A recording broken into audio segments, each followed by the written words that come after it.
I still think right now, if I'm going to ESPN Bet and I could place a bet hypothetically on one of these two things, winning the Super Bowl or missing the playoffs, because it's the Chiefs, because I saw signs of life yesterday at times. There were things I did not like, obviously, in the way in which they played. I thought that Travis Kelce was always the safety valve and never seemed like the option on purpose when I think they have to get him more involved earlier in the game. And obviously Rice and Worthy and Hollywood Brown were great at times during the course of the game. I just think that there needs to be more of a focus to not just make Kelce the safety valve and make him the on-purpose guy. But can I ask you a very inside football kind of question? I'm warning people on this. I need to understand this. There was a moment in this game that provided the Chiefs life that I did not understand why life needed to be provided. 4th and 6, Kansas City 34-yard line, 27 seconds to go in the game. Buffalo has the ball. And they're sitting there. What's the decision? Do they go for it or do they kick a field goal? They kick the field goal. The field goal goes off of the upright. Kansas City technically is able to run 4 plays to end the game. Okay? Yeah. Now, they didn't convert. Why was punting not an option? Why was that not discussed? I'm sitting there, and I'm like, why would Buffalo, up 7 points in that game, not punt the football? Because you could pooch punt it. You probably get it within your own 10-yard line at that point if you do it right. And what's the worst-case scenario? They give you a touchback and they have it at the 25? Which you gave them the football at the 42-yard line. Yeah, but if you make the kick, then you're talking about the game being over. But they missed it. But in that moment, I don't get it. I understand that if that kick is a foot to the left, then you're talking about this being a moot point and the game is over. But here's why I bring it up. Let me ask you a question. Yeah. Under normal circumstances, would you try to go for the kick or would you punt the ball? Me? Yeah, I'm saying anybody. I'd punt it. You punt it. So regardless of who the opponent is, you punt it. Yeah, because I'm up 7 at home. Nah, I don't know. And time's coming off the clock as well. I don't know about that one, boss. Here's the problem that I have. I think when people see Patrick Mahomes and Andy Reid on the other sideline, they do things that are uncharacteristic. And if you're being true to form, if you're Sean McDermott and you trust Matt Prater to be able to make the kick under normal circumstances against any other opponent, then you kick the field goal. Because Kansas City has got you anytime you do something uncharacteristic. And here's the thing.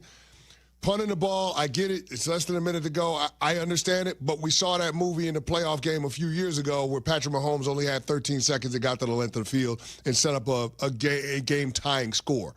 I get it. Different circumstances. They only needed a field goal as opposed to needing a touchdown. I understand all of those things. I just think that if you got a chance to be able to end it, then you end it. Did you and I just unintentionally confirm it as a rivalry? Because we're saying that there's decisions that are being made that may be different because of who's across the way. 1,000%. We just made the rivalry case. I don't know if that's a rivalry as much as it is just the mystique of the Kansas City Chiefs with Mahomes and Andy Reid. Right? You're talking about them being 0-4 in one-score games this season. They were 12-0 in one-score games last year. So you know that they always have the potential in a tightly contested game to come up with late-game magic and put them on the winning side of it. So I just think that when it comes to that, a lot of teams, a lot of coaches, Sean McDermott included, are going to be ultra-aggressive in terms of trying to end the game when you have a chance to end the game. And that's exactly why they made the decision to kick the field goal and not punt. Coming up, we will dive into maybe the greatest bad performance you'll ever see. Next on Sportsmanlike, presented by Progressive Insurance. Introducing the all-new ESPN app. All of ESPN, all in one place. Your home for the most live sports and the best championship moments. The electricity is palpable. Step up your game with no annual contract required. Level up for more on the ESPN app or at stream.espn.com. A Progressive Home and Auto Bundle can protect you round the clock, but we can't protect you from those painful moments in sports. Holding. Defense. The ref totally blew that call. Oh, I'm sure he'll make the right call next time. It's too late. It cost us the game. Well, it's just one game. That loss eliminated us from the playoffs. Oh, the playoffs are on so late. Now you'll be well rested. Okay, I need you to stop talking now. Well, at least your home and auto are protected with a bundle from Progressive. Progressive Casualty Insurance Company affiliates and other insurers. Not available in all states or situations. From kickoff to cash out, ESPN Bet has the tools you need to score more on game days. Bet smarter with stats at your fingertips. Get personalized parlays built just for you. And with your fantasy team synced right in the app, you can back your squad. Right now, new customers get $100 in bonus bets when you bet $10. Sign up with promo code USL to get started. Must be 21 plus. Gambling problem? Call 1-800-GAMBLER. Terms and conditions apply. See app for details. Offer not available in New York. Hey Chicago, it's Joe Aurelio, and if you haven't heard, we've created our new Poperoni Pizza to honor the Pope's most recent visit to Aurelio's Pizza in Homewood. It's now available at all 35 locations. Visit Aurelio'sPizza.com for the location nearest you. Aurelio's Pizza, it's a sauce. $2.25 million. The Verdoliak Law Group wins again for their clients. That's right. The Verdoliak Law Group recovered $2.25 million for a client who was injured in an auto accident. If you're injured, make sure to call the Verdoliak Law Group. Whiskey fans can learn a lot from Professor Carmen DeFalco. Not too many people that can have sports knowledge and also a whiskey bourbon knowledge. Carmen's amazing. I do like whiskeys and bourbons. Still kind of a novice, and he helps me understand a little bit better what I should be looking for. I'm a hardcore bourbon guy, and I listen to Carmen Jurko every day.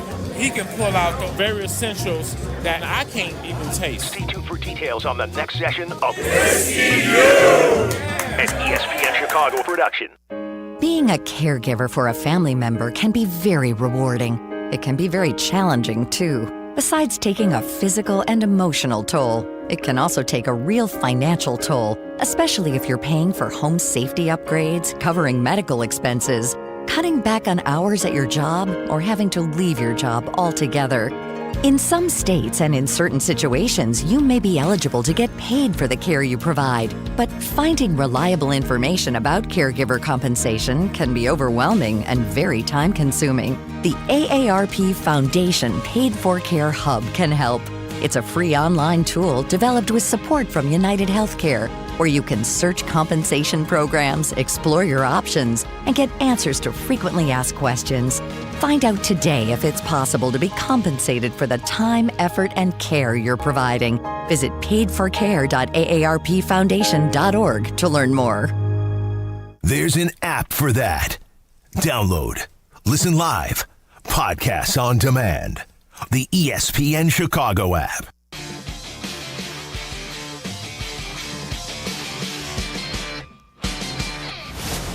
This is Unsportsmanlike. Caleb throws, middle of the field, Loveland catch, breaks away the 30, Loveland 20, Loveland end zone, touchdown Bears! It's sick to lose like that, sick. And the Bears reclaim the lead. Finish the game, like just end it, like that's it. That's what we need to do, just end the game. At some point you have to say, this isn't working, and it's imploding a locker room. We've taken steps forward, so offensively, so that's good. It's not fun when you're losing. Highlights, courtesy of ESPN 1000 in Chicago. Bears, Bengals.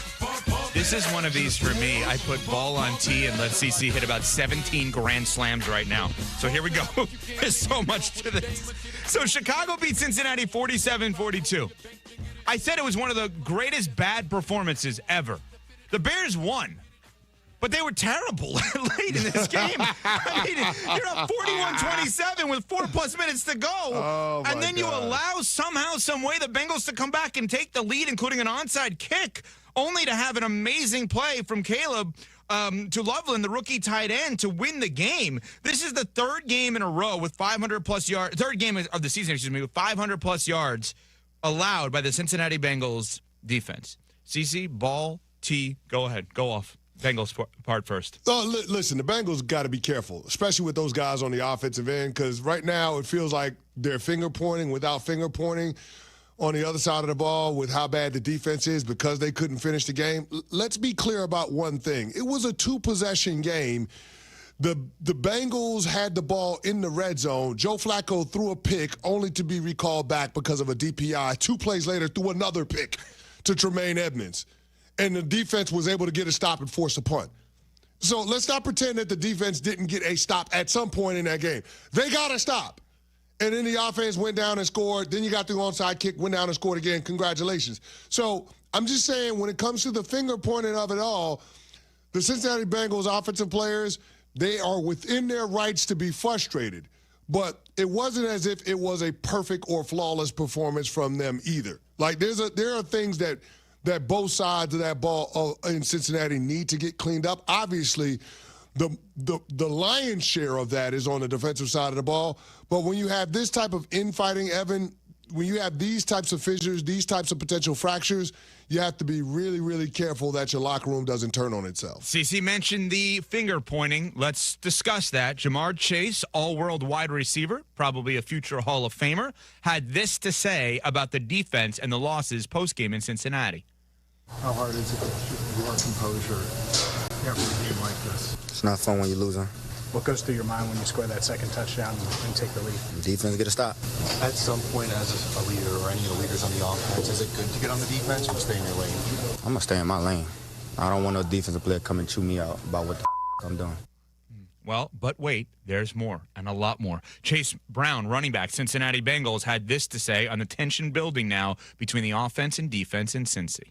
Just don't turn on each other. Like, we know how they can play. They played really well at the start of the season. Like, they did, and they were carrying us on their back. So, now that we're stepping up, I think we just got to play complementary football. Like, we put the ball in the end zone and go up a point at the end, finish the game. Like, just end it. Like, that's it. Like, that's what we need to do. Just end the game. Like, make them get us the ball back. Let us go to 22 victory and let's end the game. That's how I feel.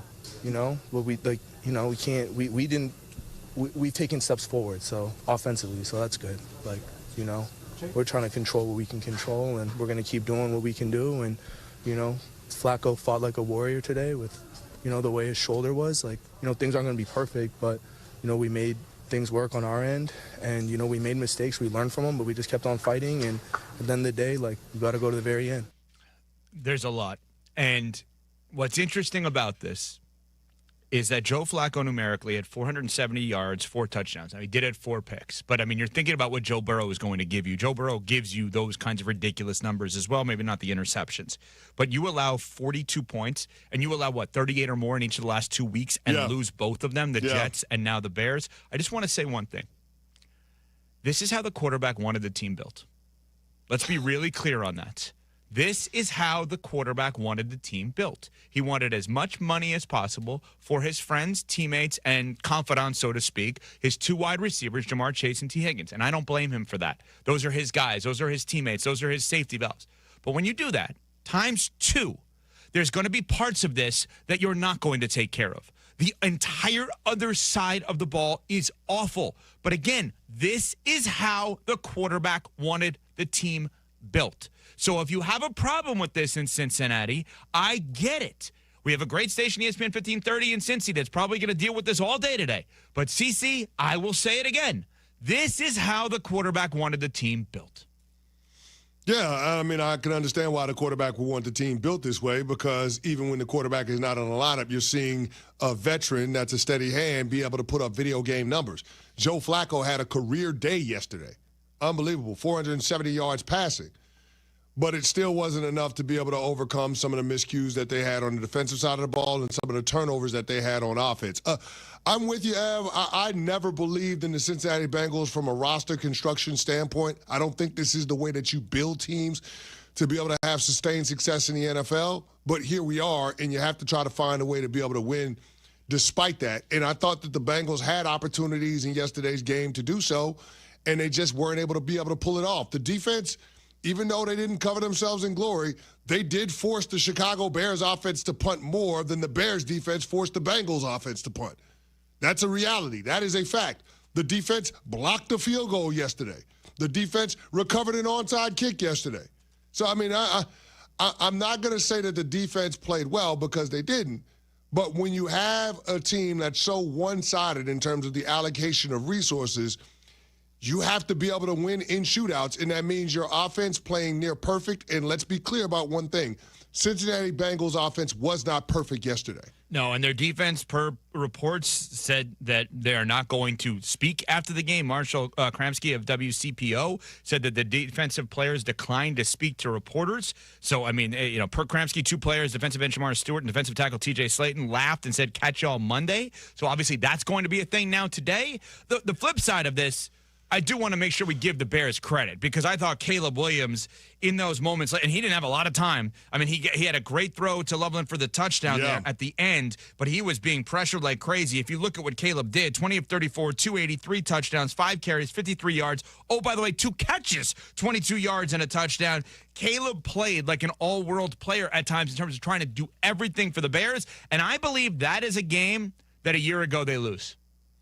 Yeah, I'm with you on that one, and I thought Caleb did a pretty good job at being able to extend the downs, taking off with the football. Like, there were some times where you wanted him to get it out of his hands, but I thought by and large he used his legs as a weapon, and that is a dimension that most defenses in the NFL have trouble being able to contend with. So the fact that you have that aspect to his game and Ben Johnson is finding a way to harness that for the good, I think that's a huge positive for the Chicago Bears, who all of a sudden now are in the mix for the NFC North title.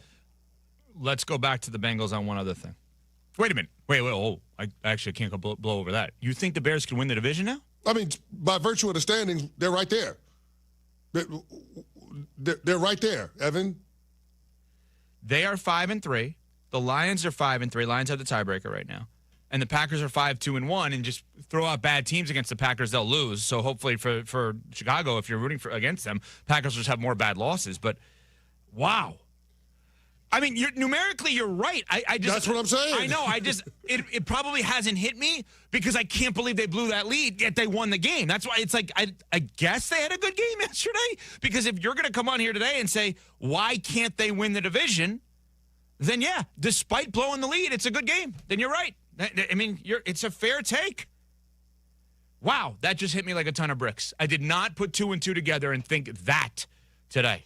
Upon further review with CC, coming up next, we're on Sportsmanlike, presented by... Paying extra for tire care is BS. You know, bad service. So at Midas, we're rolling out our BS-free tire guarantee, included with paid installation and tax on every purchase. You'll pay nothing for flat replacements, nada for flat repairs, and zilch for tire rotations every 5,000 miles. That's $0 for all that. So with this limited lifetime tire guarantee, you'll pay a whole lot of nothing compared to what the other guys charge for tire care. That's the BS-free tire guarantee, only at Midas. Switching to Progressive is a game-winning call. And that reminds us of other game-winning calls in the history of sports. So it was the fourth quarter and we're down by 5. Sweat pouring down my face. Suddenly it hit me. If only I could wrap part of the towel around my forehead. And that's how I became the first basketball player to wear a headband. Okay, not really a game-winning call, but it was a good call. You can make one too. Switch to Progressive and you could save hundreds.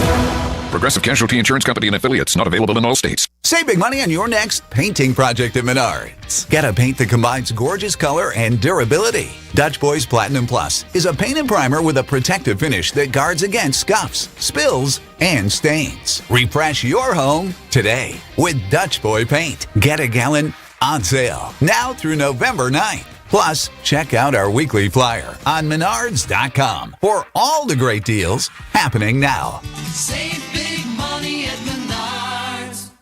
Okay, pots, bags. Hey, Billy, you got the drinks for today? Yeah, you're gonna love it. It's Surfside. Billy, we're at a tailgate, not the beach. Yeah, I know, but Surfside's the perfect combo. Real iced tea, real vodka, zero carbonation. You mean? No bubbles! Just pure iced tea taste, which means... no bloat! With only 100 calories, 2 grams of sugar, and 0 bubbles, Surfside is a tailgate triumph. It's not a seltzer, it's Surfside. Must be 21, please drink responsibly. It all started back in 1971 when Rocco Polisi and his wife Nancy brought a taste of Italy to Chicago. That's right, Nancy's Pizza, home of the original stuffed pizza. Rocco crafted his recipe from scratch, and when you cut into that crispy crust, you get a gooey molten blend of mozzarella and your favorite fillings that's just perfection. Also, try Nancy's thin crust, crispy on the edges with that caramelized cheese. It is sure to hit the spot. Taste a piece of Chicago pizza history. Stop by my guys at Nancy's in the West Loop on your way to the game, or order from any of their locations throughout the suburbs. The game is on the line. You need your best play. What's it gonna be? Do you make the call for welding or HVAC? Do it now and you could complete your education at ETI School of Skilled Trades in as little as 7 months. We offer day and evening classes to fit your schedule, and financial aid is available if you qualify. Visit eticampus.edu or call 888-830-7678 to learn more. ETI, it's your future. Own it. The more you listen to your kids, the closer you'll be. So we asked kids, what do you want your parents to hear? I feel sometimes that I'm not listened to. I would just want you to listen to me more often and evaluate situations with me and lead me towards success. We're not adults, so just be there and listen. I just want someone to yap to. And I just feel like I'll be fine if someone just hears me talk and talk and talk and talk and talk and talk and talk. You're doing a really good job. And I don't think I tell you that enough. And I know sometimes we get into it and it's just hard on both of us. But, try to understand me more and I'll try to do the same. Listening is a form of love. Find resources to help you support your kids and their emotional well-being at sounditouttogether.org. That's sounditouttogether.org. Brought to you by the Ad Council and Pivotal. From the State Street Studio, this is WMVP WTBC HD2, Chicago. A good Karma Brands radio station. Chicago. This is your morning routine. Put some respect on my name. Kap and J Hood. That's right. We bad. Watch the show on Twitch. Follow ESPN 1000 Chicago. Stream the show on the ESPN Chicago app and on FM 100.3 HD2 and on ESPN 1000 Chicago. Now, David Kaplan and Jonathan Hood. Good morning, everyone. Bears Victory Monday. Caleb in a gun. Takes the snap. Gonna flip it to Adunze. Back the other way to DJ Moore. Toss wide open. Great punter in the end zone. Touchdown. Caleb Williams. Touchdown Bears. DJ on the right hip of his quarterback with Zacchaeus in motion. They flip it on the end around to Zacchaeus to the 10. Fired to the pylon. Touchdown. Touchdown Bears. Four receivers. A little toss to the right from an guy. Nice block to midfield to the 45. 40 of the Bengals. Cut back 35. Away at the 30. 25. 20. And stumbles down inside the 15. Kyle Mundungai. Toss left. Here's Brown with a head of steam. 15-10. Running to the 5. End zone. Touchdown. Touchdown Bears. Britton Brown. Snap back. Blitzing is Edmond. Blitzing is in trouble. And down he goes. Sacked on a play. Montez Sweat. Well, it's not over yet. A snap is back to Joe Flacco. Pressure coming by Hardy. Throws into the end zone for the touchdown. Noah Fant. 41-33. Bears over the Bengals. Here's the onside kick. It's rolling around. It hit Hardy. It's covered up. And I think this could be trouble. Bengals have recovered the onside kick. Flacco takes, throws, toast, end zone, touchdown, Cincinnati. And the Bengals, believe it or not, have tied it at 41 with 54 seconds to play. An extra point away from the lead. Safeties are back deep. Adunze motions left. They're blitzing. It's picked up. Caleb throws. Middle of the field. Loveland catch. Breaks away the 30. Loveland 20. Loveland 10. Loveland end zone. Touchdown Bears. Bears with a win. And a fade to Black. It's Bears Victory Monday. On ESPN Chicago.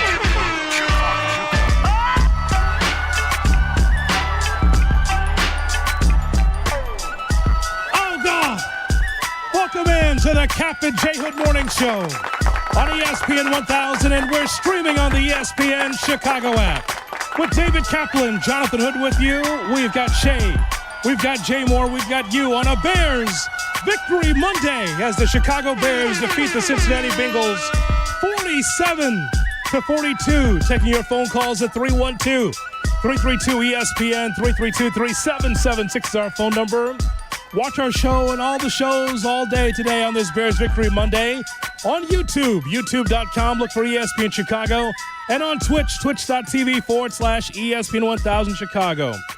Kap, the Bears survive Cincinnati. They say it's a jungle, right? Who'd that say who's going to be better than those Bengals? The Bears are better than those Bengals because the Bears won 47-42. Boy, it is so hard to win the National Football League, but the Bears pulled it out in the end. What do I say to you every week? It was always, that's how I was taught. Find a way. They're not always going to be Rembrandts. They're not always going to be wanting to be hung in an art museum. Find a way. Opening kick of the game, touchdown. Wow. Caleb Williams, there are still things he has to clean up, but guess what? He accomplished something that no player in the history of the NFL has ever accomplished yesterday. He threw for 280 or more, 3 touchdowns. He ran for 53. He caught 2 passes, 1 for a touchdown, and he had 0 turnovers. 0. And we saw Ben Johnson with his creative playbook that was just awesome to watch. And in the end, 5-3. Find a way. And that's what they did. So can the negative people out there who I see all the time on social and text message, can we just, for a day, can you please put the idiotic negativity to the side and just revel in the fact your team's 5-3. You got a really good football coach, and you got a team that does not quit, period. The Bears survived on Sunday, and it's so difficult, Cap, to win in the National Football League, as we always say and we always know. The Bears had one more play in them than the Bengals. It's a game that we'll never forget because of how wild it was. We'll never forget this game because of how wild it is. We'll never forget this game because more times than not, like the Washington game and other games like the Packers last year and others, the Bears more times than not would lose that game. You know what I asked for? I asked for the Bears offense and Ben Johnson and Caleb Williams and his right arm and his legs to be the reason why the Bears won the game. And we saw it against the Bengals. This game was a glimpse into the future as well, because we saw 2 rookies get the game ball.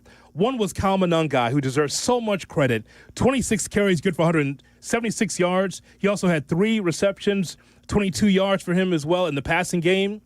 And that was a hard-earned yards, hard-earned production for the rookie Monangai. From there, Colston Loveland, 6 for 118 with 2 touchdowns and the game winner. The rookies received the game balls, and they were both so well-deserved. It was a glimpse, not only in the present, but the future, Cap, of the Bears that are going to pay dividends for this team under Ben Johnson moving forward. Yeah, and they're showing the Bears highlights on NFL Network that we have on in the studio. And you're exactly right, Johnny. The rookies showed out. Kyle Monangai in the 7th round, Colston Loveland. And when I heard Spiro Ditas, who did the play-by-play with Adam Archuleta, he's not good. When I heard him say, we talked to Ben Johnson, he said, hey, Colston Loveland, I'm not worried. We nailed that pick. And then he goes out and catches for over 100 yards, 2 touchdowns. His blocking, go watch the Britton Brown touchdown and tell me that kid can't block. Oh, man. It was a really, really good, entertaining football game. A lot to clean up. Richard Hightower, if I were you, the special teams coordinator, I'd rent. I might even look at like a long-term stay at a residence inn type thing. I would not buy real estate up there because your unit sucks. Well, that is the case. Would you like to delve into that before we take a look at some of the things that the Bears need to get better at? Certainly. Why was the special teams? Why should Richard Hightower be fired this morning? Well, or at the end of the season? Yeah, I'm not saying I'm firing him today. I'm saying you are on thin ice. I got to have a replace. We can fire all we want. Who's doing that job? I mean, I got to know. Cap, honest to God, I'd let you do it. He's got to go. That unit would be fired up if Cap did it, boy. Let me just tell you, like when you put that tape on today, Daniel Hardy on the onside kick, you got to have awareness, man. You can't be just so focused on the one guy you're going to engage with and not know that the ball is rolling at your feet. I mean, come on, man. You got to have more awareness than that. Big, strong man like that, you got to have some self-awareness. That's 1. 2, you can't allow the opening kickoff to be taken back 90-whatever yards and have them all fired up and Who Dat Nation and all that other nonsense going crazy. You cannot allow them to get that first punch like that. Cairo Santos, I have backed you, my man, because you've been accurate. You're the most accurate kicker, 50-plus last year. But guess what? when you can't be accurate and look like you know what you're doing on your kicks there. I know it must have been tough because their kid, Chase McLaughlin, has a big leg. Mm-hmm. He was short from 54. Okay, I'll give you that. But you looked inaccurate. I think it's time. I think it's time that we have a discussion about the kicking game, about the coverage game. I wrote the cards down. I have all my notes. You know how many yards they got in kick returns yesterday? The Cincinnati Bengals had 297 yards on 8 kickoff returns. That is ridiculous and another unsustainable way to win a game. You play again like that against a better team, you will lose. There is so much to clean up, and the first thing, if I was Ben Johnson, Richard Hightower, sit your ass down. Yeah. Love you, dude. I put you on the staff. Your unit sucks. Oh, no, there's no question about that. That was bad yesterday. The haphazard, slapdash way of the Bears' special teams really stood out in a big way. You cannot play that way. The giving up, I wasn't even comfortable in the seat yet. I had just sat down into the hood cave. Like, all right, let me turn on the get. Whoa, touchdown. I didn't sit down yet. The seat wasn't even warm and already was a touchdown. The onside kick that mishap was just unfortunate. Because that opened the door for the Bengals to win the football game. So it is one of the things, Cap, that you can mark the date with where the Bears offense had to carry the defense and the special teams to be able to win that football game. Just think about that. One of the rare times, mark the date. When's the last time an offense, especially in the second half, had to be able to carry the dead-ass defense and the special teams? You haven't seen that in a long time, have you? Yeah, have not. Because, again, usually that's the defense getting a turnover, getting a touchdown. Usually there's a special teams play by Devin Hester in the past, and the offense lags behind. One of the few times the offense carried the defense and the special teams is what we saw yesterday. And while we're at it, again, all the kudos to the offense for their resolve to hang in there. But let me get to something that I've been hammering the point about a ton, and that is the defense. It's a crazy game that shouldn't have come down to the final drive. But, Cap, the defense has regressed. I've had a bullseye on them all season, injuries or not. I've had a bullseye on them, and there are plenty of moments that the Bengals could have been able to win that game because of the Bears' defense. How do you consistently surrender 44, 36, 33, 28 yards? And Joe Flacco plays quarterback like he's tossing the ball around with his kids after work in the backyard. Shredded the Bears' defense. Shredded them like angel hair pasta. Time and time again is what we saw yesterday. When you had an opportunity to shut the door on Joe Flacco, a guy that wasn't 100%, and he was just pitch and catch, nice and easy. And by the way, they have terrific receivers. Who wouldn't want to have T. Higgins or Jamar Chase? But here's the thing. The defense made it easy on Joe Flacco. Shame on that defense for the way that they played. They almost opened the door to allow the Bengals to win the football game. Thank God the Bears had another play in them to be able to win the football game. But that defense, no excuses, not about injuries. It's about ineptitude. That's what happened yesterday. It shouldn't have been 47-42, but the defense played as bad or worse than the game against the Lions. Yeah, they were terrible yesterday. They were. Now, and I'm not defending them in any way, shape, or form. Let me just point out, when you don't have Jalen Johnson and Kyler Gordon, and they have T. Higgins, and they have Jamar Chase, and they have Noah Fant, and they have Chase Brown, that's a tough ask. Those are that's probably the best twosome in football in terms of receivers. Jamar Chase is just, I watched him yesterday, and like Shay, I went back and watched some of the video last night because the Sunday night game was so god-awful. And I'm watching, I'm like, that guy's literally unguardable. He's literally unguardable. Yeah. And when you ask Nashawn Wright and some of these other guys who are fifth and sixth corners being asked to start, you're in big trouble. You mean like Tyreek Stevenson? Because there's a guy that's a starter, and he's the number one guy. He's got to be able to make plays. You're not going to stop these guys, but you could slow these guys. C.J. Gardner-Johnson was able to show up, and he got a sack. And he played well. Good for him, man. I mean, fresh out of the box, and he comes through. What I'm telling you, Cap, is that effort as a unit isn't good enough. Whether you're full strength or not, the effort was not good enough. It was not. No. I just said to you, there's no shape or form I'm going to defend what they did defensively. But I will tell you, that's about the perfect storm. When you got those two dudes, mobile tight ends, and you go, oh, and they got a good running back there. That's a tough ask. You've got to get Kyler Gordon back as soon as he's off IR. I think he's got, 2 more weeks? Mm-hmm. He's got 2 more games he's going to miss. The Giants, and I don't remember is it the Steelers, the game after that? I believe it's Giants-Vikings. Giants-Vikings. So, and the Vikings, J.J. McCarthy looked really good yesterday. Really good. So there are no gimmies on the schedule. There's not. But in the end, find a way.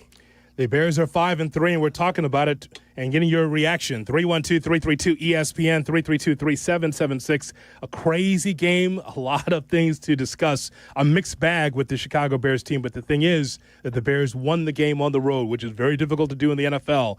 Bears win 47-42.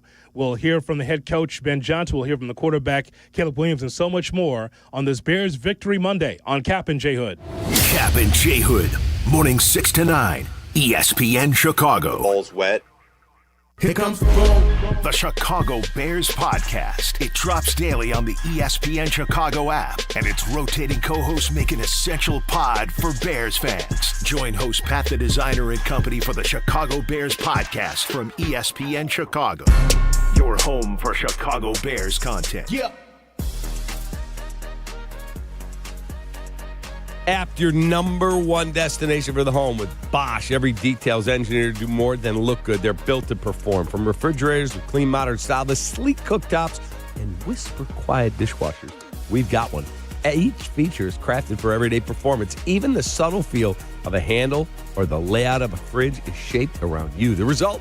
Appliances that perform beautifully, last longer, and simplify every routine. This is quality you could feel and barely hear. Built to blend in, but made to stand up. That's living like a Bosch. For free and home delivery, professional installation, complete satisfaction, and the greatest customer service experience in the world. Shop where I shop at app.com. Pleasing people. It's 1936. Jay Moore. Just like a strong offense keeps moving the ball, Republic Bank of Chicago's business banking solutions can keep your company growing. Business checking, treasury management, commercial loans, big business, small business. Republic Bank has everything you need for your business. Our team is here to get you back in the game and moving in the right direction. Experience banking beyond expectations. Only at Republic Bank of Chicago. Member FDIC. Visit ourbankchicago.com today. Twin Peaks is the best in the game. Here, your favorite drafts are poured at a frosty 29 degrees, and rare barrel-aged whiskeys are served just the way you want them. It's bigger game days and bolder fight nights. I mean, where else can you find a scratch kitchen that always comes in clutch every day from lunch to late night? Only at Twin Peaks, the #1 sports bar. Twin Peaks Scratch Kitchen scores every time. Dig into hand-smashed burgers, chef-inspired flatbreads, and more at your local lodge. Whether you're building robots, developing award-winning video games, training on medical simulators, or diving into sports communication, Bradley prepares you to change the game. Choose Bradley. Apply today at bradley.edu. Hey guys, it's Silvy. This November, Window Nation puts an end to all of your window problems. They've got 50% off all window styles, plus 0% interest for 5 full years. This sale ends soon. Schedule your free estimate right now at windownation.com. That's windownation.com.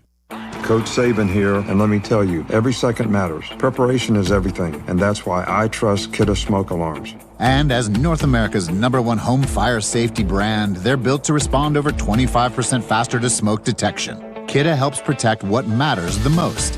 Find it at the Home Depot. How doers get more done. #1 claim based on total household installations as of December 2023. 29% faster average smoke detection based on internal testing of smoldering wood fires for Kidde 9th edition versus leading competitor 8th edition products. Michelle Smallman here for Gainbridge and their Give Back program, Gainbridge Assist, powered by Parity. Gainbridge and Gainbridge Assist, powered by Parity's goal is to empower girls and women through sports and education, providing 32 organizations in 21 states $222 of grant funding during 2025. These grants aim to level the playing field and expand access to sports and education for girls and women across the country. Here's to a future with no limits for women's sports with Gainbridge and Gainbridge Assist powered by Parity. Actual price will depend on product and subscription plan. Featured products are compounded drug products, which the FDA does not approve or verify for safety, effectiveness, or quality. Prescription products require an online consultation with a healthcare provider who will determine if appropriate. See website for details, restrictions, and important safety information. Want a boost in and out of the bedroom? Hims has you covered. Introducing a new 2-in-1 approach to level up your game. Tadalafil for better bedroom performance and zinc for testosterone support. Put it all together and you've got what you need to turn things all the way up. Getting started is simple. Just go to hims.com/joy to start your free online visit. Through Hims, you can access ED treatments including pills, chews, and more. 100% online. No office visits, no pharmacy lines. Just fill out a simple intake form and a licensed medical provider will determine if treatment's right for you. If prescribed, it ships free and discreetly to your door. Find affordable treatment options at up to 95% less than brand names at hims.com/joy. That's hims.com/joy, hims.com/joy. Hit the road in a brand new Acura in less than 1 hour. At Advantage Acura Naperville, you can sign and drive away in 60 minutes or less. Seriously. Or they'll cover your first car payment. Every new Acura is backed by the Advantage Plus program. Advantage Acura Naperville. Restrictions apply. See dealer for details. Kap and J Hood are back on ESPN Chicago. Caleb in the gun. Takes the snap. Gonna flip it to Adunze. Back the other way to DJ Moore. Toss wide open. Right corner of the end zone. Touchdown. Caleb Williams. Touchdown Bears. So some ingenuity out of the playbook of head coach Ben Johnson. And the Bears are an extra point away from tying the game. Yeah, we call it a hot potato. It looks like, you're hot potatoing the ball around to different people 4 times. And so 1 to Rome, 1 to Rome, 1 to DJ, and then back to me. It was something we've been practicing for the past 2 weeks, and it finally showed up on game day. It was a big play for us. Caleb Williams and the Bears defeat the Cincinnati Bengals by a score of 47-42. Highlights right here on the home of the Bears, ESPN 1000 with Jeff and Tom. Here's hoping that you're going to have a great Victory Monday. Hope that you're going to have a great week as the Bears win. 312-332-ESPN, 332-3776 is our phone number. I know it just becomes a talking point at the bar, social media, with your family, that, the Bears usually lose that game. Well, let me see if I can hammer the point home a little bit more. The Bears certainly never win these types of games, Cap. Improving Sunday to 2-80 in the Super Bowl era in which they allowed at least 35 points. 2-80. So when we say, the Bears usually lose that game, yeah, because the number is what it is. When the Bears have allowed at least 35 points, 2-80, the Bears were able to win yesterday. That's an insane stat. Yeah, from The Athletic. That's an insane stat. I have some other insane stats that what they were able to accomplish yesterday, how tough that was, and some of the things they did accomplish. I thought we saw the entire, maybe not the entire, but the biggest number of plays out of the trick bag of Ben Johnson. Mm-hmm. He was going deep yesterday. Got Tyson Bagent lined up at wide receiver. I'm watching the game, and I go, who is that at the wide receiver spot? 17. Wait a minute. That's Tyson Bagent. I remember a couple of weeks ago I said they should do some packages with both of them. Yeah. I guess they listen to the show. They must listen to the show on the way to the office. I heard you wrote the playbook, actually, Jay Moore. And then I saw it in the outbox. As I saw that, and I said, Tyson Bagent's at wide receiver. Courtney tweeted, same exact thing. Tyson Bagent's lined up at wide receiver. And I'm like, okay, this is going to be good. And I'm watching. I'm locked in. And they run a cool play. They ran the one where Cole Kmet threw to Rome Odunze, who I don't know what your routine is, what you're eating each morning, but change your routine because right now you're not playing like the 9th overall pick. You're playing like the 900th overall pick. You right now suck. And that's just a fact. I love him. I think he can be an ace. Right now, he sucks. Every week, big drops. Big. To come out of a game you scored 47 points and Rome Odunze had 0 catches. Yeah. And the one that a friend of mine goes, well, that was not a great throw by Caleb in the end zone. You know what? Caleb's under a little duress. Yes, could it be better? Could it be 3 feet out in front of him instead of a foot back on his hip? Number one receivers who want to get paid that much money, they catch that football. They just do. It's weird, but it's a blessing in disguise as well that Caleb Williams did not have his safety blanket to be effective yesterday. Like, yeah, there's other people are open, like Colston Loveland, like DJ Moore, who is a hell of a football player, Cap, as far as doing the little things, doing the hard things, doing the intermediate things. He is amazing this year with the Chicago Bears team. You have Zacchaeus as well, Monungai in the passing game, so you don't have to be wedded to one guy. You might have a favorite, but it's actually interesting to watch Caleb Williams be able to help win the football game for the Bears without having to utilize Odunze so much. He was only targeted 3 times. But as I've been telling you the last couple of weeks, that the tight end could be your friend, your safety valve, right? If you feel like you can't get the ball down the field or you feel like you don't see him, your tight end will always be there. You know why Jason Witten is a Hall of Famer? It's not because of his broadcasting. It's because when any time that there was peril for the offense, Witten would fight to get open to make sure that he's there at the first down sticks. That's what a good tight end does. Yeah. So my point is that it might have been a blessing in disguise. It's like, oh, Rome's not there. Yeah, you got to distribute the football. More people can eat, more so than Rome Odunze. This is why he has a myriad of different options to go to. And you saw it yesterday.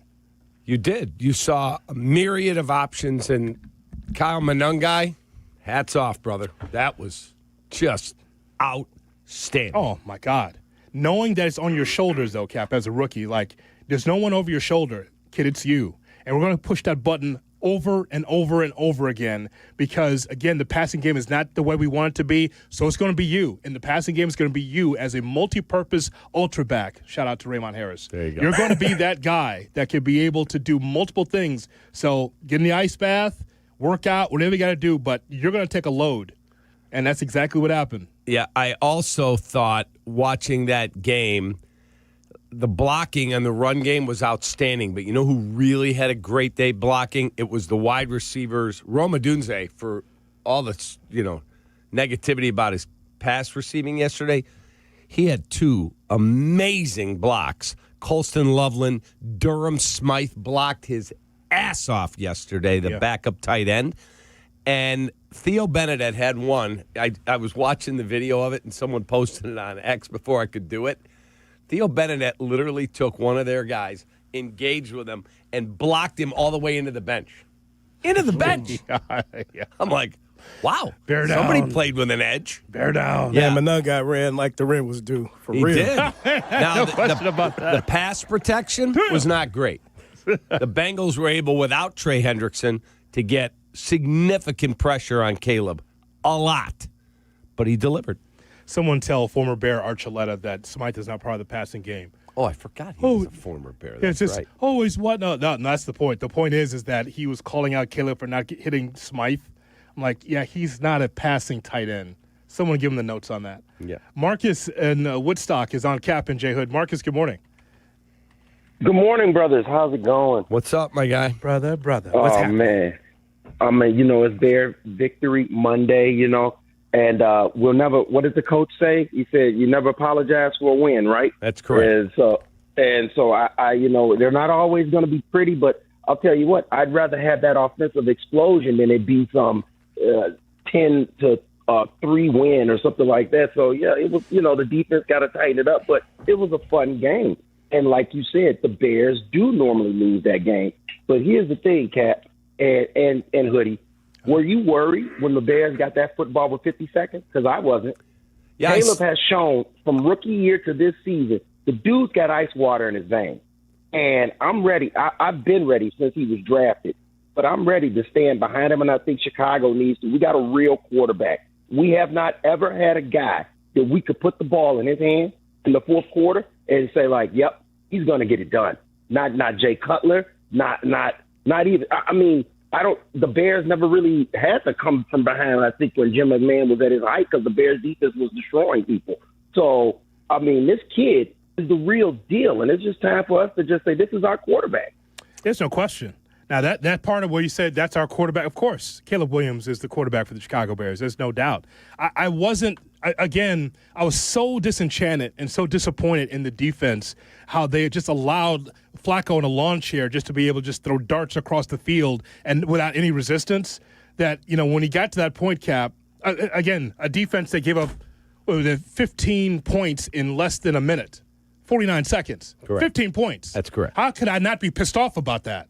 I don't care who's out there, from the line all the way to the secondary, to surrender 15 points in less than a minute sucks. You can't do that against a team that's reeling like the Bengals. You almost let them off the hook, Dennis Green. You almost did that. You did. But in that spot, Cap, you just wondered, field goal range, can he get the ball there? Like, you give all praise to Caleb, but then Loveland pinballing off of the defender to be able to score the touchdown.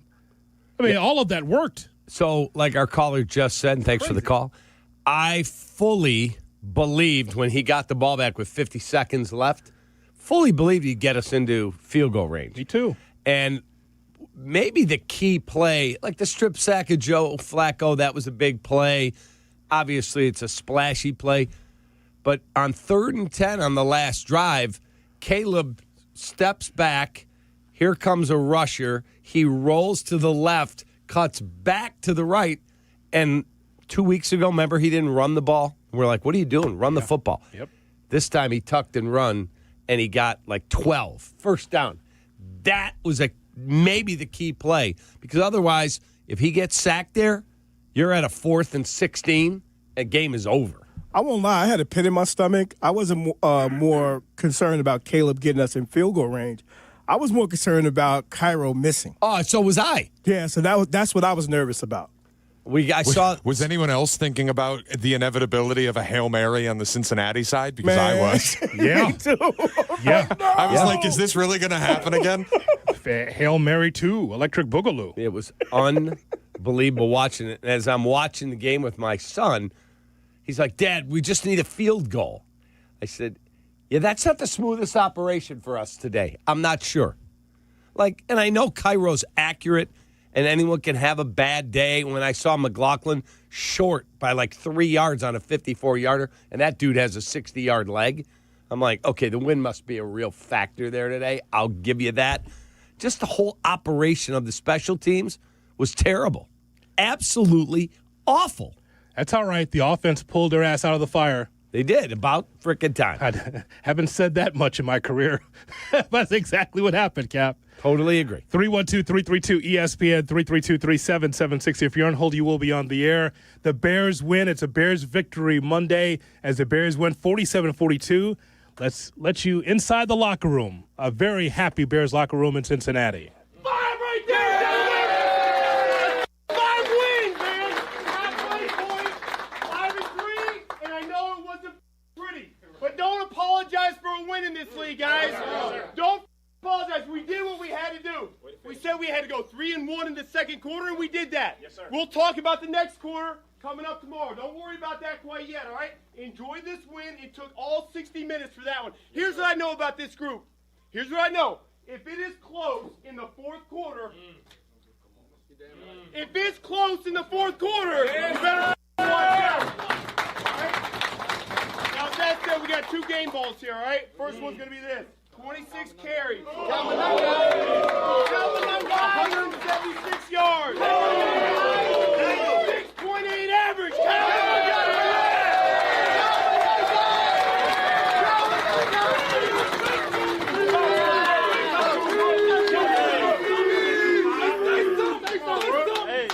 I appreciate everybody in this room, man. It's my first start. Nobody knew what I was going to do, but I told you I was going to step up to the plate, whatever I got to do to get there.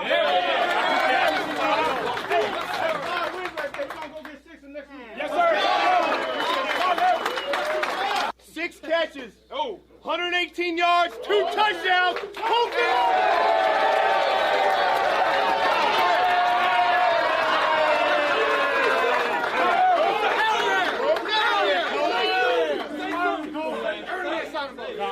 Hey, I appreciate you guys. I love you guys, bro. This is so fun. We got to keep winning, keep going in, working every day. Yes, sir. And let's keep it rolling. Yes, sir.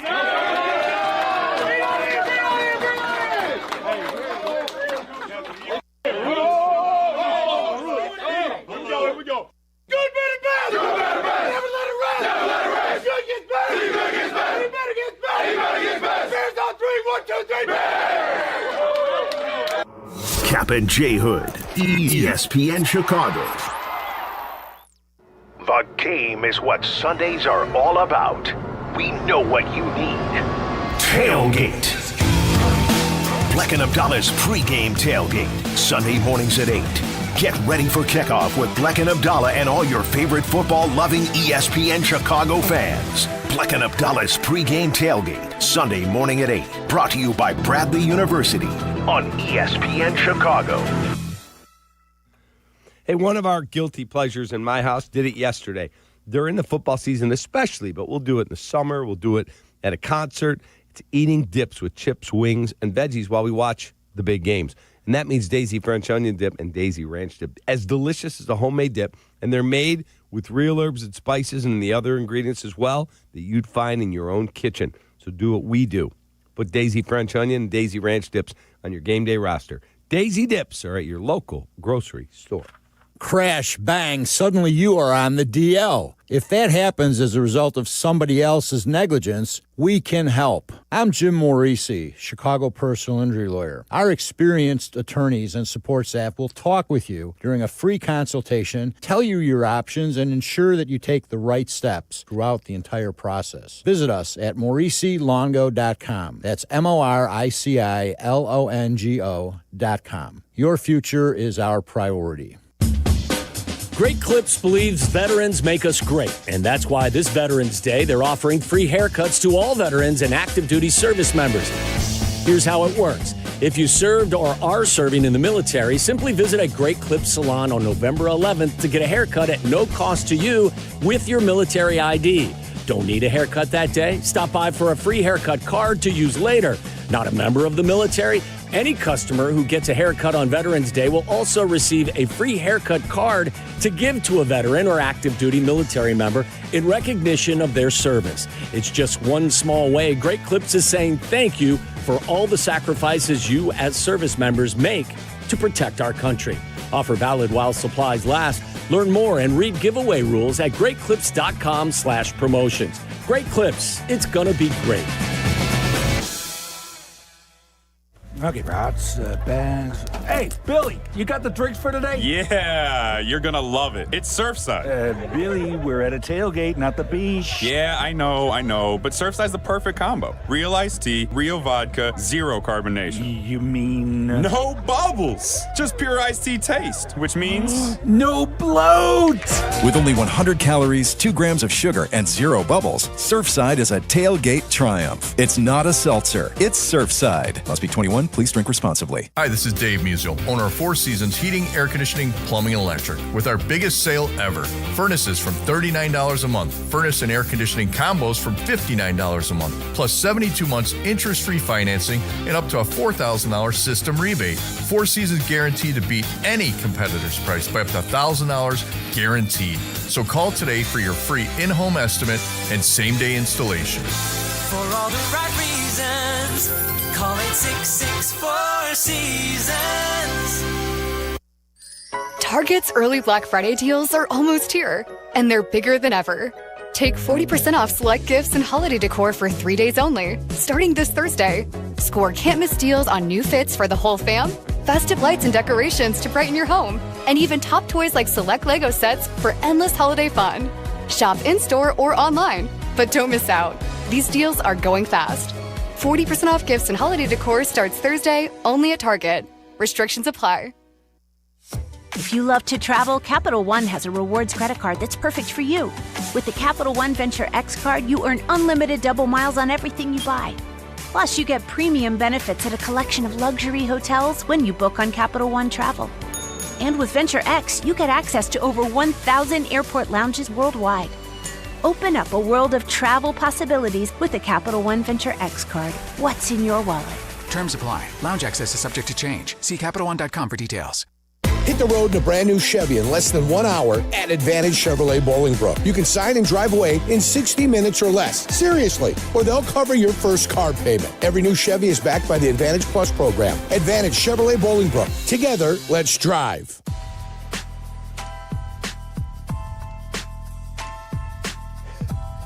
You ever wake up with a sore throat, feeling a little off, and you know that you're getting sick? With our schedule, getting sick and going on the IL is not an option. You can go see a doctor, good luck, or go sit for hours in urgent care. Nah, you're not doing that. That's why you need a medical emergency kit. This isn't some cheap first aid kit. Your medical emergency kit comes packed with doctor-prescribed medicines like Z-Pak and Bactrim and amoxicillin and so much more. This all treats strep, and it treats pneumonia, sinus infections, UTIs, COVID, and more. It's all in that one kit. So no doctor waiting rooms and no pharmacy lines. Here's what you do. You go to urgentcarekit.com/smalls. Again, urgentcarekit.com/smalls and save $50. Jay Moore. Kap and J Hood are back. Show me the money. On ESPN Chicago. 4 receivers, a little toss to the right from an guy. Nice block to midfield to the 45, 40 of the Bengals. Cut back 35, away at the 30, 25, 20, and stumbles down inside the 15. Kyle Monungai putting an exclamation point on a wonderful day here in Cincinnati, 41 yards. Jeff and Tom on the call right here on the home of the Bears, ESPN 1000. It's a Bears Victory Monday as the Bears defeat the Cincinnati Bengals 47-42. We're with you until 9 o'clock, and then it's Carmen Jurko, followed by Rich Eisen, and then Bleck Abdalla uninterrupted. Waddle Silvy at 3, and then Northwestern will take on Mercyhurst for the first game of the Wildcat season right here at 6:45 on ESPN 1000. 312-332-ESPN, 332-3776 is our phone number. Let's get back to the phone lines and talk to you. Your reaction on this Bears Victory Monday as the Bears win over Cincinnati. We're going to hear from the head coach, Ben Johnson, momentarily. But first, the South Side. Here is Ernest on Kap and J Hood. Good morning, Ernest. Good morning, guys. Happy Monday. Happy Bears Victory Monday, man. What's up? How are you, brother? I'm well, man. Listen, man, I just want to say, man, there's nothing to really celebrate that Bears victory. Oh, I mean, stop, we had to go Ernest, down. come on, man. No, it's so hard to win in this league. We had, against a banged-up Joe Flacco who had a half of a shoulder, we had to go down to the wire. It's 3rd and 16. It's 3rd and 16, and these guys pick up 18 yards. We couldn't stop them. On 3rd and 16, that pass defense in the secondary is atrocious, man. And we got the Vikings, the Steelers, and then the Eagles. Are you serious? Do you think that we can win going forward playing like that against a healthy quarterbacks, healthy established quarterbacks? Come on, man. You mean the Steelers? And like I told you last week, my last point, like I told you guys last week, Tyreek Stevenson is going to be the reason that we take all these L's, man. What happened? He got burnt and burnt and burnt. Now, granted, those receivers, those wideouts are great wideouts, Hall of Fame wideouts, you know what I mean? But at the same time, Tyreek Stevenson is subpar at best. My input. Okay, number one, you're missing your top 2 corners. That's one. 2, I'm not defending the defense. You mean the same Bengals team that beat the Steelers 2 weeks ago? Yeah, but Joe Flacco's arm wasn't what it was. His arm is half on shoulder now. It's a throwing arm at that. Joe Flacco said after the game, "Hey man, I'm fine," and he threw for 470. The guy's a really good quarterback. He could spin it. He's not mobile. Yeah. He could spin it, and just take the victory and go back to work and clean up the stuff that's got to get cleaned up, and you got to get healthier. And I would imagine after listening to Jay Glazer yesterday, and thank you for the call, Ernest. Jay Glazer said the Bears are going to be very aggressive. We'll find out how aggressive. Let's see what they're going to do. Hey, what Ernest is talking about is the 40-year-old Joe Flacco who missed 2 practices during the week because of that sprained AC joint in his throwing shoulder, and he passed for 470 yards and 4 touchdowns. Listen, I understand how you could be disappointed, because I'm pissed off that the Bears gave up that much yardage against that quarterback. Absolutely. But the bottom line is that I was happy that the offense was able to pull the nose up on the team and help them win. See, Ernest, both things can be true. You could say that there's nothing to celebrate. If you say there's nothing to celebrate, tell me that you don't understand football when it comes to how difficult it is to win the National Football League. How difficult it is, especially on the road. You have to know that it is hard to be able to do that. More times than not, and we gave you the stat earlier, that the Bears lose that game. So when you say that's something to celebrate, if you can't find anything to celebrate about that game, you don't have a pulse. Because especially with the offense being able to do what they did. You can be pissed off at the defense and special teams like I am this morning. I get it, Ernest. But the idea that there's nothing to celebrate, no, that's not true, because you saw two rookies carrying the way for the offense for the Bears, along with Caleb Williams, who found a way in the second half to really turn up and do some great things for the Bears offensively. They didn't get those points because they were given those points. They earned those points. That's earned correct. 47 points. That is correct. So, again, both things can be true in that case, Ernest. So you celebrate the victory. You do, Ernest. We go to Chris in West Dundee on Kap and J Hood. All right, Chris, good morning. Hey, how's it going, guys? I just want to say to your point, Bears are obviously a work in progress, but like you just said, it's hard to win on the road. Under Eberflus, they were 0-18 in Sunday road games and 3-17 overall with him as coach. So, and to the previous caller, we're a top 10 offense in scoring, and that's going to keep you in games. And with Caleb Williams, real quick, he's showing that he's clutch in the fourth quarter when it counts or when it really matters. Give him a couple years in the system. And if he's not where you want him to be, you make the call. But I think it's only going to slow down for him and get better. Appreciate you guys. Chris, thanks for the phone call. Some thoughts from Ben Johnson, the head coach for the Bears, as the Bears win the ball game against Cincinnati 47-42. Overall, just really proud of the group and how resilient they were. There's a number of things that weren't pretty, that weren't clean. And yet I think what you learn about this group through the first half of the season is that they are an extremely resilient bunch. They show up and they're going to fight you all 60 minutes, and they really don't waver. I give them a lot of credit for their poise. With the way that game went, you're up 2 touchdowns in the fourth quarter, and they get the onside kick, they take the lead, and it's easy to fold. And our guys didn't do that. They kept the faith and found a way to come out on top. And so there'll be a lot of tape that we can coach off of and we can clean up. I think the best thing is you go in the locker room and it's an exciting win like that, and yet there's a number of guys that are pretty disappointed with how they played. And so I think that's the sign of a good football team, is they can recognize it immediately, and we're going to be able to clean it up and get it fixed. So, you don't apologize for winning in this league. It's too hard week in and week out, especially on the road. And so, it's as a coach, you don't take these things for granted. So Ben Johnson talking to the press after the game. Yeah, and I completely agree with him. Is there stuff that has to be fixed? 1,000% there is. 1,000%. But you do not apologize for victory. You do not. That's how hard it is to win in this league. So was Caleb A+? He was not. But did he come through when you needed him to? Yes. And did he do something that no other quarterback's ever done with his stat line yesterday? Yes. And his team, Ben Johnson's team, that's a gritty, tough group, man. They do not quit. And we win on a day when the Packers and the Lions lose. Correct. You're a half game out of first place. Yes. Half a game. I'll take this victory. Absolutely. Let's go. Jay Moore, out of all the sportswear I have, I failed to wear something I should have wore today. All the stuff that I have, I didn't wear what I should have worn, because consider the bar reset for the Chicago Bears. They gained 576 yards in this victory, right? It's the 6th highest yardage total in the 1,500-plus game history of the Bears, counting the playoffs.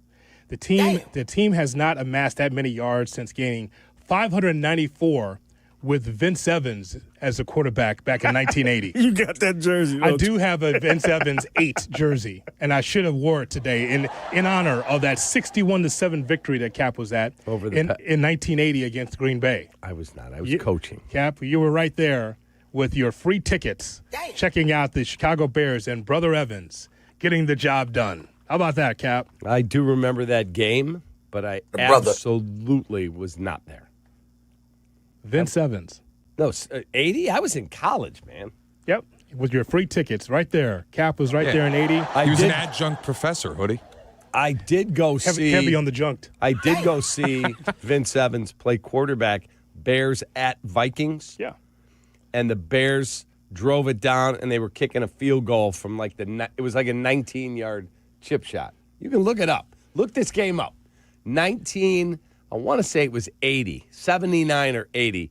The Bears drive it all the way down there at the 1. And they're going to punch it in, and they have to kick the field goal. And Hans Nielsen was the kicker from Michigan State University. And he shanked it. It went off in the corner. They were at the 1. And he shanked it. And it did not, it was 35 feet to the right. Yes. And just to be accurate, in Kap's era, the goalpost was right there at the goal line. So that's pretty bad miss right there. All right, coming up, we will. Did you find it, Shay? Yeah, lost to Minnesota. It was 24-21? October 4th, 1981, 24-21 loss. It was a 20-yard field goal attempt from the 2-yard line, 0 for 1. I was there. Yeah. I was in the end zone, and I'm in a Bears Walter Payton jersey, and I'm standing up like this, and they're going to tie the game, and he shanks it. They cut him after the game. Shanked. Yep. And I got 20 Vikings fans that are around me all throw beer on me. Mm-hmm. Walked out of there dripping wet with their freaking beer, and the Bears gagged. That happens. Yeah, our punter and our kicker were both from Michigan State. Our punter was like a second-round draft pick of the Packers and then got released, and we picked him up. Nicest guy in the world. I ended up becoming friendly with him. Ray Stackowitz was the punter. All right, that'll be fun. And Hans Nielsen was the kicker. Yeah. So to put a bow on all that, shout out to Brother Evans. That's what we got out of that story. Yes, we get out of that story. Shout out to a guy that led a 61-7 victory. And what's not in the box score is how many fingers he broke. Because that was the problem with Vince. He threw the ball too hard. He was like Bobby Douglas, only right-handed. Only way too hard, and that's why he was out of the league. Yes. We will give you the platform coming up next, and if you're on hold, you will be on the air. We want to hear your thoughts about the Bears. The Bears win in a crazy game against the Bengals. You heard it right here on the home of the Bears, ESPN 1000. This is your morning routine. Yeah. Kap and J Hood. Good morning. Morning. Good morning. Oh, and in case I don't see you, good afternoon, good evening, and good night. On ESPN Chicago. Saturdays on ESPN Chicago. Join me, Peggy Kaczynski. And me, Dion Miller, for the cleverly named Peggy and Dion. Of course, we are always talking about the saga of Chicago sports. And occasionally, we may dive into other areas of interest.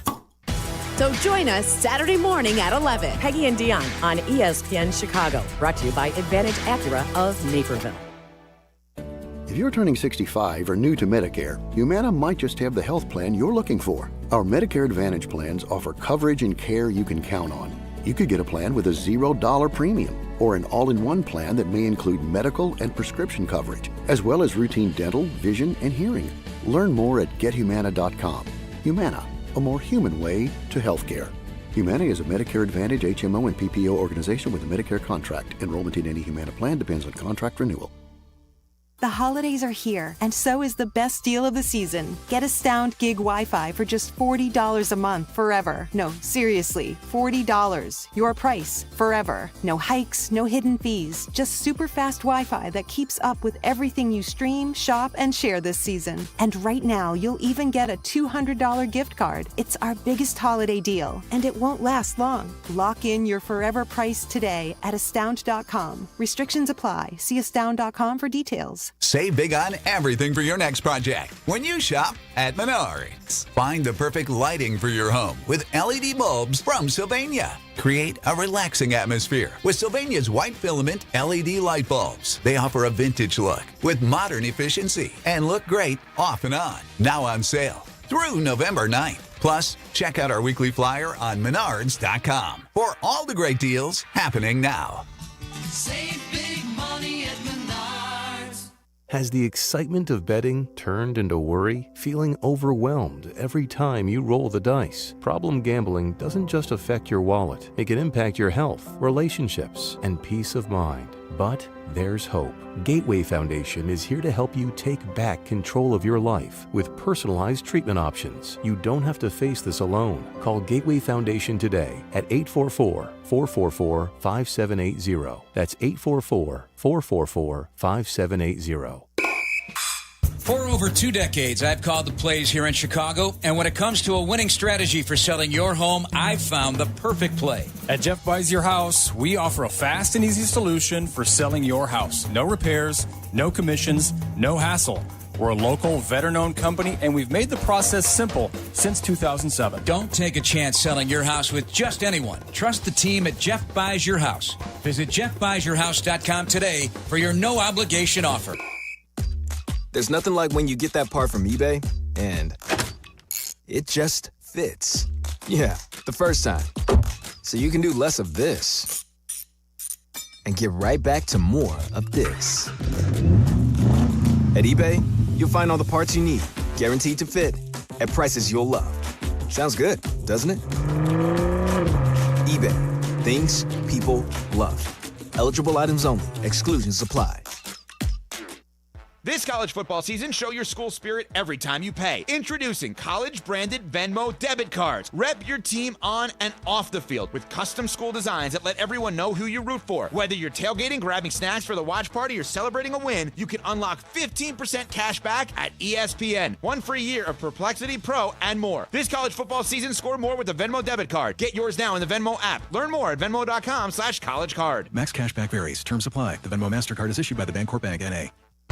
Twin Peaks is the best in the game. Here, it's bigger game days and bolder fight nights.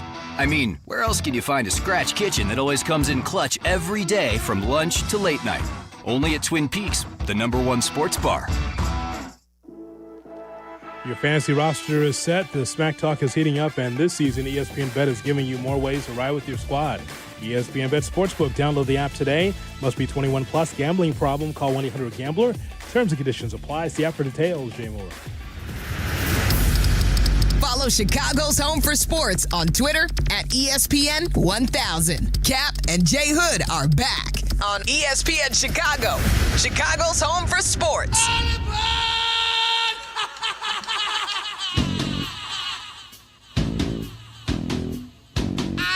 And now it's time for Shay's Platform on the Kap and J Hood Morning Show. Here's Shay Norling. Shay's Platform is always brought to you by the Chicago Transit Authority. Save money, do more, ride CTA. I'm going to use this platform today to ask my guys for help. Kap and Hoodie, I need help. Bring it on. I was going to use this in overreactions, but I realized I don't really have an overreaction. I don't know what to do with it at all. What do we do with the Chiefs? Because I've taken a bullet for in week 2 after the loss to the Eagles, saying they were done. 0-2 teams don't make the playoffs. It was over. Then they got hot. They're 5-3. They're favored against Buffalo. They're the Super Bowl favorites. They still are, surprisingly, this morning. But you look up after a loss to the Bills, 5-4, third place in their division, loss in hand already to the Chargers, Broncos running away from them. They're 8th in the AFC. There's a pretty good chance now that they might miss the playoffs. What do we do here? Oh, I just think that you celebrate what they were and know that that is a team that's trending in the wrong direction. Nothing against Patrick Mahomes. It's just talking about the team in general. It's clear that the Bills have lapped the Chiefs. Yeah, that was clear to me yesterday. Yeah. That the Bills are who we thought they were. Yeah. In other words, a wagon. Yeah. Circle the wagons, in fact.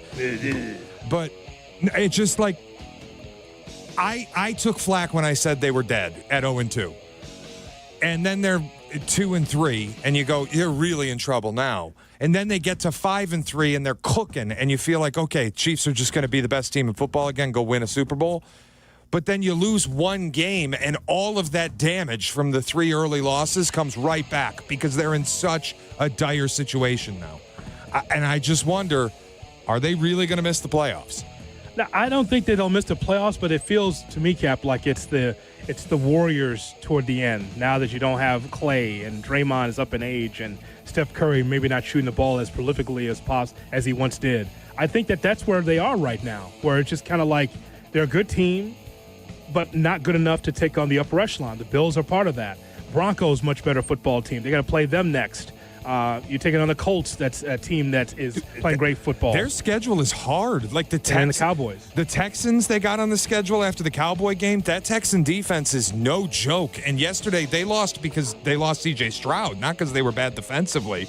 They play the Chargers again, already have a loss to the Chargers. Still got the Broncos twice. That's first place in the AFC West. Hoodie, the question I really want to ask, and the question I want to ask both of you, can I kill them in terms of winning the Super Bowl, or is that just asking for more trouble? That's asking for more trouble. Like, it does feel like they're going to play on the road in Wild Card Weekend. It's too early. I wouldn't count them out. I would just say it's unlikely. That's what I would say. Wouldn't count them out because Patrick Mahomes still has a heartbeat, but I don't think it's likely that they'll win the Super Bowl or get there. Fair. Thank you. And I know that's middling in some ways, but I'm giving Patrick Mahomes the benefit of the doubt. I am.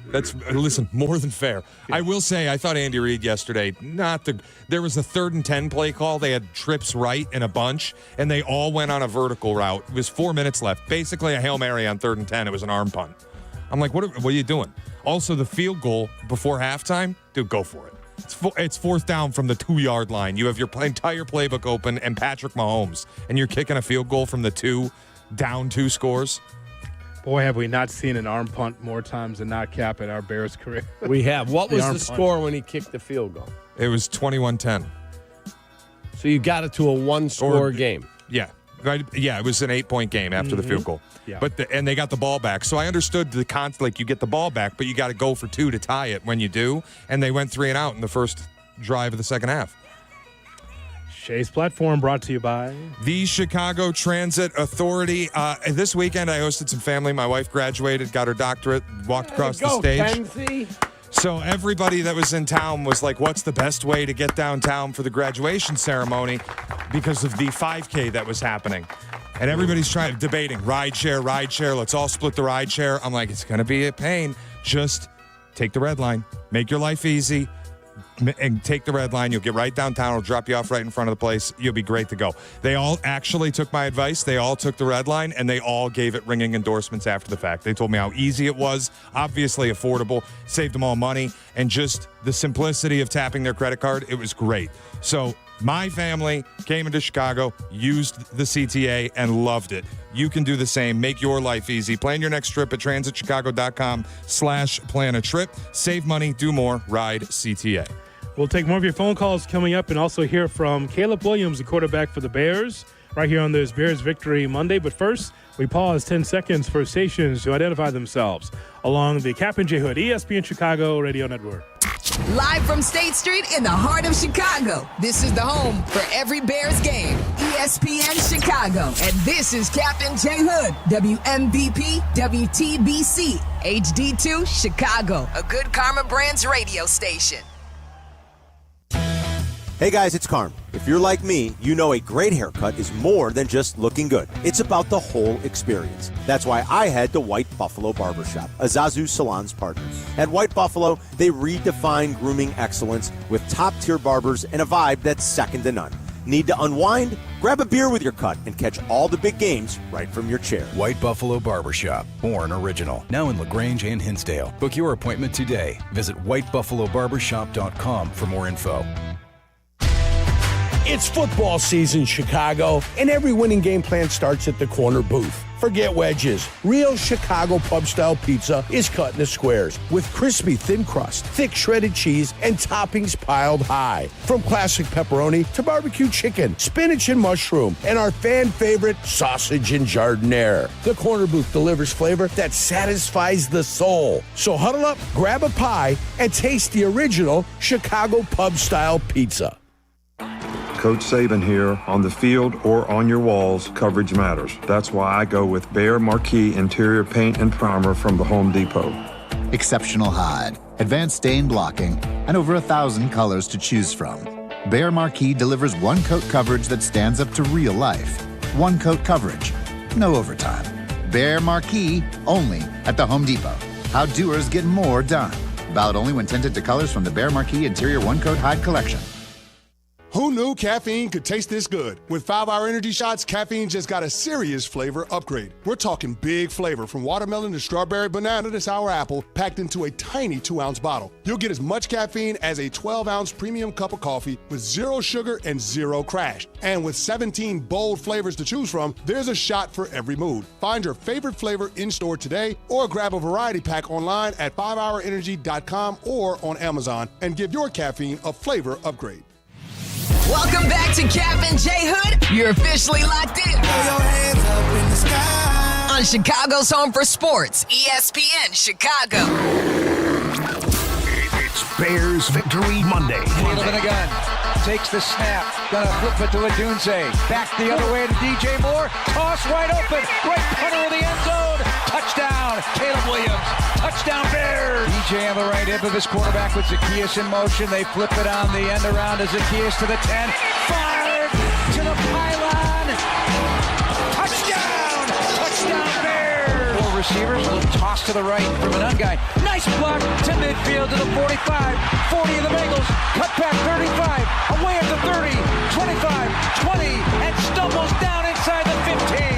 Kyle Mundungai. Toss left. Here's Brown with a head of steam. 15-10.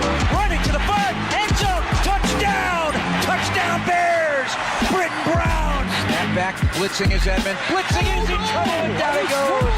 Sacked on a play. Montez Sweat. Oh, it's not over yet. A snap is back to Joe Flacco. Pressure coming by Hardy. Throws into the end zone for the touchdown. Noah Fant. 41-33. Bears over the Bengals. Here's the onside kick. It's rolling around. It hit Hardy. It's covered up. And I think this could be trouble. Bengals have recovered the onside kick. Flacco takes, throws, toast, end zone, touchdown, Cincinnati. And the Bengals, believe it or not, have tied it at 41 with 54 seconds to play. An extra point away from the lead. Safeties are back deep. Adunze motions left. They're blitzing. It's picked up. Caleb throws. Middle of the field. Loveland catch. Breaks away at the 30. Loveland 20. Loveland 10. Loveland end zone. Touchdown Bears. Bears with a win. And a fade to Black. It's Bears Victory Monday. On ESPN Chicago.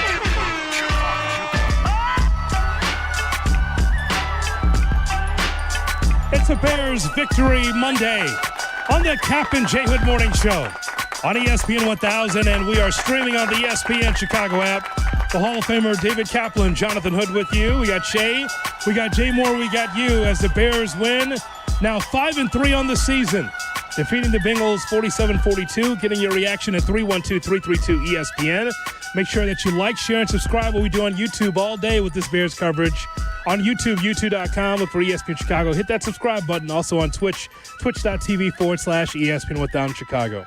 Well, Cap, I mean, it was a mixed bag. Obviously, you rather win that game than lose that game. And I know there are many people that had the Sharpie when the schedule came out.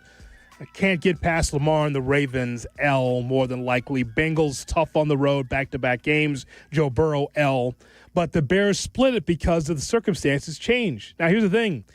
Joe Flacco put up some tremendous numbers, almost 500 yards against the Bears defense, and the Bears still was able to win the football game. So Joe Burrow, Joe Flacco, Joe Cool, it doesn't matter. Joe DiMaggio, doesn't matter. The Bears still won the football game 47-42. It's one of the rare times the offense carried the defense and the just scattershot, ineffective special teams. Yeah, Hoodie, look, there's a number of things we can dissect from yesterday's game. Number one, the defense was horrible. Number two, the special teams was worse. And that's staying a lot when you give up 42 points. Number three, your run game was outstanding. And in the end, your quarterback said, I can't get any help from my defensive guys. Oh, wow. My special teams don't look very good. I got you. And he found a way. I said to you guys, that big play on 3rd and 10 and the game-winning drive at the end, the drive of the game, was Caleb. He gets flushed immediately. How they were able to get so much pressure on him all day long, I don't know. When you blocked as well as you did in the run game, he rolls to the left. Uh-oh. Here comes a guy. Rolls back to the right, and instead of trying to throw a fastball 200 miles an hour, you know what he did? He ran for 12 yards. First down, moved the sticks. And then he hit Colston Level and ball game over. That was 3rd and 10. That, for me, was the key play of the whole game. Yes, the touchdown obviously is going to be play of the day because it's a 58-yard game-winning touchdown. But without that, him ejecting the pocket and running, that never happens. Let's go to the phone lines and talk to you. 312-332-3776, our phone number. Acapulco, Mexico, listening on the ESPN Chicago app. Here's Jacob on Kap and J Hood. Jacob, good morning. What's going on, fellas? Happy Bears Victory Monday. Are you on vacation or you live there? I live here, man. Oh, wow. That is awesome. Yeah, it's pretty cool. I'm pretty lucky. What do you do to be in Acapulco, Mexico? So I actually own a small hotel about 7 hours away from here. And, worked hard enough to get it to a place where I got a good team running it. So there's no golf course over there. I'm kind of golf crazy. So I live out here and, check in with the business, head over there every once in a while. I'm here about 6 months out of the year, and then I'm in the greatest summer city in the world during the summer, of course. Chicago, Illinois. There you go. Obviously. We'll get your number off the air. Yeah, we need to come down. You guys are welcome anytime you want. All right. It says time to move on from Cairo Santos. What does that mean? So, well, I saw, Jake Moody kick in college. I'm a Michigan fan for 5 years, and he's incredible. He's a major step up from Cairo. I think we saw yesterday that Cairo is limited. And, we have to take this opportunity. We got Moody on our practice squad. We just got to move on from Cairo. The stats, Cap, I know you think that he's our, the most accurate kicker and we got to keep him, but that stat is misleading. Inside of 40 yards, he's like 91%, but outside of 40 yards, he's 75%, which is, well, he right was around 8 of average. 9 from 50+ last year. Yeah, I just don't think, he can make those kicks when we really need him. And, Moody is got an absolute cannon on his leg. And I really think it's time for us to just move on from Cairo. Yeah, I said start of the game, I'm about ready to put him on a bus and go, all right, I'm gonna roll the dice. Now, Moody has had accuracy problems. Hoodie detailed him last week. He's got a big leg. There's a reason you get drafted and get cut. And I looked at him 50+ at Michigan. He was like 50%. That's not great. So we'll see what they do. Shay, pick up line 7, please, to get his information. Yeah, we'd love to talk to that dude. Jacob, as always. We'll do a show from down there. I think that's in the. That'd be the great, a plans. listener trip. Let's get his information, Jacob. We appreciate your telephone call. Silvy and Waddle can go to Cincinnati. We can go to Acapulco. Let's go to Derek in Brooklyn, New York, listening on the ESPN Chicago app. Good morning, D. Hey, Kap Hoodie, good morning. Happy Victory Monday. What's up, brother? So I'm a little confused, man. So you had a guy call up a little while ago talking about Joe Flacco. He had a bad shoulder. We're not going to apologize about the quarterbacks we play against, but all last week we talked about how Caleb had to step up because he had a bad game last week. He steps up this week, but then the defense looks like the Giants defense about to give it up like to the Broncos. But he came through and won the game for us. So I'm excited. I'm glad the offense stepped up and none guys stepped up. But what is our general manager going to do to help this defense out? That's my concern. Because what are you willing to give up? That's the thing. I'm not the GM, so I don't know. You know what I mean? I know we need somebody. Well, so I don't know the what Eagles just got Jalen Phillips from the Dolphins this morning. He's out of contract at the end of the year. So what are we, 9 weeks in? So for 8 weeks, that's all they're guaranteed to have him for. Now, they'll be in the playoffs, so they'll have that. And then he's a free agent. They gave up a 3rd-round pick. Okay, that sounds, hey, listen, we can make something happen, but I heard there's a rumor, I don't know how true the rumor is, that our GM might be interested in, what's the guy on the Jets, defensive, Jermaine Johnson or something like that. Jermaine Johnson. He's okay. Yeah. But listen, happy Victory Monday. Love the team. You know, we pulled it out. We did what we had to do. Caleb showed up and proved out again. And we're not going to apologize for who's playing quarterback. Like next week, we got the bum Giants. You know, I live out here, so if we beat the Giants, we're going to apologize. We supposed to are we going to apologize for beating up on Jackson Dart and the backup running? Come on, man. Listen, the Bears fans, let's be happy we won these games. We getting up there. We in the playoff hunt. Bear down, baby. I'm out. Let's do it. Peace out, y'all. All right, have a great week. The bum Giants, okay. Jackson Dart, okay. No Scatterboo, okay. That's right. No neighbors. No neighbors. Okay, there's no neighbors. Your mom would have loved me just putting on the New York accent. She would have. My mom, if she was still around, would say, "What is going on?" I love when Johnny talks in a New York accent. It's like I'm at home again. She was from Brooklyn. Shade, the early line is Bears 3.5-point favorite against the Giants. That's the early line. The Giants are terrible. If you don't beat the Giants at home, boy, I mean, they lost to the most compromised 49ers team we've seen in a long time yesterday, and they didn't just lose, they got their ass kicked. Yeah. You got to beat this Giants team. Disappointed that they couldn't pull it out. The Giants have apparently no life. I thought they had at least one more left in them. By the way, have you seen the stats on Dable? After starting 7-2 in his first season, he started 2-7 in each of the following 3 seasons. Not good. That'll be all. You know, we're going to hear from Courtney next. Okay. She's on her way back from Chicago. So Courtney Cronin, who is in the locker room, can give us all the information we need. Also update us on the injury front with the Bears as well. That's next. If you're on hold, you will be on the air. 312-332-ESPN. 332-3776 is our phone number. On a Bears Victory Monday, the Bears win over the Bengals on Kap and J Hood. Kap and J Hood, morning 6 to 9. This is how it should be done. ESPN Chicago. If we keeping a buck right now, we ass. Here comes the ball. It's Bears and Giants, live from Soldier Feast, Sunday, starting at noon. This is the home of the Bears, ESPN Chicago.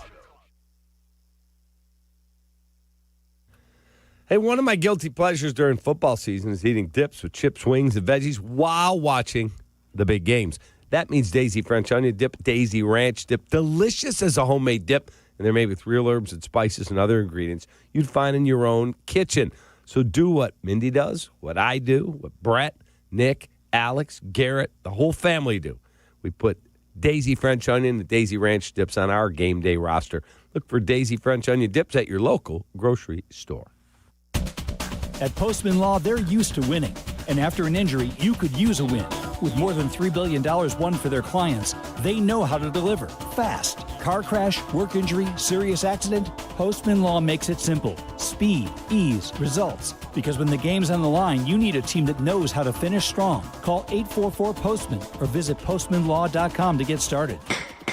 Others promise. Postman delivers. This is attorney advertising. Hey, fellas, it's your pal Yurko, the good kid. Sometimes you all need a little extra confidence when it's your time to perform. And guess what? That's where Blue Chew comes in. Blue Chew provides access to chewable tablets that can help you feel and perform at your best. Stronger, harder, longer lasting. Like somebody gave your downstairs a pep talk and a gym membership. And here's what I love. It's simple. No awkward doctor visits, no pharmacy lines. Everything is online. Their licensed medical providers work with you to find the right option. And it all ships in a discreet package right to your door. Think about it. Whether it's a big date night, an anniversary, or just a normal Tuesday, showing up ready makes all the difference. Confidence counts. Guys, this isn't just about performance. Give her group chat something to talk about. Be the legend of the night. And right now, I've got a special deal for you. Your first month is free. Just go to BlueChew.com, use promo code ESPN, and pay only $5 for shipping. That's it. Chew it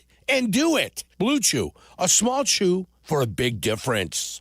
At Uline, the prevailing opinion is, if you don't live it, you don't believe it. The people at Uline believe in hard work, and they live it by being there 24/7 to answer your call, having 41,000 items in stock, and offering same-day shipping from 12 locations across North America. Business owners, sellers, buyers, shippers, and packers believe it. Uline is the hard-working, dependable source for your shipping and industrial supplies. Visit uline.com. Hey guys, it's Silvy for Window Nation's end-of-year sale. This November, you'll save big with 50% off all window styles, plus 0% financing for 5 years and 1-day professional installation. Window Nation's top quality windows come with a lifetime warranty, and I love how they save me money on energy bills. They hold an A-plus rating for the Better Business Bureau, so you know you're in great hands. Don't miss out. 50% off and 0% interest for 5 years. The sale ends soon, so start now with a visit to windownation.com. The post-career day press conference, brought to you by Progressive. Anthony, can you tell us what happened during career day? I'm a biomedical researcher. The kids just weren't impressed. How did you feel when your son called in the backup? Embarrassed, and I knew it would be a fireman. It's always a fireman. It's cliche, but a crowd favorite. He had an axe and everything. I can't compete with that. And will the fireman be helping your son with his science fair project? Hope not. I'm literally a scientist. Like it or not, sometimes you need a backup. That's why there's Progressive to protect your home and auto. Progressive Casualty Insurance Company affiliates and other insurers. Not available in all states or situations. Individuals and businesses with tax problems, listen carefully. If you owe over $10,000 in back taxes or have unfiled tax returns, U.S. Tax Shield can help you take back control. The IRS can seize your bank accounts, garnish your paycheck, close your business, and file criminal charges. Our team of tax attorneys can stop collections and get you protected. U.S. Tax Shield offers a price protection guaranteed quote to get you protected today. U.S. Tax Shield is A+ rated with the BBB, so call 800-494-6139. U.S. Tax Shield, 800-494-6139. Tis the season for cozy nights and big games. Celebrate with Surfside, made with real vodka, only 100 calories, and 0 bubbles for smooth sipping. It's not a seltzer, it's Surfside. Must be 21. Please drink responsibly.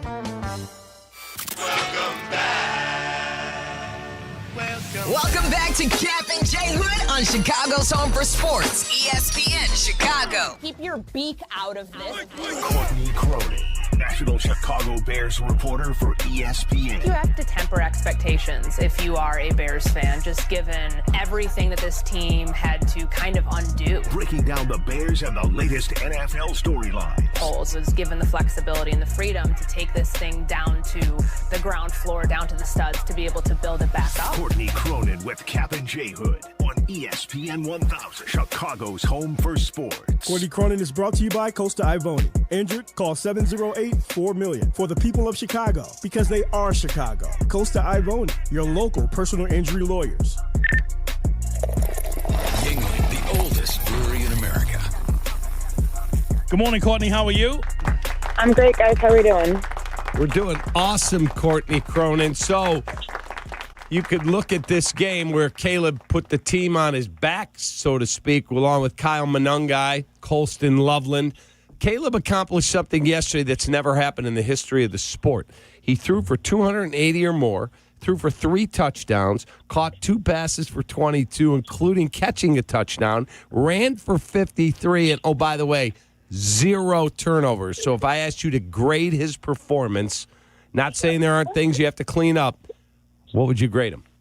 Yeah, I think that's a solid B+, A- effort. Obviously, there's things that have to be cleaned up. There were times where he was missing open receivers, times where I think Ben probably wants the play call back. Like I think of the, earlier in the game when it's, third down from the 6-yard line and he throws there, they should have run. That was a red zone opportunity. You can point out the negatives because I do think that there are a lot of things with Caleb's game that even Ben said, it's an up and down game, but he finished. He got them in position to win the game at the end. Like that 14-yard scramble when he, kicks it into high gear and realizes that he can use his legs as a weapon. Look how dangerous he is.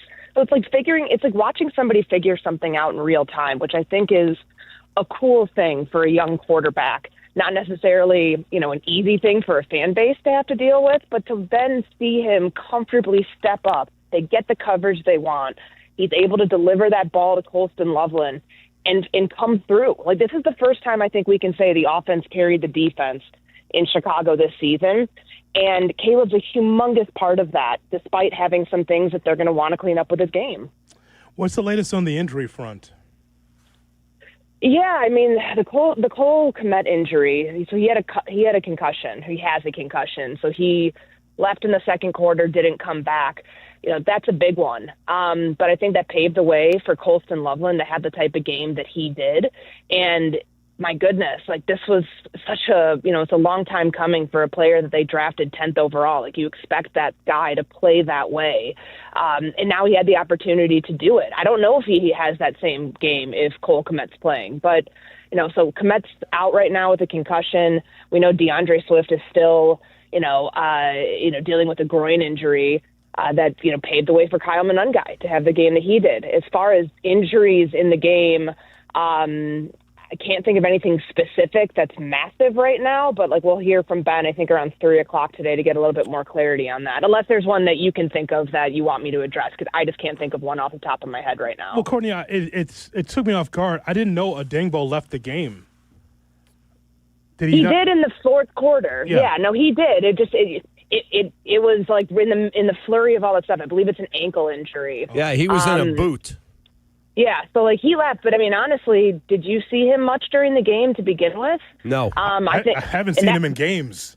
Yeah, no, but you saw Austin Booker get in there, and you saw him get a sack at a pretty critical time, and even C.J. Gardner-Johnson and the pressure that they drew up off of the corner blitz early on. The pass rush, of course, needs a lot of work. They had Joe Flacco under pressure a decent amount. I'm sure there could always be room for more, especially against a banged up offensive line like that. But yeah, I did not see how he got hurt. I just remember hearing them say it over the PA system that he was going to be questionable or doubtful to come back in the game, but he really hadn't had much effect on the game at that point. In terms of the trade deadline tomorrow, Courtney, you got a flight to catch. I do think that they're going to do something. I know Jay Glazer said before the game, the Bears are among the most aggressive teams he's hearing in the National Football League. Do you think they do something? I know Jalen Phillips got traded by the Dolphins to the Eagles this morning. Yeah, and for a pretty significant price, too. The Dolphins are on the hook for a big portion of that salary, and that's, they are a team that's an edge rusher away from trying to get back to the Super Bowl.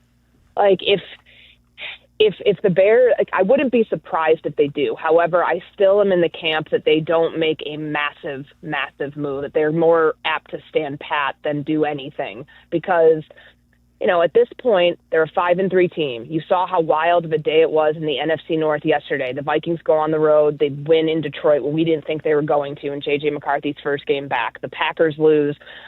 They're right there in the thick of it at 5-3.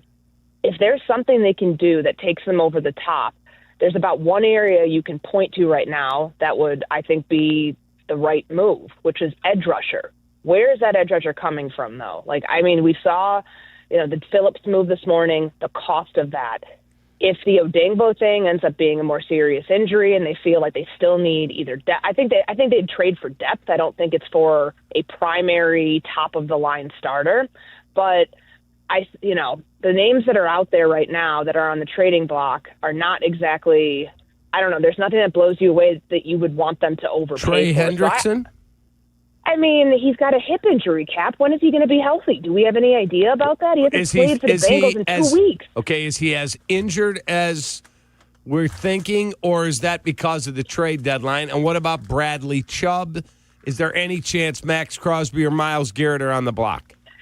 The sound of Myles Garrett sounds like a massive no. But then again, the Dolphins were playing hardball last week after they fired Chris Greer, and then they make the decision to let Champ Kelly move on from Jalen Phillips today. You're giving up multiple firsts for a guy like Myles Garrett, and you have to take on that massive contract that he just signed. I say no. I do not think that is a feasible thing, but the Hendrickson one worries me because I understand he's played with Dennis Allen. He's been in this defense. That's great.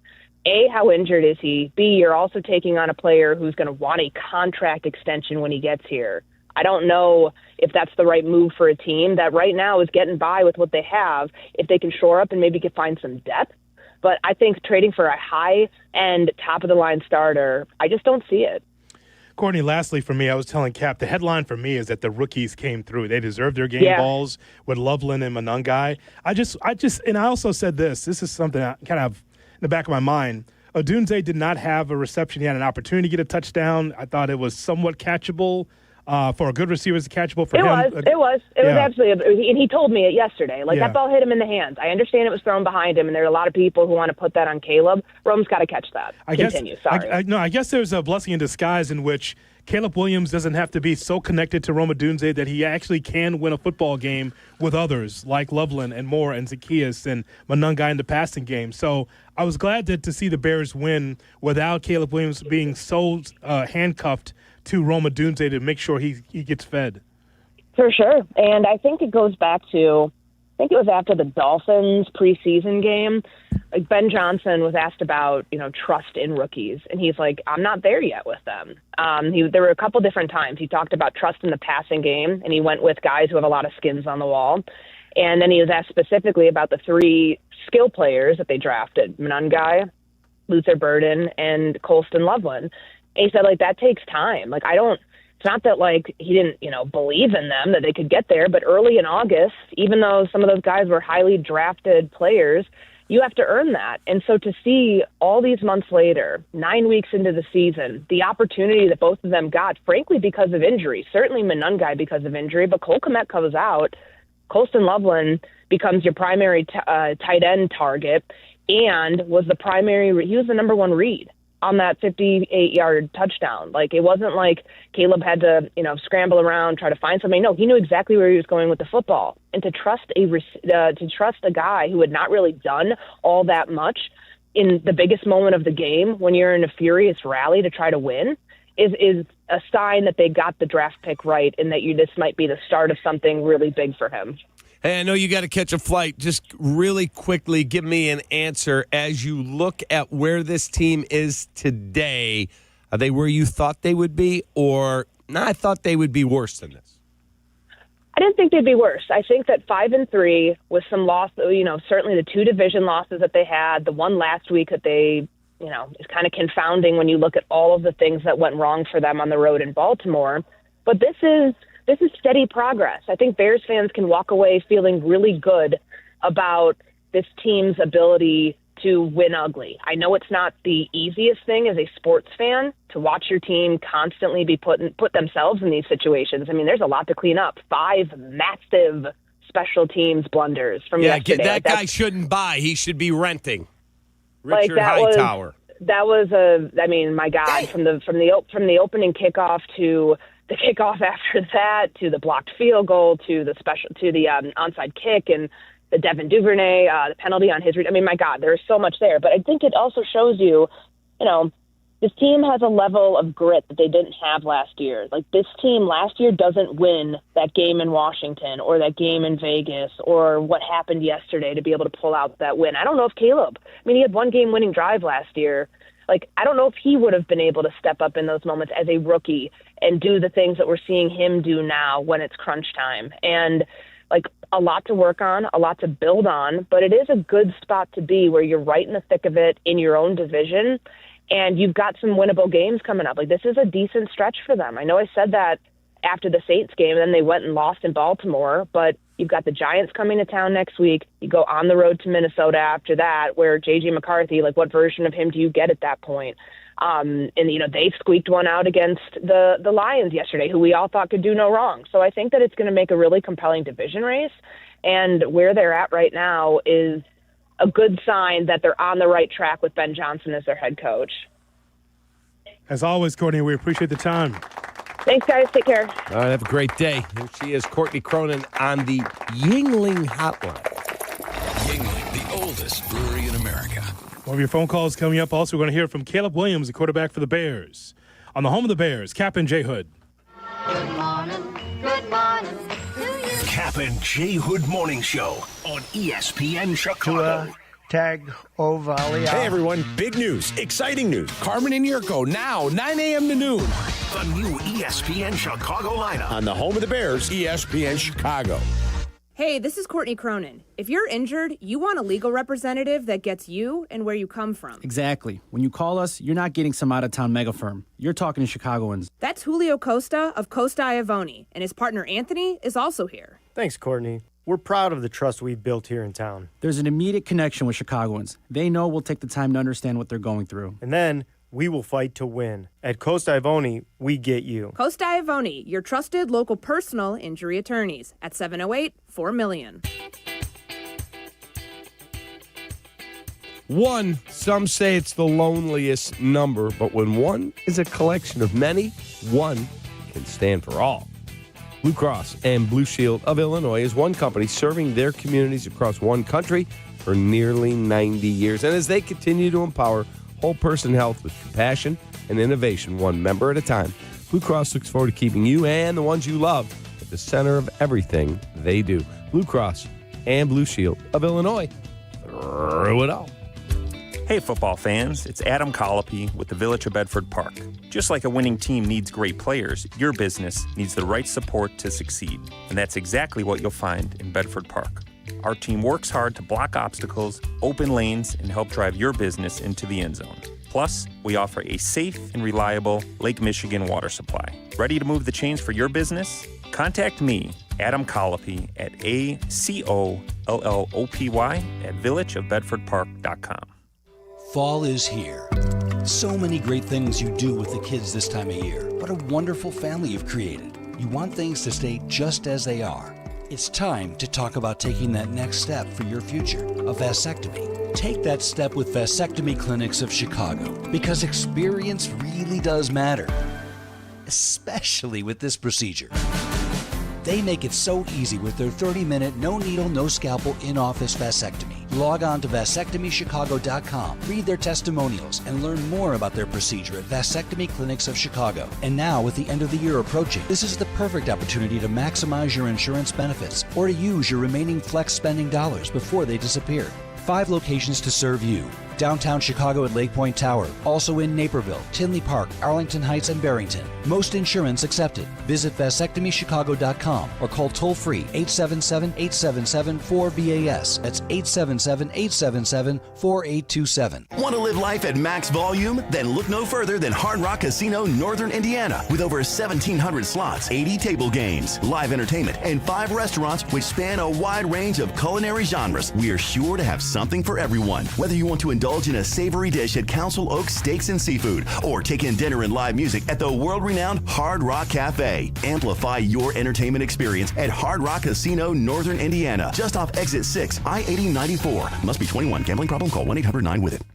From kickoff to cash out, ESPN Bet has all the tools you need to score more on game days. Bet smarter with stats right at your fingertips. Get personalized parlays built just for you. And with your fantasy teams synced right in the app, you can back your squad. Right now, new customers get $100 in bonus bets when you bet $10. Sign up with promo code USL to get started. Must be 21 plus. Gambling problem? Call 1-800-GAMBLER. Terms and conditions apply. See app for details. Offer not available in New York.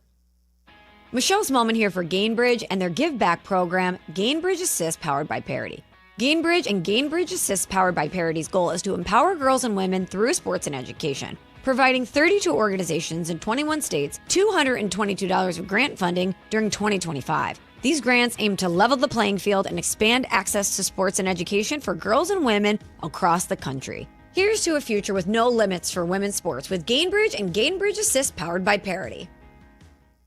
Hit the road in a brand new Toyota in less than 1 hour. At Advantage Toyota River Oaks, you can sign and drive away in 60 minutes or less. Seriously. Or they'll cover your first car payment. Every new Toyota is backed by the Advantage Plus program. Advantage Toyota River Oaks. Restrictions apply. See dealer for details.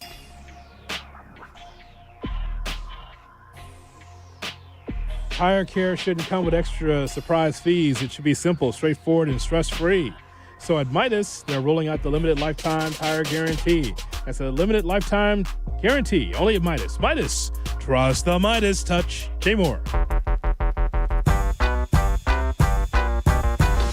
Kap and J Hood are back on ESPN Chicago. Safeties are back deep. Adunze motions left. They're blitzing. It's picked up. Caleb throws. Middle of the field. Loveland catch. Breaks away the 30. Loveland 20. Loveland 10. Loveland end zone. Touchdown Bears! Colston Loveland on a throw by Caleb Williams on the blitz with 17 seconds to go.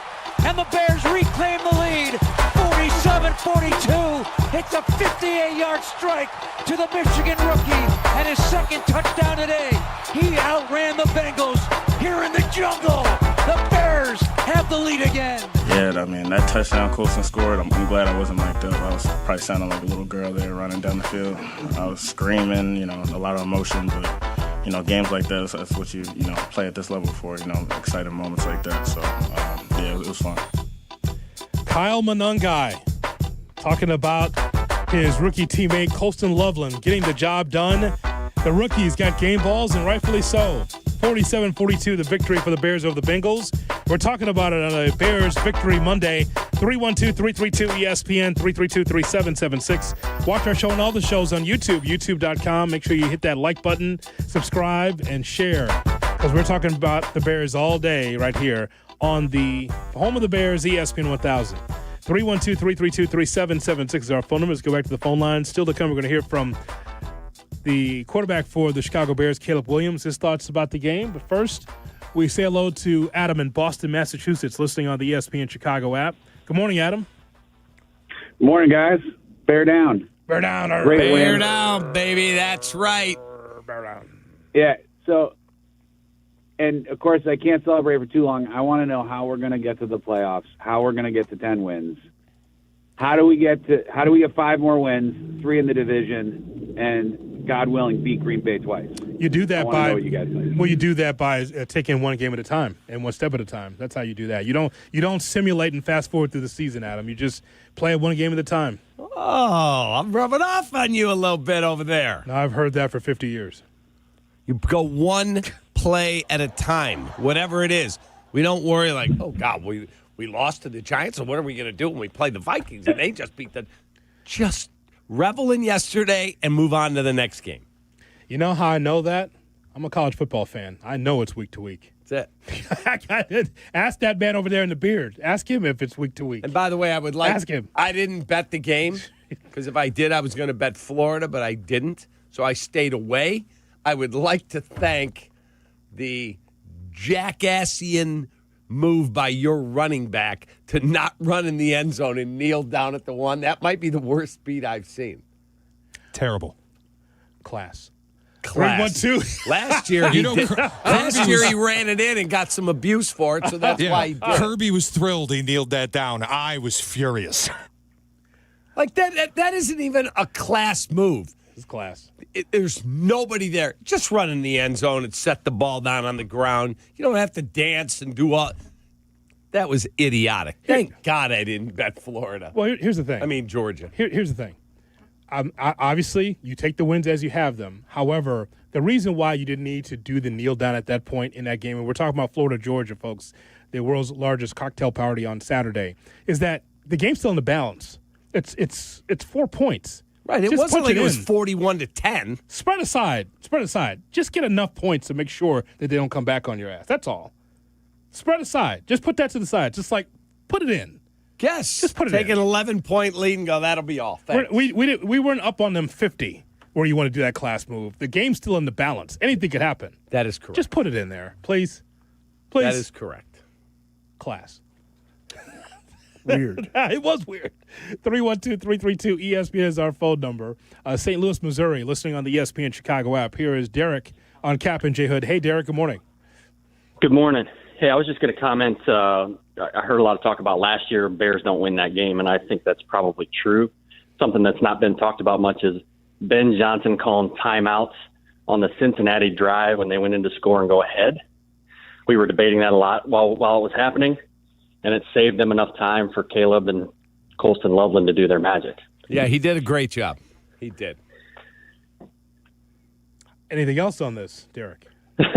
No, I just wanted to make sure that Johnson was getting his kudos because, I mean, all of the fireworks that happened after that were great, but time management, end of the game clock management didn't happen last year. So, all right, my friend, appreciate your telephone call. You know, the officials were going to screw the Bears unless we said something about the intentional grounding call on 4th and 13 with 6 minutes left. Mm-hmm. That was the field goal that was no good, the 54-yarder that was no good.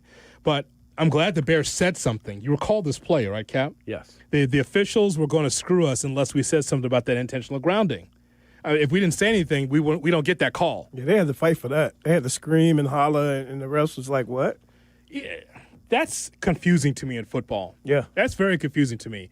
Do I have to yell? This doesn't even happen in the NBA, okay? Mm-hmm. Like, if you say that's a foul, and it's like, no, I didn't see it, and the team just goes to the foul line, there is no jumping up and down off the bench and go, hey, man, that was a foul. Well, let's go back and take a look at that. You know what? That was a foul. We'll rescind that. No. In the NFL or in football, you have to yell and scream at the officials, say, look at that, look at that, look at that. Oh, it was intentional. Like, it's amazing. And they're supposed to be paying attention. This is what they get paid for, right? To make the calls on the field. I know they're not going to get every call or every call right, but that was a blatant, intentional grounding call. Yes, you got to be better. I'm not the guy that just leans on the officials because if our team is losing or if our team loses. But some things are so egregious, it has to be brought up. In my career, I've never been the officials guy. I've always been about how you can get better as for one of my teams or a player. But in that case, Cap, you just have to point it out. Agreed. The NFL happens so much. Look at that. That's a foul, or that's not a foul. Oh, you know what? You're right. I'm sorry. I was mistaken. Either get the play right or not. Agreed. 100%. And by the way, I did want to push back a little bit on something Courtney said to us, and she had to run to get on her plane. She said Caleb only led one game-winning drive last year. Didn't she say that, Shay? Yeah. Well, he also led you on a game-winning drive where your head coach screwed up the Hail Mary, so that would have been two. He led you on the game-winning drive, and your kicker got a kick block to beat the Packers here. That would have been 3. He led you on another game-winning drive in the Minnesota game, and you ended up having to go to overtime on that. It was 4, and there was a 5th. It was like 5 times he took you down the field. So was she referring to actually winning the game? That's what she was referring to. I think she was referring to actually winning. She's looking at the one-loss record in that spot. I understand that, but like the Hail Mary, he drove you down with, what was it, 17 seconds, 18 seconds left? All L's, though. That's not on him, though. Let's just be fair. No, 100%. But you know that she's going to take it to the nth degree. She's talking about it from a one-loss record standpoint. You know that's how she does it. Yes. You know how she is. Not again, when you take a look at those drives, you were right there in a position to win. So we can't turn a blind eye to Caleb Williams putting them in a position to win. Just couldn't punch it in. Couldn't execute at the end. Fair. So in this case, both things can be true. Fair. Right? I'll give you that. Yeah. Fair. In beautiful Hyde Park, here's Lewis on the ESPN 1000 on Kap and J Hood. Lewis, good morning. Hey, good morning. How you doing, guys? Sweet Lou, what's up, man? I just want to say it was a great win yesterday. Impressive. They were able to pull out. Caleb, to me, kind of looked like Jim McMahon out there doing it with his legs and his arms and showing a lot of gut. I appreciate that. But that O-line has to get better as far as pass protection. For the whole game, he was just rushed out of the pocket constantly, where he was like spinning and turning around and, not really having time to throw and set. If you compare it to Flacco, who basically stood in the pocket like the Statue of Liberty and just had all time to throw because our pass rush couldn't get to him. So I would like to see the Bears get tremendously better O-line, pass protection, and get better on that D-line as far as getting pressure on quarterbacks.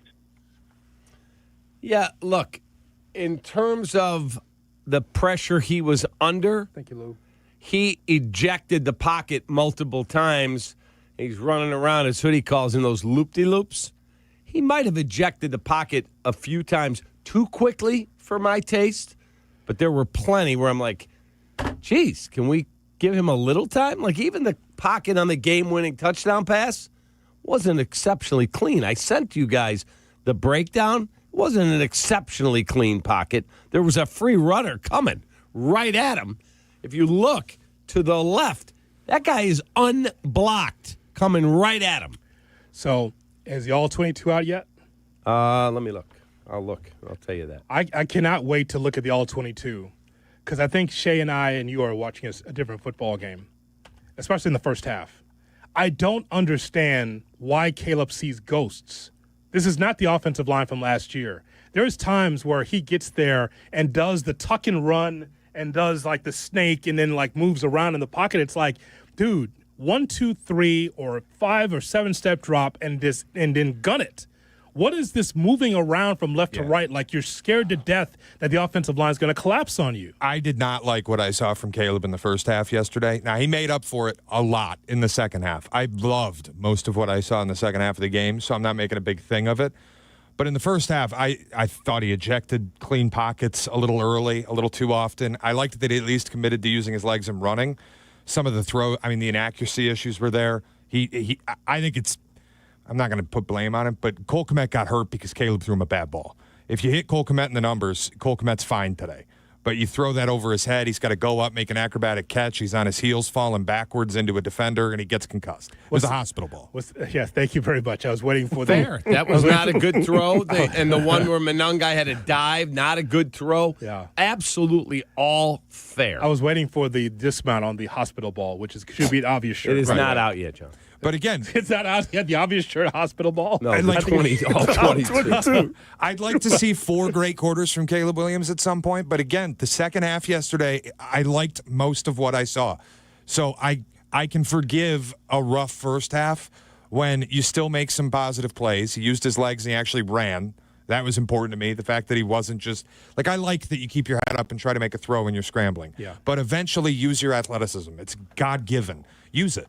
And I like that he did that in the first half. Second half, I liked almost everything I saw. How long do you think it would take for someone to get over the beating that they took last year? A season. So I'm thinking that he's still kind of processing what happened last year to okay, it's a different line now, but he's still nervous. But I mean, but I think that if you're the offensive line and he hikes the ball and he immediately goes backwards and goes up in between, moving his arms. If I'm Joe Tooney, go, Caleb, wake up! It's me. I know. Joe Tooney. I know. Slap him. You gotta just him, hey man, hey, don't worry about it, man. Hoodie, I'm Theo Benedict. I'm not from last year. I'm telling you, go back and watch the second half. I rewatched the game this morning, and the second half, that opening drive in the third quarter. So the first half, my biggest issue was he was still hunting home run plays. And he's going downfield a lot. He's taking longer throws than he needs to. He's missing obvious checkdowns. He's ejecting early pockets. And I'm like, this isn't what I want to see. Opening drive of the second half, he threw so many checkdowns quickly and just decisively. I loved it. It was the complete opposite of what the first half was. Yeah, but I mean, and I think it got him in a rhythm and it got him comfortable, and that got him going for the rest of the game. But that first half where it's just as soon as he gets the ball, he starts moving around and trying to find. It's just yo, hey. No, I'm not. It's not Ryan Bates. It's me. It's Jonah Jackson. It's PTSD. It's man. good. We're good, man. We're good. No. He's a work in progress. Man. Caleb, wake up, man. It's Drew Tolman. We're good. You don't have to be moving around like that. Just 3. Hey, Cap, 5 to 7 step drop. Rip it. Just go. You have to do that. Agreed. You got to get in that kind of rhythm. Absolutely agree. That's why I want to watch the All-22. Is there somebody open that he's missing? I know he missed Durham Smythe, according to Adam Archuleta. Okay, he's a goof. I mean, Durham Smythe. I mean, he's just a lot of criticism, by the way, from what I understand, on the TV side from a former Bear, Archuleta, who was cut mid-season, I believe. Yeah, he's not a very good analyst. He's not. Well, it's what is it, Shay? 5th crew with Spiriditas? It's down the line. That's it's the 5th or 6th. B-, yeah. It's the AFC South, AFC North crew. I mean, the highlight for me, again, watching this morning was I think it was the open of the third quarter, and Spiro says to Archuleta, you got a great coat. I need to get a coat like yours. I'm like, what are you talking? Do the game. Spiriditas. Touchdown, Bears. All right, coming up, we'll take more of your phone calls. 312-332-ESPN, 332-3776, phone number. Shout or no shout at 8 o'clock on the home of the Bears, Kap J Hood. Kap J Hood, ESPN Chicago. Courtney Cronin, the latest from Hallis Hall and wherever Bears roam in Chicago. Be an informed fan with ESPN Chicago. Brought to you by Costa Ivoni.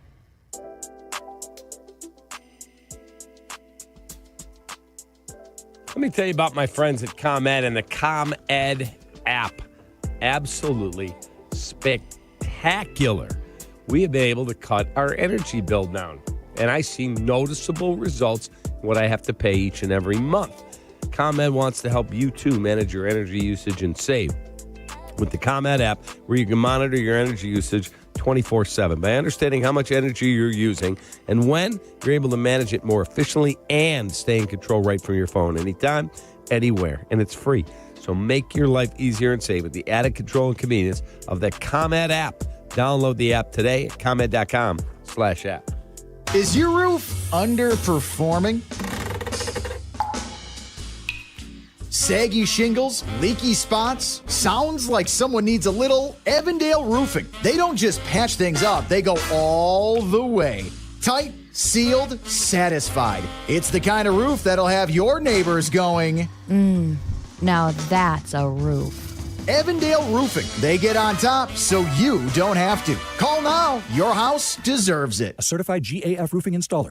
Property managers and GCs use FinishingChicago.com's contractors for finishes and protective coatings in the most iconic venues, interior spaces, and essential infrastructure.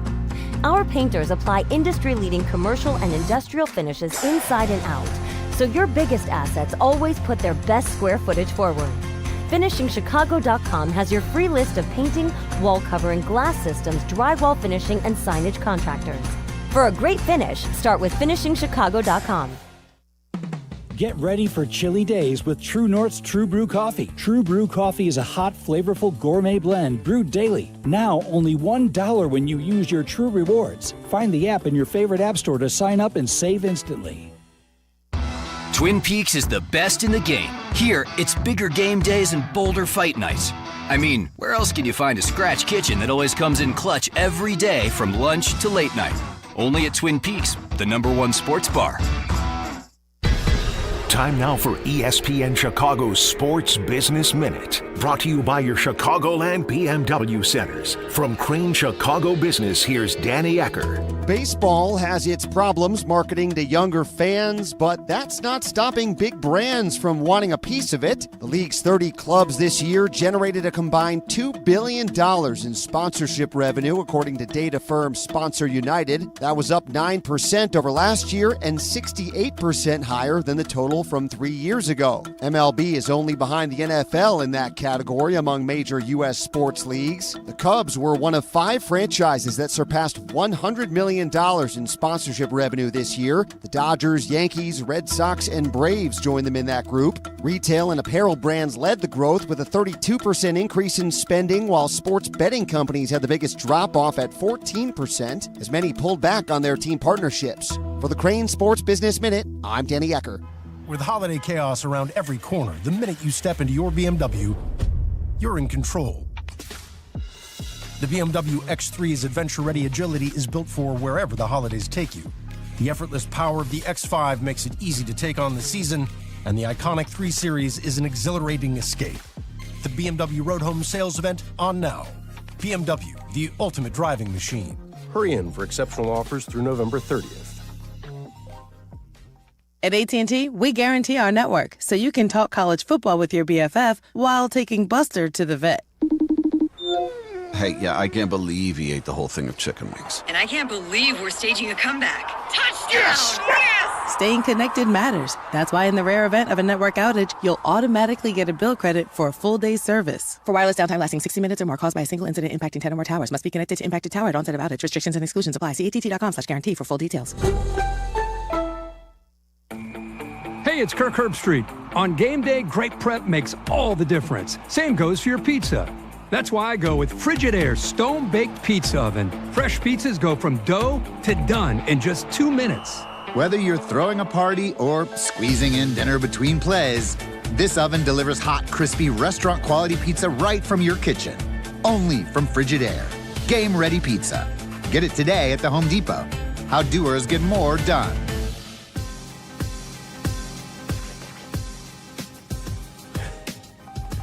Yes, folks, Venmo. The college football season is up and running. Show your school spirit every time that you pay. Introducing the college brand Venmo debit cards. Rep your team on and off the field with custom school designs that let everyone know who you root for. Get yours now in the Venmo app. Learn more at venmo.com/card. It is max cash back varies. Terms apply. The Venmo MasterCard is issued by the Bancorp Bank N.A. Jay Moore. Now back to Kap J Hood When I tell you he's got his own money, I mean the boy has got his own money. On ESPN Chicago. Bajan in the game. Caleb Williams gonna throw to Bajan on the near side. Bajan loads up the ball, throws it back to Caleb Williams with a blocker in front. That's Tooney to the 30, to the 25, out of bounds, far side of the field. Tyson Bajan completes a pass to Caleb Williams, who's also caught a touchdown pass today from DJ Moore. It is Ben Johnson's bag of fun, the big bag of fun. Yeah, they were. I didn't want to say it, but I dropped a few. in those moments, working up for those passes. And so being able to call it, this week and, get it right, make it look good was important for Coach and us. And so we made it happen. It was a great play for us. Caleb Williams and the Bears get the job done against the Bengals. So go right to the phone lines to talk to you, the Bears fan, 312-332-ESPN. Beautiful San Diego, California. Listening on the ESPN Chicago app is Jamie on Kap and J Hood. Jamie, good morning. Jamie, are you there? Jamie going once, twice. See you, Jamie. 3 times the lady. Beverly and Mike is on ESPN 1000. Hello, Mike. Kap J Hood, man. Good morning. What's up, brother? Hey, look, first thing first, this is a glorious Monday. I just want to let you guys know this.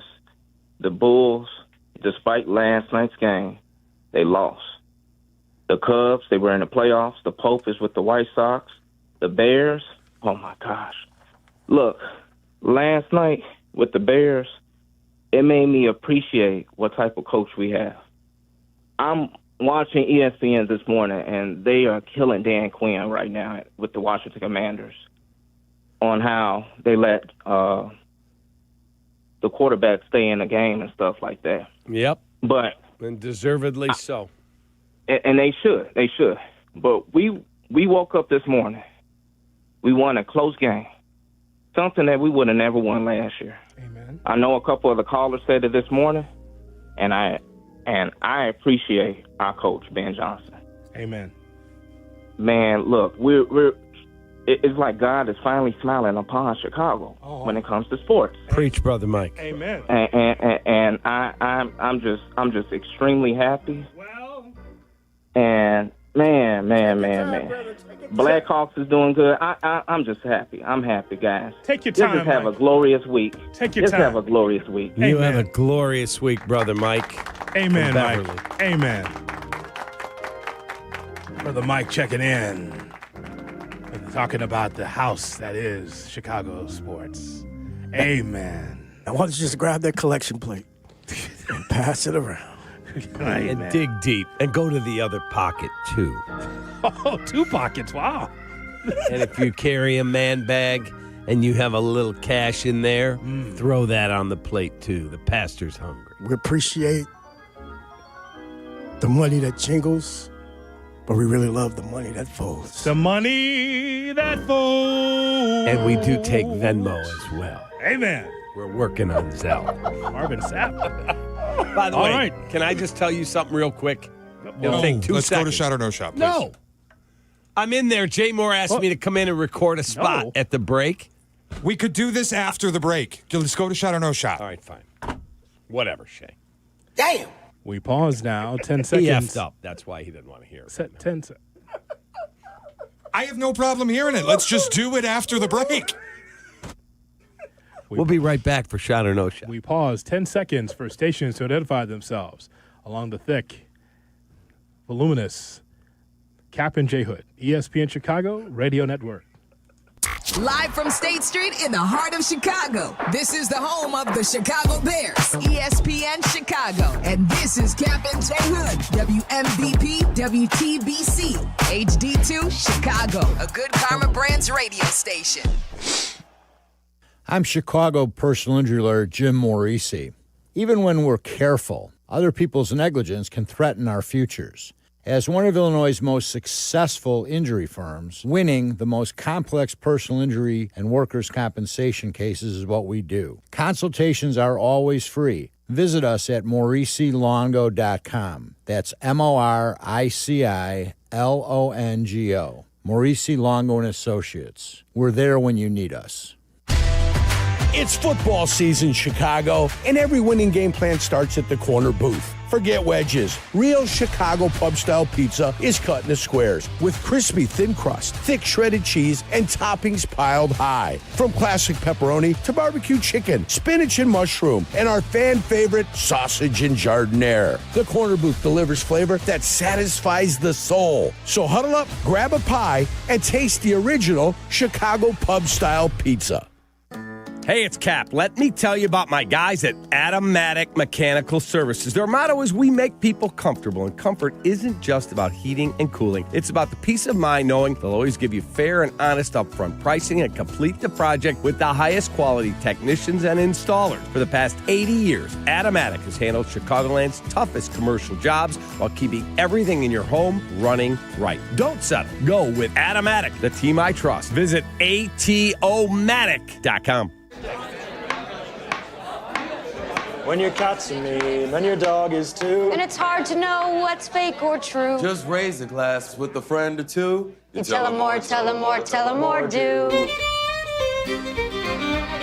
When the online trends keep getting worse. And you lost your keys in the metaverse. Now your right swipe just went left on you. You tell them more, tell them more, tell them more, do. It's a crazy world, so what do? You tell them more, tell them more, tell them more, If you missed something, get the podcast on the ESPN Chicago app. Kap and J Hood are back on Chicago's home for sports, ESPN Chicago. Checkmate 1-6, immediate suppression on target. That's why I see him in the shot. Shot or no shot with Kap and J Hood on ESPN 1000 and the ESPN Chicago app. That's why I see him in the shot. Good morning and welcome into the Kap and J Hood Morning Show on ESPN 1000 and streaming on the ESPN Chicago app. With David Kaplan, Jonathan Hood with you. Still to come, we will go around the NFL, but first, shot or no shot. Here's Shay Norling. Shay? Good morning, boys. On a Bears victory Monday. How we feeling? Feeling awesome, man. Awesome.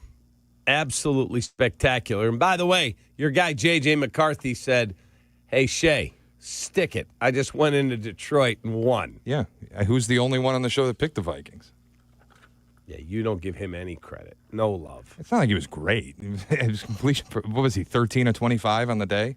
Whatever. That back shoulder fade at the end of the game to ice it was a nice throw. To Jalen Naylor was an outstanding throw. Michigan to Michigan State. Hoodie, can I tell you what this jackaloon in there did when you ran to grab water? Yeah, I'm fine, thanks. How are you, Shay? Great, Hoodie. So you said to me, hey, Jay Moore's looking for you to go in there and record something. Yeah. So I go in.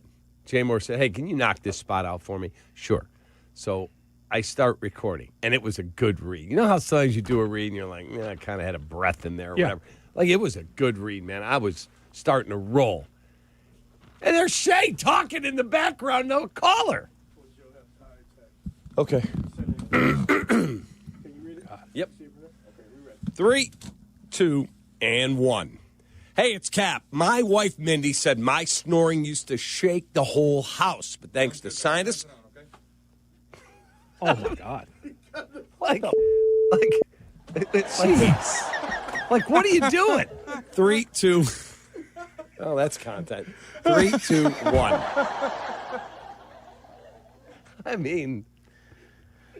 We're on a time crunch. We're at a break. It's really amazing around here. I mean, there is no green light. There's no red light. It's just zoom right through the intersection around here. It is amazing.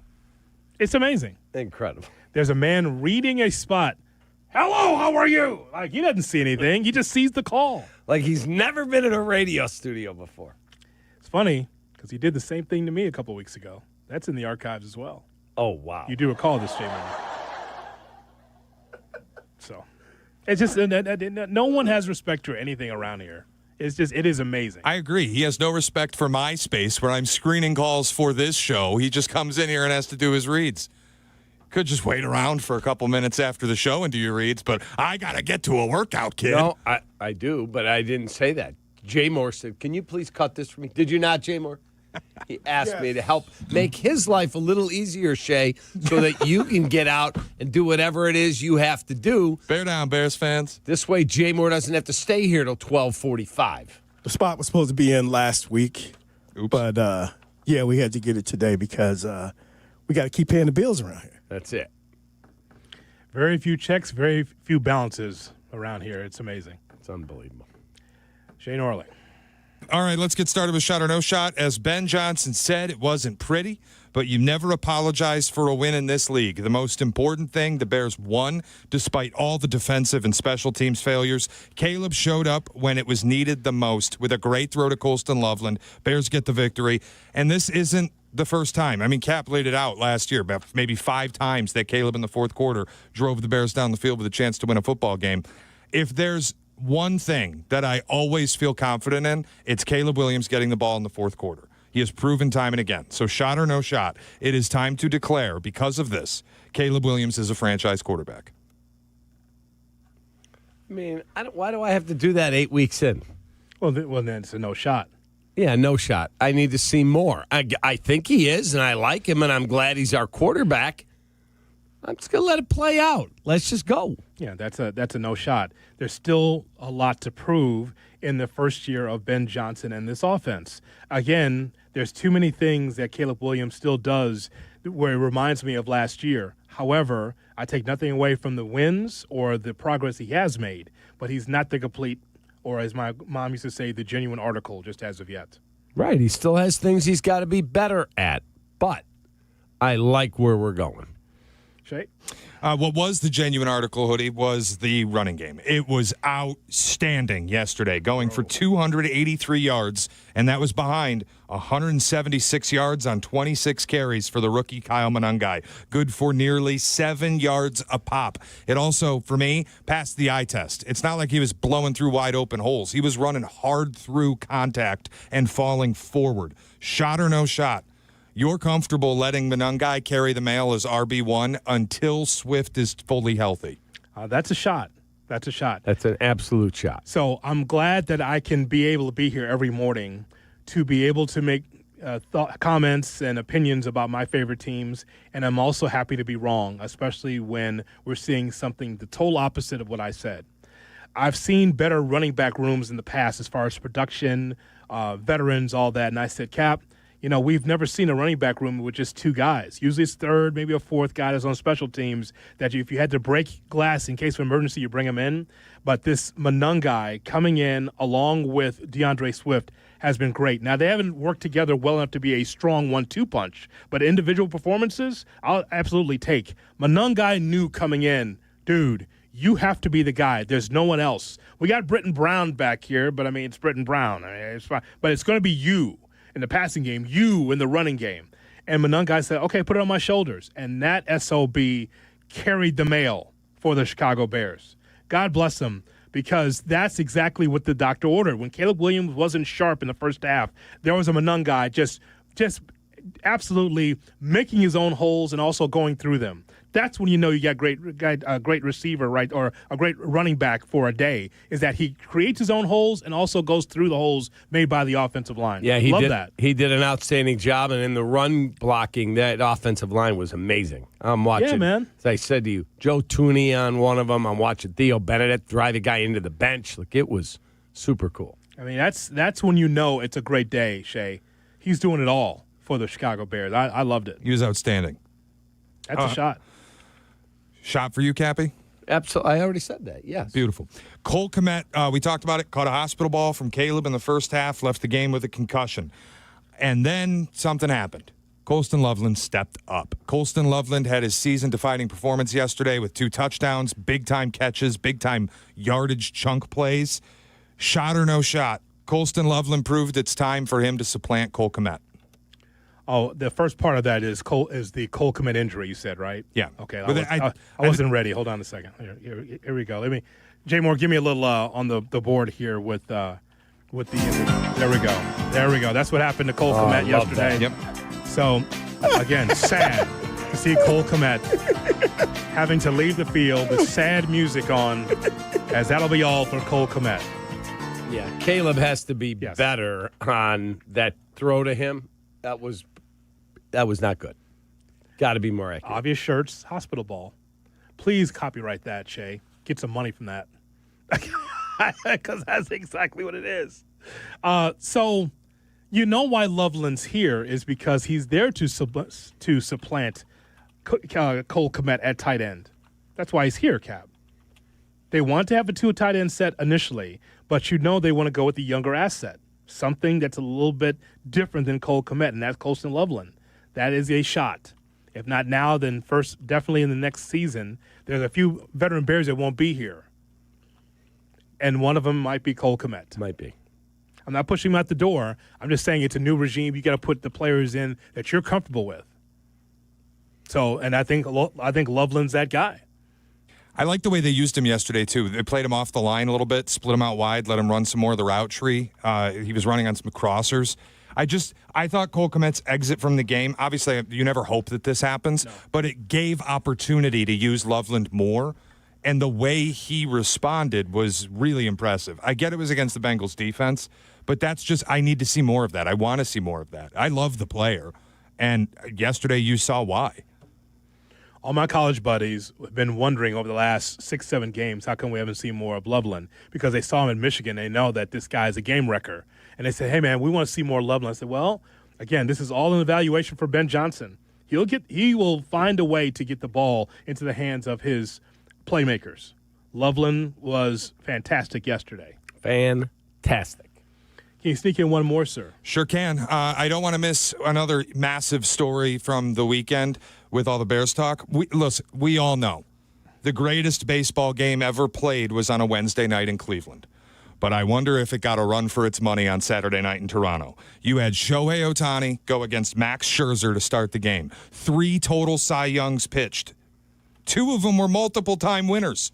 A big-time blown lead behind late-inning heroics from an unexpected player, Miguel Rojas, game-tying 9th-inning home run, back-to-back innings with bases loaded, resulting in 0 runs, force outs at the plate, the Andy Pages catch. You get Yamamoto in relief in extra innings a day after throwing 96 pitches, shot or no shot. Game 7 Saturday night was the best game since Game 7 in Cleveland, and maybe the best ever. Yeah, that's a shot.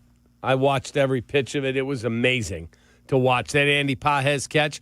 You know, people forget Dave Roberts pulled out Tommy Edman was in center, and he brought in Pages. If it's a smaller guy, that ball hits the wall, and the Blue Jays are celebrating a world championship. Yeah, there were so many things that went on in that game. And look, I'm not a Dodgers guy, but that was super cool.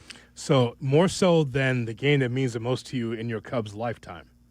No, I think that was the greatest game I ever saw. Now, my heart was invested because it's the Cubs, but it was the Cubs 108 years, 68 years for the then Cleveland Indians. Yeah, all the drama that went into that, the home run off Chapman, winning it after the rain. Yeah, that was, for me, the greatest game ever, and it was the most highly rated. Last night was second. So the Cubs, you're saying, that's number 1 and the Dodgers are number 2. I mean, it'd be hard to come up with a game, Cap, that had so much action in it than what we saw over the weekend with the Blue Jays and the Dodgers. There's so many things, Game 6 and Game 7. Correct. I thought the 18-inning game was like one of the best games I've seen in my life. I think on the whole, Hoodie, it's the greatest World Series I have seen in my life. The Dodgers and Blue Jays. On the whole, as a series. It was incredible. I think it was the greatest World Series I've seen in my life. And I think you're splitting hairs. It's either Cubs-Indians Game 7 or Dodgers-Blue Jays Game 7. I don't care which one you pick. I think Cubs fans will pick the Cubs game. I get that. I would probably lean towards Dodgers-Blue Jays because of the star power that was present. Just so many things, so many moving parts in that series. And again, the Blue Jays, even though they're at home, it felt like their back was against the wall, and they were so pensive and somewhat tight at times. But that one was the best for me. That was just amazing. It was an incredible thing to watch. And it's interesting how this show works, Shay, because as I was in Los Angeles for my vacation with Peacock, there we are at Dodger Stadium to check out the Diamondbacks and the Dodgers, and the bobblehead that we got was Will Smith. Yeah, he brought it back for me. Now he's commandeering it back. You know, the last 6 World Series have had a Will Smith on their team. The last 6 World Series champions have had a Will Smith. Correct. So I would like to see if the guy wants to quit acting and play for the Cubs next year. I am shocked that that's still sitting here from over the weekend. Tyler and I want to create a bobblehead collection. Anytime you go to a game and you get a bobblehead, you bring it in here and you put it on that desk. It's become the Dan Patrick Show. Oh, wow. We're just going to have random bobbleheads from across the country. Thank you, Fritzy. JP Polanco. Somebody's going to go to a game or JP Crawford. Go to a game in Seattle, you get JP Crawford. It's just kind of funny that Will Smith, the guy that was the hero, happens to be the bobblehead, has been sitting here since May. Crazy. Incredible. Yeah, he brought that back, and he's been sitting here ever since. Okay. You're saying we caused it. Okay, Jay Moore. That's not a bop. That Will Smith song's terrible. That's why I'm playing it. That's terrible, man. That's the only Will Smith I have. Why is I don't have any other Will Smith. That's the only one. You're going to burn a hole into the system with that. Hoodie, are you saying our Will Smith bobblehead is the Dodgers Jobu? I think in some ways, yes. We've had a lot of good luck with Will Smith sitting here. It's crazy. We have. I like pretty girls. Will Terrible Smith. song. God almighty. That's the best. It's right at the top. Well, see, that's the Fresh Prince. Yes. With Jazzy Jeff. That's a different Will Smith. When he was cool. Maybe Will Smith should try cursing in his records because then he'd sell some. 50 years old. Like, I like pretty girls. Get out of here. How about women? How about pretty women? How about that? Kill. We go around the NFL, something special that Shay's got cooked up for us, and more of your thoughts about the Bears. Hey, the Bears won against the Bengals. If you have not called in, check in 312-332-ESPN on Kap and J Hood. Kap and J Hood, morning 6 to 9, ESPN Chicago. It'll be long, it'll be hard. Sometimes the conversation can get away from the team on ESPN Chicago's Kap and J Hood show. Fortunately, there's always room for a sidebar. Just a quick sidebar, may I approach? Sidebars on the Kap and J Hood show are presented by Ankin Law. You cannot keep the polar vortex from coming to Chicago, but you can keep it from coming into your home by calling my guy Russ Armstrong, the Chicago window guy. Russ keeps it real. He offers the most energy-efficient windows and doors at the lowest price guaranteed. There's no subcontractors. There's no marathon sales pitches. Just top-quality products, expert installation, and you deal directly with Russ Armstrong, the owner. So we got all our windows. It's been, 7 weeks, something like that. It's amazingly great. God, are they nice. And now my kids are using Russ Armstrong to get windows in their home. Chicago window guys are the guys we trust, and you should too. 847-881-3060. 847-881-3060 or ChicagoWindowGuys.com. Hey guys, it's Silvy. Are you feeling sore, stiff, or just not at your best? Maybe you've been dealing with pain for months, hoping it will just go away. You deserve to feel your best. Cairo One Wellness Centers offer personalized chiropractic care to help you live pain-free. No drugs, no surgery. Too many of us think pain is just part of getting older, but that's not true. Visit ChiroOne.com today. They have locations across Chicagoland, including Glenview, Wheeling, and Libertyville. That's ChiroOne.com, and let them know that Silvy sent you. Great Clips believes veterans make us great, and that's why this Veterans Day they're offering free haircuts to all veterans and active duty service members.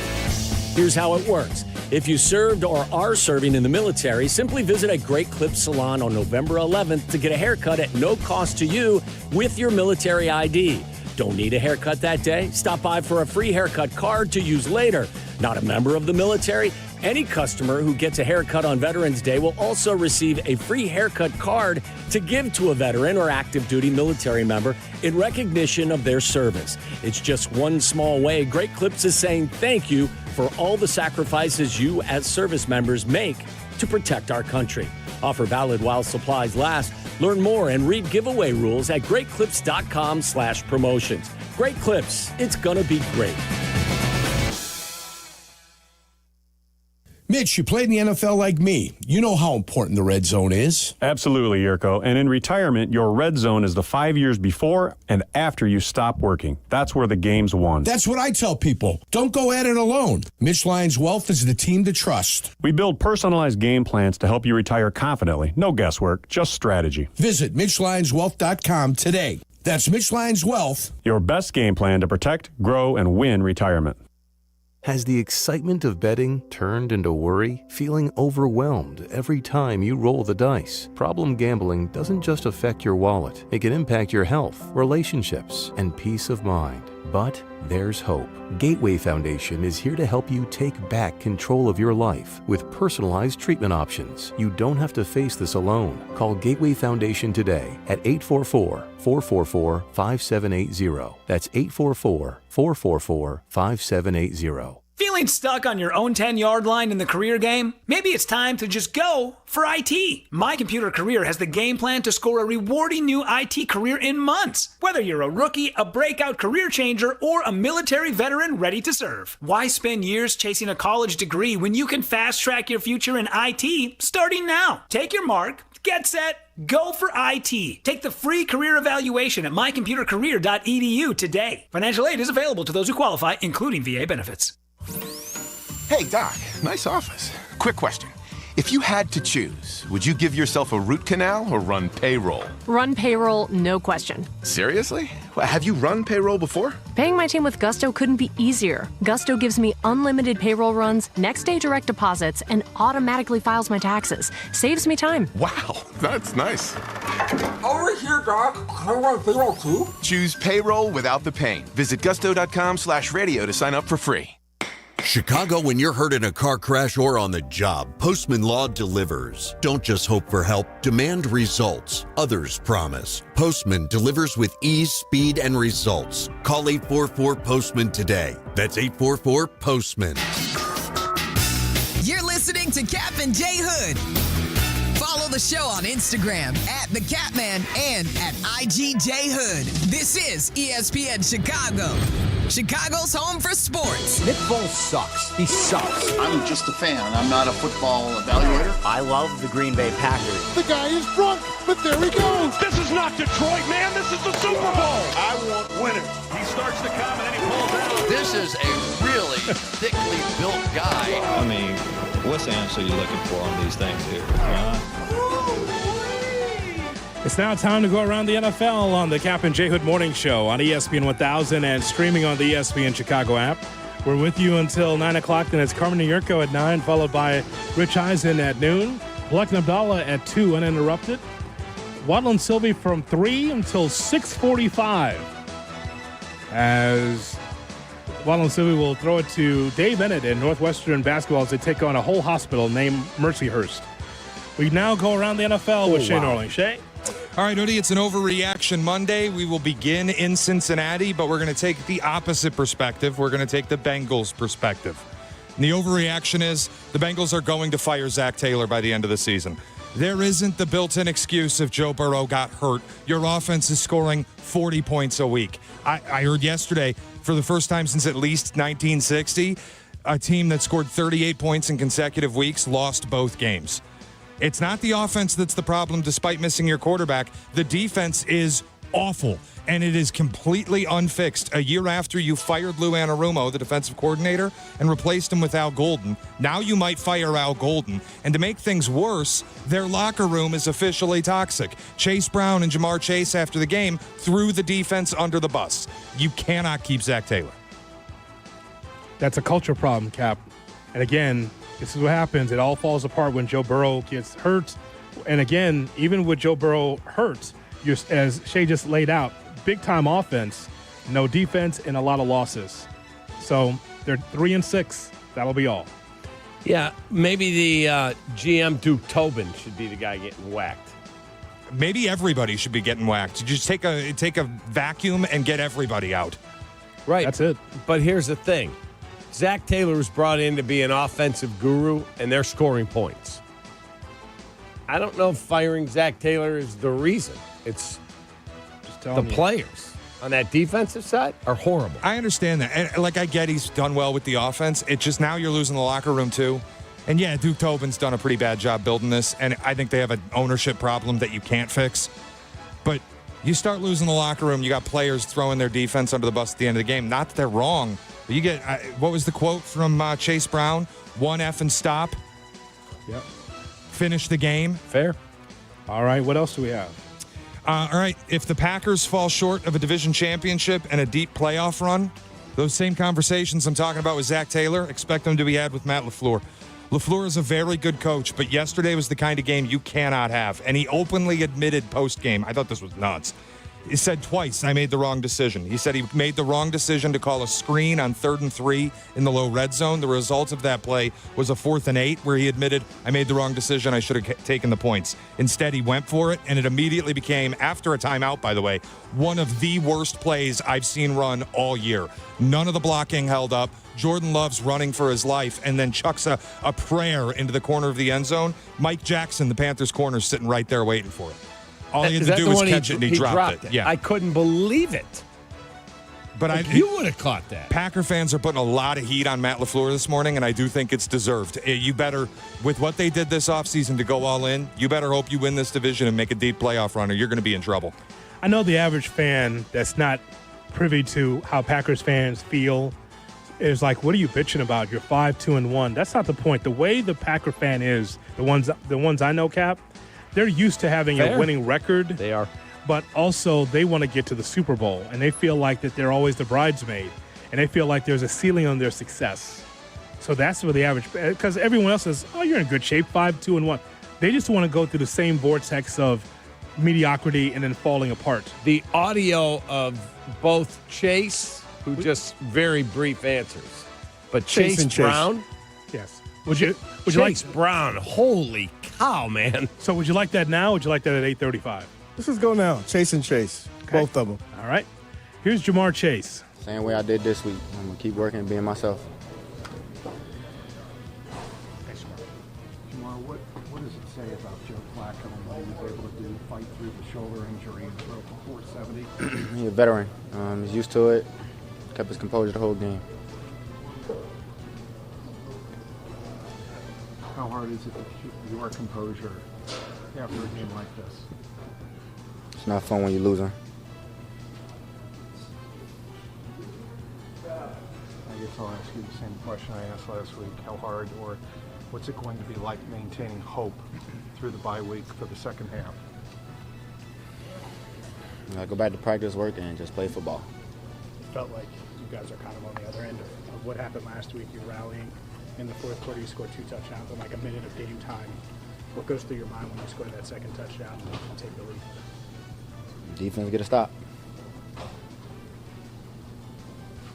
How difficult is it to stay unified and make sure that it's not offense versus defense in this locker room? How difficult is that going to be? Given the emotion. I don't know. I've never been in this situation. I don't know how to handle it. I don't know.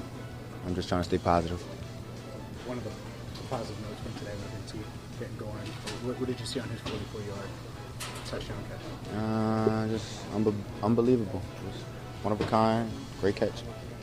Now here's Chase Brown, fed up with the Cincinnati defense. You want Chase Brown and Jamar Chase, right? All right, now here's Chase Brown. We just got to play complimentary football. Like, we put the ball in the end zone and go up a point at the end, finish the game. Like, just end it. Like, that's it. Like, that's what we need to do. Just end the game. Like, make them get us the ball back, let us the 22 victory, and let's end the game. That's how I feel. Any playmaker on this team, any position, like, we're all willing to do whatever it takes to win. We just gotta finish. I think that's like what you go into this bye week thinking and kind of repeating to yourself is just finish these goddamn games. Please finish them. So thoughts there from Jamar Chase and Chase Brown. Riveting. Yeah, so Jamar Chase was very... Can we finish the overreaction segment potentially? Back. The other one, that's going to tear a locker room apart. Yep. Finish the effing game. Riveting. You didn't like it? Getting let into a locker room like that, you've obviously never been in one then, because that will rip a locker room apart. No, I said it 2 takes ago. That's all. That's more than riveting. Here's Shay Norley. All right, as we get back to the Overreaction Monday segment, the eventual Super Bowl champion Rams, Hoodie, our eventual Super Bowl champion Rams, are officially the best team in the NFC. That offense is humming. Stafford very quietly piecing together an MVP caliber season. That defense, when it's right, is electric, and I do expect them to be one of those teams making a move to maximize what might be their last run with Stafford. Lions feel really inconsistent. Packers, same thing. Bucks so banged up. Seahawks might have a conversation here, but I think the Rams are separating from the pack as the best in the NFC. Jump on board, Cap. Rams. They're good. They're really good, man. They're good, man. Do I think they can win the Super Bowl? Maybe. They're good. It could be that conversation, right? They're going to be in the discussion. Are they better than the Seahawks in their own division? I don't know that. Seahawks were amazing last night. But you know what when you see it when you watch Stafford, right? The easy pitch and catch, another veteran quarterback, strong defense. That's where we want Caleb to have that kind of comfort where, you know what? My guys are going to be there. My offensive line is going to hold up. That's all trust, though, right? It's all trust and reps. Spend time with each other to make sure, like, the Stafford going to stay healthy? I mean, he's 37. Yeah. He's probably having his best season. He's going to the Hall of Fame someday. He obviously can win. He's already won a Super Bowl. Yeah. All right. Can you sneak in one more? Yeah, last one is talking about who can win the Super Bowl. For me, it is the Buffalo Bills here. Their defense entered yesterday as a much maligned unit, and it was fairly so. They were giving it up. But Sean McDermott finally had a signature game calling his defense, deploying disguised coverages against Patrick Mahomes. I've never seen Patrick Mahomes look that confused. And it was the result, a career-low 44% completion percentage. The Bills proved they are who we thought they were. Yeah, I mean... Yeah, but I can't just tell you one game and I'm immediately back to where they need to be. It was a great win. That was their Super Bowl. They had to win that game. I mean, that's a matchup that we always circle because, it's always going to be fun. But to be able to win, that's great for them to take on a battle-tested championship-level Chiefs team. Now let's see how they just move forward. It's a solid team, Cap. You may not want to crown them yet, but just the way they've been playing, you feel like it's championship or bust. You feel like this should be the year. Based just on both sides of the football, you're a McDermott guy. You believe in him as a head coach. He's got the quarterback who more than likely will be MVP again if he keeps going in this direction. Pretty good. I mean, they got a lot of good things, a lot of good check marks on their side. Yeah, this is not on Sean McDermott if they don't win the Super Bowl. They've run into a generational quarterback year after year after year. But yesterday they finally figured something out, and they might have to change it. And not to geek out, but it was like Romo pointed it out on the broadcast. They kept running single high coverage defensively, and Mahomes then the Chiefs think, we got all our vertical options. But every time they would have one of the safeties creeping down, rotate back up, and everybody basically rotates a position over. Suddenly the play you're in doesn't work because it's too high safety. And you didn't see that pre-snap. I've never seen Sean McDermott actively confuse Patrick Mahomes. Yesterday was fantastic. So got to give him credit. Yeah, but they'll make their adjustment to it. Mahomes is smart. Andy Reid's brilliant. They'll get that done. We'll see what happens. More from Caleb Williams, more from Ben Johnson. The Bears win over the Cincinnati Bengals 47-42. You heard it right here on the home of the Bears, ESPN 1000. You're listening to Kap J Hood on ESPN Chicago. Here comes the ball. It's Bears and Giants, live from Soldier Field, Sunday, starting at noon. This is the home of the Bears, ESPN Chicago. Hey, let me tell you about our favorite attorney, Howard Enkin. He files more injury cases than any other attorney in Illinois, and he's won all the big awards, John. He brings us a sidebar. May I approach? Yes, you may. Counsel, countless commercials, hundreds of reads, a partner at our fan favorite Grip and Sip It Classic, and the list goes on. And now, my guy, well, he's our guy now, Cap. He's actually my guy, and he's our guy, too. He's Howard Enkin. Enkin Law, 312-6million for the best personal injury attorney in Illinois. 80 attorneys on staff. It's a lot. A ton. Howard Enkin, 312-6million. Jay Moore. Hey, it's your friend Tom Waddle. And as you well know, I wasn't the biggest or fastest guy on the field, but I did make a career out of being prepared, paying attention, and never letting defenses catch me off guard. And that's the same way Trend Micro protects businesses. With AI-powered proactive security, they see threats before they happen, and they shut them down fast. In football and in business, it's not about size, it's about smarts. Trend Micro is the smart defense trusted by enterprises worldwide. Your business works too hard to get blindsided. Go to trendmicro.com today. This is an ad by BetterHelp. Shorter days don't have to be dismal. It's time to reach out and check in with those who you care about and remind ourselves that we're not alone. Hey guys, it's Silvy. This month, don't wait to reach out. Whether you're checking in on a friend or reaching out to a therapist yourself, BetterHelp makes it easier to take that first step. Our listeners get 10% off their first month. Just call pound 250 and say the keyword timeout. That's keyword timeout after calling pound 250. Illinois State University offers more than 150 majors, from accounting to zoology, and we're adding new areas of study all the time, like engineering, sports communication, and data science. Check out all our offerings at illinoisstate.edu/majors and apply today. Nature is calling. No, not that way. Fishing, hunting, hiking, nature. Chauncey's Great Outdoors, Saturday mornings from 6 to 7 and available on demand on the ESPN Chicago app. If you love to travel, Capital One has a rewards credit card that's perfect for you.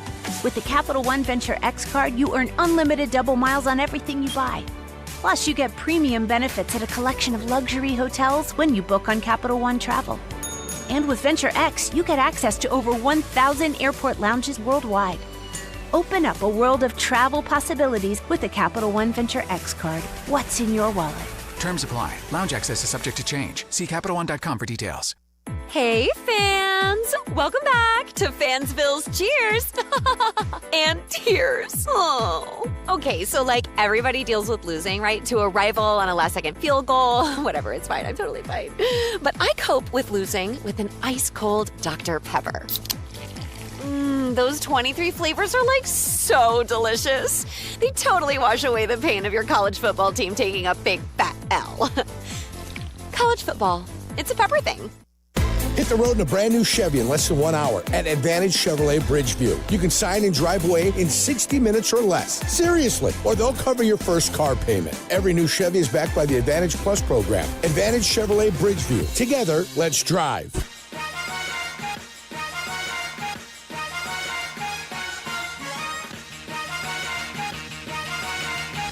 Kap and J Hood are back. Got me feeling lucky. I'm putting everything on black. ESPN Chicago. Hoodie's playing the role of Zach Taylor in here at break, yelling at Jamar Chase and Chase Brown.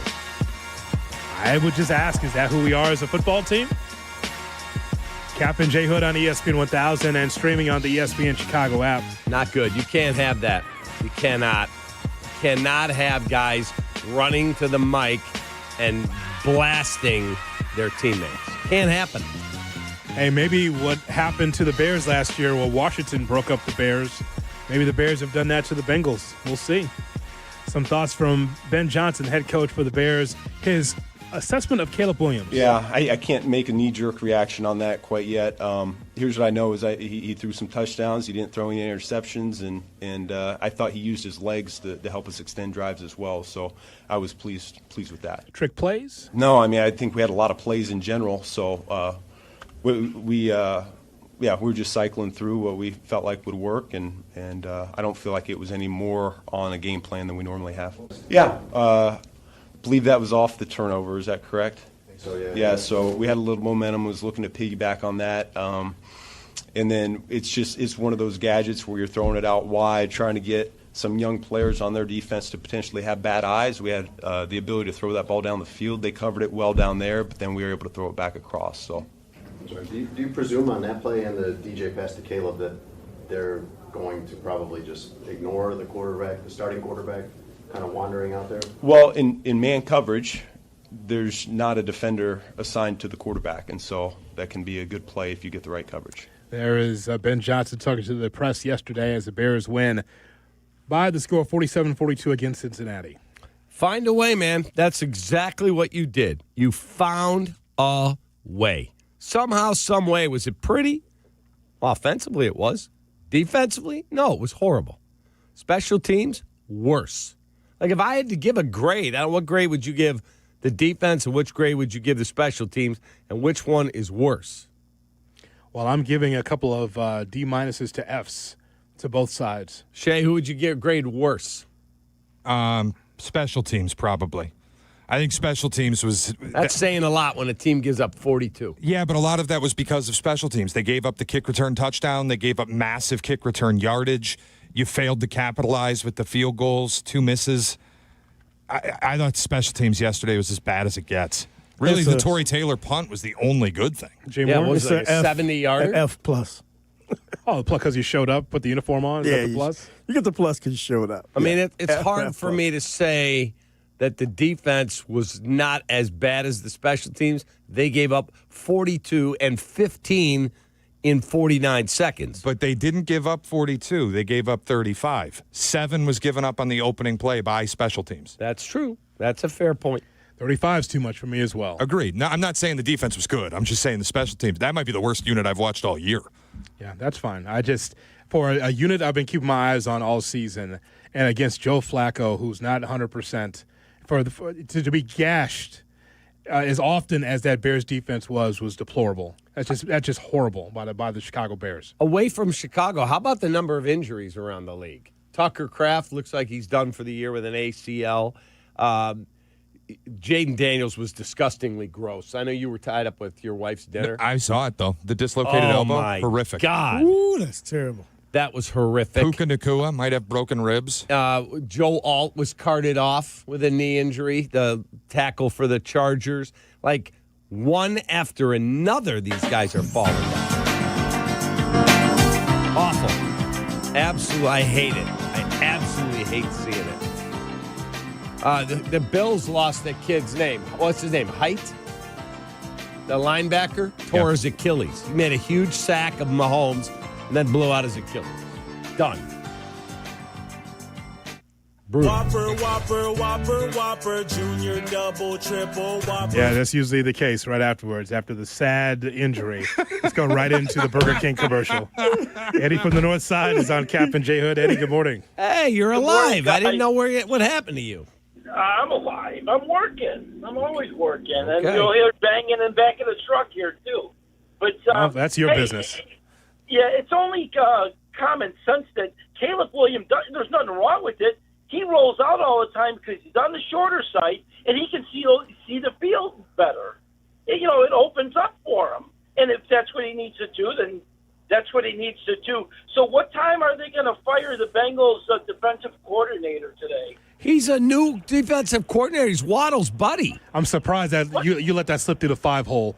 You just said that Caleb Williams is too short to play the position at almost 6'2". I heard it. I ignored it. 6'2"? He's too short to play the position. Is that Bambi out there? What are you talking about? That's not Doug Flutie playing the quarterback position.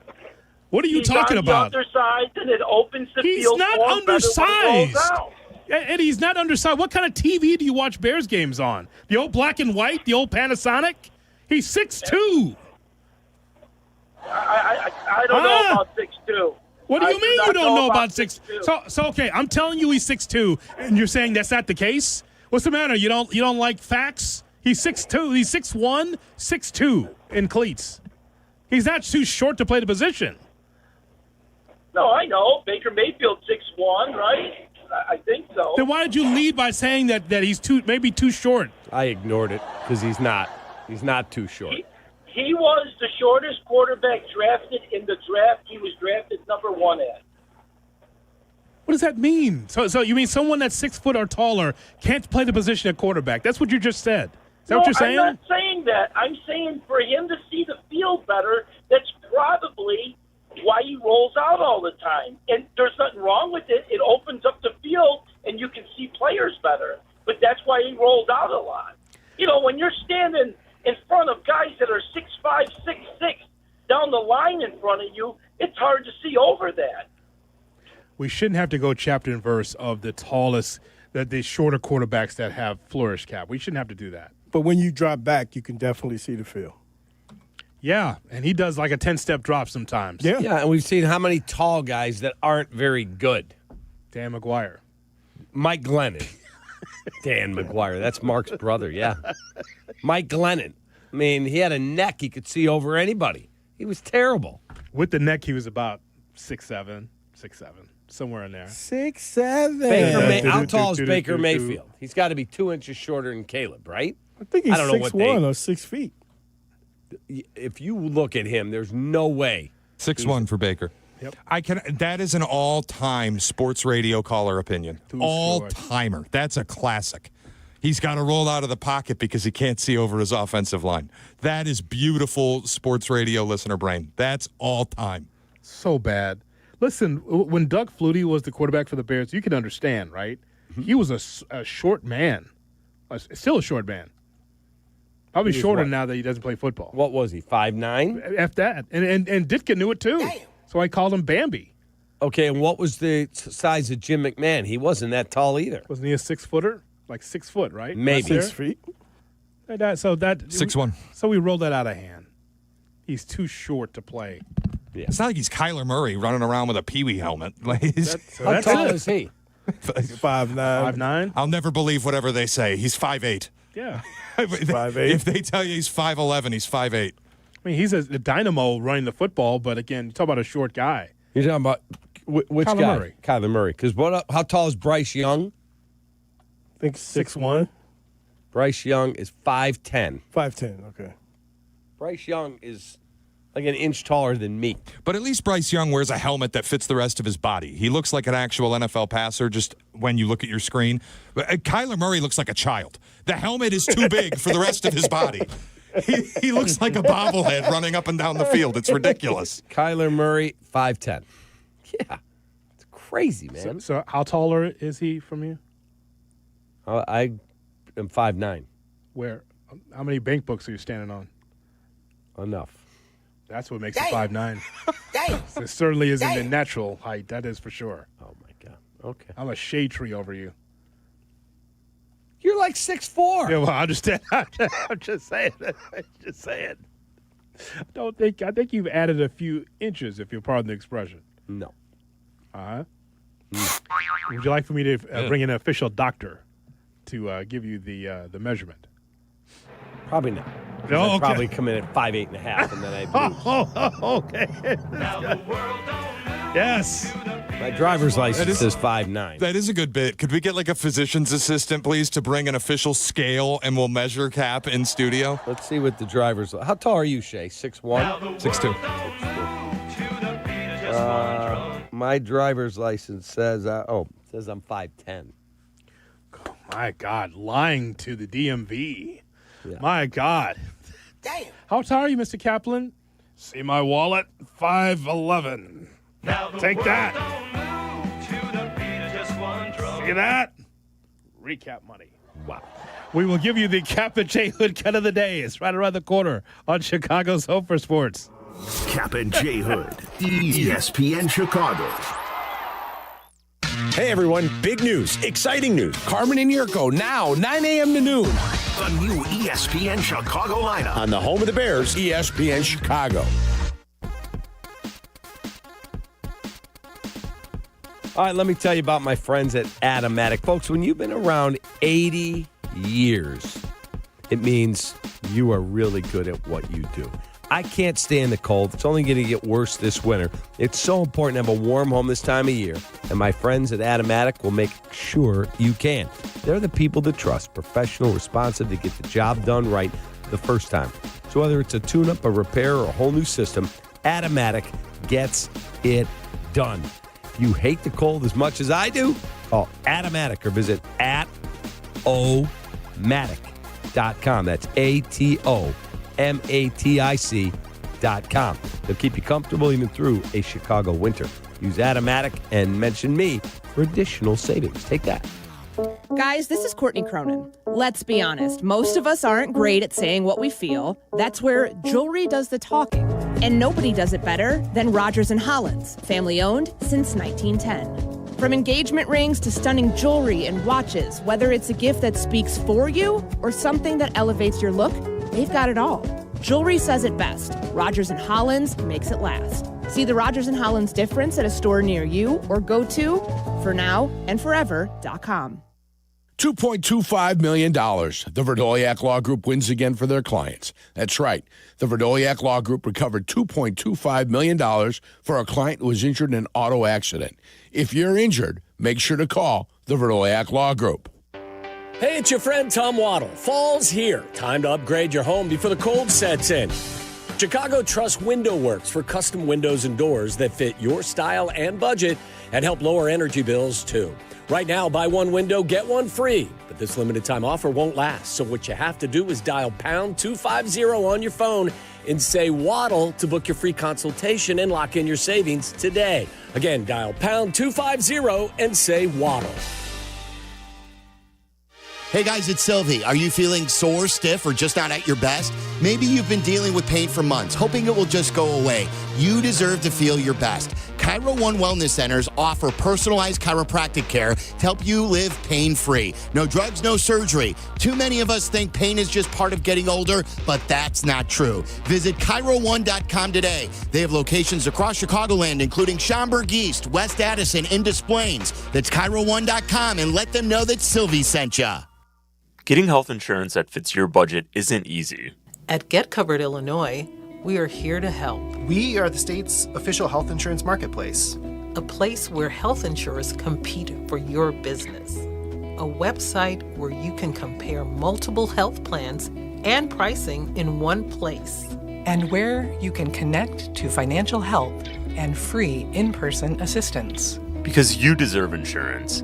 GetCoveredIllinois.gov. We're here to help. At American Sale, we're known for having the largest selection of Christmas trees and decor. Stroll through our Christmas forest and choose from hundreds of trees ready to take home. Shop thousands of holiday decor items in our Christmas market. And right now, during our Home for the Holidays sales event, you can save up to 70% and get 0% financing for 3 years or cash back. See store for details. Get great deals on a new hot tub, pool table, trampoline, and more. And always get our lowest price. American Sale, helping you bring the fun home. At AT&T, we guarantee our network so you can talk college football with your BFF while taking Buster to the vet. Hey, yeah, I can't believe he ate the whole thing of chicken wings. And I can't believe we're staging a comeback. Touchdown! Yes!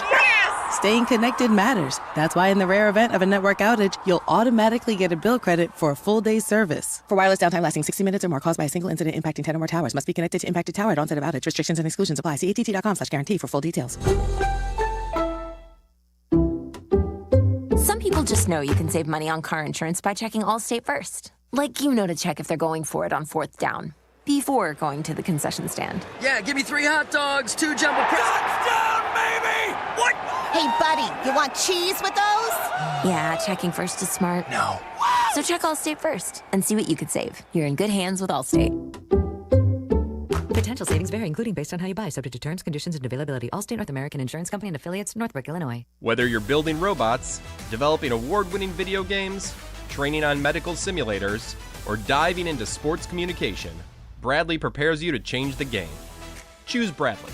Apply today at bradley.edu. Jay Moore, have I told you about Grainger? Yeah, tell me again. Okay, well, as you know, managing maintenance, repair, and operations is never easy. But for the ones who always rise to the challenge, Grainger has your back. From professional-grade products you can count on to fast, dependable delivery, they're there to help you keep things running smoothly. 1-800-GRAINGER is where you call. Click Grainger.com or just stop by. Jay Moore. Kap and J Hood are back on ESPN Chicago.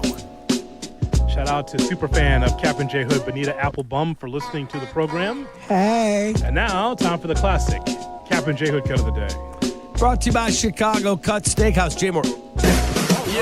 Yes, it's boring, but it's a sport. Oh! Whatever. Cut it. It's not boring. Okay, then you're boring. All right, cut! Can you There's explain no to me way. why J.J. McCarthy's now following me on Twitter? He may have been following. He's a Chicago kid. He may have listened to you growing up. He may have been following you for a long time. I had no idea. I just looked him up on social to see if there's something on his ankle. It says J.J. McCarthy, the official account, follows you. He must be a Cubs fan or something. He grew up. He's a Bears fan. He grew up a Bears fan. He's a Cap fan.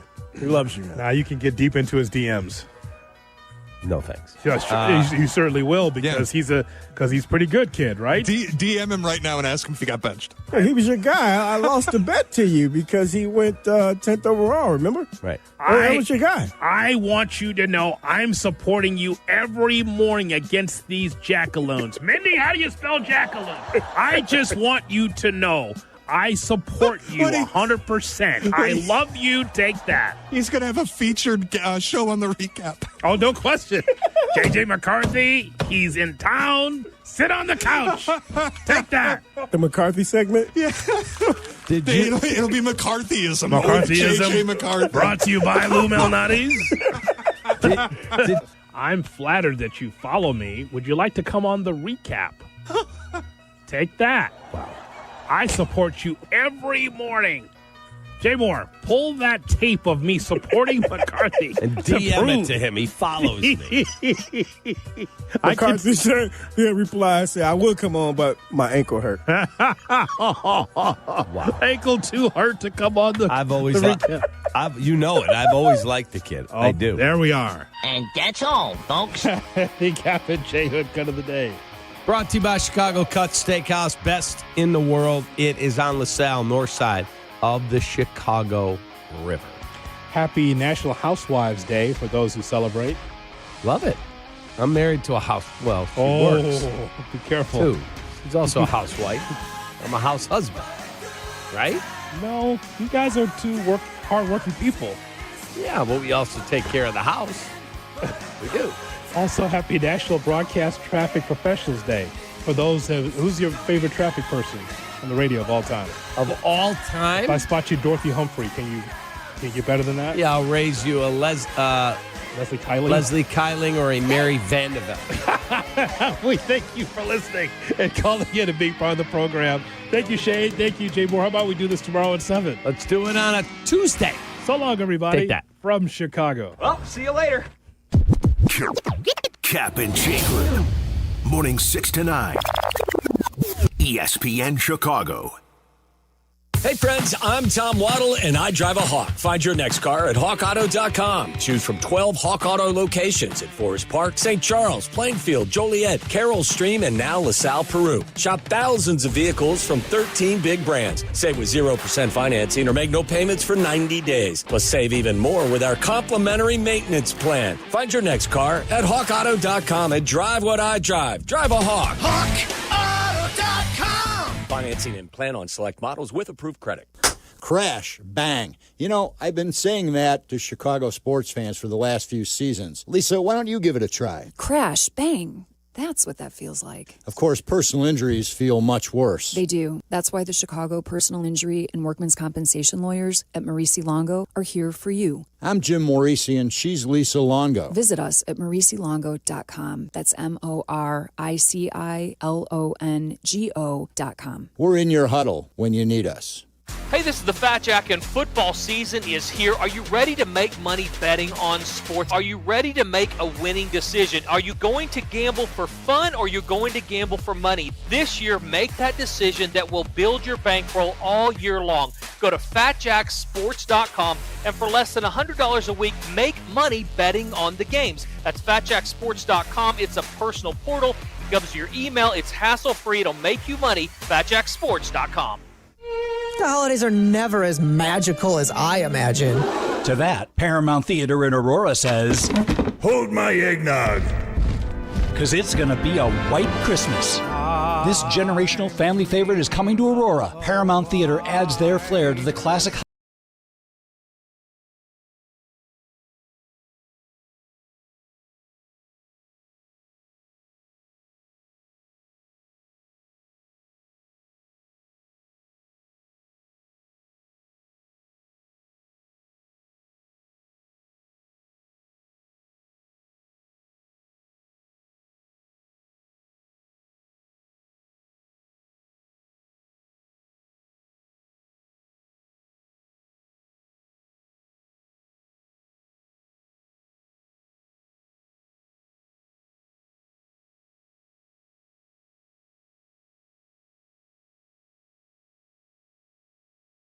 They have the right hip of his quarterback with Zacchaeus in motion. They flip it on the end around to Zacchaeus to the 10.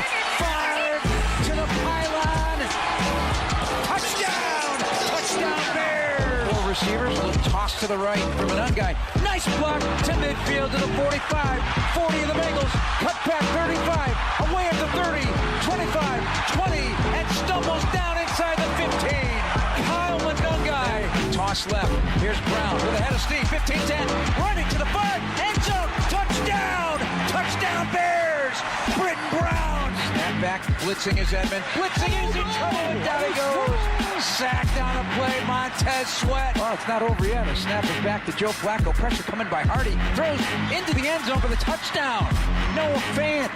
41-33. Bears over the Bengals. Here's the onside kick. It's rolling around. It hit Hardy. It's covered up. And I think this could be trouble. Bengals have recovered the onside kick. Flacco takes, throws, post, end zone, touchdown, Cincinnati. And the Bengals, believe it or not, have tied it at 41 with 54 seconds to play. An extra point away from the lead. Safeties are back deep. Adunze motions left. They're blitzing. It's picked up. Caleb throws. Middle of the field. Loveland catch. Breaks away the 30. Loveland 20. Loveland 10. Loveland end zone. Touchdown Bears. Bears with a win. And a fade to Black. It's Bears Victory Monday on ESPN Chicago. Nearly halfway home, the Bears are the 8th seed. They're 5-3. And that's a heart attack game. That's what that is. You're having the grabber. Elizabeth, I'm coming to join you game. Yeah. Because I didn't know what the hell was going on at the end of that thing yesterday. I was MFing the screen. My God. It was unbelievable. I was not a happy camper. The onside kick, not a happy camper. Going through the Bears defense like a hot knife through butter. Not happy. And then at the end, I was happy. I'm telling you, the swings in the last 2 minutes of that game, Colston Loveland, outrageous. I'm happy. Really starting with what looked to be a potential Tremaine Edmonds pick six. But then they ruled down by contact, and you're like, well, okay, it shouldn't really matter, though, right? It shouldn't really matter. And when it was all said and done, somehow, for a second there, it looked like it might matter. I mean, it was wild, and that's one we're going to remember forever. Forever and ever. And I feel like Bears teams of the past and maybe a Matt Eberflus team of a year ago would have found a way to actually lose that game. But luckily, the Bears had enough resolve to say to themselves, we can't lose this game. Yeah. We cannot. So let's go game. do whatever we have to kick the game-winning field goal or get the game-winning touchdown. And Carm, 3rd and 10. It did not look good. 3rd and 10, and it didn't look good. There's no joy in my heart at 3rd and 10. But they found a way. The Bears win. And it is a victory Monday. They are 5-3, and it could not have been better this weekend with the Packers and Lions losing home games inside the division. As huge, inside the conference. One was a division game. Detroit was a division game. Both lost to conference opponents. The conference, yes. In home games in which they were huge favorites. The best thing you have going for you, and I've already stated this, you know that there's 4 games left in the division. The Bears have to win 3 of them. They've got to go 3-1 in the 4 that they have left in the division. That includes Detroit at the end of the year here in Chicago, which looks like it's going to be something to play for. And both Green Bay games, which are within 3 weeks of each other, if I'm not mistaken, Carm. They are. It's Green Bay game, Green Bay. And then you've got the other one against Minnesota, but this one you've got to play in Minnesota, and the Miracle Man is back for them, J.J. McCarthy. The Miracle Man. I like the Miracle how Man. You call him the He Miracle looked pretty good yesterday, huh? He was okay. He made some great throws. Yep. He was okay. He didn't complete 60% of his passes. He didn't have a quarterback rating above 85. But you went on the road and you won against against a good team, a good opponent. Yeah. And they haven't done a lot of that against Detroit. So that was important. And I think they feel good about having him back, considering what the other options were. Either way, that's what the Bears going to have to do. So what's next? The task at hand. Task at hand is the New York Football Giants come to town. Yes, with a winless record on the road. Not a good football team. Not really. Not a good football team. No, not really. You are a little bit better than the New York Giants, but at home you should be substantially better. And guess what New York will do with their defense? They'll come here. They'll punch you in the mouth. They're going to be more than happy. They will come here and they will punch you in the mouth. You've got to be ready to punch back. They have a terrible coverage unit. They don't tackle particularly well. Outside of their front four, I don't think there's anything scary about that defense. They've lost some key offensive contributors. Their quarterback is a rookie. They're winless on the road. The Bears are a 3.5-point favorite, maybe going higher for a reason. There's no reason to think that they shouldn't move to 6-3 as they cross the halfway threshold. Again, that win yesterday was pretty wild. You take them however you get them. It's a refrain we've heard Yurko and Waddle say forever. It's hard winning in this league. Ben Johnson basically said the same thing you guys always say. He said it in the locker room afterwards yesterday. Don't apologize. Was it great? No. Right. Pretty ugly. Do we have some stuff to clean up? We do. Don't apologize. It's hard to win in this league. Go ask the Packers. On the road. It is tough to win in this league. Go ask Green Bay. Was a 2-touchdown favorite who lost at home yesterday. Yes. When the opposing quarterback barely threw for 100 yards. So sometimes you scratch your head and you go, how did we play like that? And how did we lose that game? And for a brief second, it kind of felt like, holy cow, they're going to lose this game after all this. With less than 2 minutes to play, the Bears' win probability was as high as 98.3%. With less than 2 minutes to play. All right? In the closing, a minute later, you guys, 1 minute of game time later. 1 minute. The Bears' win probability went from 98.3% to 14%. In a minute. And it was like in a minute. And you almost couldn't believe it, but they did what they had to do to get the win. Colson, Loveland, you're the man. Thank you, Geno Stone, for not knowing how to tackle as an NFL football player. Pulled the old Venus de Milo. Yeah, that's exactly no arms. Let's just play with no arms. And you if have the kids two out there, arms. if the kids are out there asking what Venus de Milo is, that's the statue. I believe in Amsterdam, if I'm not mistaken, Carm, that has no arms. It's definitely has no arms. That's I don't know the where. Venus I don't know de Milo. where in which museum it's. I don't know where housed, the arms went, but they're gone. I don't know where the arms went either. They lost. It was lost in antiquity somewhere. I'm not sure. And I don't even know if it's in Carm. I don't think it's in a museum. I think it's out in the public. It might be. You might in be the right arena. About that. You might. It might be out in the arena. Yeah, you could be right. That's so the Venus de Milo. No arms. When you not use good no when you're a arms as football a player. tackler, we call it the Venus de Milo. Yeah. And then he spins out of it, right? And the other guy closes his eyes because he's anticipating contact. He closes his eyes and goes lurching forward at what? At nothing. Yeah. He went forward at nothing. He missed, and that set it up. It set it up for a chance for 87 to spin out. Loveland does, and he makes it to the end zone. I never thought about him stopping short. No, I didn't either. Get to the end zone. Get to the end zone. Yeah. If they could find a way to score with 17 seconds left, you don't deserve to win this game. The Bears were out of timeouts. Everybody would have had to gone forward. There's no we're getting down here. You're scoring. They would have had to spike the ball. If he gets down, say somebody tackled him at the 30, I think they get there and it's not a problem. I think so, too. I think they get there and it's not a problem. No, that was good awareness by Loveland, I think, knowing the situation and seeing green grass, knowing I got to score. This is it. This is the closing seconds of the game. If you get dragged down, you get right back up, you take the ball and you hand it to the official. The official, everybody comes in, you clock it, and then you kick the field goal if you had to. It was an all-time. It wasn't an issue. It was an all-time game. I'm telling you, it's one we're going to remember. And it was far from perfect. The special teams unit, I mean, come on. But really the defense, too, just in general to allow Joe Flacco. I mean, the Bears have to be thinking, we don't want to see Joe Flacco again here at this point. Joe Flacco's 40. He's got a bum arm. Joe Flacco has a bum shoulder. He didn't practice really during the week. And Joe Flacco goes for a career-best 470 yards. It's the best game he's ever had, Yerk. It's the first 400-yard game of his career. Joe Flacco's played over 200 games in this league. First time he's gone over 400. He passes for 470 with a bum arm.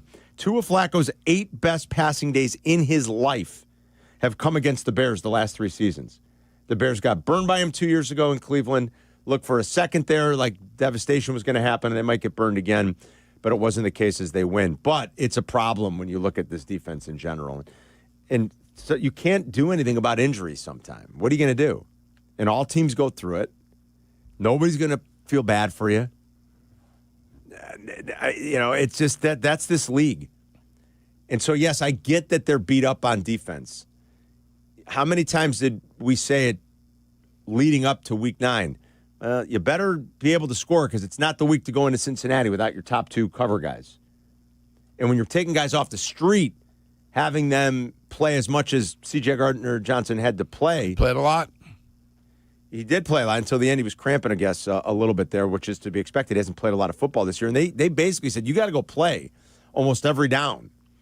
It's not ideal against that trio or just that whole collection. I wouldn't even say a trio. I mean, they got a lot of skilled guys on that offense. So how do you fix some of the defensive woes? We'll continue to dive into that as we go forward. The Bears have to figure that out, Yerk.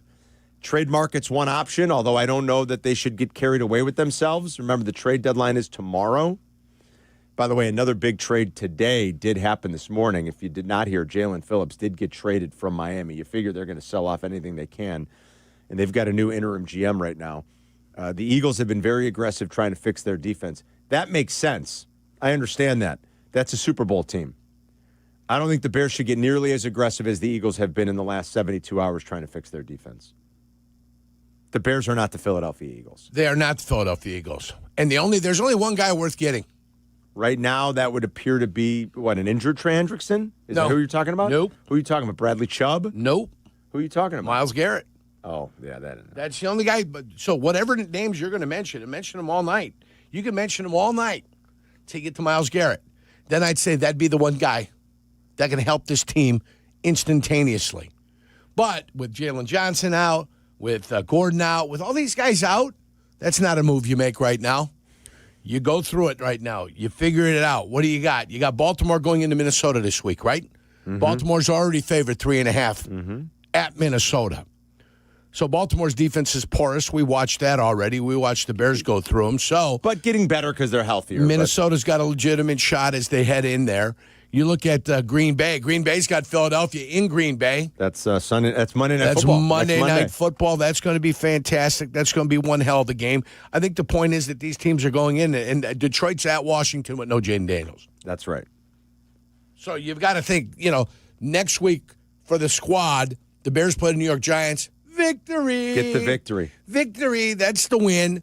Minnesota at home against Baltimore. That's going to be tough. Could be a possible loss. Green Bay's going to get loose.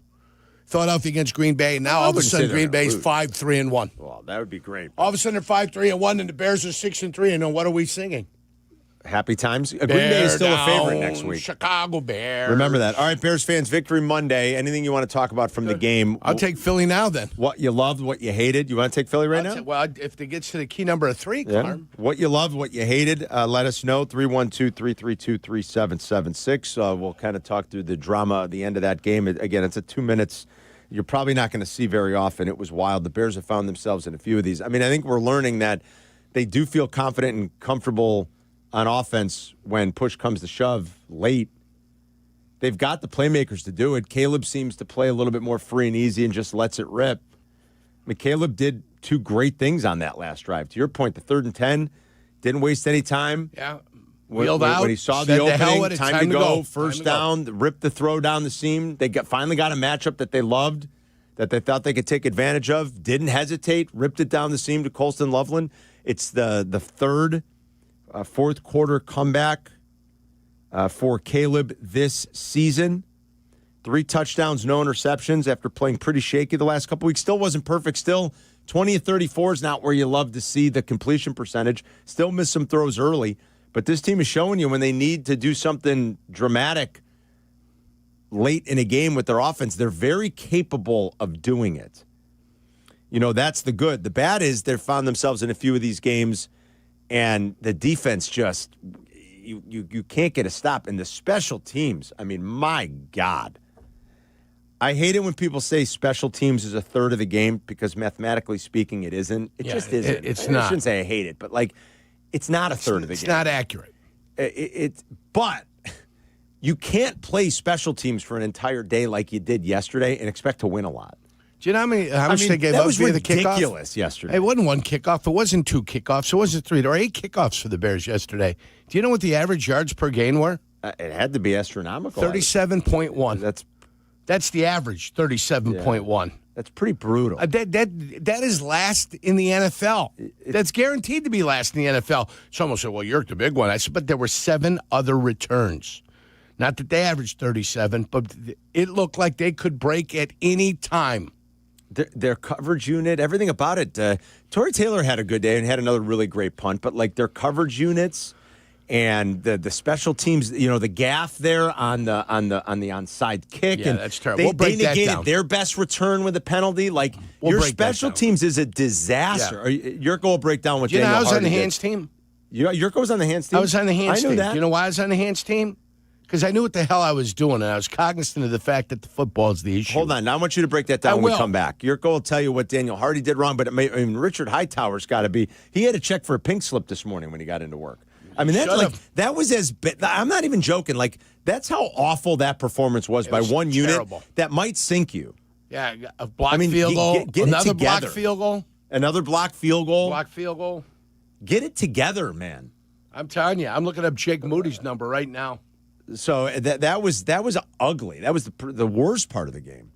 But it didn't come back to haunt the Bears as they get out of Cincinnati somehow, some way with a 47-42 victory. We told you all the overs. That was easy money. We gave that out last week. We said bet the over. You could bet that one blind. Yeah, you could almost start betting Cincinnati home totals blind. You almost had the over in the fourth quarter. Yeah, it's pretty pathetic what's going on there with that defense, and they can't score even with old man Flacco and a bum arm. They can score. So yeah, 31. Hold on, 52 points in the second half. In the second half, 52, much less the 37 that were scored in the first half. Pretty much the second half got the over by itself. We gave you out that one early in the week. That's free money.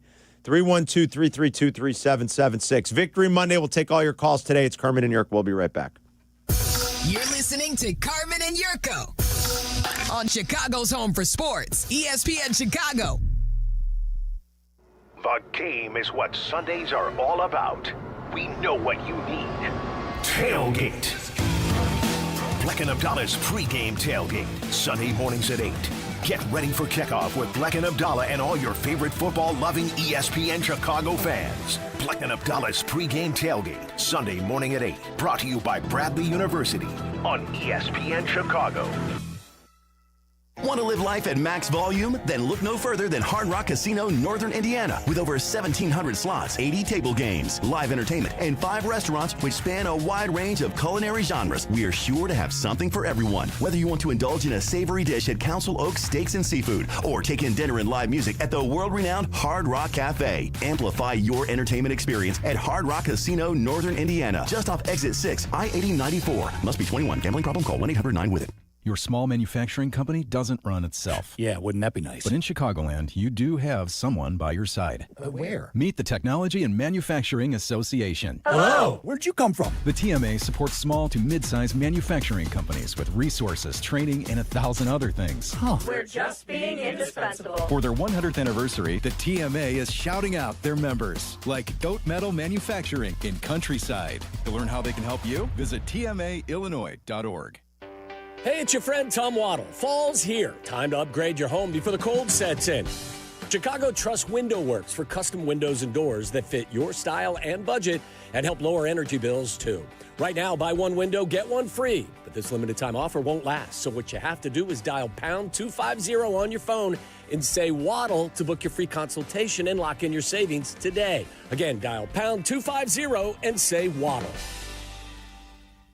You've heard their name around town, Costa Iavoni, and I'm talking with personal injury attorneys Julio Costa and Anthony Iavoni. You guys have built a serious rep in Chicago. What's the playbook? We grew up here. Southside baseball games in the summer. Football battles on Sundays in the fall. We know the city, and we fight hard for the people in it. Exactly. We recognize that our clients are the same people we see in the stands with us at those games. That's what being local is all about. We get you. Costa Iavoni, your local personal injury lawyers at 708-4million.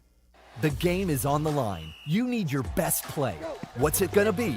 Do you make the call for welding or HVAC? Do it now and you could complete your education at ETI School of Skilled Trades in as little as 7 months. We offer day and evening classes to fit your schedule, and financial aid is available if you qualify. Visit eticampus.edu or call 888-830-7678 to learn more. ETI, it's your future. Own it. Michelle Smallman here for Gainbridge and their Give Back program, Gainbridge Assist, powered by Parity. Gainbridge and Gainbridge Assist, powered by Parity's goal is to empower girls and women through sports and education, providing 32 organizations in 21 states $222 of grant funding during 2025. These grants aim to level the playing field and expand access to sports and education for girls and women across the country. Here's to a future with no limits for women's sports with Gainbridge and Gainbridge Assist, powered by Parity. Hey, it's Desmond Howard. You want to win the weekend? It all starts with the tailgate. And for me, that means Kingsford Charcoal.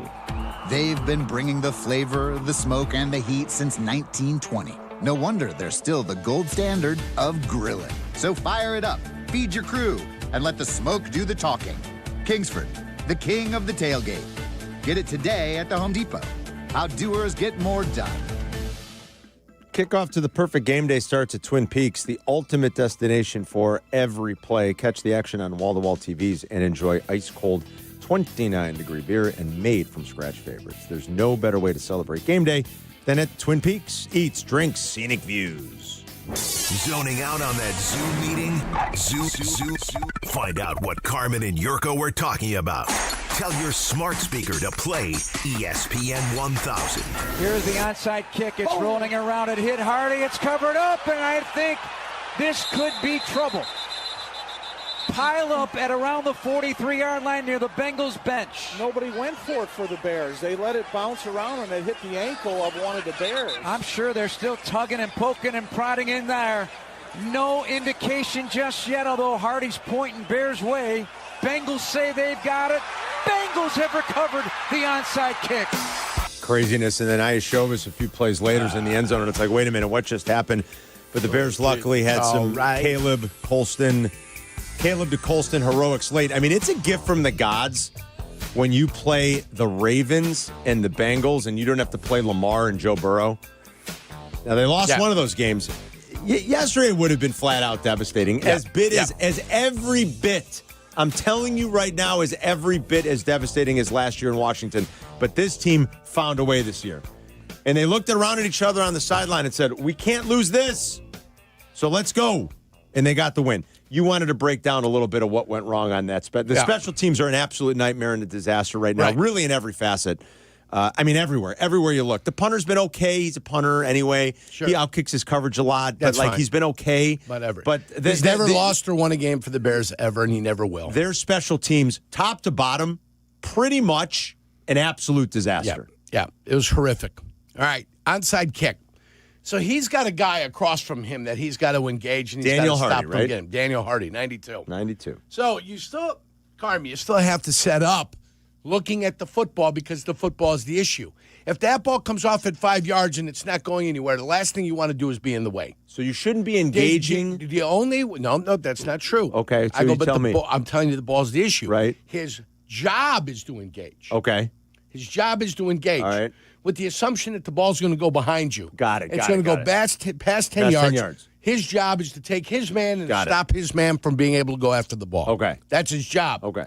When the ball's going 10 yards. When the ball does not go 10 yards, you've got to be cognizant of the fact the only way they can recover is if it hits you. You, right. Okay, if it hits them, right. Dead then ball. It's illegal touching. Your ball. You get the ball, you're going the other direction, the Bears are victors. So you still have to be able to eyeball the football and the guy that you have. You've got to be able to do both. What do you do when you notice that it's not going 10 yards? Because it was pretty clear. That ball went sideways. It wasn't going 10 yards. You get the hell out of the way. You get out of the way? You get the hell out of the way.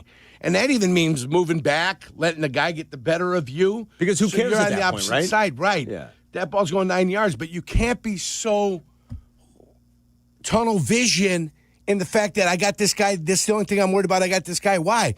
Because the football, in this game, the football is the issue. You always say the ball matters. Know where the ball is. matters. Know where the football's at because that could take you off your assignment. Right.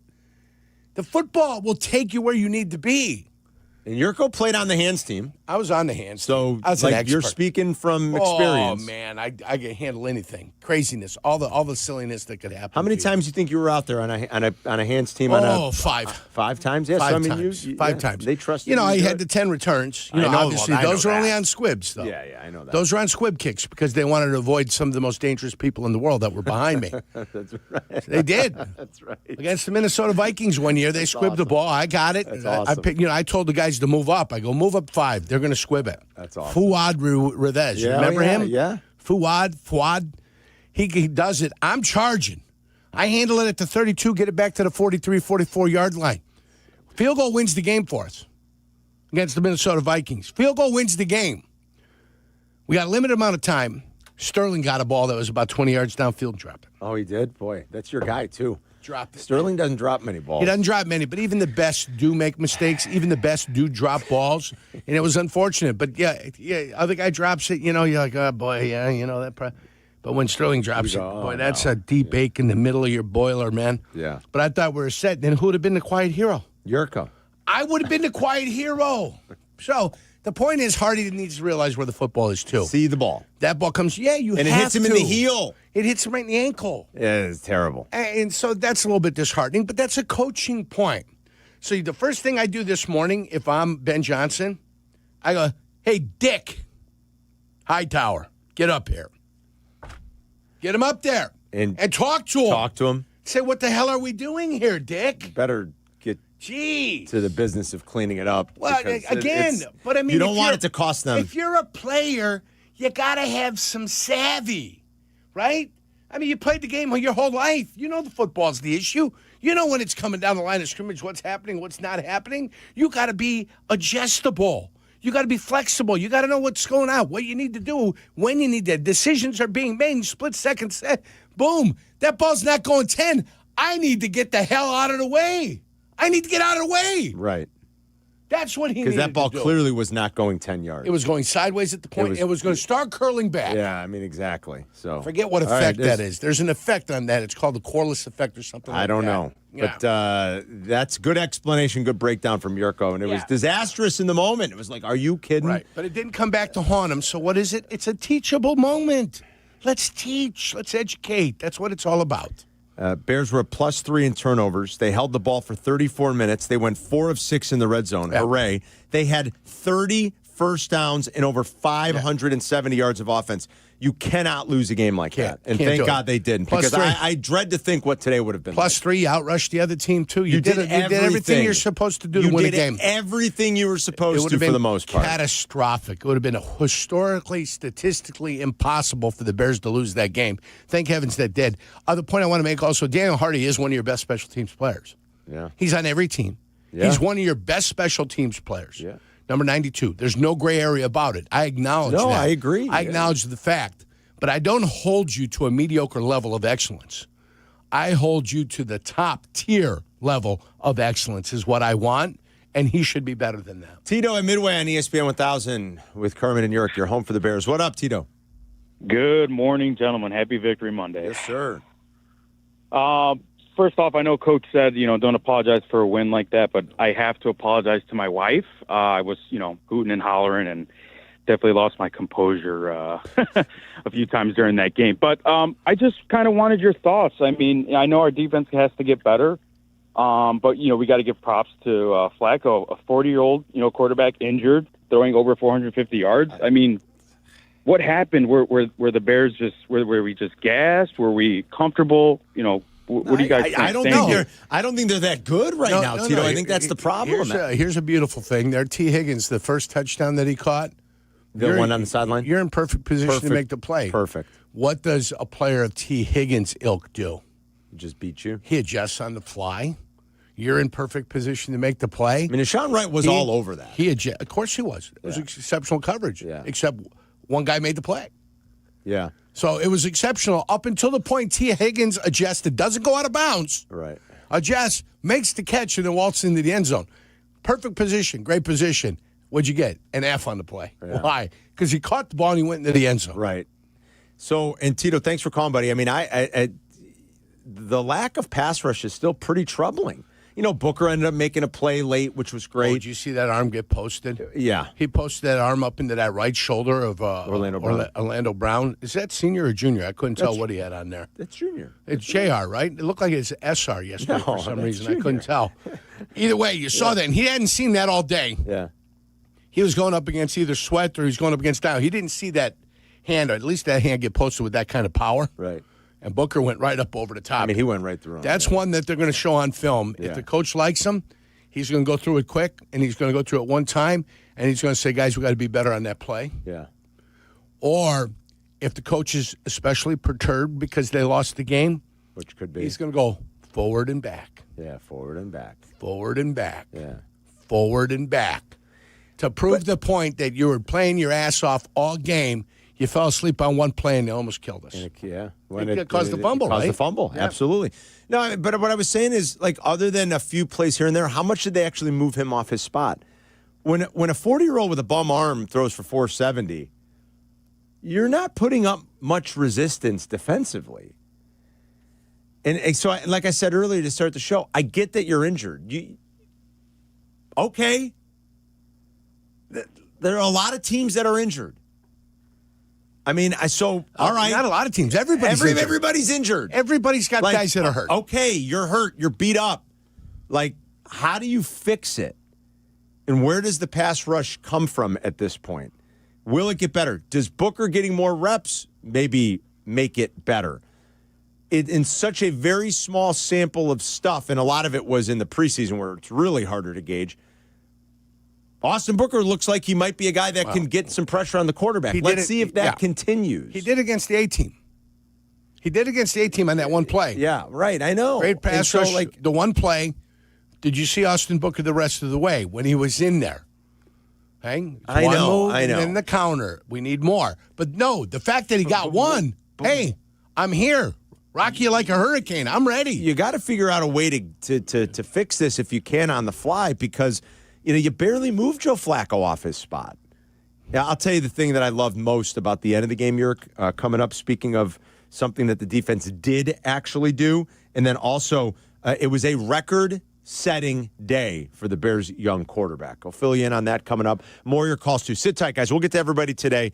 Promise, we always take calls on Bears Mondays. No guests, just us talking with you. Bears win 47-42. We'll be right back. You're listening to Carmen and Jurko on ESPN Chicago, Chicago's home for sports. Here comes football. It's Bears and Giants, live from Soldier Feast, Sunday, starting at noon. This is the home of the Bears, ESPN Chicago. $2.25 million. The Verdoliak Law Group wins again for their clients. That's right. The Verdoliak Law Group recovered $2.25 million for a client who was injured in an auto accident. If you're injured, make sure to call the Verdoliak Law Group. Playing professional football and being on the radio for many years, I've had the opportunity to endorse many products and companies. I've always felt it's important to choose companies that I believe in. I've never had the opportunity to endorse a company owned by close friends until now. The Verdoliak Law Group has been helping people for 60 years. They've even taken care of some of my neighbors and close friends. When you need medical care, you want a doctor with the experience and the skill set that's going to help you. The same holds true when you need a lawyer. The Verdoliak Law Group has recovered over $9 billion for their clients through legal representation and consulting. They have over 60 years of experience and skill serving over 40,000 clients. For personal injury, auto accidents, truck accidents, wrongful death, workers' compensation, medical malpractice, and all your legal needs, call my friends at the Verdoliak Law Group. The Verdoliak Law Group has done great for my friends and neighbors, and they will do great for you too. Call them today, 844-4VLG-LAW. When it comes to your home, why juggle a dozen different contractors? Service Construction of Illinois does it all. Kitchens, bathrooms, basements, decks, outdoor spaces, you name it, they build it. For 50 years, they've been the one-stop shop for families across Chicagoland, combining craftsmanship, reliability, and a true passion for making homes shine. Work with Service Construction of Illinois once, and you'll know. You can rely on them for any needs for the lifetime of your home. Visit serviceconstruction.net and start your project today. Fall is a time for football, falling leads, cozy fires, and of course, a fresh haircut at Great Clips. Whether you want a whole new look for the season or just a trim on a cut you already love, the skilled stylists at your local Great Clips salon are ready to bring it to life for less. With convenient online check-in, you can stop in whenever it works for you. And with the affordable prices at Great Clips, you'll save money for fall fun as well. So what are you waiting for? Download the app today and get a fresh haircut for fall at Great Clips. It's gonna be great. Get ready for chilly days with True North's True Brew Coffee. True Brew Coffee is a hot, flavorful gourmet blend brewed daily. Now only $1 when you use your True Rewards. Find the app in your favorite app store to sign up and save instantly. Republic Bank of Chicago's business banking solutions can reignite your business. Our team is ready to get you back in the game and moving in the right direction. Experience banking beyond expectations. Only at Republic Bank of Chicago. Member FDIC. This college football moment is brought to you by Serve Pro. College football teams have moments they recovered from and made it like it never even happened. Like on September 24, 2016, when Tulsa found themselves down 31-0 to Fresno State. With 10 minutes left in the second quarter, Tulsa fought back to tie the game at 41. And then won 48-41 in double overtime. Serve Pro. Like it never even happened. Feeling stuck on your own 10-yard line in the career game? Maybe it's time to just go for IT. My Computer Career has the game plan to score a rewarding new IT career in months. Whether you're a rookie, a breakout career changer, or a military veteran ready to serve. Why spend years chasing a college degree when you can fast-track your future in IT starting now? Take your mark, get set, Go for IT. Take the free career evaluation at mycomputercareer.edu today. Financial aid is available to those who qualify, including VA benefits. Fry the Coop got itself into a pickle. And when I say pickle, I mean a Vienna beef pickle. Yeah, that's right. Vienna beef sells pickles. Now on the best chicken sandwiches in Chicago. Fry the Coop. Available at all locations. You're listening to Carmen and Jurko. If you missed something, get the podcast on the ESPN Chicago app. This is Chicago's home for sports. ESPN Chicago. Caleb in the gun. Takes the snap. Gonna flip it to Adunze. Back the other way to DJ Moore. Toss wide open. Right corner of the end zone. Touchdown. Caleb Williams. Touchdown Bears. So some ingenuity out of the playbook of head coach Ben Johnson. And the Bears are an extra point away from tying the game. Ben was in the old bag, as they say, yesterday. That's a good thing. It's common football vernacular these days. In his bag. I mean, all the tricks busted out. Got a cool Caleb stat here in a couple of seconds. Caleb caught not one but 2 passes and threw 3 touchdown passes.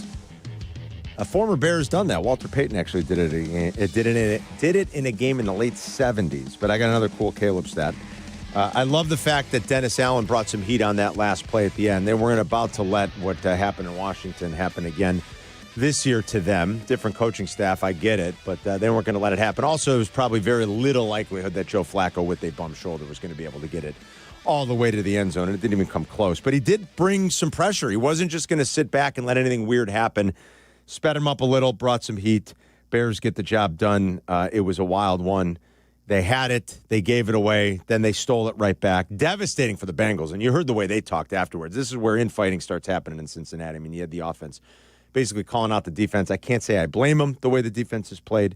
But the Bears win 47-42. They improved to 5-3. The Bengals fall to 3-6. This was Ben Johnson talking about his emotions in the last 2 minutes. Take a listen. I try to keep it pretty steady. I mean, we were on top of it. I just try to keep level-headed in terms of making sure we have enough time for our own rebuttal. And so we're using our timeouts, and, that's kind of worst-case scenario, but you're kind of thinking that way and making sure that you got a chance. And, we came back, and we needed a field goal and just about a minute left in a timeout. So we felt pretty good about that scenario. It's easy to go up and down and ride that roller coaster, but I think the coaching staff did a pretty good job just staying level-headed throughout. I think from a tactical standpoint, did all the things they were supposed to do. The coaches aren't coaching Daniel Hardy. Jurko just gave you the breakdown. I don't know where Jurko is, by the way. I'm not sure. Jurko gave you the breakdown about what is supposed to happen there, what the player's responsibility is there. And you're taught and you're coached a certain way. And sometimes it doesn't always go the way you want. And there's player execution isn't there. Mistakes are made. And that's going to happen. It is part of this game. It's part of every game. I understand that. But from a coaching standpoint, I thought tactically the Bears did all the right things yesterday. And even though they were letting that game get away from them, I don't think there were any tactical errors that necessarily happened. I think each and every week you can look around and you could say, maybe some tactical things. I think what D'Amico Ryans did at the end of the Texans game yesterday and their loss to the Broncos, and you can never handicap injury. It was one of my best plays of the weekend. It was one of my biggest bets of the weekend. Unfortunately, it lost. Still had a good weekend, but unfortunately, one of my biggest bets of the weekend lost. You can't handicap injury, and C.J. Stroud goes out. But you can look at what D'Amico Ryans did late in that game, and you could say coaching decisions that maybe cost their team. Didn't happen in Buffalo. If it had happened, you might have looked at Sean McDermott, which I've been saying for years, and you'd say he, quite frankly, holds that team back. His team played very well yesterday, but I still think he holds that team back. And I think there was decision-making on Buffalo's last drive in the closing minute that you could say, what are you thinking, what are you doing, and what's the game plan here exactly? And if Mahomes and the Chiefs would have come back to beat them, you might have said, man, oh man, I got to question my team's coaching and what they're doing. I don't think there was necessarily anything the Bears weren't doing from a coaching standpoint yesterday, or from an X's and O's standpoint. I think it was mostly good. I think where they almost lost was player execution.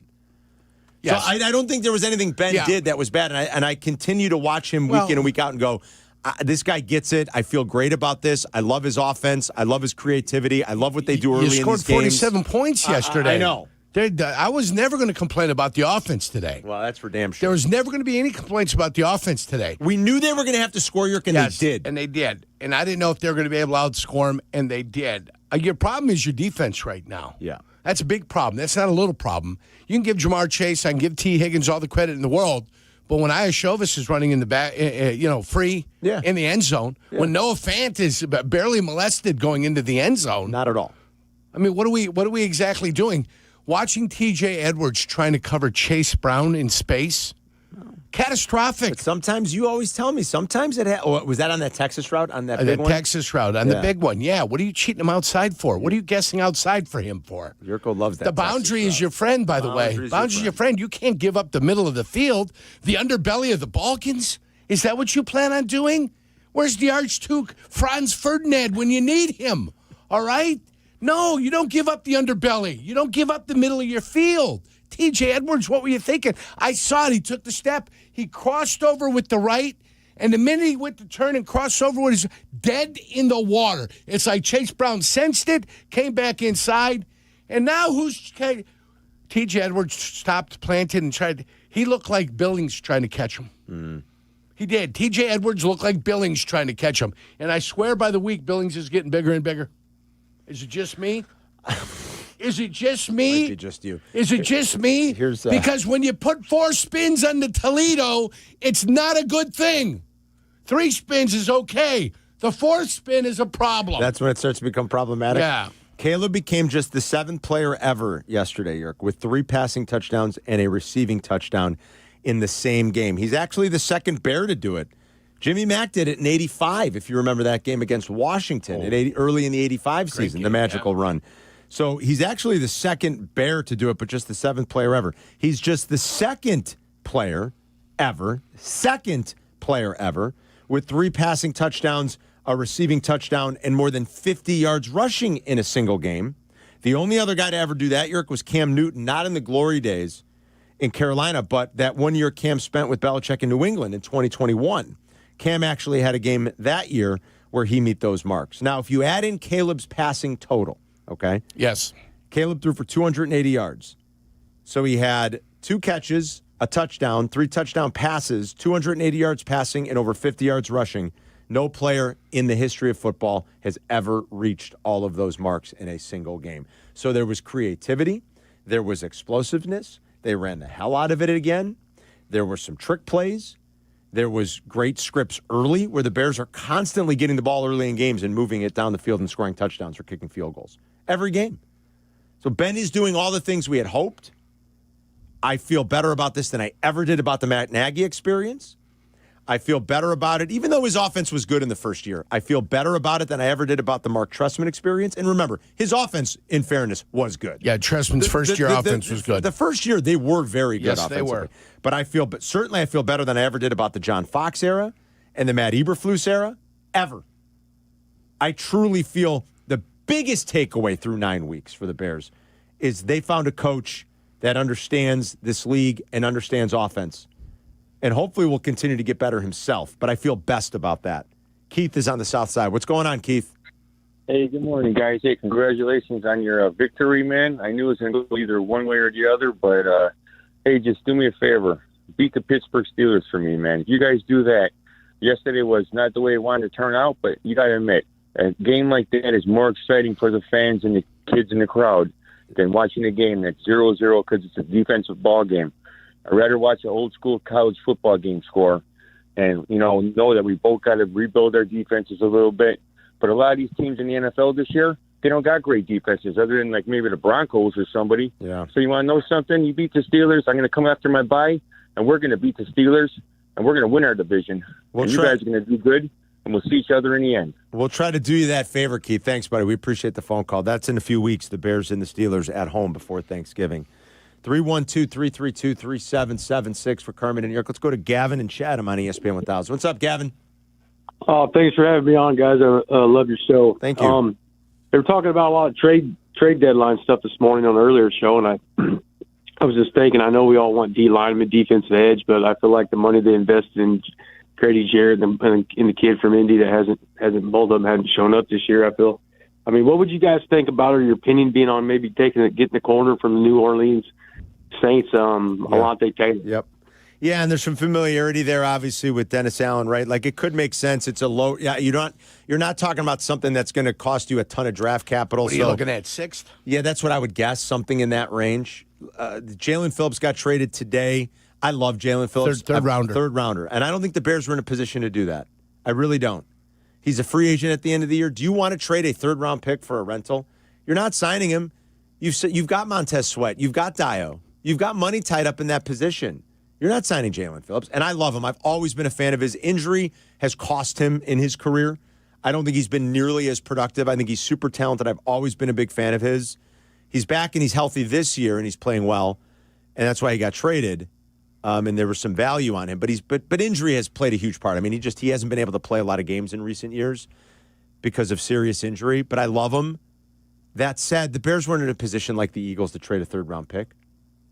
The Eagles are a Super Bowl team. I love what the Bears are doing. They might make the playoffs. It's great. They're not a Super Bowl team yet. The Eagles are with Super Bowl aspirations, and they need a pass rusher because and that pick will be in the 90s. Yeah, that's when that pick will be in the 90s. I don't even think the Bears are. I don't think they're for a rental. You're going to pay a third-round pick when they're not in a position to be doing things like that. And I guess you could say you'd get it back in compensation. Via a compensatory pick, obviously, because they probably wouldn't sign Jalen Phillips. There's still some assumptions that have to be made with that, though. And it depends on how the offseason goes. But you want to trade a third-round pick for a rental? I don't mind that the Bears didn't do that, because it sounds like there was some conversation over the weekend that they may have been one of the teams kicking the tires with a new general manager on the interim basis that has ties to the organization. So, but I'm okay that they didn't do that. If you want to talk about trade deadline stuff today, that's cool too. We could save a lot of that for tomorrow. Tomorrow's the actual day. Tomorrow is the day. If you want to just recap the action from yesterday and what a wild game it was, we'll continue taking your Bears calls. Thoughts and feelings about it, and what you feel good about, what you feel not so good about. I mean, I guess it's pretty obvious to a lot of us, but we'll continue to discuss and debate it today. 312-332-ESPN. We'll be right back. You're listening to Carmen and Jurko on ESPN Chicago, Chicago's home for sports. Do not, and I mean you, do not miss the Kap J Hood Show, now morning 6 to 9 on ESPN Chicago. But you're busy. Things happen. We get it. If you have to miss it, you can always listen to the podcast on your time. Find it on the ESPN Chicago app or wherever you go to pod. It's brought to you by Republic Bank. Injuries on the field are rough, but your injury case doesn't have to be. At Postman Law, there's no fee unless they win. Car crash, work accident, slip and fall. Postman Law's your local injury lawyers. With over $3 billion won for their clients, they don't just show up, they deliver results when it matters most. After an injury, call 844-POSTMAN or visit postmanlaw.com. Others promise, Postman delivers. This is attorney advertising. At American Sale, we're known for having the largest selection of Christmas trees and decor. Stroll through our Christmas forests and choose from hundreds of trees ready to take home. Shop thousands of holiday decor items in our Christmas market. And right now, during our Home for the Holidays sales event, you can save up to 70% and get 0% financing for 3 years or cash back. See store for details. Get great deals on a new hot tub, pool table, trampoline, and more. And always get our lowest price. American Sale, helping you bring the fun home.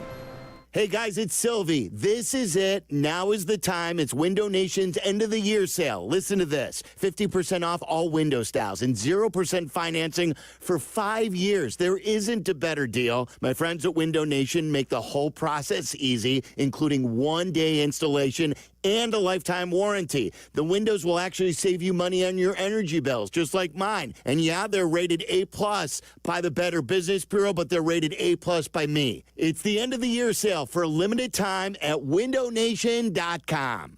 All right, let's be honest. Game day isn't just about football. It's about the food. And for me, that means Nancy's Pizza. Your game day might include putting your favorite jersey on, the remote in hand, but also make sure Nancy's Pizza is front and center. Whether it's with the crew or you're flying solo, nothing beats that crispy crust molten blend of mozzarella cheese and those legendary toppings. Nancy's has been doing it right since 1971. Make Nancy's Pizza part of your game day routine. Order now at nancyspizza.com or go to their flagship restaurant in the West Loop. And here we are, folks. It's the Jeff and Jeff Call. I know football. And I know houses, because when it comes to selling your house, you need a winning team you can trust. No surprises, no fumbles, just a clear path to closing, just like a perfect play. Jeff Buys Your House makes it simple. A fair offer, no repairs needed, and a closing date on your timeline. Don't take a chance selling your house with just anyone. Visit us at jeffbuysyourhouse.com for your no-obligation offer today. Most people in radio commercials talk really fast. But we made this one for RV owners. Progressive knows they like the slower pace of RV life, like this commercial. And they know Progressive will protect their RV at a fair price with discounts. Now here comes the fast part. Progressive Casualty Insurance Company and affiliates. Discounts not available in all states or situations. Out here, pets are always by your side, watching the herd, running fence lines, or asleep at your feet. Pets are some of our favorite customers. When you bring them along to Tractor Supply, we'll always have a treat waiting. And with our price match guarantee, you'll always get the best price on their favorite food, toys, treats they love, and pet meds to keep them healthy. Tractor Supply, for pets out here. Hit the road in a brand new Toyota in less than 1 hour. At Advantage Toyota River Oaks, you can sign and drive away in 60 minutes or less. Seriously. Or they'll cover your first car payment. Every new Toyota is backed by the Advantage Plus program. Advantage Toyota River Oaks. Restrictions apply. See dealer for details. Follow Chicago's Home for Sports on Instagram at ESPN_Chicago. Carmen and Jurko are back. This is ESPN Chicago, Chicago's Home for Sports. Dunze motions right for Caleb Williams. The take and the turn, the fake to Monunga, the end around to DJ Moore. Blocked by Loveland to the 10-5. Touchdown DJ Moore. Touchdown Bears. Jeff Joniak right here on your home for the Bears. A Week 9 win in Cincinnati. Back home for Week 10. 3.5-point favorites as of now against a 2-win Giant team. A Giant team that is 0-5 on the road. It's Carmen and Jurko on your home for Bears football. Happy Victory Monday. Hope everyone had a great weekend. We're cruising along. Rich Eisen up at noon. Bleck and Abdalla back with you live and local at 2 talking Bears. Waddle and Silvy will get you home starting at 3 until 6:30 tonight. 312-332-3776 if you want to ring us up and join the fun today. Give some grades here, and then I'll get back out to the phone calls. You know who I thought played really well again yesterday? I like what I see. Darnell Wright. Thought it was a good game, Jurk. I mean, I don't know what to tell you. You know what I You like Darnell Wright. You always have. I liked him from the beginning. I thought he had a strong game. Our guy's going to have struggles. Everybody ends up struggling one time. Willie Rowe struggled against Sean Jones. Why? Why does Willie Rowe struggle against Sean Jones? I don't know. Horses for courses sometimes. That's the way it works. Yeah, Darnell Wright's a good player. I thought he played really well yesterday. Darnell Wright's a guy that's going to play 10, 12 years at the right tackle position for you. I thought he was really good yesterday. And when you play right tackle, you know what you don't get to demand? Top dollar. Yeah. But you're going to get paid. Good money. Fourth best blocking grade on the Bears. Best run blocking grade. Yeah. On the Bears. He had a strong game. You know who else continues to be a stud? Tooney. Yes, Joe Tooney's a stud. Tooney. It's just Tooney. He's a stud. You know who struggles a lot? Theo Benedict. The Bears do not have a left tackle. Right. They don't have left tackle. Theo Benedict is the less of two evils. I guess so. And maybe, hold on, maybe by throwing Theo Benedict in the fire, he gets better? Yeah, you get better because you're under fire and you get to see it, and maybe he gets better. Right now, he's your best option. And that's the way it is. Yeah, which is not great. That's the way it is. He really struggled. Yeah. He had a tough day. And so you're either going to have to transition Trapillo into being a left tackle and getting him comfortable out there for the rest of this year, off season, and that's what you're doing. You're a left tackle. Yeah. Get used to it. Yeah. And that's it. Setting Ed, that's it. You're a left tackle. That's the way this is going to go. So they still got work to do there. It was a rough day for Theo Bennett. Chase is in Downers Grove on ESPN 1000. What's up, Chase? What's up, man? My name's Tate, T-A-E. But anyway, I just want to say... Tate, our guy Tate. What are you talking about? What's the matter? Yes, sir. Yes, sir. You're over there. Hey, I just want to say, it's electrifying watching the Bears this season. And truthfully, I'm very upset at Dennis Allen. I think we just really need to grab him by the collar and put his face in that brown stuff and pat him on the head with a piece of newspaper, because right now, the greatness that the offense is exuberating, the defense is dimming their glow. Right now, if the defense was as half as good as they should be, we would be talking about MVP, Caleb. Well, how good? I don't know about that.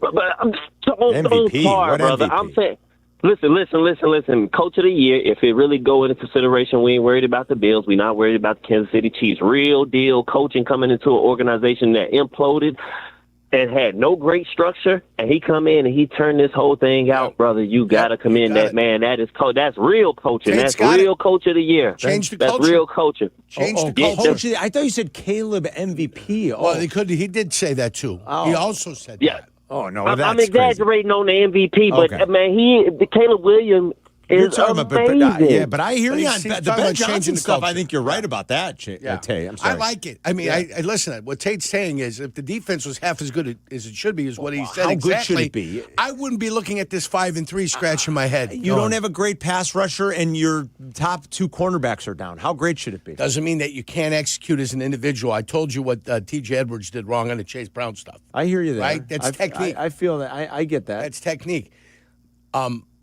T. Higgins doing what T. Higgins did yesterday with your guy in perfect position, maybe a little off balance because he allowed himself to get passed by, like he was trying to go for some body presence and kind of lean into T. Higgins. T. Higgins just kind of stutter step, planted, came behind, and made the catch. So maybe there's a little technique issue we can work on with Wright where you won't allow yourself to go that, be put out of position.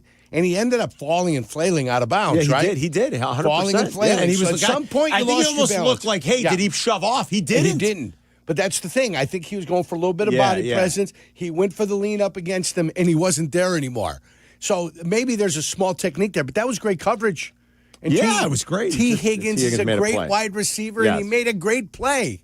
That's what he did. He made a great play, and he made you look like a fool. I'll look for. I would think Mike Vrabel's the favorite for Coach of the Year. I don't know for sure, but does that sound right, guys? 7-2. I would think it's Vrabel right now. 7-2. I will try to find some updated odds on Coach of the Year. The guy in Indy new, or is he a second-year guy?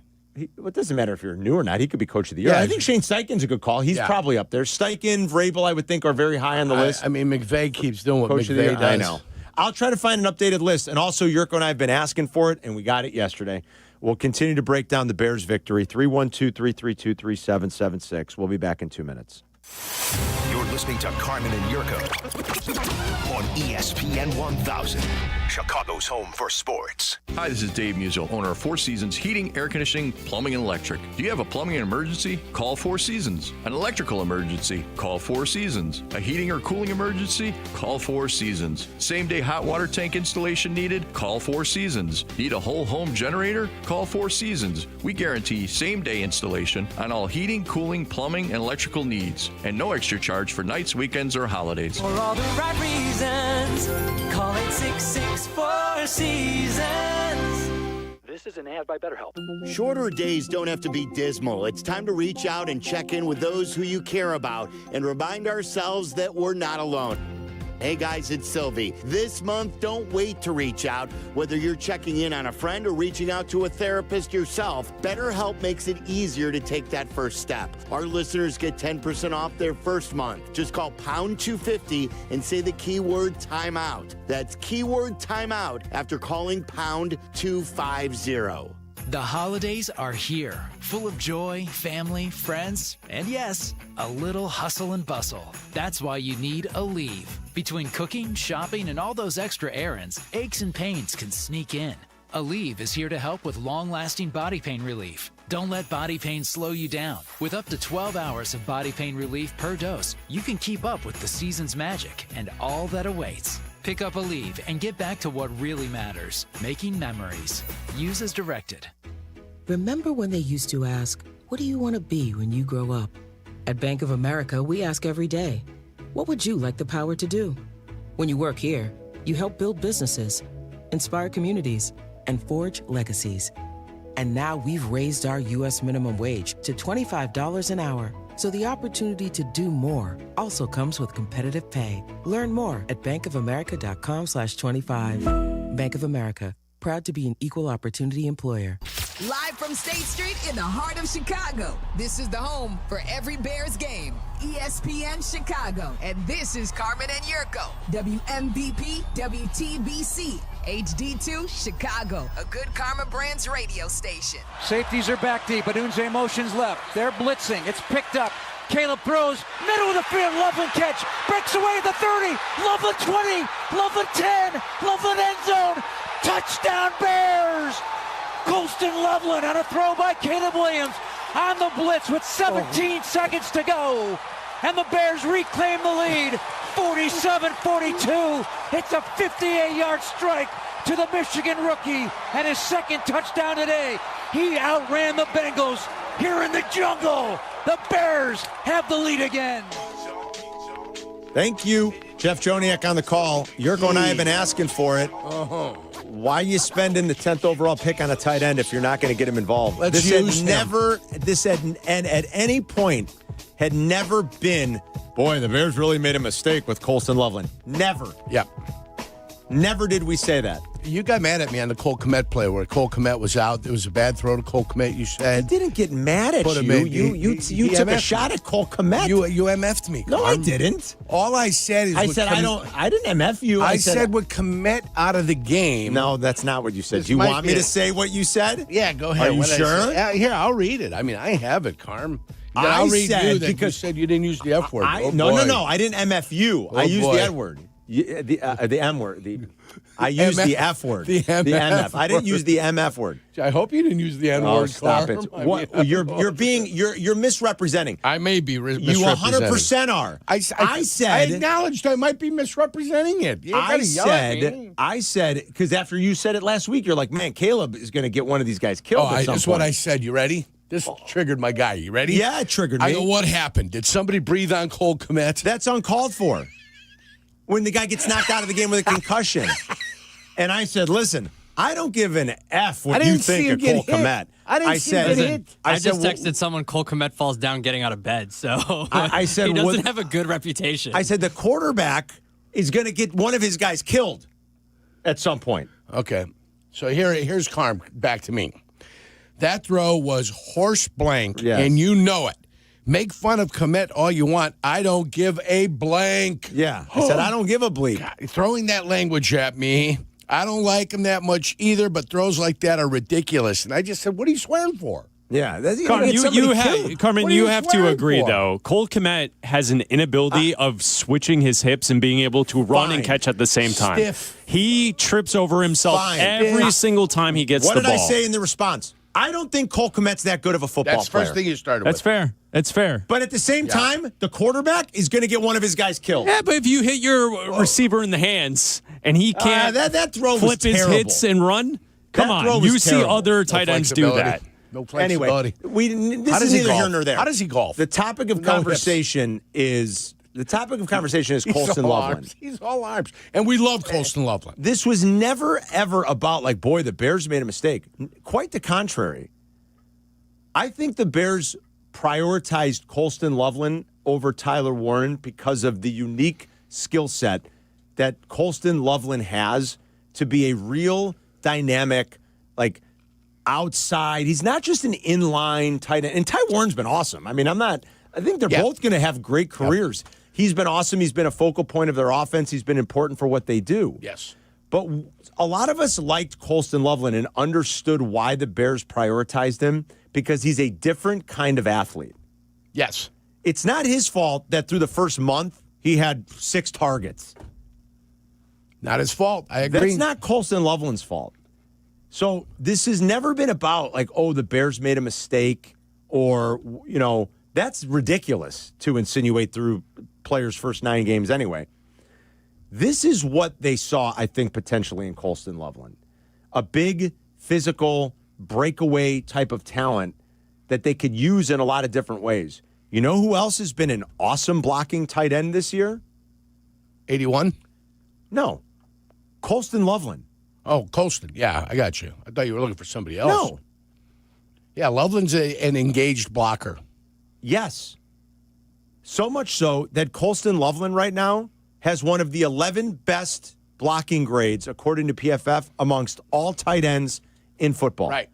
So you're happy he's willing to block. Yes. Happy he's willing to block, but you got him 10th because you want him to catch the ball. I understand yeah, that. I get but you. What makes George Kittle so special? Not only is George Kittle awesome and dynamic, he's truly one of the game's best blocking tight ends, and he has been for 5 or 6 years. The Bears might have that. They might. I'm not saying he's George Kittle. Not yet. The Bears might have a player that is a badass at both. And that's special. That's versatility. That's why I think they drafted him 10th overall. Obviously, they saw a player that goes above and beyond. You don't highlight that position. Some would tell you never to do it anyway with the 10th overall pick. But you don't highlight that position with that high a pick unless you think he is a true difference maker, special, multiple, matchup nightmare, can block, is strong, is physical, can run away, can catch with his hands. Like, that's what they saw, obviously, in Colston Loveland. The height makes him a mismatch against any corner that wants to cover him or safety, and the speed makes him a mismatch for any linebacker that wants to cover him. That's a good combination. And so continue to find a way to make him a big part of your offense. He should be a focal point most weeks. And now he has, and now Cole Kmet hasn't played a lot the last 2 weeks. He didn't play last week. He got knocked out yesterday. He hasn't played a lot.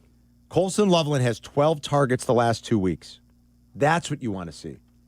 Give Colston Loveland 5 to 7 targets a game. He's got 12 targets the last 2 weeks. He has 9 catches. He has a $156. Obviously, a lot of that is wrapped up in the big catch at the end. But you found him in the red zone. You found him on third. You found him in a moment on first down yesterday when your team needed offense at its most desperate time. Guess who you were looking for? You're looking for Colston Loveland. And make this more of a regular thing because that's why you drafted him. You expect him to be a special player. And I think yesterday you got a little bit of a taste of what maybe makes him a special player and what made the Bears think he could be special when they drafted him 10th overall. And I very much commend a young rookie like Colston Loveland blocking the way he has. And the Bears in general are blocking their asses off right now in the run game. They are. I mean, they've gotten the message. Yeah. Roma Dunze, DJ Moore, Colston Loveland, Durham Smythe. You know, forget about just the O-linemen doing their thing. But they're all blocking their asses off right now. Like, they've gotten the message from Ben Johnson. The whole no block, no rock thing, and, like, maybe it took a little while to really set into everybody. But now you're starting to see it. Yeah. And this rushing attack since week 6, my Lord. First thing I said yesterday, too, I don't want to hear about running backs. Beginning of the year, the mantra, we need a running back. We need a running back, blah, blah, blah. We need a running back. We got to trade for a running back. We need a running back. What's the mantra? You get an offensive line and a group that's willing to block, you're going to have a running game. It doesn't matter who the running back is. You're welcome. You're welcome, everybody. Yeah, I mean, I'll say cheers to Kyle Monangai, but Yurko's right. I mean, the scheme right now is very good. You love what the 2 rookies did yesterday, getting game balls. That was great. Yeah. But the scheme right now is Braden where it's came in at. and ran the ball well, too. What a great story that kid is. Yeah. You know, he was on injured reserve a couple of years ago after going to, what was it, Vegas, I think is where he started his career. Then he bounced around in a couple of practice squads. You know, I think he's 28 years old. Got his first touch in the league yesterday, Yerk. Got his first ever touchdown. What a story of perseverance, you know. Like, while he was on IR, I guess he went and he finished his degrees at school. He got his master's degree from UCLA. Like, what a great story, great perseverance. The Bears, since week 6, since the bye, are 3rd in the NFL in rush EPA, 4th in success rate, and number 1 in yards per attempt. They're averaging 186.5 rush yards per game over their last 4. Yeah. And it's a commitment to the scheme and to the blocking. 100% correct. Yeah. Do we need a running back? Is anybody clamoring for one out there? I mean, the reason Carmen and Jurko exist is to educate the football fan out there on what is and what is not important. I think we all know when we talk about key positions that you have, the tackle position, right tackle position or left tackle position is an important one. Corner is an important one. And a pass rushing defensive end is an important one. We don't have the pass rushing defensive end. No, they do not have that. Montez Sweat is not him. He's got 4 sacks. Congratulations. If he finishes with 8 or 9 during the year, thank you very much. Nobody's going to think you're a superstar. Yeah. At 4 sacks, you know where you are in the league? 40th. I was going to say, You're 40th in the league with 4 sacks. If you want to be a stud, you got to get to like 12. Yeah, you're playing 17 games. And Blasch was always right. Sacks are overrated. I need pressure. Yeah. TJ Watt comes off the corner. He doesn't get a sack every single time, but what does he do? Pressure. He puts the clock in the quarterback's mind. Yeah. That's what he does. Hutchinson puts the clock in the quarterback's mind now. He sure does. Garrett puts the clock in his mind. You know, you start getting those dancey steps. Happy. All right? We're here to let you know what football's all about. Sometimes you just need to be receptive. People don't care. They're going to want a running back in the offseason, and that's fine. We're not getting one. We're not drafting a running back. But prioritizing running backs in this Kyle league Monangai. is silly. There he is. Plain and simple. And DeAndre Swift. Did you see David Montgomery fumble yesterday? I did. That was costly. All the David Montgomery sycophants that are out there. Oh, I wish we had David Montgomery. He put one on the carpet again. Did you hear Dan Campbell after that game? No, what Dan Campbell Dan said. Campbell was not a happy camper, and Dan Campbell took it upon himself, as you know, these good coaches do it. Ben Johnson has done it. We've already seen Ben do it. I got to coach better. I got to. Dan Campbell said, I got to clean some stuff up. Yeah. That's basically how he finished his press conference. He talked about the fumble, and he said, we the penalties, and he was pretty pissed. And Dan Campbell said, I've got to clean some stuff up. And he's taking it as his responsibility as the coach. That's a team coming out of bye that was like a near double-digit home favorite. Yes, they were. Against a very inexperienced quarterback just coming back, and they went down their leg. Yeah. They went down their leg at home yesterday. And the coach was not happy. And he'll get it fixed because we know he's good. We know he's a good coach. Henry's in Cherville. What's up, Henry? Hey, guys. How you doing this morning? Good. Henry. What's up, Jurko? How are you? Hey, a couple of things. First of all, I got to take that's a bad take, Jesse, from almost a little less than a year ago. I told them every one of these coaches from the Matt Nagy regime needed to be cleaned out. And that includes our good friend Richard. Yeah, what about Dick? Yeah, exactly. I will let you say that so I don't get banned. Anyway, Carm, you still liking the jacket? Which jacket? Which jacket, Henry? The jacket. Oh, you're doing Sopranos? Yeah. Henry. Come on, Jesse. That was funny, Henry. The Sopranos jacket, when Richie Aprile gives him the jacket. Remember, it's the jacket. I took it off of so-and-so. Remember, we love that leather jacket. Abdalla knows. He's a big Sopranos guy. That was funny. And then he gives it to the maid's And husband. yeah, exactly. That's when Richie really was done with Tony. Oh, yeah. When he realized Tony gave the jacket to the maid's husband. Yeah. That is good. That was very good, Henry. Thanks for making us laugh. Thomas in St. Charles. What's going on, Thomas? Hey, guys. How you doing? Good. I don't know if you guys talked about this or if they talked about it earlier. I try not to listen to Cap that often, but that's not nice. I'm wondering who man with a brain. Boob, yeah, I'm wondering who the boob was who was doing the announcing of that game. I didn't really catch who that was, but the I don't analyst? know if I ever. Yeah, the Adam TV Archuleta. It was a former Bear, briefly a Bear. Adam Archuleta. Adam Archuleta and Spiro Ditas. Spidoditis. Yeah. Greek. What was his deal with the constant critiquing of Caleb? I mean, I understand that Caleb has flaws and Caleb is progressing.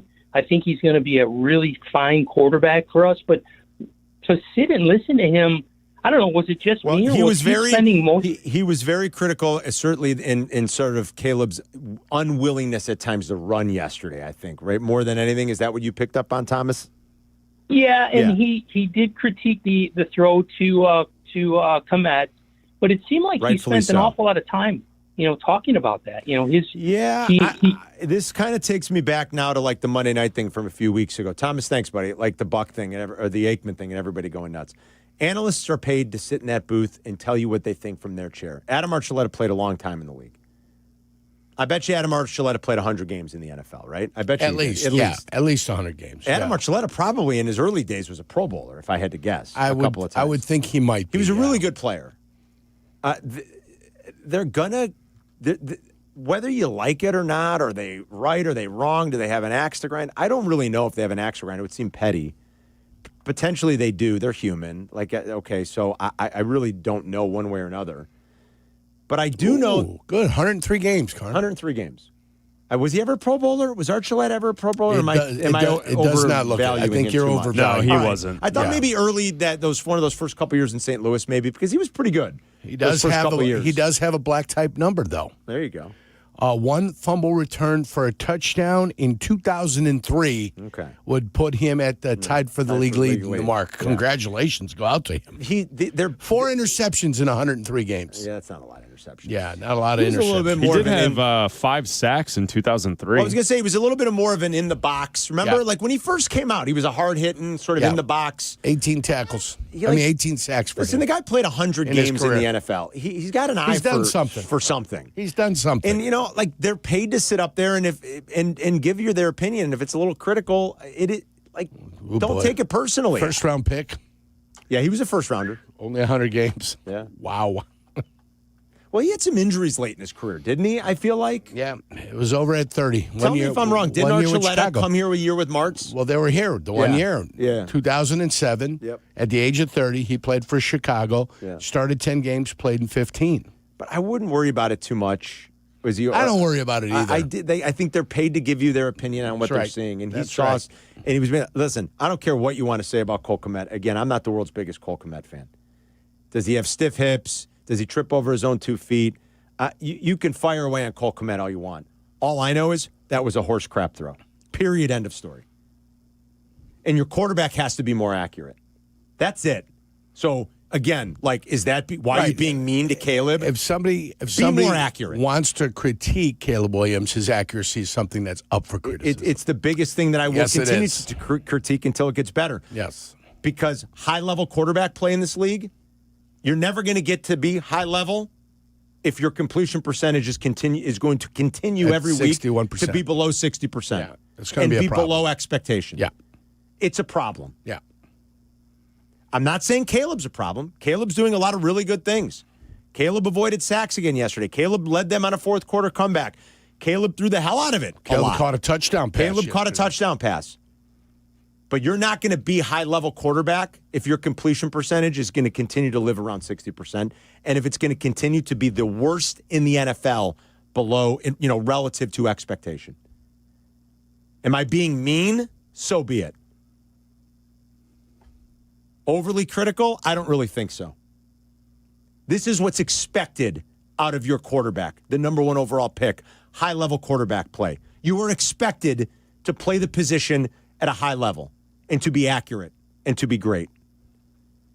It's Carmen and Jurko. We'll be right back. You're listening to Carmen and Jurko on ESPN Chicago, Chicago's home for sports. Hey, it's Rich Eisen. You can now listen to The Rich Eisen Show right here on the home of the Chicago Bears. The Rich Eisen Show, weekdays noon to 2. ESPN Chicago. Attention to detail is everything. Ask Dick Hightower and his special teams unit. They need to clean up the details. They got it covered whenever you go into White Buffalo, though. I'll tell you that much. They pay attention to the details. They're going to treat you right. They're going to treat you great. They're going to give you the cut that you want, that you need, that you're looking for. I'll be into the LaGrange location tomorrow. Once a month, pretty much like clockwork, White Buffalo. I go see Kelly, get a nice little dial-up. Whatever you're looking for, sharp cut, clean shave, the hot towel, the shampoo and condition at the end. It's fantastic. You can book on the Zazu Salons app. They are part of the Zazu Salons family, so you know they're great. ZAZU. Or go to whitebuffalobarbershop.com. They have LaGrange and Hinsdale locations. White Buffalo, not just any barbershop. It's an experience. Born original, just like you. Book today with the Zazu Salons app or go to whitebuffalobarbershop.com. Twin Peaks is the best in the game. Here, your favorite drafts are poured at a frosty 29 degrees, and rare barrel-aged whiskeys are served just the way you want them. It's bigger game days and bolder fight nights. I mean, where else can you find a scratch kitchen that always comes in clutch every day from lunch to late night? Only at Twin Peaks, the #1 sports bar. Stick around after the sun sets. Twin Peaks is open really late. Wind down with bourbon and late-night bites. 1. Some say it's the loneliest number, but when one is a collection of many, one can stand for all. Blue Cross and Blue Shield of Illinois is one company serving their communities across one country for nearly 90 years. And as they continue to empower whole person health with compassion and innovation, one member at a time, Blue Cross looks forward to keeping you and the ones you love at the center of everything they do. Blue Cross and Blue Shield of Illinois, through it all.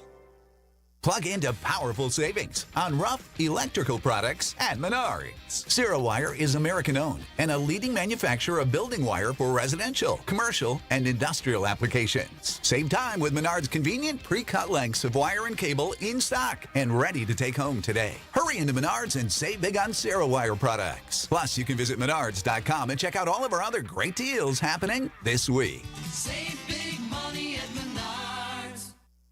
With 3 locations to serve Chicagoland, Advantage Chevrolet gives you so much more. Visit and see the amazing inventory and savings at Advantage Chevrolet Bridgeview. And Advantage Chevrolet values your time. They'll have you in your new Chevy in less than 60 minutes, or they'll make your first car payment. That's right, drive off in your new Chevy in less than 60 minutes, or they will make your first car payment. Visit AdvantageChevrolet.com. Together, let's drive. Must mention offer upon arrival before negotiation. Restrictions apply. Ask dealer for details. Now that I'm a dad, I can't stop thinking about what would happen to my kids if something happened to me. Like losing the house or not affording college. Yeah, that used to keep me up at night too. It's why I finally got life insurance from Ethos. It's 100% online. No medical exams, just a few health questions. I got $2 million in coverage for around $2 a day. I never realized it was that simple. Get your free quote at ethos.com/game. That's ETHOS.com/game. Rates may vary. Bill monthly. Sample rate 10-year term life policy for a 35-year-old healthy non-smoking male. Okay, all signed up. Easy. Now let's run payroll. What the? Hey girl, I'm you with more gusto. Nice. Who's that? New social media manager, hired and onboarded with gusto. And spoiler, we're kind of famous now. Wait, we're famous? Oh, well, I'm famous. Payroll, benefits, and HR. Designed and built for small businesses. Choose a future with gusto. Whether you're building robots, developing award-winning video games, training on medical simulators, or diving into sports communication, Bradley prepares you to change the game. Choose Bradley. Apply today at bradley.edu. Follow Chicago's Home for Sports on Twitch at ESPN 1000 Chicago. Carmen and Jurko are back. This is Chicago's Home for Sports. ESPN Chicago. Man, what a win in the standings for the Bears, with Green Bay losing at home as such a big favorite, with Detroit losing at home as such a big favorite. The Bears get the win. I mean, it looked like it was going to be no problem. That we sweated as much as we did is a little crazy, but okay, at least they got out of there with the W. And they went from securing the victory with the pick six to Tremaine Edmonds being down by contact, and then they went 3 and out. And that's when the craziness started. But for all that to happen in the final, it was about 100 seconds. All that craziness happened with about 100 seconds left in the game. You had 3 touchdowns. That's insane. I think that drive started with 2:17 left on the clock. Was it that much? They ran one play, went to Jamar Chase, about 2:04 left, and then they ran it down to the 2-minute warning. Yeah, you might be right. Yeah. So a couple minutes. Yeah. To have that kind of craziness. And it was exactly 2 minutes, because there were 17 seconds left when they went for the onside kick. Oh, no, they got the onside kick. There were 17 seconds left when they got the ball back after the Bears' touchdown. But 3 touchdowns like that in the span of, about 100 seconds. I'm just looking at the play T. Higgins just caught. It's on the TV. Pretty wild. Of how he stops, comes back, and has enough to get underneath and make the grab. Hell of a play. We're watching that's the Britton Brown touchdown run. Fabulous. Yeah. What a great story for that kid. I mean, look at the blocking. He averaged 7.6 yards a rush. Yeah. Was he? And they diagrammed it. They diagrammed it on the screen. The linebacker gambled. Look at him. They had the defensive line. Look at Colson Loveland blocking, folks. So they had the defensive line slanting to the left, and that's from the defensive line. So as I'm looking at it, slanting to the right, and the lead linebacker decided instead of flowing over the top to cheat and try to undercut it, he got blocked off. The backside linebacker's trying to flow fast over the top. He gets tripped up a little bit and can't make it all the way to where Britton is running. Yeah. So because the linebacker decided to cheat, go underneath, you can cheat if you make the play. If you make the play, yeah. That's the Junior Seau thought. You cheat, you make the play. If you cheat and you don't make the play, you compromise the integrity of your defense. And that's what the guy from Cincinnati did to his defense. Cheat, make the play. Nobody's going to say a word to you. Cheat and lose, then they're going to say something. Go watch the DJ Moore touchdown. Watch Colson Loveland out there throwing a key block. 11th best blocking grade amongst all tight ends in the NFL right now. Noah Fant. Nobody was touching him. No, that was bad. Noah Fant, right down the former Iowa guy. Noah Fant is an Iowa guy. Former Denver draft choice, I believe, if I'm not mistaken. That's correct. Yeah. Dan's in Arlington Heights. What's going on, Dan? Hey, guys. So I called a couple of weeks ago after the Saints game. I asked, where's Colston Loveland if we're going to draft him 10th? And, definitely love seeing him in the game plan. A couple of things. One, people talk about if they want to feel better about the Bears, they go, I need to see progression from Caleb. It's okay if we go, 8-9, 9-8, and don't make the playoffs as long as Caleb gets better. For me, yesterday, Ben Johnson, we don't win those games, and we need to talk more about, okay, what do we need to see from Ben Johnson? And yesterday, I think we definitely saw it. We saw a coach use timeouts correctly. We saw a calm and composed offense, put something competent down the field, which leads me to my second point is I don't think Caleb gets enough credit for the 2-minute offense that he can run to put the Bears in the position. Now, we haven't been able to finish. It's been better this year, but I think that's something that not enough people talk about. And the final thing I'll say is I think if we can get someone for the right price of a third-round pick, Ryan Poles doesn't have a great track record of drafting in rounds 3 to 6.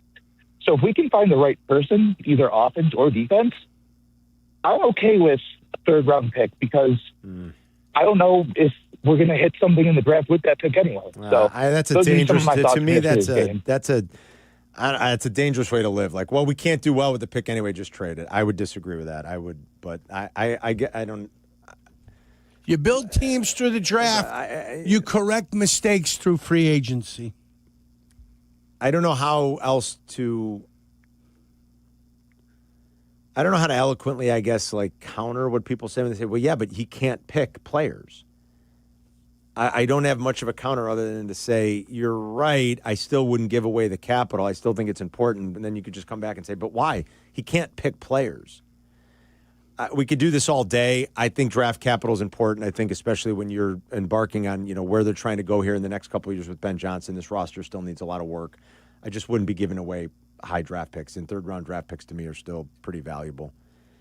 The Colson Loveland thing, like Dan was talking about in the coaching, those are all those are big positive takeaways from yesterday. Totally agree. They're very positive takeaways. I think everything we've seen for the most part out of Ben Johnson has been positive. He looks himself in the mirror. He's holding himself accountable. They're saying they're going to do things, and they're doing it. They're coaching. Now you got to clean the special teams up. And, that's kind of like this league. 1 week it's the center can't snap the ball. Then it's penalties. Then it's the run game. Now it's special. He's fixed a lot of these things, Yerk. Penalties were better yesterday. They got the red zone figured out. They've run the hell out of it. The center's snapping the ball properly. Every time he says we're on a united front to fix something, they've kind of been fixing it. I think he should go to the podium today or tell Joniak, we're on a united front to figure out our special teams. Yeah. And go figigure that out. That's a problem. It's a problem right now. Jeff is in Joliet. What's up, Jeff? Hey, guys. How's it going? Good. Former TF North meteor like Jurko there on the phone. Nice. Hey, Jurko, I want a quick shout-out. My buddy Trevor B. and Paulie Daggs love golfing and hanging out with you. Oh, yeah. They're my guys. Babolts and DeGeese, my men. Yes. No, they love hanging out with you. Anyways, I went to the game yesterday, and how fun was it? What a fun atmosphere. Oh, my God. You could actually hear the Bears fans cheering, and they look good. It's a win. Special teams kind of sucked, but I don't know. I love the creativity and the play calling. And, and I'm going to go down as the biggest dumbass ever because with 2 minutes to go, I told the wife and kid, let's go ahead and get out of here and beat the traffic. How many people left early, Jeff? A lot. Yeah. A lot. But mostly Bengals Cincy fans. Mostly Bengals fans? Yeah, that's what I figured. Yep. Yeah. So when I got downstairs, they had scored and recovered the onside kick. And that's when I'm like, oh, shoot. Yeah. So we then they scored that second touchdown. You could hear the crowd erupt inside. So they scored. And the Cincy fans were going nuts outside. Yeah. And, not many Bears fans because most of them stayed. Right. And just as I got in my car, I had the radio on, and my kid who's got the got somebody in fantasy going. Goes, oh my God, Dad, they're going to score. I'm like, no, they're not. He goes, they did. Oh yes, they did. And 10 seconds later on the radio, I heard the score. Yeah. So, but good all in all, I mean, good game. I mean, God, they look good. I like the creativity. And I think our future looks good. You gotta love what they did offensive. And Jeff, thanks. I mean, honestly, we said it. They did it. You got to pound that defense. They did it, and they did it. And you know what? You're gonna have to pound some defenses that are coming up on the schedule. Yeah, you're gonna have to get after them. You're gonna have to run. You're gonna have to get to them. So by the end of the game, they don't want to pound you. That's right. Anymore. That's right. And by the way, the two guys you mentioned, the one's the professional dart player. Oh, that nice, I showed yeah. you, Trevor Babolts. Yes. And the other one, Paul DeGeese. Both of them are actuaries of athletic excellence. Actuaries of athletic excellence. Yeah, great with numbers, and they look at athletic excellence. Oh, gotcha. Okay. Mm-hmm. They both like to put a shekel or two down, Carmen. I understand. Yes. I've never heard it quite described. Well, that's not the old days. You don't have to. You can be a professional gambler. The actuaries of athletic excellence. Isn't that great? They're good with numbers. You got to remember that. That's pretty funny. Yeah. We could go around the NFL a little bit in the brunch rush. We're going to really just take more of your Bears calls. Big takeaways from yesterday. The Bears win in Cincinnati. If you were there, let us know. Seemed like a great vibe in the morning with Waddle and Silvy with the pregame live at the stadium. That Kitty's place looked and sounded pretty awesome, and it was packed with Bears fans, so that was cool. And a lot of Bear fans made the trip. If you were at the game and you want to talk to us, you can ring us up at 312-332-ESPN. We'll be right back. You're listening to Carmen and Jurko on Chicago's home for sports, ESPN Chicago. The ESPN Chicago Fantasy Football Show, brought to you by Tullamore Dew. Welcome to Fantasy Football! Set your lineup with Jeff Meller's guidance, Sunday morning at 7, ESPN Chicago. You know what makes game day way better? When everything just works. Your TV, your phone, your tablet, even your Wi-Fi working together so you never miss a play. That's what Xfinity does. Their Wi-Fi is smart enough to know when your devices need a boost. The equipment, top-notch, letting you stream multiple games at once with multi-view. And Xfinity Mobile, well, it gives you Wi-Fi where you need it and 5G everywhere else.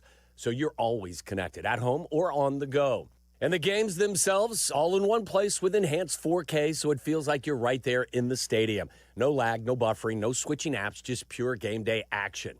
Game day should be fun, not frustrating. Xfinity keeps everything running smooth so you can focus on the plays, the snacks, the hype, and maybe a little friendly trash talk, too. So if you want to see what I'm talking about, get started today. Call them, visit Xfinity.com, or stop by an Xfinity store near you. Restrictions apply. New residential customers only. Taxes and fees are extra and subject to change. Xfinity, imagine that. If you're turning 65 or new to Medicare, Humana might just have the health plan you're looking for. Our Medicare Advantage plans offer coverage and care you can count on. You could get a plan with a $0 premium or an all-in-one plan that may include medical and prescription coverage, as well as routine dental, vision, and hearing. Learn more at gethumana.com. Humana, a more human way to healthcare.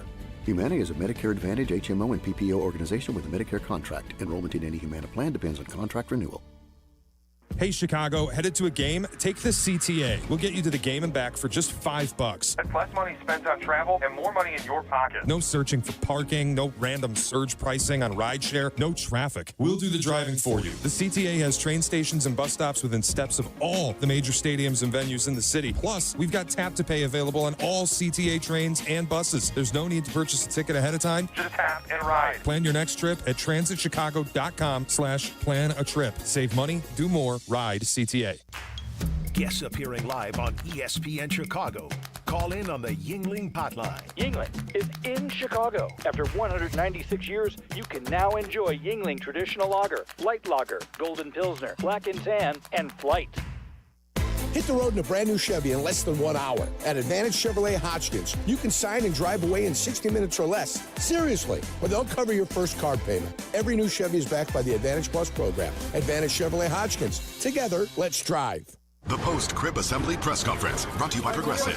Michael, you had some trouble putting the crib together today. What went wrong? You know, those instructions can be tough, and, well, you saw the outcome. Were you upset when your wife pulled you and called in the backup? No, I mean, the baby needs a crib to sleep in, so whatever it takes. You've got a changing table to put together next. It's got a lot of drawers. What's your comment? You know what? We're done here. Like it or not, sometimes you need a backup. That's why there's Progressive to protect your home and auto. Progressive Casualty Insurance Company affiliates and other insurers. Not available in all states or situations. Individuals and businesses with tax problems, listen carefully. If you owe over $10,000 in back taxes or have unfiled tax returns, U.S. Tax Shield can help you take back control. The IRS can seize your bank accounts, garnish your paycheck, close your business, and file criminal charges. Our team of tax attorneys can stop collections and get you protected. U.S. Tax Shield offers a price protection guaranteed quote to get you protected today. U.S. Tax Shield is A+ rated with the BBB, so call 800-494-6139. U.S. Tax Shield, 800-494-6139. Hey guys, it's Silvy. Right now at Window Nation, get 50% off all window styles and 0% interest for 5 years. Schedule a free estimate and treat yourself to new windows like mine. Do it now at windownation.com. That's windownation.com. You're listening to Carmen and Jurko. Listen to us now. Live on the ESPN Chicago app. Chicago's home for sports. ESPN Chicago. I don't know if it has enough. It doesn't. It's short. Intercepted. Deshaun Wright.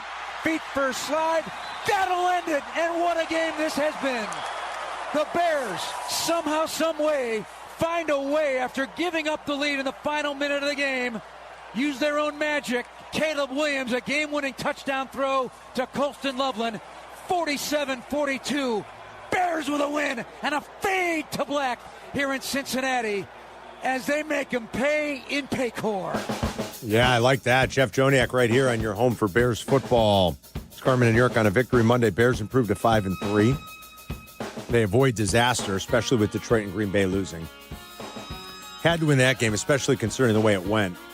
You don't love that they were life and death in the closing minutes, having a near 99% winning probability. Just north of the 2-minute warning. But they got the win. First time to 40 points since week 5 of 2023. The DJ Moore game in Washington. Remember that Thursday nighter, Yerk? Sure. First time they've gone over 40 since they dropped 41 on the Jaguars in week 16 of 2020. And the most points in a game since the 48 they dropped on that godforsaken Tampa Bay team in week 4 of 2018. Oh, that was the 6-touchdown, yeah, let's build the confidence of Mitch Trubisky game. That Tampa defense was probably the worst in the league that year. Its drop-back defense, certainly its secondary was the worst in the league that year, or one of them. They were awful. And, the Bears lit up Tampa that day to the tune of 48. But, hey, that was the last time they went to the playoffs, too. They're doing things this year that they haven't done since 2018. You know, the 4-game winning streak and scoring, this many points, going for 47. The offense was good. We got plenty of Bears calls. We'll continue taking your calls. You want to go around the NFL for a minute here, Adam, around the brunch rush? I got some stuff. I got some stuff for you. Diana Rossini has some news saying that the Bengals still want a first-round pick for Trey Hendrickson. How much does it complicate matters that he's hurt right now? I'm not giving up a first-round pick for a guy that might sign somewhere else next year. Yeah, I'm not doing that either. Because Andy's hurt. No, you'd be looking again at some compensation pick somewhere, but I'm not interested in that. Sorry. Yeah. I know it's not the league. I don't think you guys have mentioned it. We haven't really talked about it, but Game 7 of the World Series. I was going to talk about it during some of the lunch during Players of the Weekend. This is maybe? the lunch rush. Players of the Weekend. Okay. Outstanding. And the ratings are out.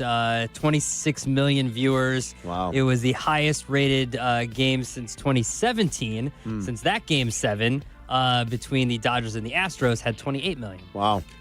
Do you have a number on it besides just the raw numbers? No, that's all I'm looking at right now. 12-1. I'm looking at that home. Yeah, I didn't know if there was an actual number. I was at a buddy's house for a little early Friendsgiving, Yerk, just high school buddies. And men, women, and children, you guys, everybody, locked in, hooked. Locked in? It was phenomenal. We should spend a little bit more time than just like a throwaway. It was one of the great World Series we'll ever see, I think. One of the great Game 7s. Game 6 and 7 won up in Toronto. In Toronto. It reminded me a little of the Cubs run in 2016. Yeah. Having to go on the road and win both those games. That was an epic World Series. When the benches cleared, what effect did that have? Because Toronto was up 3-1 at that point. Yeah, Toronto was up 3-1. Well, certainly. Yeah, what is... and then the bench is cleared. Andres Jimenez. Like, you tried to get hit the pitch before. Did you see it? Yeah, I saw it. The hand off the bat. What are you doing? So he said, you want to get hit? Here you go. Here you go. Now you can get hit. It was fabulous. It was a great October. Robleski, right? That was Robleski. Yeah. It was a great October for baseball. I hope they don't screw it up a year from now with a prolonged lockout or strike. They whatever will. It's going to be. Yeah, because baseball's having a good moment. Uncle it's great Jerry. to have Shohei. Uncle Jerry will be in charge of that one. It's great to have that one's going to Shohei go. on this stage. All these guys. Yamamoto, Vlad was awesome. I mean, the emergence of Ernie Clement. As awesome as Vlad was, Ernie Clement had more hits in the playoffs than Vlad did. Think about that. The base running gaffes, though, by Toronto. I mean, that's what I would, listen, you ran yourself out of a couple of innings in that extra inning affair a week ago tonight. Yep. I don't want to say you gave that game away, but you squandered some opportunities there where all these plays matter and all these little things matter, right? You gave that away a little bit, in a sense. You get doubled off to end game 6. Where's the guy on second base going? Somebody explain it to me. Kike Hernandez didn't even have to dive for that ball. He made a running catch. Where are you going? And then, the answer should be nowhere. And then Isaiah Kiner-Falefa, again, a pinch runner, on third base in the 9th inning the other day. I have a son that plays baseball. Right. He gets coached. He gets coached by people that are, they're good. That are good. Yeah. Guys that played high level. Sure. They're teaching 12, 13, 14-year-olds. I mean, how we taught it, even when I was helping coach travel early on. Leadoffs and primary and secondary leadoffs are taught when these boys are 10. Yes. Like, what is Isaiah Kiner-Falefa doing in the 9th inning? Like, honestly, I want someone to explain it to me. Well, what happened in that 9th inning? He's standing on third base, practically. He's practically just standing on third base. The third baseman's giving you the lead. He's not playing on the bat. He's not playing it tight. I don't know. These are little. So, you go over to play. What happened? That was what the play. Was the force out at home. That was where Will Smith had to kind of like reach back. If he has any proper lead and secondary that they would teach a 12-year-old momentum going toward the you're plate. Safe. Yeah. The game's over. Yep. The Toronto Blue Jays are the champions. Yes.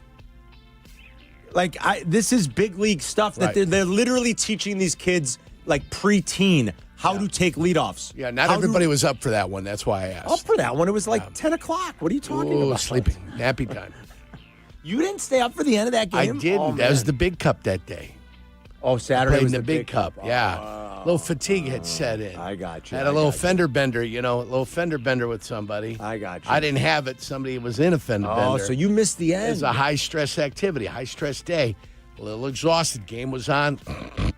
I got you. Oh, it was good, though, Yerk. It was good. I saw the third inning, though, or not the third inning. The home run? I saw the inning where the guy got hit. Oh, you saw Robleski. I saw that. Yeah. And then as I was watching baseball, which is the natural tendency to do. That was great. How can you say that? It's like Rip Van Winkle was next to me. He goes, Yerk, you watch baseball? That's terrible. Come sleep with me. That game was so exciting. Yeah. It was I know awesome. it was exciting. Listen, I'm not taking away from Game 7 of the World Series. It was fantastic. Congratulations to the Dodgers. I'm just saying I had a long day. Yeah. And I could not survive. Anytime you get into a Game 7 in any sport, I mean, there's so much fun. There's so, like, even if you're not a fan, I mean, like, of that won the team. MVP? You're at Yamamoto. Yamamoto? Yeah. Oh, was he 100-1? Did you not know what happened on Saturday night then? You know he They had pitched? 2 innings. He gave you 2 innings. You know he pitched. He threw 90 pitches on Friday. Yeah. It's incredible. And then he gave you 2 innings. Yes. I With knew he did 34 that. more pitches. But I'm happy you told me. But what could you have got Yamamoto then? Oh, well, going into the weekend, he was like 12-1 or 14-1. Not as big as I Yeah. It was amazing. So, all around, I thought it was great, and it was so exciting to see. Even if you're not a fan of those teams, you're kind of on the edge of your seat. All right, what else you got, Anything Ken? else, Adam? No, that was it. I wanted to highlight that despite all of the Packers lose, the Lions lose. It's huge for the Bears, right? Yeah, huge for and the they Bears. lost conference games, you guys. Like They lost conference games, but the Bears are still 8th in the conference because I know. You have 6-2 teams. You've got a 6-3 team. You're the kind of jumbled Packers are up. 5-2-1. Yeah. The Lions are 5-3. You're 5-3. Yeah, but you're coming to the point of the schedule here where you're going to start chopping each other. But you'll take exactly, and you'll take them. You'll take those. And Tampa's got somebody twice at the end of the year where they're going to be chopping each other. Yes. Yeah. Yes. Tampa's got an interesting game. I mean, it's not a division or a conference game, but Tampa's got an interesting one this week at home coming out of bye against New England. We'll continue to go around the NFL, too. There are some other things I want to talk about, some good, some bad, stuff like that. We got Players of the Weekend coming up, and then all your Bears calls. So sit tight. We go all the way till noon. It's a Bears Monday. It's Carmen and Jurko. We'll be right back. Carmen and Jurko. They'll be right back. ESPN Chicago. Here comes the boom. The Chicago Bears podcast. Here comes the boom. If you aren't listening, you're not getting the whole story. Join host Pat the Designer with special guests and guest host daily. See it or hear it now on the ESPN Chicago app or wherever you like to pod. Yeah. Hey, it's Jurk.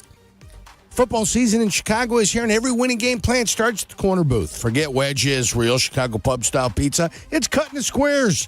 We're talking crispy, thin crust, thick shredded cheese, and toppings stacked high. From classic pepperoni to barbecue chicken, spinach and mushroom, and our fan favorite sausage and jardiniere. There's something for every craving. Flavor that satisfies the soul. Huddle up, grab a pie, and taste Chicago's original pub-style frozen pizza, the corner booth. Want to live life at max volume? Then look no further than Hard Rock Casino, Northern Indiana. With over 1,700 slots, 80 table games, live entertainment, and 5 restaurants which span a wide range of culinary genres, we are sure to have something for everyone. Whether you want to indulge in a savory dish at Council Oaks Steaks and Seafood, or take in dinner and live music at the world-renowned Hard Rock Cafe. Amplify your entertainment experience at Hard Rock Casino, Northern Indiana. Just off Exit 6, I-8094. Must be 21. Gambling problem? Call 1-800-9-WITH-IT. When your team's best players have all been traded and the latest pick is overrated, just raise a glass with a friend or two and tell them more, tell them more, tell them more, do. May your team be great and your picks be true, and if it falls apart, you'll know what to do. Just raise a glass with a fan or two and tell them more, tell them more, tell them more, do. It's a crazy world, so what do? You tell them more, tell them more, tell them more, do. Hey! Tullamore Dew Irish Whiskey, 40% alcohol by volume, imported by William Bronson Sons Inc., New York, New York. At American Sale, we're known for having the largest selection of Christmas trees and decor. Stroll through our Christmas forest and choose from hundreds of trees ready to take home. Shop thousands of holiday decor items in our Christmas market. And right now, during our Home for the Holidays sales event, you can save up to 70% and get 0% financing for 3 years or cash back. See store for details. Get great deals on a new hot tub, pool table, trampoline, and more. And always get our lowest price. American Sale, helping you bring the fun home. Four Seasons Heating, Air Conditioning, Plumbing, Electric wants you to avoid breakdowns this winter. Did you know your dirty furnace costs more to operate? It increases your utility bill and leads to more breakdowns? Now's the time. Schedule your Four Seasons tune-up today for only $89.95. The furnace tune-up includes a 30-point inspection, complete cleaning, and is backed by the industry-leading 1-year, no breakdown guarantee. Peace of mind, lower utility bills, just a Four Seasons tune-up away. For all the right reasons, call 866-4 Seasons. At AT&T, we guarantee our network, so you can talk college football with your BFF while taking Buster to the vet.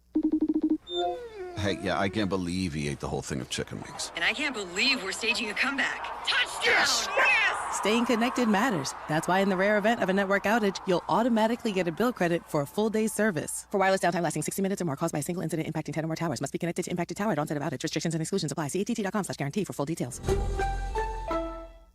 On eBay, every find has a story. Like if you're looking for a vintage band tee, not just any tee, the band tee. You wore it everywhere until your best friend stole it. Now you're on eBay, and there it is. Same tee from the same tour. The things you love have a way of finding their way back to you, especially on eBay. Where else can you find that mint trading card you searched everywhere for, or your first car, the one you wish you never sold? It has to be eBay. Shop eBay for millions of finds, each with a story. eBay, things people love.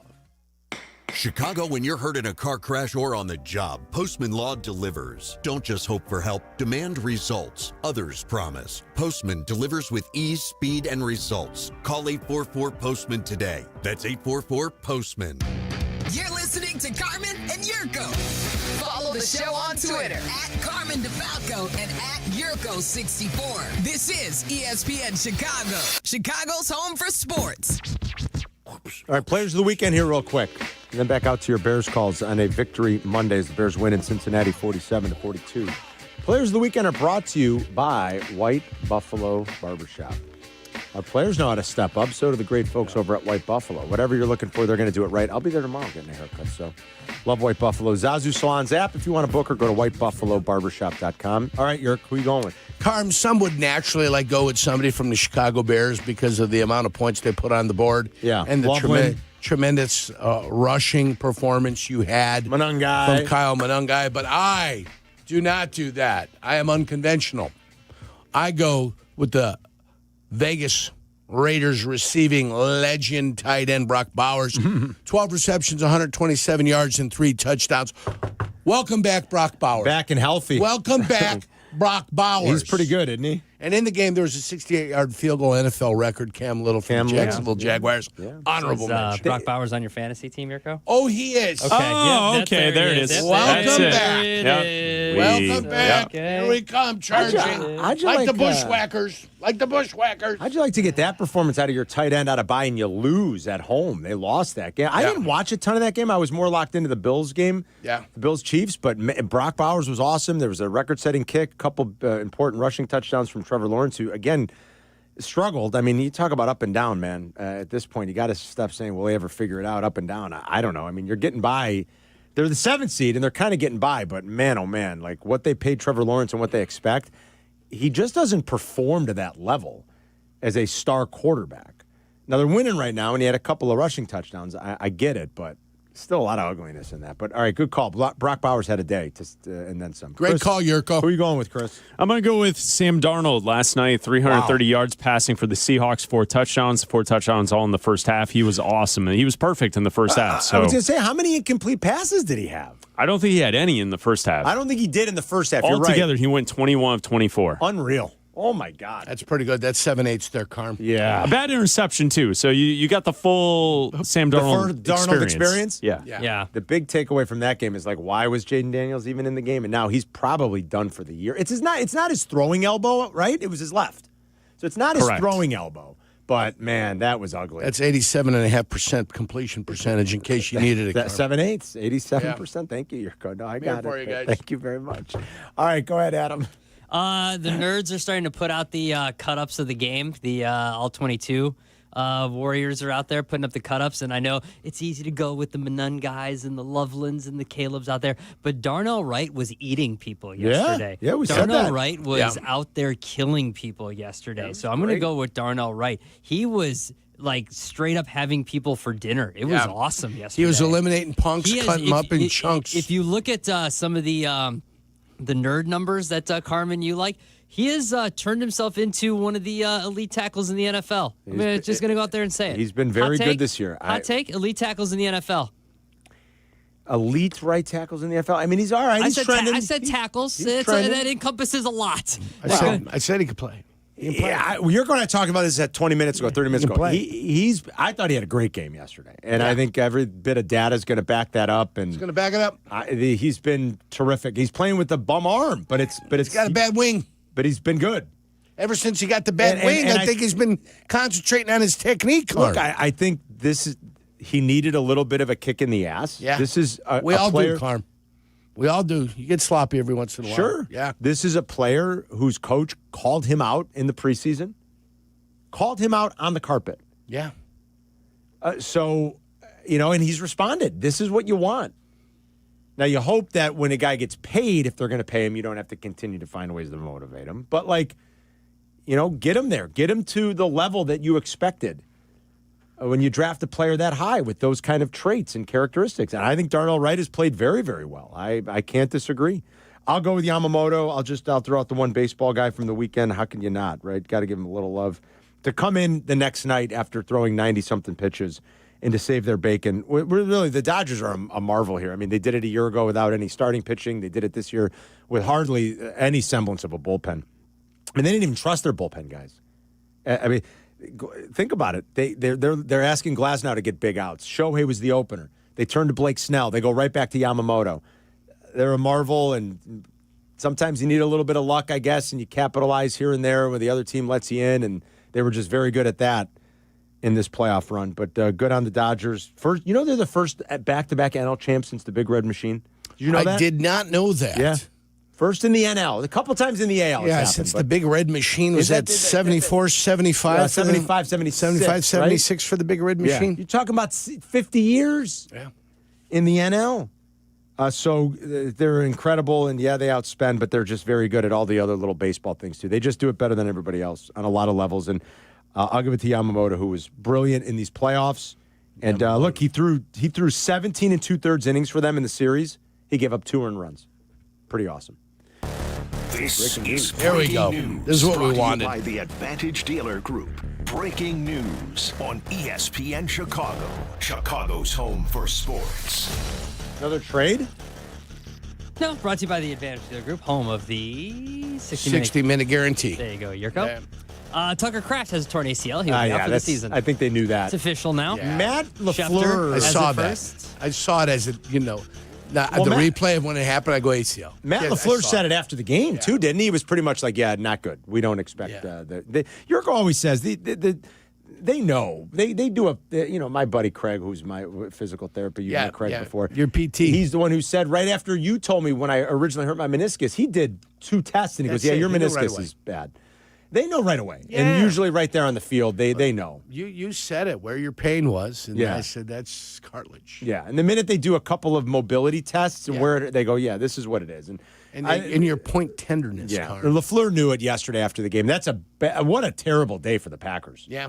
Which we don't mind. But And not only that, they cow. ran straight at Micah. Yeah. You want to slow Micah down, run at him. Yurko's always said that. Yeah. How do you slow down a And great pass rusher? And without Kenny Clark in the middle, run at him. Life gets a little bit tougher without big Kenny Clark. You know in the what middle. football team can run the football? The Bears. They're great at Bear it. down. Bear down. Bear In the down. winter. I sense an early key to that game when we get to that point. Run the hell out of Oh, it. you got it, brother. Matt is in Streamwood on ESPN 1000. What's up, Matt? Hey, Carmen Jurko. Thanks for taking my phone call. Yurko, will Dennis Allen talk to the defense regarding 2 specific plays when Montez Sweat stripped Joe Flacco? The ball just landed in front of 3 defensive players, and only Billings really had the willingness to pick up the ball and try to run. I know they overturned it, but the ball is still live. They never whistled. And secondly, when Austin Booker did sack Flacco, the ball was still on the ground, and there's Austin Booker celebrating. I understand he got a sack and he was proud, he's happy of that, but the ball is still on the ground. He just in there celebrating, and then turns around and sees that Gavon Dexter got it. But he'll make a point of it. He'll make a point of it. Okay, but my big question is to you: how was Tremaine Edmonds down when he intercepted the ball? Because Jamar Chase touched him when he was going to the ground or something? I guess in the process of going to the ground after the interception, as Jamar Chase was, it looked like his toe touched the toe of Tremaine Edmonds, and that was enough to call it down. I thought it was ridiculous. Maybe even his hand might have touched him as he went by. I think it did. And they called that the tackle. I think that's what it was. The I think his hand forced got him. fumble, not the one that was recovered by the Bears, they called it. The one they said was a forward pass. Yes. Because they slowed it down and they said just a little bit going forward. I actually thought it was. If you have possession of the ball. If the ball is loose and you're going forward, then it's a fumble and you're just illegally batting the ball forward. Well, that would be. I guess that's what true. I felt it was. I thought he was going forward with it, York. I thought they got that one right upon review. I feel usually when I see the ball go forward like that, I go then he had it was going forward, but to me that was the impetus was from the sack, and the ball was out before he started going forward, and then because he kind of batted it from behind, that's why it went forward. So that's what I thought. They called it differently, and the 2 schmoes up in the Spiros Peditis. He's good. Whatever his name is. Doesn't make a difference. Archuleta, those 2 guys. Oh, there's one frame where it's going forward. One what? What do you guys record this game in, 1/64? Are you guys telling me that one frame of the first 64 in a second had it going forward, and we agree with the call? And then they put the other jackaloon, the former official, on just to nod his head like a bobblehead. Oh, duh. I used to be official, duh. Get out of here. How the hell could you tell? Wow. How could you tell? If it was called a fumble on the field, it's a fumble. You got originally one frame of 64 that has it going forward? A millimeter? Get out of here. Ben Hell Johnson. out of here. And then the talking heads. Oh, yeah. Idiots. Ben Johnson sat down for his morning meeting with Jeff Joniak. It's always the case. Spadatus, whatever the hell after every Bears game. So you're going to hear that interview in the next 15 minutes. Joniak with the head coach after another win. The Bears have won 5 of 6. We're taking more of your phone calls as well. Coming up, 312-332-3776. Bears moved to 5-3. We're into November, and they're in the picture, boys. They're the 8th seed. Can they hang on for another month? We always say just get to December and be in the picture, like with a realistic shot. It's Carmen and York back in 2 minutes. You're listening to Carmen and Jurko on ESPN 1000, Chicago's home for sports.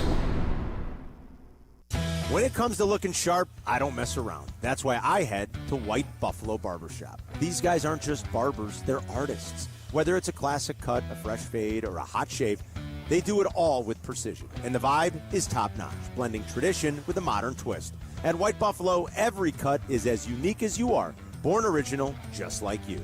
White Buffalo Barbershop, born original. Now in LaGrange and Hinsdale. Visit whitebuffalobarbershop.com to book your appointment today.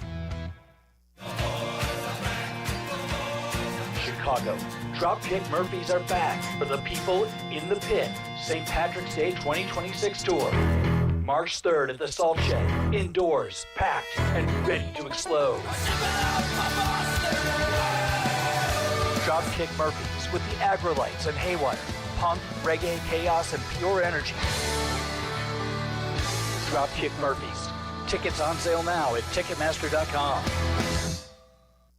Hey, it's Kap. Let me tell you about my guys at Automatic Mechanical Services. Their motto is we make people comfortable, and comfort isn't just about heating and cooling. It's about the peace of mind knowing they'll always give you fair and honest upfront pricing and complete the project with the highest quality technicians and installers. For the past 80 years, Automatic has handled Chicagoland's toughest commercial jobs while keeping everything in your home running right. Don't settle. Go with Automatic, the team I trust. Visit atomatic.com.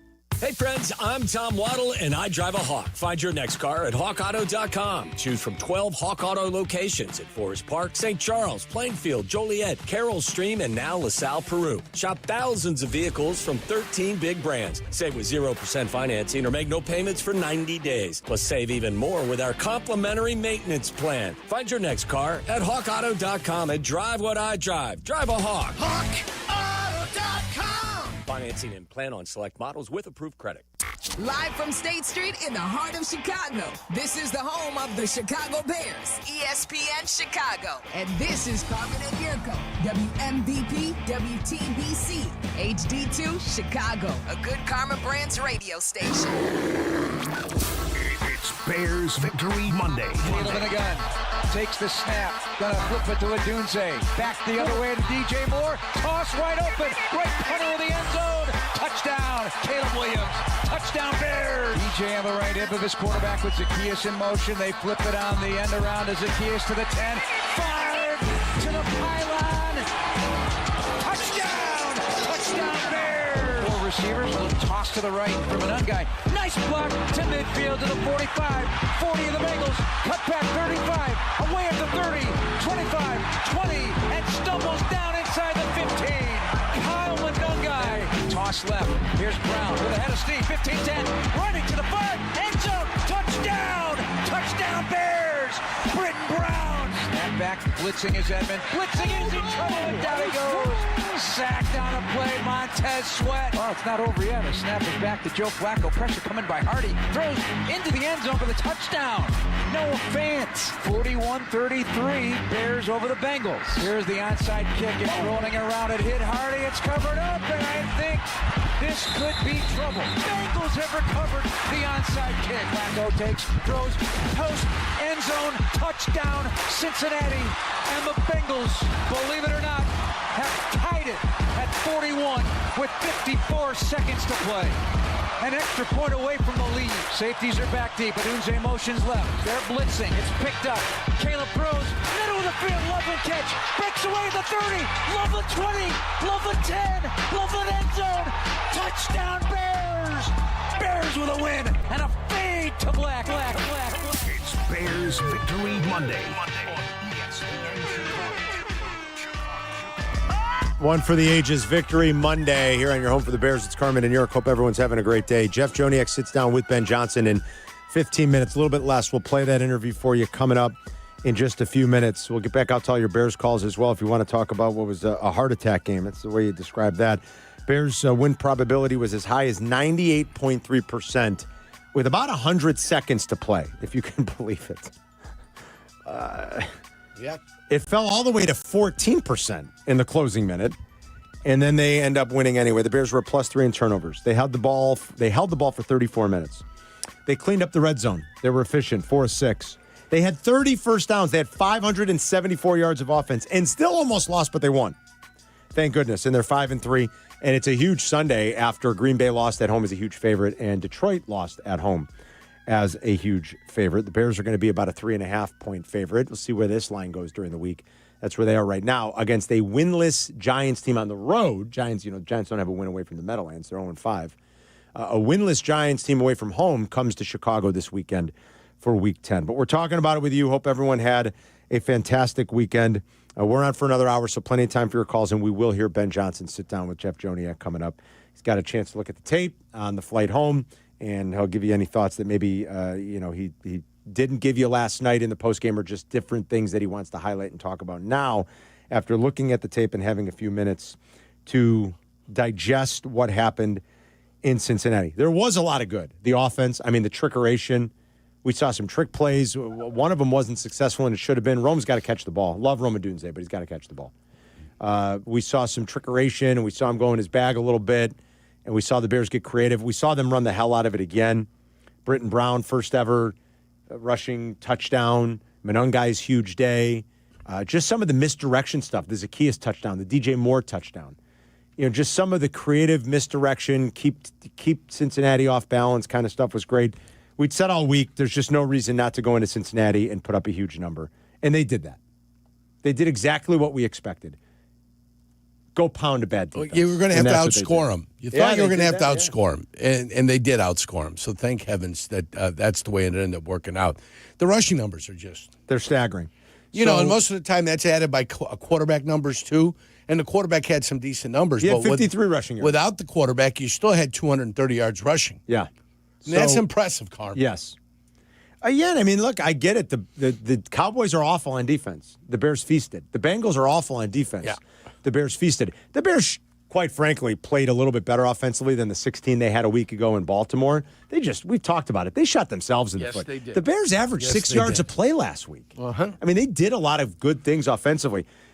So I understand that you can step back, and I know the people that are fans of other teams in my life, there's one in particular that calls the station a lot, that aren't fans of the Bears, look at it in a very critical sort of, your team stinks. Right. They're 5-3. It's the most flimsy 5-3 I've ever seen. Look at who you're beating. Okay, I can look and acknowledge that the Cowboys, we could score on the Cowboys. We could go score on the Bengals. I get it. Yes. They didn't put up 13 and 16 points against those teams and find some sort of miraculous defensive way to win. They're going out and thriving offensively. So at least there's that. I know you can poke holes in some of the teams that they've played and some of the defenses that they've played, which are very holy, not HOLY. But I can fire back and be like, look at all the success you're having. Like to Jurko's point, to rush for 200 and whatever yards, 250-something yards, 270 yards. The last 2 weeks, the Bears are averaging 6.92 yards per play. They've outgained every opponent they have faced since their bye. They've won 5 of 6. Since week 6, they're third in the NFL in rushing EPA. They're fourth in rushing success rate. They're first in yards per attempt. They're averaging almost 190 rush yards per game. So they've figured all these things out that Ben Johnson keeps telling you, hey, we have to get better in this. And then the next week we have to get better in this. And then the next week we have to do this. And we're on a united front and we'll get it cleaned up. And they're doing it. This week it's going to be special teams. But I do think there are a lot of wins you could take away from just how efficient and explosive the offense has been. There's been a lot of big play stuff. The coordinator, I think he's great. I really do. I think Ben Johnson's great at this. I do.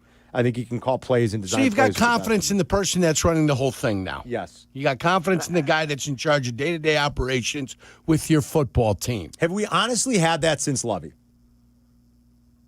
Trestman's offense was good, but very early on it was evident that he didn't. Early on, I think we all believed in what Nagy was doing. He was 13-3. Yeah. How do you not believe in what's happening when you're 13-3? They were 3-3 that year, and they ran off a slate, didn't they? Didn't they run 10 games straight off that? That sounds right. I think you're right about that. 9 or 10 in a row. They had lost against Miami in overtime, 31-28. Yep. They lost in the Miami. butt fumble. Remember, somebody had the butt fumble. Somebody fumbled up against the butt, gave the Bears another chance to get the ball. The Bears had missed the field goal that day in overtime. Yeah, that sounds right. Yeah. So, since that year, since 2018, it's still a long time, Carm. That's still 7 years. They'd won 9 of 10. That's 8 what it years. was, Jerk. They'd won 9 of 10. There you go. They'd won 9 out of 10. Yeah, it was 8 years ago. It was a different vibe, though, because the Bears had a top 10 defense. So the games played out differently because the defense kept them in all those contests. The offense was pretty good, but it was a defense-led team. I don't remember having this kind of confidence in the offense in 2018. I don't. The victory against the Rams that year was that cold night game. At Soldier, cold night game. 3 interceptions were thrown by Trubisky. I think Jared Goff threw 3 interceptions. But you knew, who's the running back at the time? Todd Gurley. Todd Gurley, yeah. Todd Gurley did not want to be there. No, he didn't. The receivers that they had on their team did not want to be there. It was cold. It was bone-chilling cold. Yeah. Even though you guys, when I remember talking about it, you guys felt like it wasn't that cold. Yeah. It was cold. And it was a cold night. The Rams did not want to be there. And the defense won that game for sure. That was our guy's party that he had that day, Corey Fuller. Yes. Right? Yeah. He had a game that day, and that's what ended up getting him paid. Congratulations. That whole year. Yeah, he was opportunistic. He had 7 interceptions that year. He was very opportunistic, obviously, that year. But you're right. The defense was one, so it is a little bit different. This one, the offense can rock and roll. I mean, you're starting to feel good. What have we been clamoring for? An offense that can rock and roll forever. I don't ever remember feeling this confident in the offense. And I don't think the offense has hit its stride. I don't think so Because either. you got to be able to rock and roll against the good teams, not against just the bad teams. Look, I think Caleb can continue to get better still. He will. And I think he knows it. I think so. I love the fact that his touchdown-interception ratio is 3-1. You do love that. He is on pace for over 4,000 yards. Caleb's on pace for just a little bit shy of 4,100. If this pace continues and he plays all 17. I give Ryan Poles one bit of credit. He realized everything he did in 2024 to address the offensive line was garbage. Okay, they tried to fix it? Garbage. He realized he had to blow up what he just did. And for every guy that he had traded a 4th and a 5th round pick for, he realizes what he did was absolute garbage. And they had to go get Tooney. And they had to go sign the center. And they had to go get the right guard. Hey, I've got to blow up what I've done because I'm terrible at assessing the offensive line. Can you guys help me find some offensive linemen to come in here? It's so much better. It is so much better. It really is. It's so much better right now. And the way they're running it is incredible. David's on the south side. What's up, David? Hey, guys. How's it going, man? Good. Appreciate y'all taking my call. So here's the caveat to my statement. I became a Bears fan in '83 at the age of 9, watching the games with my paternal great-grandmother and my maternal grandmother. And I've been watching them ever since. And so throughout my time of watching the Bears, we've had 3 quarterbacks who could process information and throw with anticipation. We had Jim Miller, we had Eric Kramer, and we had Kyle Orton. 2 of those guys we didn't draft. So what I'm getting at is Caleb is still hitting that back foot and not letting the ball go, guys. He's still not throwing with anticipation. He seems to have a problem with processing.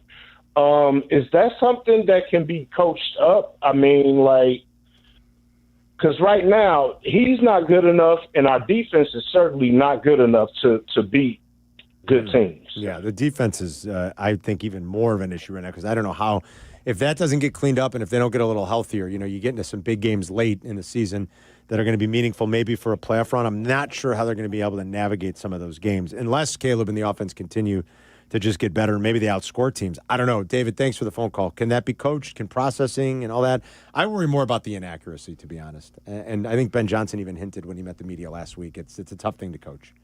You either have it or you don't. I worry about some of the inaccuracy, but can you teach the processing aspect of it? Yeah. Can you? Yeah, absolutely. Still through repetition. Just through absolutely. repetition. Absolutely, you can teach the processing of it. And who'd they have to do it with? I told you, my guy, number 4. They had to do it with him. Mm-hmm. They had to get him to simmer down a little bit and settle for some things. Yeah. And if you do and you simmer down and you settle, it might open up some things later on because they know you're willing to do it. Yeah. So Rick's driving back from the game. How was it yesterday? Pretty good? That was electric. We had about at least 50% of the fans in that stadium were Bears fans. Our whole section was. It was amazing. Nice. We walked into Kitty's, the spot they had that pregame show. We walked in there on Saturday, and it was nothing but Bears fans, and the whole place erupted. So singing great. Bear Down, Yeah. it was awesome. So first, I got another Tootsie Pop for Yerk here. But my question is the extra timeouts. You know, we had that dive at the pylon that the Cincinnati coach challenged, and then ended up being a Bears touchdown. And then there was another one where there was a Cincinnati player injured within 2 minutes, and the ref came out and said they've been awarded a 5th timeout. Wait a minute, what? So well, that was because a a penalty. We didn't watch the game. That was a penalty on that one, Rick. That's a weird one. They didn't have a 10-second run because there was a penalty on the Bears on that one. That's why. It's still just, it made no sense. But the that stadium, that game was just amazing. Yeah. The crowds, we're going to go back and do that every year. But it's great to see them on the road because we show out, every man. fourth year if they're on the road. Bears fans show out. Rick, thanks, buddy. Yeah, and that was a little weird at the end, because that was the explanation, I believe, is to no runoff, right, guys? There was a Bears penalty. That's what they said. That's why there was no runoff on that play. There was some weirdness yesterday. I don't know. I won't do this here, I guess, because we got to get to the coach's show. There was something really weird in the Bills game. Gene Steratore didn't even know the rule, which is a little odd when the rules official expert, who was a former NFL official for a long time, didn't know. There was a weird thing on what happened if you were watching late on the intentional grounding on Mahomes. I'm sorry, Steratore's got to go. You think? Okay, maybe you're right, Adam. I mean, he didn't know. Steratore sounds like he doesn't care anymore. Well, maybe you're right. I noticed it in the game, in the Bears game, and then I noticed it later. Steratore just sounds. He sounds like he doesn't care. First of all, anymore. I feel like Romo most of the time doesn't care either. He sounds like he's just got guys. I don't know, guys. Like I don't. Yeah, sure. I guess it's. You guys are still calling me. Guys, I guess. Yeah, sure. I mean. I guess, he touched it. Yeah, he thought they were going to review something that you can't review. It looks like the Bear touched it. Sure. It was wild. Bring it back. Whatever. You guys are calling me again? There's always. I saw the rules official didn't know the rule in the Steelers-Colts situation on the kickoff. I didn't know this one. I didn't see this one. There was a penalty on the extra point attempt, and so when the Steelers kicked off at the end, because they were kicking off from the 50 or closer to midfield, you kick it out of bounds, and the ball only gets returned to the 25. Oh, not the 40. Not the 40 because it's 25 yards from where the kickoff is. Right. So there's a loophole in the rule that the Steelers exploited, and the rules official didn't know why the Steelers were happy about kicking it out of bounds is that in that right? situation. Oh, so they didn't kick it to the end zone. You're saying they kicked it out of bounds on purpose. So and that's good on Tomlin immediately then. celebrated. So it's on the 25-yard line. Yes. Oh, so that's good. Good on Tomlin, too. I was just giving him crap the other day from not always in the game, doing the best within the game. But that's good on them. All right, coming up, we'll hear from the head coach. Jeff Joniak sits down with Ben Johnson on a Bears Victory Monday. You're going to hear it on your Home for the Bears coming up next. You're listening to Carmen and Yurko on Chicago's Home for Sports, ESPN Chicago. Here comes the ball. It's Bears and Giants, live from Soldier V, Sunday, starting at noon. This is the home of the Bears, ESPN Chicago. Want to live life at max volume? Then look no further than Hard Rock Casino Northern Indiana. With over 1,700 slots, 80 table games, live entertainment, and 5 restaurants which span a wide range of culinary genres, we are sure to have something for everyone. Whether you want to indulge in a savory dish at Council Oaks Steaks and Seafood or take in dinner and live music at the world-renowned Hard Rock Cafe, amplify your entertainment experience at Hard Rock Casino Northern Indiana, just off Exit 6, I-8094. Must be 21. Gambling problem? Call 1-800-9-WITH-IT. Fall is here. So many great things you do with the kids this time of year. What a wonderful family you've created. You want things to stay just as they are. It's time to talk about taking that next step for your future, a vasectomy. Take that step with Vasectomy Clinics of Chicago, because experience really does matter, especially with this procedure. They make it so easy with their 30-minute, no needle, no scalpel, in-office vasectomy. Log on to vasectomychicago.com, read their testimonials, and learn more about their procedure at Vasectomy Clinics of Chicago. And now, with the end of the year approaching, this is the perfect opportunity to maximize your insurance benefits or to use your remaining flex spending dollars before they disappear. 5 locations to serve you. Downtown Chicago at Lake Point Tower, also in Naperville, Tinley Park, Arlington Heights, and Barrington. Most insurance accepted. Visit vasectomychicago.com or call toll-free 877-877-4VAS. That's 877-877-4827. At Postman Law, they're used to winning. And after an injury, you could use a win.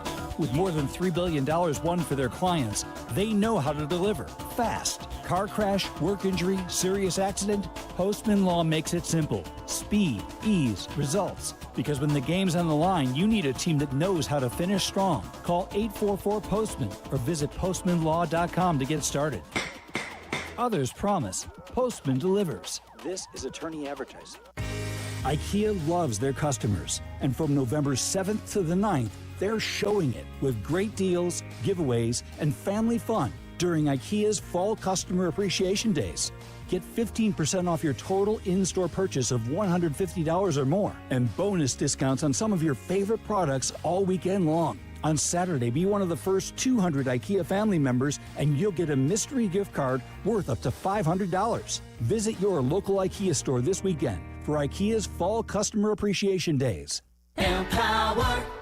Jen has ordered a decadent seafood tower, king crab legs, lobster tails, and a waterfall of caviar. Pricey? You bet. But Jen worked with Empower on her savings and investment strategy and planned for splurges like these. She got good at money, so she can be a little bad. Ooh, champagne. Empower. Invest well, live a little. Start today at empower.com. Past performance is not indicative of future returns. Investing involves risk. You may lose money. Advisory services are provided for a fee by Empower Advisory Group, LLC, EAG, a registered investment advisor with the Securities and Exchange Commission. OMG, those shrimps are really jumbo. Hey, fans! Welcome back to Fansville's Cheers and Tears. Oh. Okay, so like everybody deals with losing, right? To a rival on a last-second field goal. Whatever, it's fine. I'm totally fine.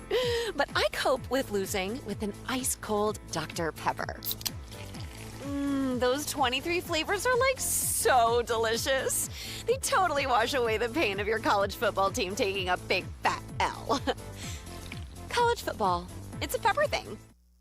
Hit the road in a brand new Chevy in less than 1 hour at Advantage Chevrolet Bridgeview. You can sign and drive away in 60 minutes or less. Seriously. Or they'll cover your first car payment. Every new Chevy is backed by the Advantage Plus program. Advantage Chevrolet Bridgeview. Together, let's drive. Working from home? We're back in the office? Don't miss a minute of Carmen and Jurko. Just ask your smart speaker to play ESPN 1000. Safeties are back deep. Adunze motions left. They're blitzing. It's picked up. Caleb throws, middle of the field, Loveland catch, breaks away the 30, Loveland 20, Loveland 10, Loveland end zone, touchdown Bears! Colston Loveland on a throw by Caleb Williams on the blitz with 17 seconds to go. And the Bears reclaim the lead, 47-42. It's a 58-yard strike to the Michigan rookie and his second touchdown today. He outran the Bengals here in the jungle. The Bears have the lead again. My vision is like a year from now, Yurko, when Colson Loveland's a stud that we all think he's going to be, right? Like when he's a stud. Yeah. We're going to be like, remember that Bengal game? That was the coming out party. They throw him the ball and look what happens. That's right. Good things I think he's going to happen. be a stud. Yeah. I think there's, I hope so. and I see what the Bears like in him. And we saw it all spring when you and Waddle watched tape of it and talked about, I see where you'd say maybe that's the guy over Ty Warren. Nothing against Ty Warren. It's just a different skill set. Like he's potentially a nightmare matchup for everybody. Out wide, slot, in line. He's a hell of a blocker, as we told you. I mean, like he's no joke as a blocker. Now, you don't draft a guy 10th to be a great blocker, but when you're a great receiver and a great blocker as a tight end, now you're in George Kittle territory. And sign every Bears fan up for George Kittle. Absolutely. Right? Oh, yeah. Every one of us. You always want your own George Kittle. This is like the special stuff that they were talking about. All right, let's listen to the head coach as he sits down with Jeff Joniak. Every day after the Bears play, Ben Johnson sits down with Jeff Joniak, and our interview with Ben Johnson is presented by villageofbedfordpark.com. Now is the time to make history for your business in Bedford Park. Here's the head coach. Well, good morning, Ben, and we appreciate your time as always here on ESPN 1000. Well, that, to say the least, was compelling in Cincinnati. 47-42, good guys. You bring home the victory. I'm sure many adjectives can describe this one. I'm going with pulsating, gripping, stirring. What do you say? Yeah, no, yeah, it's a number of things. It's just a different way that we found to win a ball game this year. So we've seen it go a number of directions, and there it was, our offense needing to come through and score a lot of points for us. So it was good to see us walk away with a win, but there's a number of things from that tape that we got to get a lot better at here in a hurry. No question. But Caleb called this a big moment for us after the game. Why? Well, yeah, I think we knew going into that one that we needed to get on that plane 5-3 for the season, 3-1 for the second quarter, and really 1-0 for the week. It was big just from that regard. We felt like with the goals that we want to achieve here this year that we needed to win that ball game. And so as ugly as it might have been at times, like I said all along, we found a way, and we won't feel bad for that. When trailing, this was a stat I found on Caleb. He threw for 301 total yards. I guess that's running included, 3 touchdowns, and a 124 quarterback rating. So, again, gripping the moment as a quarterback, you're going to make a name for yourself when you're in those moments, fighting, scratching, crawling, whatever it takes to get the victory. Would you say that was a fair representation of the way he directed the offense in the end yesterday? Yeah, it's what I would expect from him and really the entire unit. We go out there every time we take the field and we're looking to score points, and it doesn't matter if that's first quarter or fourth quarter. I do think there's something about this group that when called upon and a lot's at stake there at the end, I just feel like that they're really poised and they're ready for the moment. It's almost like they embrace it, and the best in them all comes out, and it's good to see, because you want a group that's able to answer that call when needed, and for where we're going and the big games that are going to be had here, both down the stretch and hopefully in the playoffs. There's we're gonna need that. I take nothing away from what they are and what they have shown to be, but do you guys as a coaching staff feel that you kind of hammered that home to them from the beginning with this belief acronym, not an acronym, but a saying, a slogan that really was instilled from the moment you got in the building? Do you think that has helped? Well, we knew we needed to change the narrative about the Chicago Bears, and that narrative, whether you like it or not, was that in the fourth quarter we were going to find a way to screw things up. And I think so far this year through 8 games, we've found a way to win more often than we found a way to screw things up. So I'm proud of them for that. Now, where we got to turn the page and start changing things is there's been a few times where we don't need to make it this close. And I think they know that, and they're ready to go ahead and let's tackle that next challenge. We took care of that first narrative, and now this next one, we gotta, it's all hands on deck. And we've had a few games so far this year that we've allowed the opponent to hang on for too long. So you can call it a killer instinct, if you will, but that's really what we got to learn to develop now. We're with Ben Johnson here on ESPN Chicago, ESPN 1000, breaking down the Bears win in Cincinnati. Did your eyes light up when you saw the Bengals in cover two and Caleb IDing it with that beautiful throw down the middle of the seam to Colston? Yeah, I mean, he did a great job executing it. Like I said, end of half and end of the game, I felt like they were just one ahead of me in some of those coverages, some of the plays I was calling, and it took all the way until the end there to finally hit on one. So I thought Caleb did a great job. He knew what we were calling these plays for, and if we got it, he was going to the primary receiver, and if we didn't, then he's either going 2 or 3 or having to extend the play a little bit. So I think we're getting a little bit of a rhythm of how we communicate to each other, and so that we're both on the same page. And I think he's able to play a little bit faster because of that. So he did a really nice job there at the end. Clock wasn't on your side, so Colston emerging from the pack and breaking through that a tackle attempt by the safeties was also extremely important. And I asked him in post game, I said, did you feel like you were in slow motion trying to get to the goal line? And he goes, there was a little bit of that. I know I had to outrun them.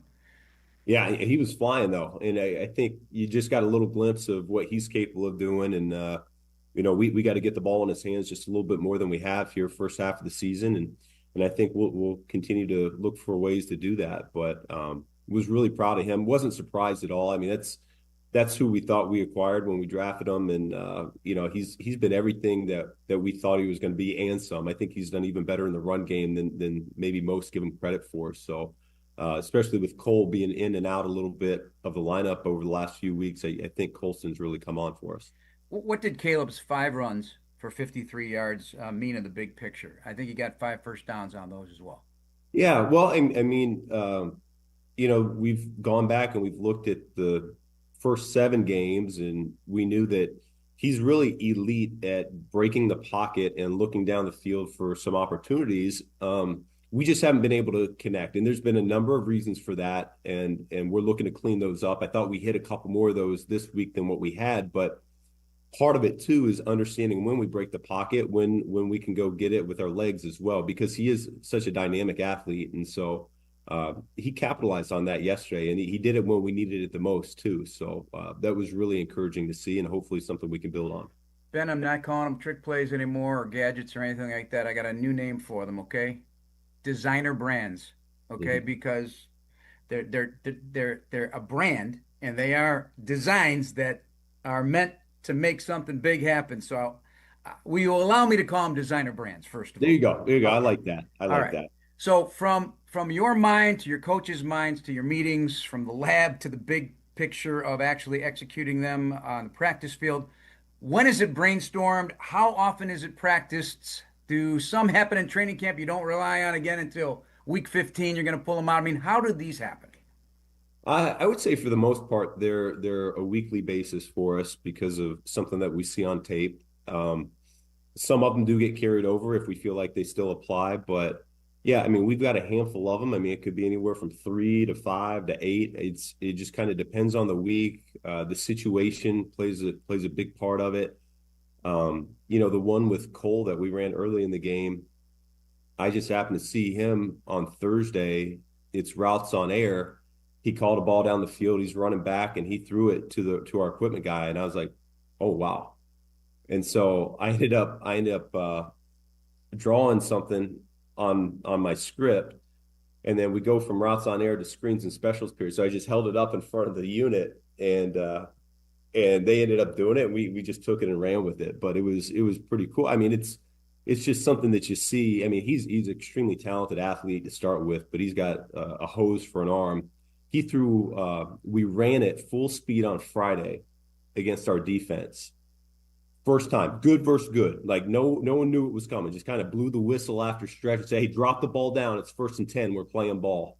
And called it. And I thought the guys up front did a great job executing it, getting the playoff. But Cole threw this ball over 60 yards in the air. Wow. On the money. And so that's when I knew. I was like, well, I got to call this. And so I actually debated whether to call it the first play of the game or not. But, I held back that, or I didn't know when I was going to do it. And then I was like, screw it. We got the first down. I'm going to call it. So that inner excitement was bubbling over, buddy. Oh, yeah. And Tom turned to me in the broadcast there, said, "Did you know he could throw lefty?" I go, "I did, because I was playing catch with him a couple training camps ago for a TV thing we were doing, and I blurted it out that he was a lefty." And he goes, "Hey, don't tell anybody I'm a lefty," But yeah, he's got a cannon. He absolutely looked like Jim Zorn throwing the football. I know we're running out of time here, but we got to talk about the running game and the entirety of it, not just Commandant Guy and Britton Brown. It's the blocking. It was the perimeter blocking. Watching the offensive linemen just getting nasty up there. How do you celebrate that? Yeah, I mean, they're really coming on right now. I've got a clip, not to spill the beans, but at our team meeting, I had a clip of each O lineman that I'm going to show, and I can't say enough good things about them. They're on fire. They're really hitting their stride right now. It's starting to come together like we had hoped, and they're believing in it too. So, Darnell had a heck of a one on that 4th and 1. He drove that guy about 5 yards off the ball. Jonah was playing physical football up front. Drew did a great job just getting us lined up and going. And I think all those guys, I can keep going, but it starts with them. Tight ends played a major role in it. Durham Smythe, Cole goes down, so Smythe gets more reps. And not only do we not miss a beat, but I mean, you could argue like he was very impactful in terms of the actual play execution. I thought he did phenomenal. And then you highlight a guy like Rome Odunze, who you walk out and you realize, well, he didn't have any catches, and yet in the running game you see him all over that tape. Yeah. And that speaks volumes for him, because in the character that he had, I mean, it's easy for a guy at that position to get a little bit frustrated with how a game like that goes. You see everybody else, see all your other buddies getting some production, and you're not. And yet he still finds a way to impact that game. And so really proud of the whole crew. That's the definition of being a pro. All right, so the cleanup this week, obviously attention on defense, attention on the details of special teams. Yeah, I think that's probably priority number one. We'll meet here as a staff here in a little bit, and we'll make sure. I think it's a collective effort. It's not just on one person, player, coach. It's everybody. We're all hands on deck. We got to get this thing fixed. Certainly myself included. I got to help the cause here, because that was too much that we allowed to happen yesterday, and really our defense for the first 3.5 quarters against a really good offense, I think we only allowed 20 defensive points. So I thought they played pretty solid. Now we got to close the game better, simple as that. And really, I thought all 3 phases had opportunities to close that game out. We could have done it on offense in a 4-minute setting. Special teams, we got to recover the onside kicks, and the defense had a couple opportunities there to get a stop, and we just didn't come through as a team. But with that being said, still found a way to win that ball game. So we'll learn from this, and we'll be better for it. All right, quick word on the Giants. Interesting team, Jackson Dart included. Yeah, I mean, I look at their roster, and I see a lot of talented individuals. So I know they don't have the record that they wanted to have at this point of the season, but it's not something you shake a stick at. This group is uber talented. So we'll kind of have to dive into the film here and see why things have gone a certain way for them. But I know it's a really talented unit. All right, Ben, thanks, and congratulations again. We'll talk to you later. Sounds good. Thanks, Jeff. That's Ben Johnson, Jeff Joniak on ESPN Chicago. Our interview with Ben Johnson is presented by villageofbedfordpark.com. Now is the time to make history for your business in Bedford Park. Brian Burns has 11 sacks. They do bring some talent to town.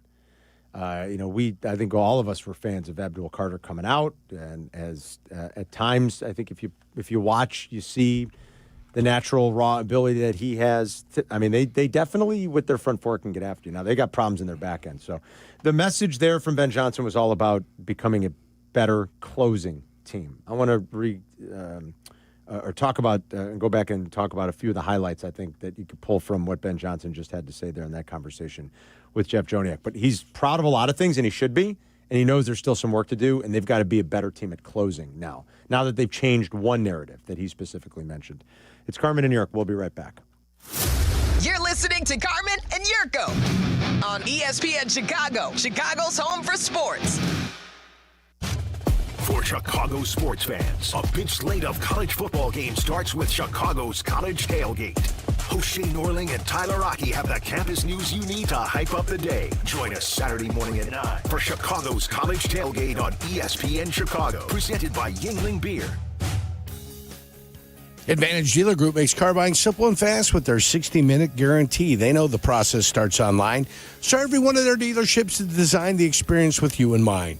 Browse the wide selection of new and used vehicles at Advantage Chevy, Toyota, and Acura. Use their payment calculators to explore financing options and stop on by. They value you and your time, getting you in and out with your new car in 60 minutes or less. Advantage Dealer Group, where car buying fits your schedule. It's fall again, and that means football, falling leaves, cozy fires, and, of course, a fresh haircut at Great Clips. Whether you want a whole new look for the season or just a trim on a cut you already love, the skilled stylists at your local Great Clips salon are ready to bring it to life for less. With convenient online check-in, you can add your name to the list and stop in whenever it works for you. They'll even send you a ready next text when you're up next for a haircut, so you can get all of your fall errands done rather than waiting in the salon. Once your cut is finished, the friendly stylists at Great Clips will save the details in clip notes so you can get the look you love every time you come in. And the best part? Great Clips' everyday affordable prices means you'll have money left over for fall fun as well.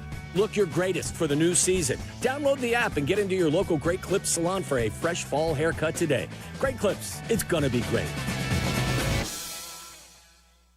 Hey, this is the Fat Jack, and football season is here. Are you ready to make money betting on sports? Are you ready to make a winning decision? Are you going to gamble for fun, or are you going to gamble for money? This year, make that decision that will build your bankroll all year long. Go to fatjacksports.com, and for less than $100 a week, make money betting on the games. That's fatjacksports.com. It's a personal portal. It comes to your email. It's hassle-free. It'll make you money. fatjacksports.com.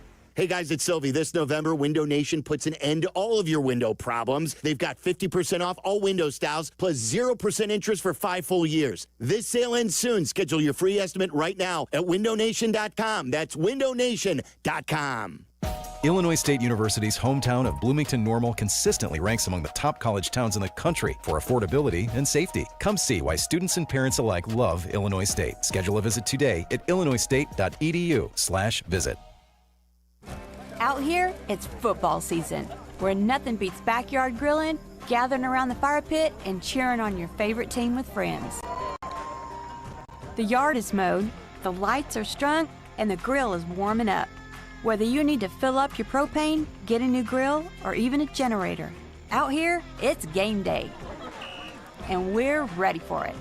Tractor Supply, for life out here.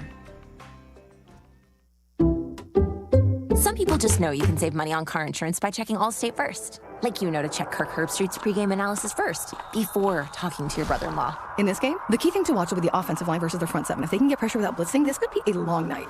Okay, Kirk. I know stuff. Ooh, checking first is smart. So check Allstate first and see what you could save. You're in good hands with Allstate. Potential savings vary, including based on how you buy, subject to terms, conditions, and availability. Allstate North American Insurance Company and affiliates, Northbrook, Illinois. $2.25 million. The Verdoliak Law Group wins again for their clients. That's right. The Verdoliak Law Group recovered $2.25 million for a client who was injured in an auto accident. If you're injured, make sure to call the Verdoliak Law Group. Zoning out on that Zoom meeting? Zoom. Find out what Carmen and Jurko were talking about. Tell your smart speaker to play ESPN 1000. Don't take this the wrong. I know what you're going to say. Suck on it. That's what it will help. I knew you were going to say it. Yeah. I know it sounds weird. A milk dud is better enjoyed when you suck on it. What? Well, from Sylvie's mouth, there it was. All the evidence one would ever want. There it was, right there. I don't like milk duds. Anyway, I do. Do you like milk duds? Yeah. I don't like it. Yeah, a little chocolate. Why not? Yeah, I'm not a fan. When I was younger, big Suck fan. on it? No, not like Sylvie does. Okay. No. Boing, yoing, yoing. Everyone's doing I'm more of a milks these days. Yeah, more like chaw. Milk duds more like chaw. Chaw, like chaw. That's like chewing tobacco. When I used to do it as a kid, that's what I would do. You're right. More like chaw. Yeah, more like a chaw. Some guys are just naturals. Suck For me, on it. it's chaw. I don't think you're supposed to suck on it, Sylvie. I would guess no. I would guess no. So I missed that yesterday. I didn't. I missed that. That was Friday afternoon. I didn't hear that Friday. Oh, yeah. How did I miss that Friday? We're talking about Halloween still. Oh, It yeah. was we were talking about Halloween, Halloween. that day, yeah. What a weekend. Halloween. Remember the Slowpoke? Yes. You remember the Slowpoke? Yes. That was, to me, that was the milk dud in the candy bar. Yes, that's right. It was. Okay. I wonder what he did with the Slowpoke. I don't want to know. Because the way the Slowpoke was shaped, I don't want to know. He's got Wow. 2 kids. I don't want to know. I don't want to know. I don't want to know either. We've don't wanna said know. too much. We've said too much. You know that? We've said too much. Yeah. Ben Johnson, here's what he said. We knew we needed to change the narrative about who the Bears are. And he was talking about some of the fourth quarter stuff here. Mm-hmm. And they've done that. Now, he specifically mentioned closing a little bit better, not letting teams hang around. He highlighted the defense and special teams. I guarantee you that's going to be the main talking point of the week. They're going to try to get that cleaned up. And he's been good about this when he's mentioned, hey, we need to fix this, this, and this. Like, they've gone about the business of doing that. Yeah. This team is trending in such a positive direction offensively because of what they're doing right now with the run game. The running game. Everybody's blocking their ass off. He highlighted to Joniak Rome Odunze. Rome didn't have a catch yesterday. No. And he had a ball he should have caught. Yes. That But didn't he's- come from Caleb. It didn't come from Caleb. Oh, Liz, go back Came and from listen. Cole Kmet. That's a great story that he told about how they put that play in. I love that. He said he thought about doing it on the first play of the game. But then when they got their first down, he said, you know what? Let's do it now. His opening scripts have been awesome. And this is what we were asking for as Bears fans. But the way they're running the ball, this group of receivers and tight ends and linemen blocking their asses off in this run game right now. It is a beautiful thing to see. So I thought those were a couple of the big takeaways. And definitely, if you missed it, go back on the podcast or on the YouTube channel and listen to Joniak's interview there with Ben Johnson and listen to him talk about how the trick play, came to be because it was a cool design and Cole Kmet throwing that pass. Like, listen to him talk about how that came into existence. And maybe they'll bust that out again at some other time. But you saw him dipping into the bag a little bit yesterday, a few different times. And from an offensive standpoint, a lot worked. All right, we'll take one final break. We'll come back, get ready to wrap it. We'll squeeze in a few more calls. Rich Eisen's up in 15. Bleck and Abdalla back with you at 2. Waddle and Silvy at 3. We'll be right back. You're listening to Carmen and Yurko on ESPN Chicago. Chicago's home for sports. Hey, it's Rich Eisen. You can now listen to The Rich Eisen Show right here on the home of the Chicago Bears. The Rich Eisen Show, weekdays noon to 2. ESPN Chicago. Back in my glory days, I always showed up ready to perform, whether it was on the field or off of it.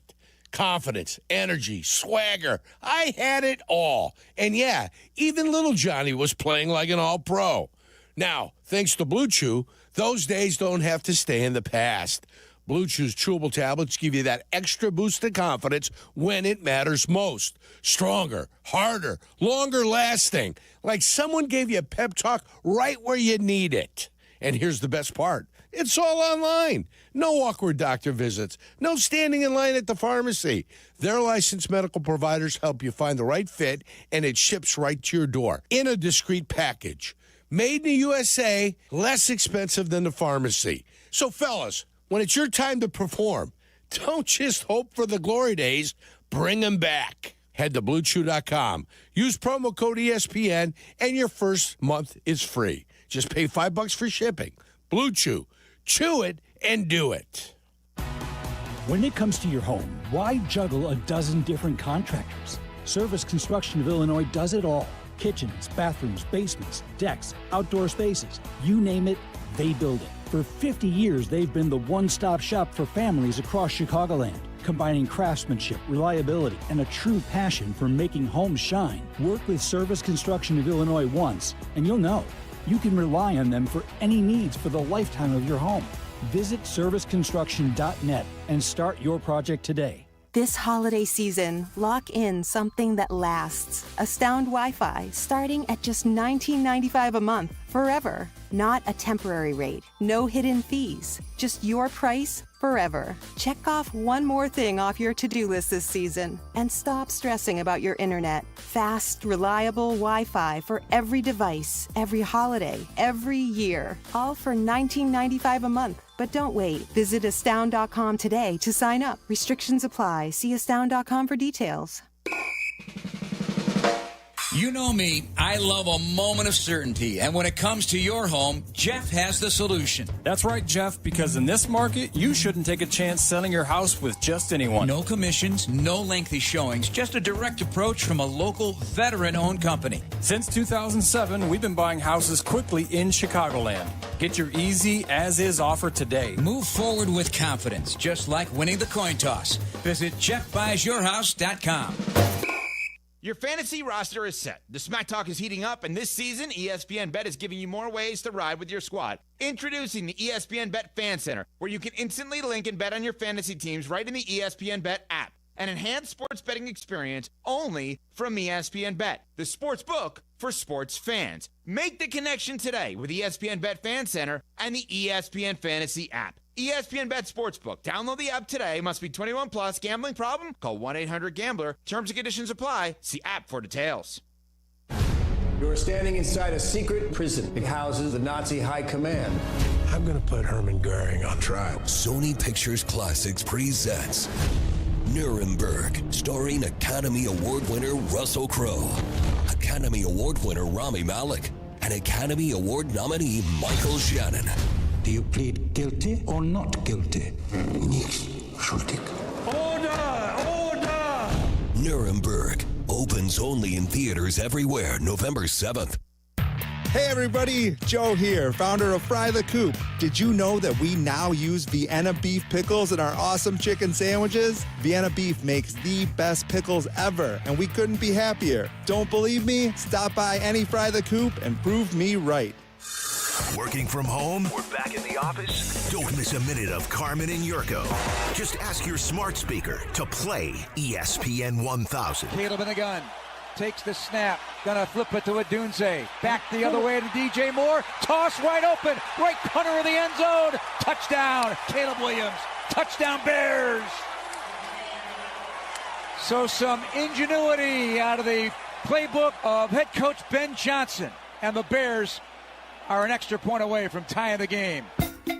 Bears did a lot of right offensively. A lot right offensively yesterday. The Bears win 47-42.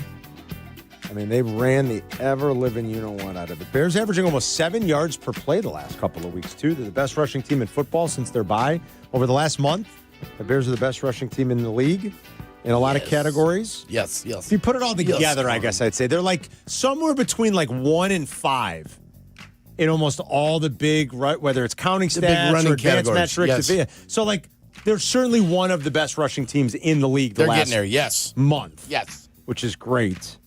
It was a fun weekend, with Halloween. I watched some high school playoff football Friday night. I went to the LT game. LT won Lions Township? Yes, they beat York at the game-winning field goal at the gun. Yeah. My high school took it on the chin. Your high school took it on the chin. The Mighty Meteors of Fractional They're went out? down to Peoria, tried to play Morton, and it did not go well for us. Yeah. Yeah. So we're out. Well, it happens. You're Carmel out. won. They beat Loyola. Carmel beat Loyola, and what I heard was a good game on Saturday. Yeah. LT won. I saw that game. Shout out to the kid on York. The running back on York was awesome. Henry Duda, I think is his name. He was fantastic. Duda. Congrats, Henry. He had a game, dude. But yeah, LT won that game. And then I watched the World Series. Some friends on Saturday. Awesome. The Bulls went to 5-0. Now, they lost yesterday, but the Bulls were off to their best start since '97, York. They lost against the Knicks yesterday. Yeah, by 12, I believe. Yeah. And then all the football yesterday, which we can react to a few more things, and we will maybe tomorrow, too, just clean up Week 9 in the NFL. We got one final game to go tonight. Dallas at home tonight against Kyler Murray. He's returning, and the Cardinals. Did you see the weird moment the Hawks were playing in Edmonton? Did you see? I noticed that they were playing 3-2 losers in overtime. They lost in overtime. They lost to Edmonton, but they were playing the World Series game on the screen. And remember the play I was talking about where Isaiah Kiner-Falefa had a terrible leadoff, and if he's got his head on straight and he's got a proper leadoff, he probably scores. The Blue Jays probably win. Right. Well, I guess they were showing it on the Jumbotron, and the Edmonton announcers are doing the game, but then are watching it. And it looked like he scored. They're doing play-by-play? Yeah, but they said he scored and the Blue Jays have won. They're like, oh, no, they're calling him out. It was like, oh, that's... So if you were listening on the radio, you thought for a split second that the Blue Jays, if you were in Canada, had won the World Series. You don't want to be doing it that way. Just a couple of things from around the NFL real quick from this weekend. The Patriots hung on for a weird win, Yerk. They only scored a field goal in the second half. Drake May, though, still pretty good. I actually saw him miss a deep throw. Go figure. I saw him miss one yesterday. It actually happened. Okay. Drake May has posted a quarterback rating above 100 for 8 consecutive games. He is only the 7th player in history to have a streak that long. He is 2 games shy of tying Tom Brady's franchise record of 10 straight. And if you're wondering the all-time record, you want to take a guess? Who's the all-time record holder? Most consecutive games with a quarterback rating above 100. All-time record holder. All-time record holder. Tom Brady.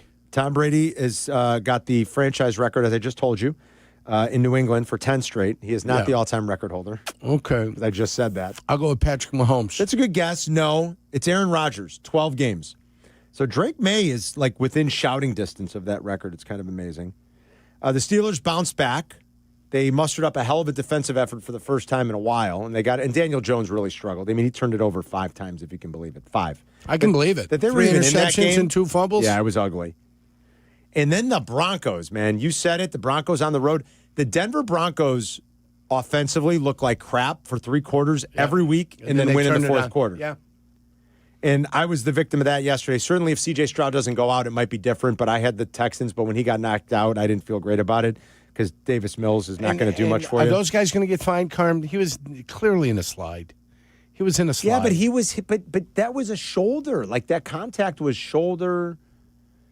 Oh, you're saying maybe it was a late hit? Yeah, he was in a slide. I mean, I get it. He didn't hit him with his helmet. He didn't hit him with the head. Yeah. No, that's not what I'm saying. You're saying late. My point you might is, be right. in a slide, you're not supposed to hit the quarterback. You're right what about happened? that. He was in a slide. Did you're they right. penalize him during the game? You know, Yerk, that's And a if good they question. I didn't can't penalize say him- I saw it in real time. I didn't need to be a doctor or some sort of genius to understand that he's in a slide and they hit him.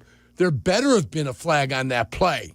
I saw a replay of the hit. That's all I did, But too. I didn't see it in real time. When I looked up and they're like, C.J. Stroud is out of the game. I was like, uh-oh, that's not good. Should have been 15 yards right there. And not only that, because the play resulted in an injury, I think those players should be fined. Maybe. The Broncos every week, I don't understand how they keep doing it, though. They play in a lot of close games. In the first 3 quarters. They battle. And their defense is awesome. In the first 3 Without quarters. Patrick Surtain, too. I know they did it without Surtain. In the first 3 quarters of games this year, the Broncos are 22nd in EPA per play. Then in the fourth quarter and overtime, they're 4th. Yeah. But Bo Nix looks like garbage for 3 quarters, and then he's awesome in every game, and their defense keeps him in it. So that's I think a talented team. Look, I bet they're over. I'm happy that the Broncos are winning games. They get to 10, I'm a winner. That's tough to do in the playoffs. That's what I'm saying. It's tough to. Once you get to the playoffs, that's going to be tough to do. And then the Bills-Chiefs game was, we got another pretty good one. And Josh Allen's just awesome. I mean, He's a good player. 3 incomplete passes. Yeah. 2 rushing touchdowns, throwing dimes to Dalton Kincaid. It was great. Steve is in Detroit on ESPN 1000. What's up, Steve? Oh, we only got a minute here. Go ahead, Steve. Go quick. Hey, guys. Great win yesterday in spite of all the problems with defense and special teams.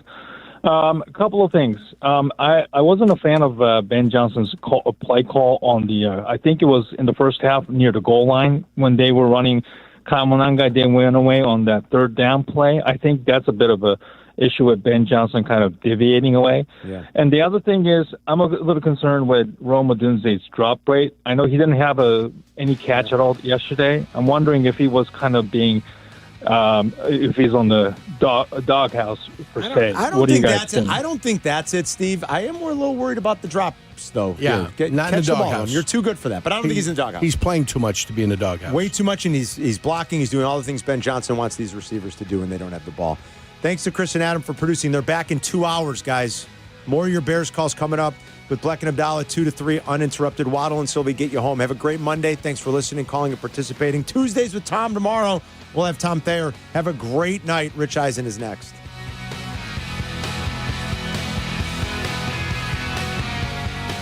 This is Carmen and Jurko, making your lunch break extra delicious. Meatloaf! On Chicago's home for sports, ESPN Chicago. Hey, it's your friend Tom Waddle. Any coach will tell you games are won in the preparation phase. If you're not ready before kickoff, it's too late. The same's true in cybersecurity. That's why companies choose my friends at Trend Micro. With AI-powered proactive security, they don't just respond to attacks, they stop them before they begin. For over 35 years, enterprises worldwide have trusted Trend Micro to prepare, protect, and perform. Don't wait for the whistle. Get secure now at trendmicro.com. That's trendmicro.com. Every now and then I rinse it out, and I need Downy rinse tonight, and I need it more. My kick was the bed and the smell never leaves. I don't know what to do, I'm always in the dark. The sweat and dead short smells like a dog park. I'm Downy rinsing tonight. Downy Rinse fights stubborn odors in just one wash. When impossible odors get stuck in, Rinse it out. Wesley Financial Group is not a law firm, and Chuck McDowell definitely not an attorney. This is Chuck. If someone talked you into buying something really silly and you want to get out of that silly little thing, my advice, get the facts. Call me and I'll send you our timeshare exit kit absolutely free. Inside, you'll learn how timeshare works and all your options for cancellation. Call Wesley now for your free exit info kit. 800-646-5454. That's 800-646-5454. Chicago's ESPN 1000 is conducting a test of the emergency alert system. This is only a test.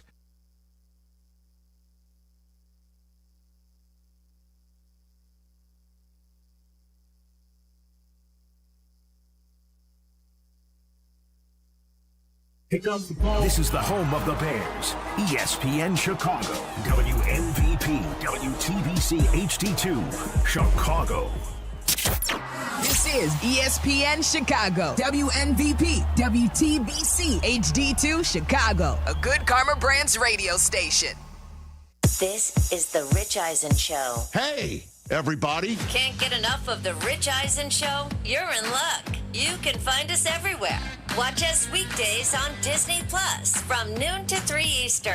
Miss the show? We've got a podcast so you can listen anytime. But here's the best part.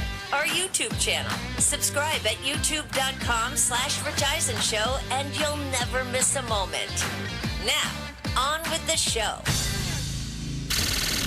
Miguel Rojas! This is the Rich Eisen Show. Smith with a smash. Betts has it, steps on the bag. The throw to first. Double play! Live from the Rich Eisen Show studio in Los Angeles. To beat the champ, you gotta knock him out! Coming up on today's show, complete Week 10 roundup, World Series recap, Monday night preview, and now it's Rich Eisen.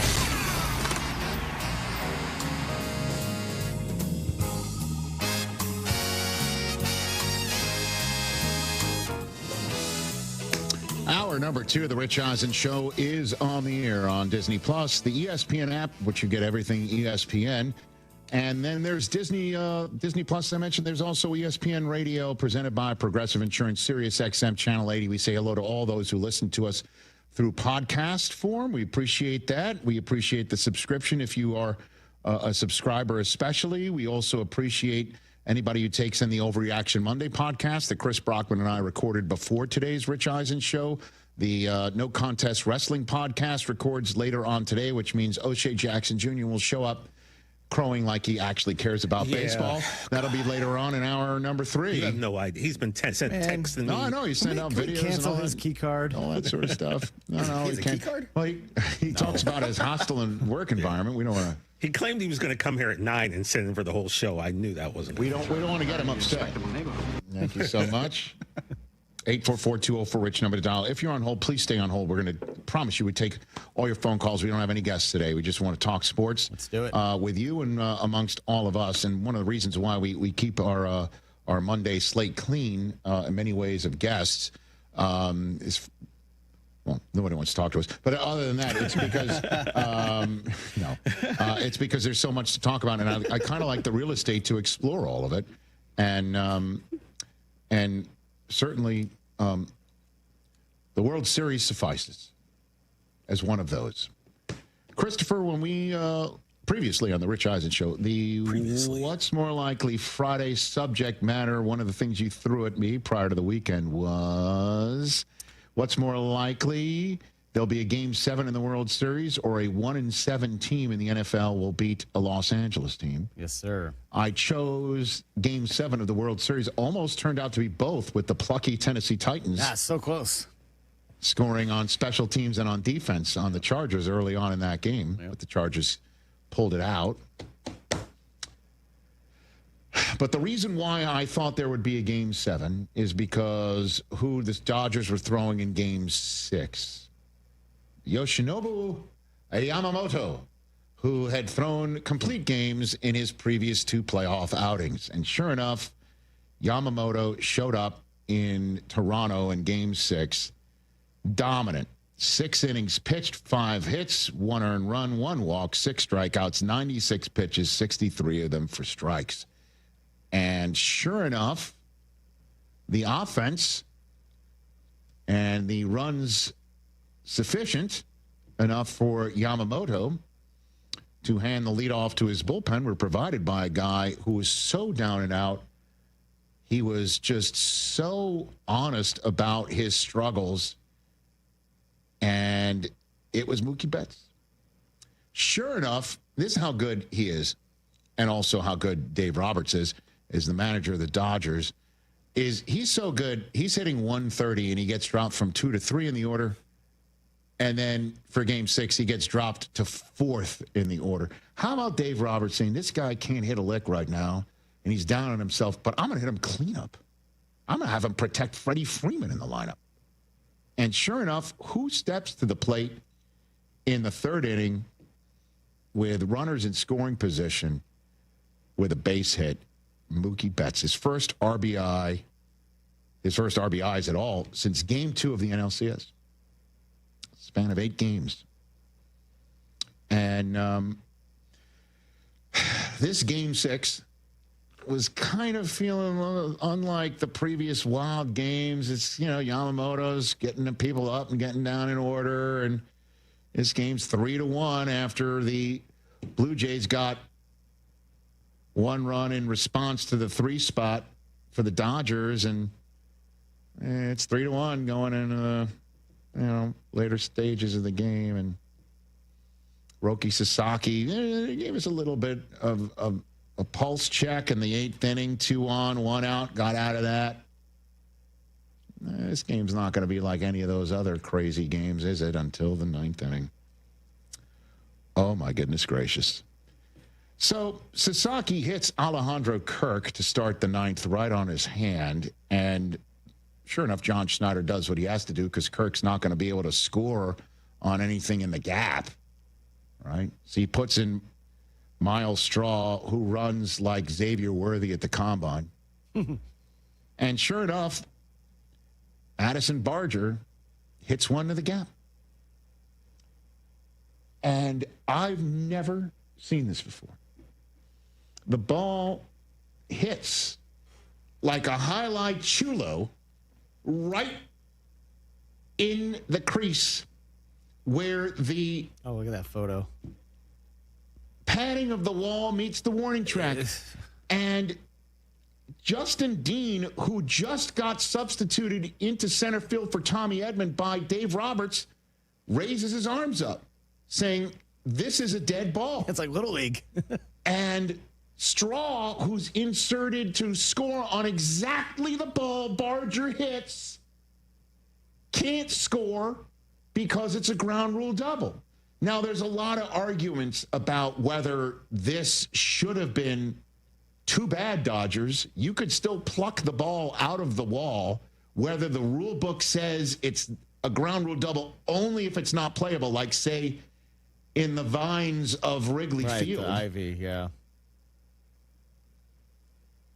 Lots of pissed off Blue Jay fans that the rule was not applied appropriately, that there have been previous inside the park home runs by somebody as slow as Prince Fielder. If you look it up, he once had an inside the park home run on exactly a play like this, and he makes Alejandro Kirk look like Ricky Henderson. Oh, hey, no. Come on. But sure enough, it's a ground rule double. Straw doesn't score. Barger's on second. And that's when Dave Roberts says, I'm going to go to my Game 3 starter now. Even though we're wondering if he's going to start Game 7, if there is one. Screw it. There is no tomorrow for us. I'm going to bring in Tyler Glasnow. And I'm going to have him face Ernie Clement, who is hitting like Mickey Mantle on top of Stan Musial in these playoffs. And Clement takes the first pitch and pops it up. Oh, yep. Nobody advances. I keep saying how the Blue Jays are the kings of the productive outs. Here's an unproductive out just when the Dodgers need it. And then here comes Jimenez, who is maybe the best ninth place hitter I've ever seen with runners in scoring position in my entire life. And there's two of them right there. And the Blue Jays need them both to score on a 2-out hit. And Glasnow gets him to lace one to left field on a broken bat that looks like this is now a tie game. But here comes Kike Hernandez in to throw a dart to second base, and a guy who Dave Roberts puts into the lineup for Game 6 just because he thinks he's bringing some juice, and Miguel Rojas, who makes an incredible pick of a ball that was dirted right in front of him to stay on second base and get that run-of-the-mill World Series Game 7 forcing 7-4 double play. I've never seen that. Unbelievable. What was Barger doing? Thinking that was a base hit off the bat. So lots of ifs and buts and candies and nuts brings about the Game 7. Oh, my goodness. So Max Scherzer, future first ballot Hall of Famer, starting for the Blue Jays, and it's Ohtani starting for the Dodgers. An interesting choice that I think had to be brought about because the Game 3 starter saved Game 6. But that doesn't preclude him from Game 7. No, not by a long shot. And Ohtani starts Game 7 against Max Scherzer, which will be something, in Cooperstown lore. Who started Game 7 of one of the most incredible World Series ever? Shohei Ohtani versus Max Scherzer. Unbelievable set of circumstances. And the Blue Jays send Bo Bichette to the plate with 2 on in the third inning against Ohtani. And Bichette hits a no doubt about her. Straight out of the building. And it's 3-0 Blue Jays. And when you hit 3-run home runs, you usually win baseball games. And I'm sitting there thinking, okay, the party can start now, except for the fact that, well, that's the Los Angeles Dodgers out there with stars all over the place and guys who aren't stars who can really play baseball, and a manager who has got a magic touch.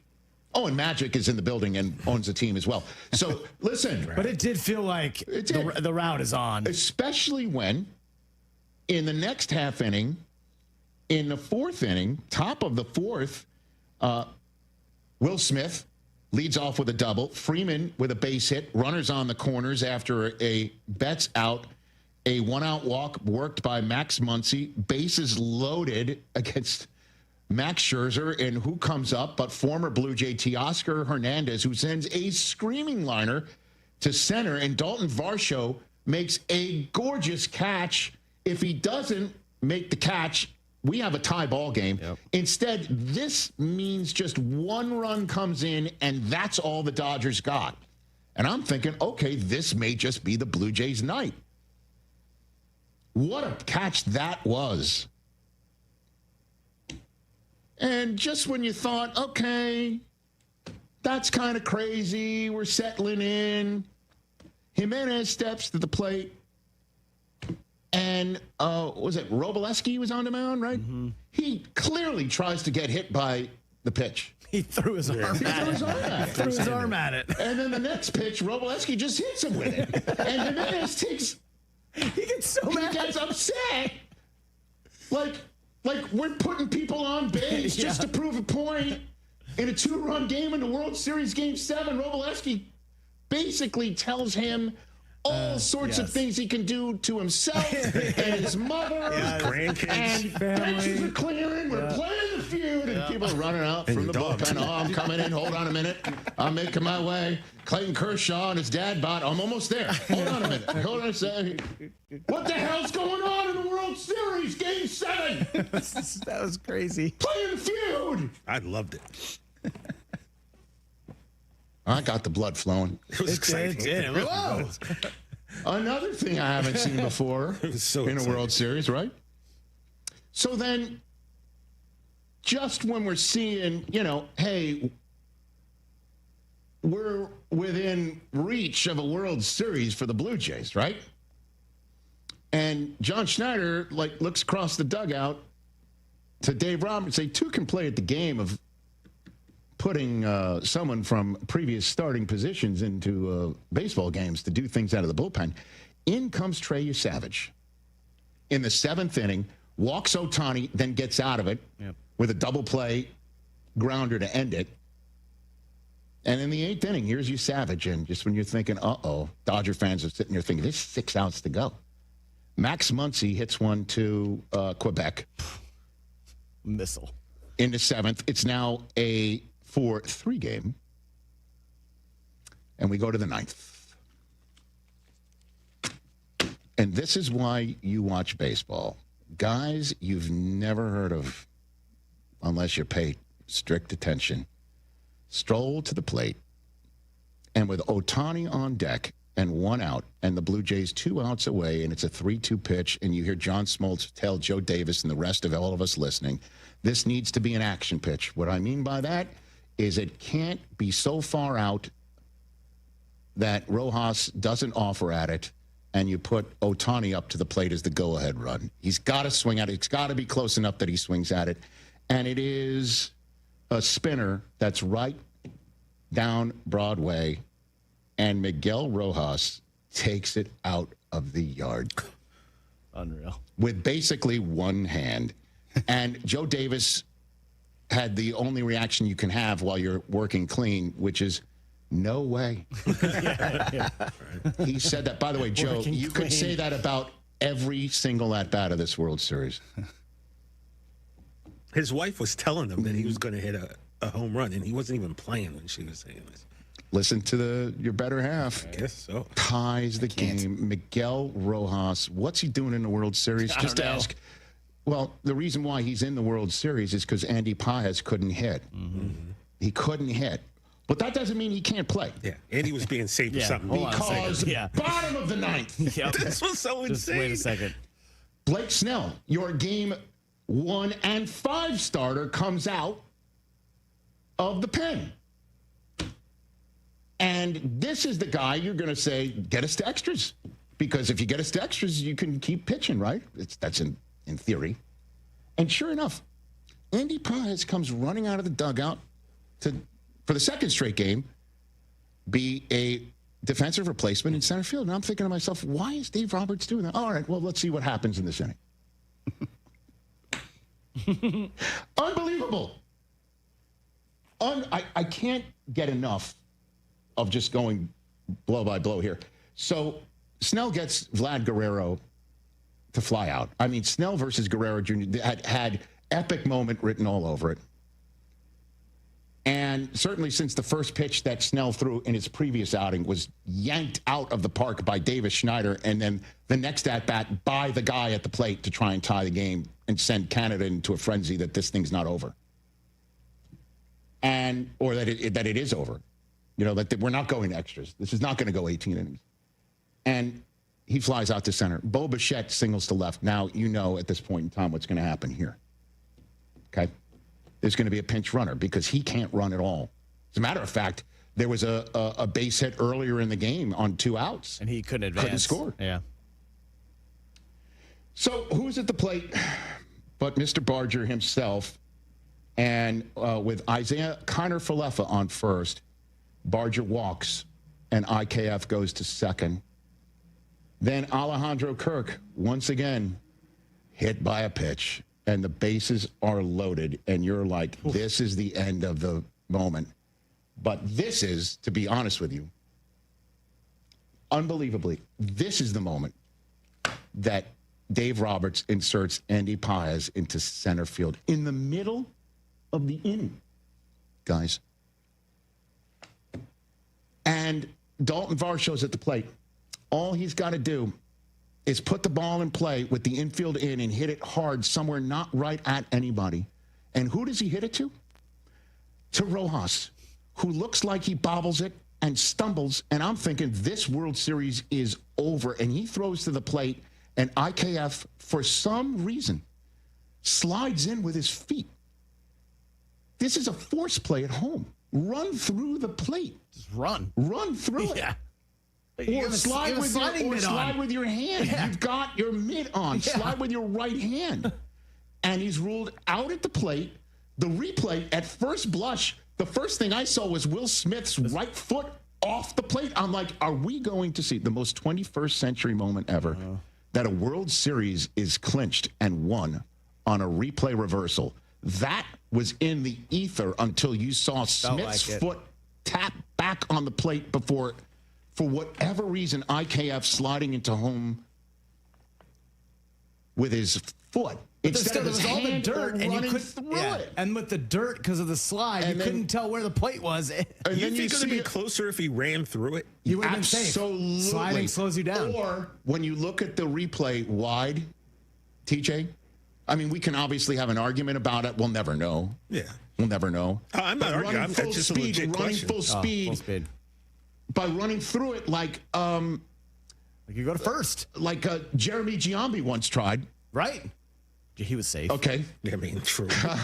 But just running through it, well, that one you needed to be tagged. This one you have to be tagged. Right. But when you look at the wide, his lead from IKF's third. lead, his secondary lead was non-existent. Yeah, he had like two That's the steps. thing. As if- He was not. Again, Snell is going to pirouette and hit Muncy, who's he's in. He's infield in. You have full view of whether the third baseman's going back to third. Yeah. He can't sneak in behind you. This is the nightmare fuel for Blue Jay fans we're running through right now for the next rest of their lives. It's brutal. But it's not over. It's not over because Ernie Clement, who just set the record for most hits in a postseason, is coming up. And he smokes one to left center. Smokes one. And you could see Kike Hernandez is way too in to go get it. And he is trying to basket catch it, and you're thinking, this thing is now over. What are the odds he's going to basket catch it?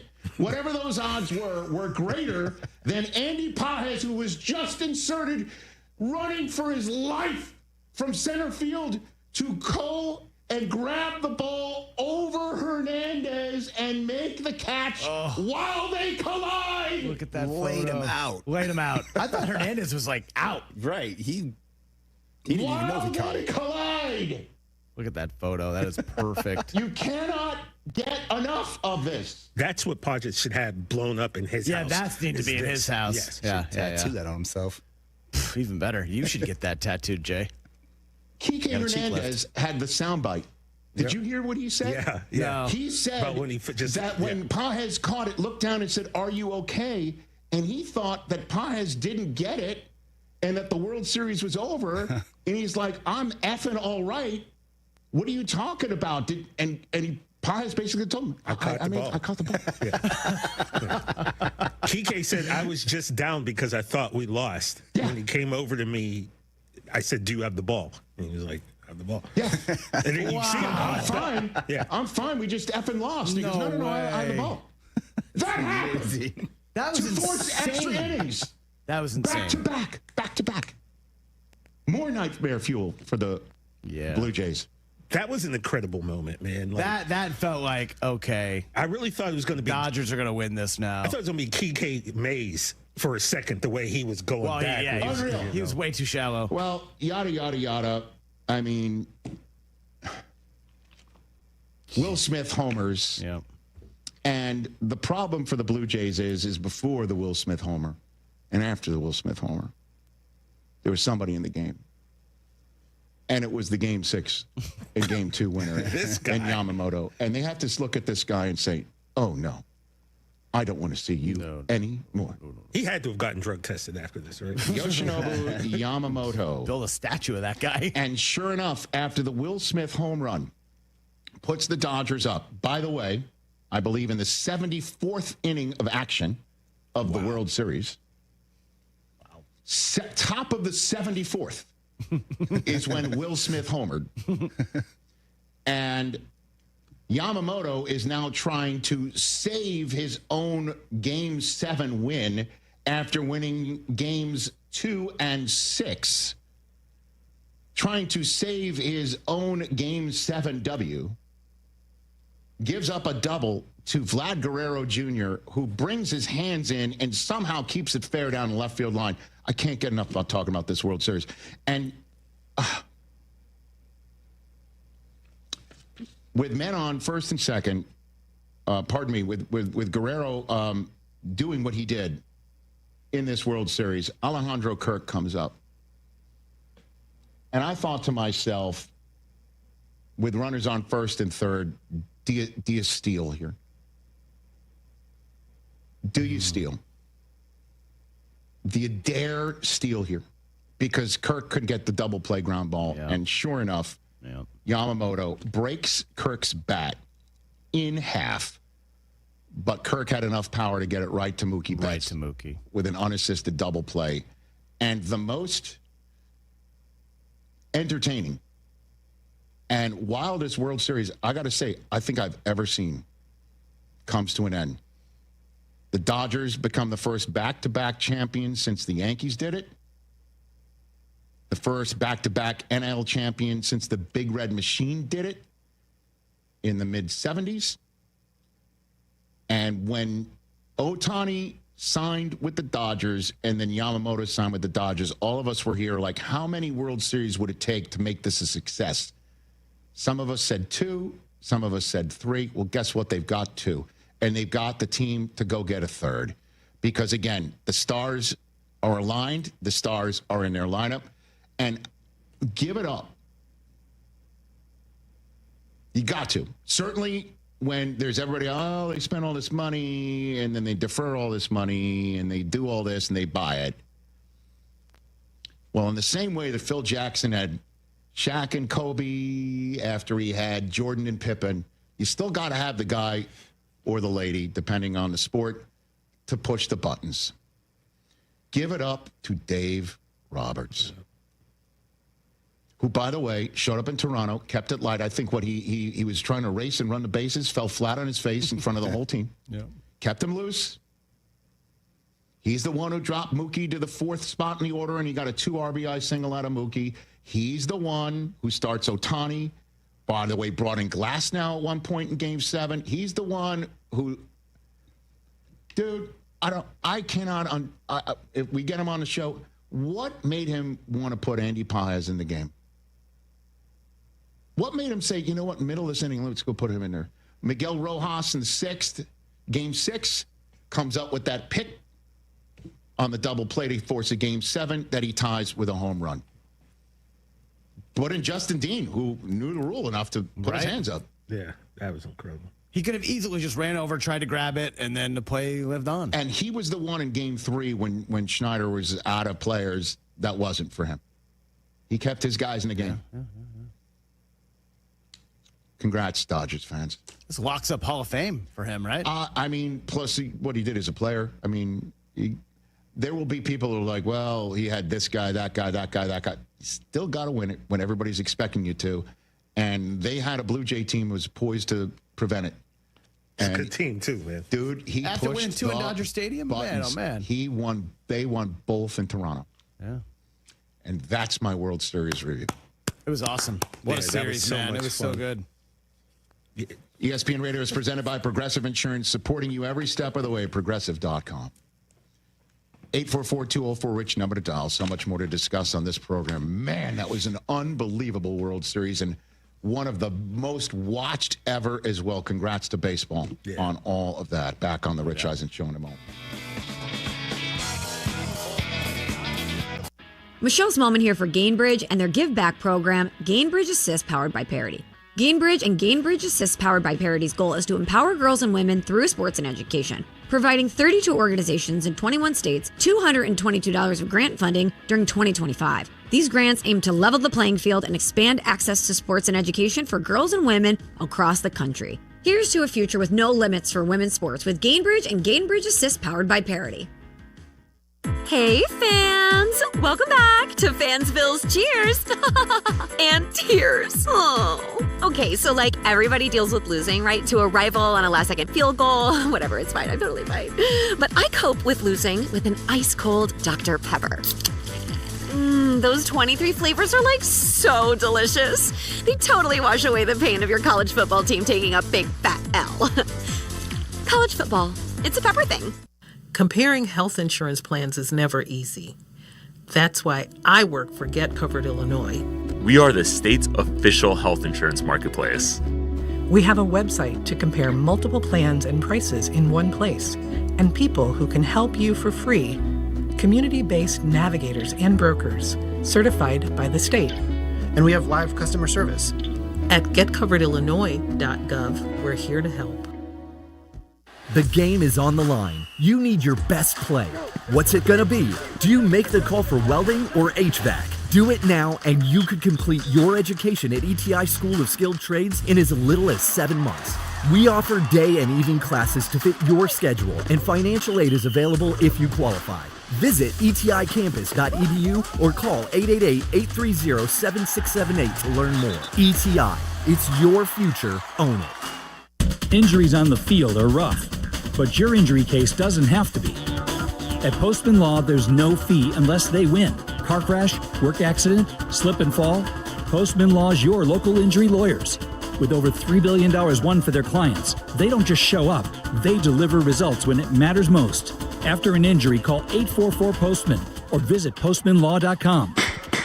Others promise. Postman delivers. This is attorney advertising. Hey, fellas, it's your pal Yurko, the good kid. Sometimes we all need a little extra confidence when it's your time to perform. And guess what? That's where Blue Chew comes in. Blue Chew provides access to chewable tablets that can help you feel and perform at your best. Stronger, harder, longer lasting. Like somebody gave your downstairs a pep talk and a gym membership. And here's what I love. It's simple. No awkward doctor visits, no pharmacy lines. Everything is online. Their licensed medical providers work with you to find the right option. And it all ships in a discreet package right to your door. Think about it. Whether it's a big date night, an anniversary, or just a normal Tuesday, showing up ready makes all the difference. Confidence counts. Guys, this isn't just about performance. Give her group chat something to talk about. Be the legend of the night. And right now, I've got a special deal for you. Your first month is free. Just go to BlueChew.com, use promo code ESPN, and pay only $5 for shipping. That's it. Chew it and do it. Blue Chew, a small chew for a big difference. Hey guys, it's Courtney Cronin. Picture this. She opens the box. The light catches the shine inside, but what you really see is her smile. That's the winning moment. That's what Rogers & Hollins delivers. Not just a ring or a necklace or a watch, a moment. A story she'll share every time someone compliments her. For 115 years, Rogers & Hollins has been the jeweler Chicagoland trusts. Because while the world changes, the power of giving jewelry never does. Visit your local Rogers & Hollins or go to fornowandforever.com.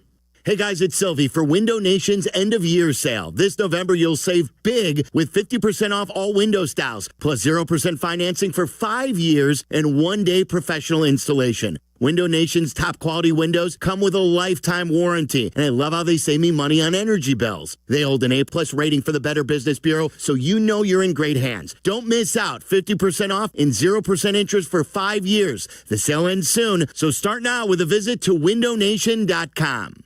Twin Peaks is the best in the game. Here, your favorite drafts are poured at a frosty 29 degrees, and rare barrel-aged whiskeys are served just the way you want them. It's bigger game days and bolder fight nights. I mean, where else can you find a scratch kitchen that always comes in clutch every day from lunch to late night? Only at Twin Peaks, the #1 sports bar.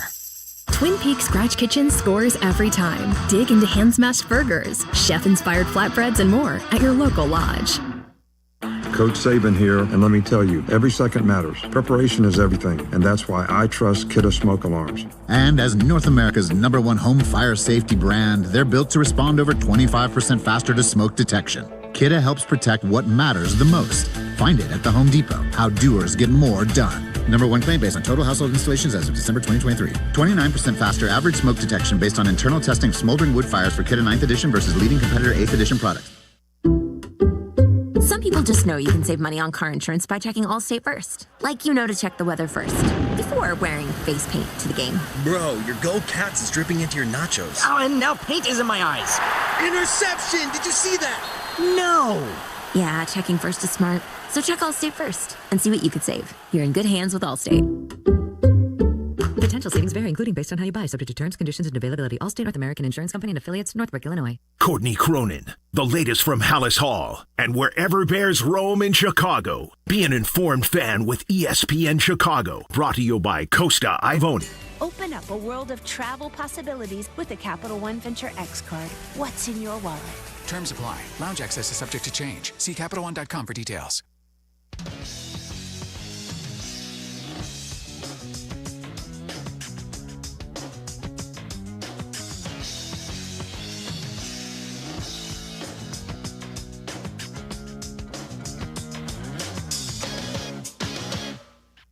Back here on the Rich Eisen Show on ESPN Radio, presented by Progressive Insurance. Let's go to the phone lines here. Terzo in Iowa, everybody. You're on the Rich Eisen Show. All rise. Terzo's Niners got the win. He's a Dodger hater who loves the Giants. What's going on, Terzo? Yo, man, it was a great weekend. Unfortunately, we probably lost Mikael Williams for the season. We can never seem to make it out of MetLife Stadium without an injury. I know. But you got the win, though. And Mac Jones has been unbelievable. 5 wins now as a starter. Five. And Brock Purdy got the one against Seattle that you need in Seattle before he got hurt, or he got hurt during it. So not bad. Well, exactly. It was a big win. Mac has been looking great. McCaffrey's out of his mind right now with what he's able to do. We just got to try and keep pace because, like you've been saying, the Rams and the Sea Chickens, they're going to be tough. They're going to be a tough out.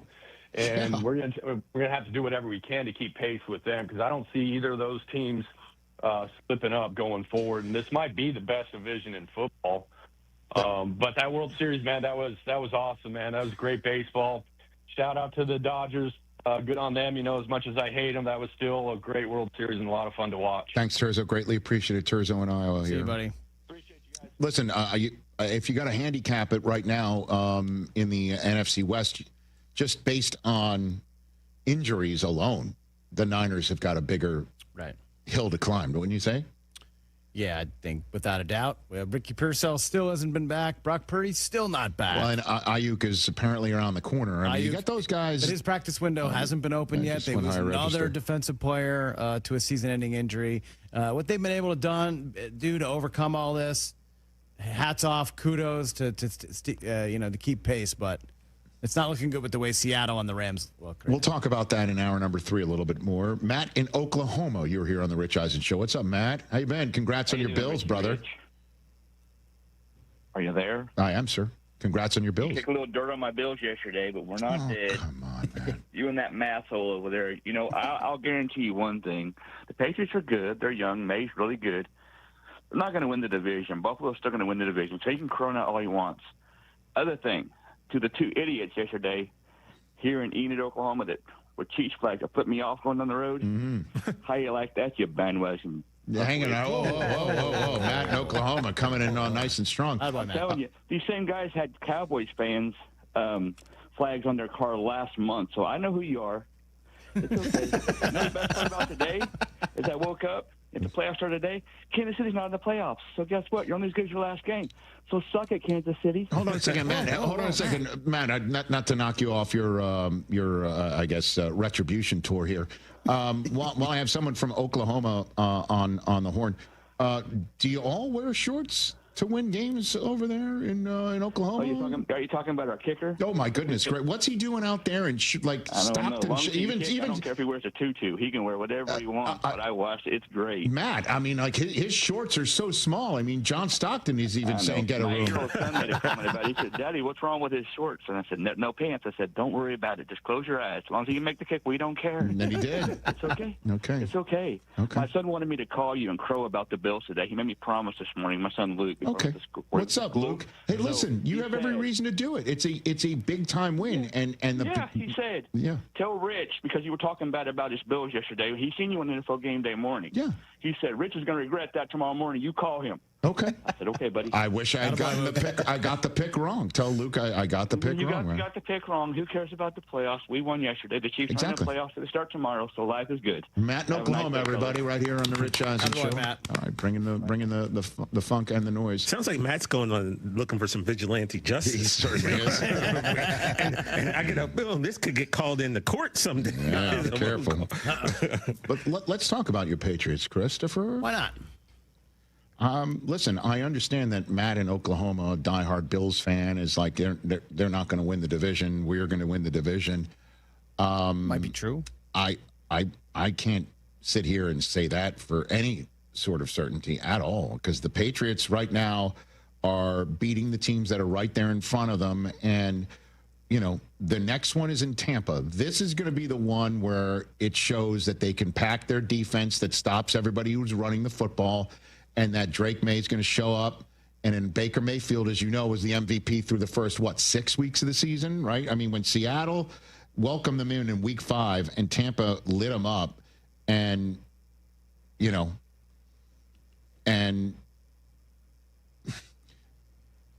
this is and the Bucs are coming off a bye, but right now you just have to give it up to what the Patriots are doing right now. And what that is winning football games, and winning football games with a kid that has the Bill Parcells phrase, when a young player starts becoming a big-time star in the league, he always said the phrase is he dropped his Huggies. And this guy in Drake May has dropped his Huggies. He's as good as they come from a draft class. This is why everybody wanted to trade up for him. This is why the Giants try to trade up for him. This is why the Vikings apparently try to trade up for him. And at the end of the day, the Patriots are like, get out of here.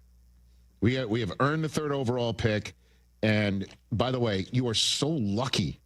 I'm going to talk about luck. There's luck, obviously, in getting somebody who's generationally greatest all time at 199th overall. But the player has to have the want to, can do, and all of that stuff.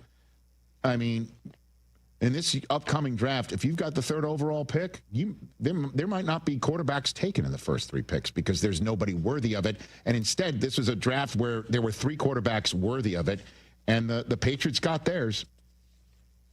The Patriots got theirs. Yeah, without question. And what they've gotten is a kid who, as Kurt Warner said, is the best deep thrower of the football, doesn't turn it over, and he's efficient. He gets rid of it. The 2 turnovers on Sunday almost came back to. No, I understand that. Kind of got lucky with a missed kick. In general. Okay, is what I'm saying. Yeah, of course. He has thrown an interception in back-to-back games. Yeah. Passer rating over 100. Most consecutive games of 200 or more pass yards. We had this graphic last week. We now just have to update it. He now has 8 of them. Aaron Rodgers, Tom Brady, and Peyton Manning are the others of 2020, 2007, and Peyton Manning of 2004. Aaron Rodgers is 2011. He had 12 of them in a row. Every last one of them won the MVP award. So he's got 4 more to go to catch the 2011 Rodgers. He's already tied the 2020 Rodgers and tied the 2007 Brady and the 2004 Manning. They all won the MVP awards. Yeah, and he's efficient. Leads the NFL in completion percentage. He's 2nd in passer rating. Still taking a lot of sacks, too. He's doing this behind still kind of a makeshift offensive line, though Will Campbell has been awesome this year. The other 5 guys, it's been a tough unit. He's taking a lot of hits. Well, and the neat thing is for you guys is that the Patriots are stopping the other team. Drake London had a day and a half. He did. But the running backs aren't. The New England Patriots have now held opponents to less than 50 yards rushing every game this season. And the teams that they've faced, Achane, I guess Dowdle wasn't going yet for Carolina at that point in time. James Cook, Alvin Kamara, Pollard, and Bijan is the latest. Oh, Quishon Judkins, too. Yep, Judkins, too. New England has held all opposing running backs under 50 rushing yards for the first 9 games this year. Yeah, that's been a real surprise. And if they could do it to Bucky Irving and Rachaad White next week, they would join the Brady Buccaneers for the longest such streak of 10 games. So that's how you can win your division. But coming up is, as I mentioned, Tampa, then the Rams, then the Patriots are taking on the Jets. I just lowered my voice there. At Cincinnati, home for the Giants. Now, after their bye, home for Buffalo. That's it right there. And Buffalo, in the meantime, they're at Miami, home for Tampa, at Houston on a Thursday night, at Pittsburgh, home for Cincinnati. This division can be New England's 100%. So that's why that was a big win for the Bills. And I don't care, as Matt in Oklahoma might be taking orders from his son Luke to come and air me out.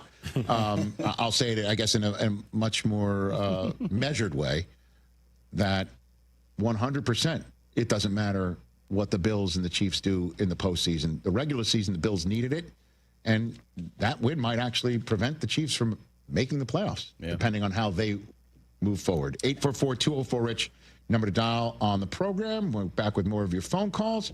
So much more to cover from Week 9 of the NFL season. Feeling stuck on your own 10-yard line in the career game? Maybe it's time to just go for IT. My Computer Career has the game plan to score a rewarding new IT career in months. Whether you're a rookie, a breakout career changer, or a military veteran ready to serve. Why spend years chasing a college degree when you can fast-track your future in IT starting now? Take your mark, get set, go for IT. Take the free career evaluation at mycomputercareer.edu today. Financial aid is available to those who qualify, including VA benefits.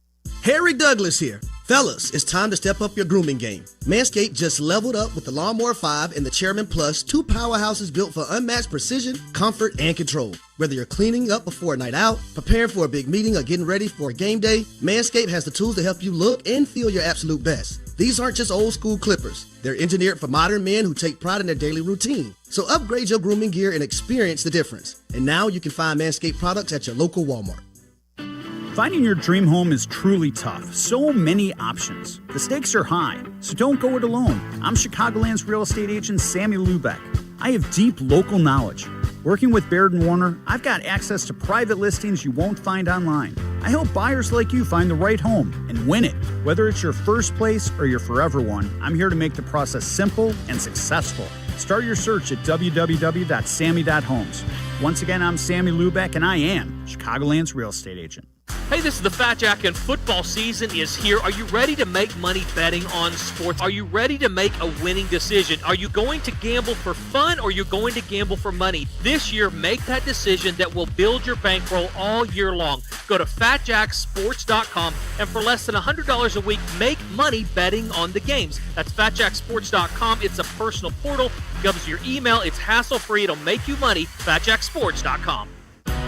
When it comes to your home, why juggle a dozen different contractors? Service Construction of Illinois does it all. Kitchens, bathrooms, basements, decks, outdoor spaces, you name it, they build it. For 50 years, they've been the one-stop shop for families across Chicagoland, combining craftsmanship, reliability, and a true passion for making homes shine. Work with Service Construction of Illinois once, and you'll know you can rely on them for any needs for the lifetime of your home. Visit serviceconstruction.net and start your project today. Fall is here. So many great things you do with the kids this time of year. What a wonderful family you've created. You want things to stay just as they are. It's time to talk about taking that next step for your future, a vasectomy. Take that step with Vasectomy Clinics of Chicago, because experience really does matter, especially with this procedure. They make it so easy with their 30-minute, no-needle, no-scalpel, in-office vasectomy. Log on to vasectomychicago.com, read their testimonials, and learn more about their procedure at Vasectomy Clinics of Chicago. And now, with the end of the year approaching, this is the perfect opportunity to maximize your insurance benefits or to use your remaining flex spending dollars before they disappear. 5 locations to serve you.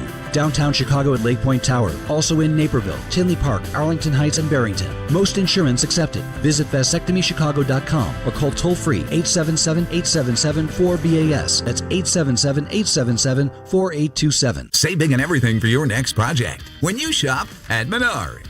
Liveman cleaning products make easy work of even the toughest messes. We carry everything to help you keep your home spotless. Get a $10 instant savings on a single qualifying purchase of $30 or more.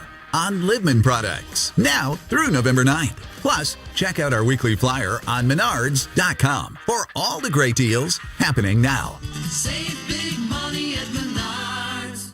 Hey guys, are you craving that legendary Chicago pizzeria taste without the wait or the price tag? Meet Connie's Frozen Pizza. Premium pizzeria-inspired pies from your freezer to your table. Oh, yeah. Born in Connie's restaurants, now in your freezer. Connie's brings that unmistakable flavor that says, I could have gone out, but why? Hosting, dodging cooking, or are you just hungry? The solution is Connie's.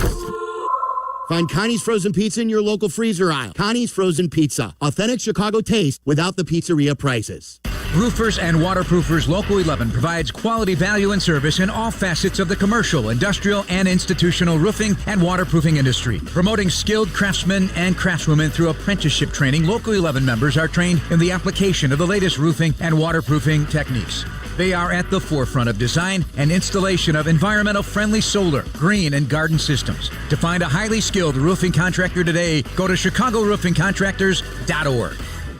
A 1 hour uninterrupted dose of Bleck and Abdalla. Weekdays 2 to 3 on ESPN Chicago. And now we're talking about LSU. There's only one Lane Kiffin. He can't be the guy for all of those job vacancies. Unsportsmanlike. Weekday morning starting at 6 Eastern on ESPN Radio and on ESPN2.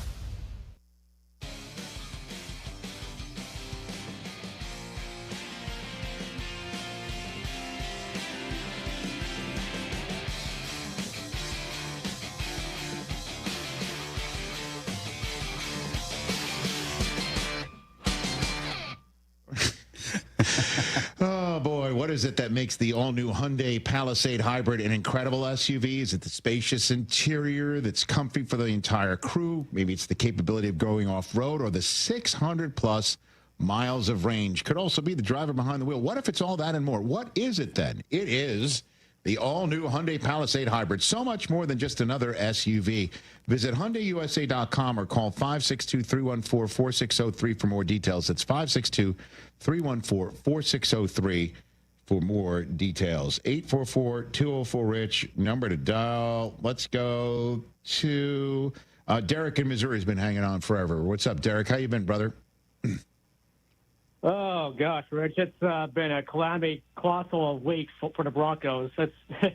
They've had me go into almost a cardiac arrest faster than Brockman consuming as many donuts and cookies as he has over there, getting to a sugar coma. Ladies and gentlemen. But, man, yesterday against Houston, I'll tell you, fourth quarter comes about. I'm like, where have I seen this movie before? It's like, oh, yeah, now I remember.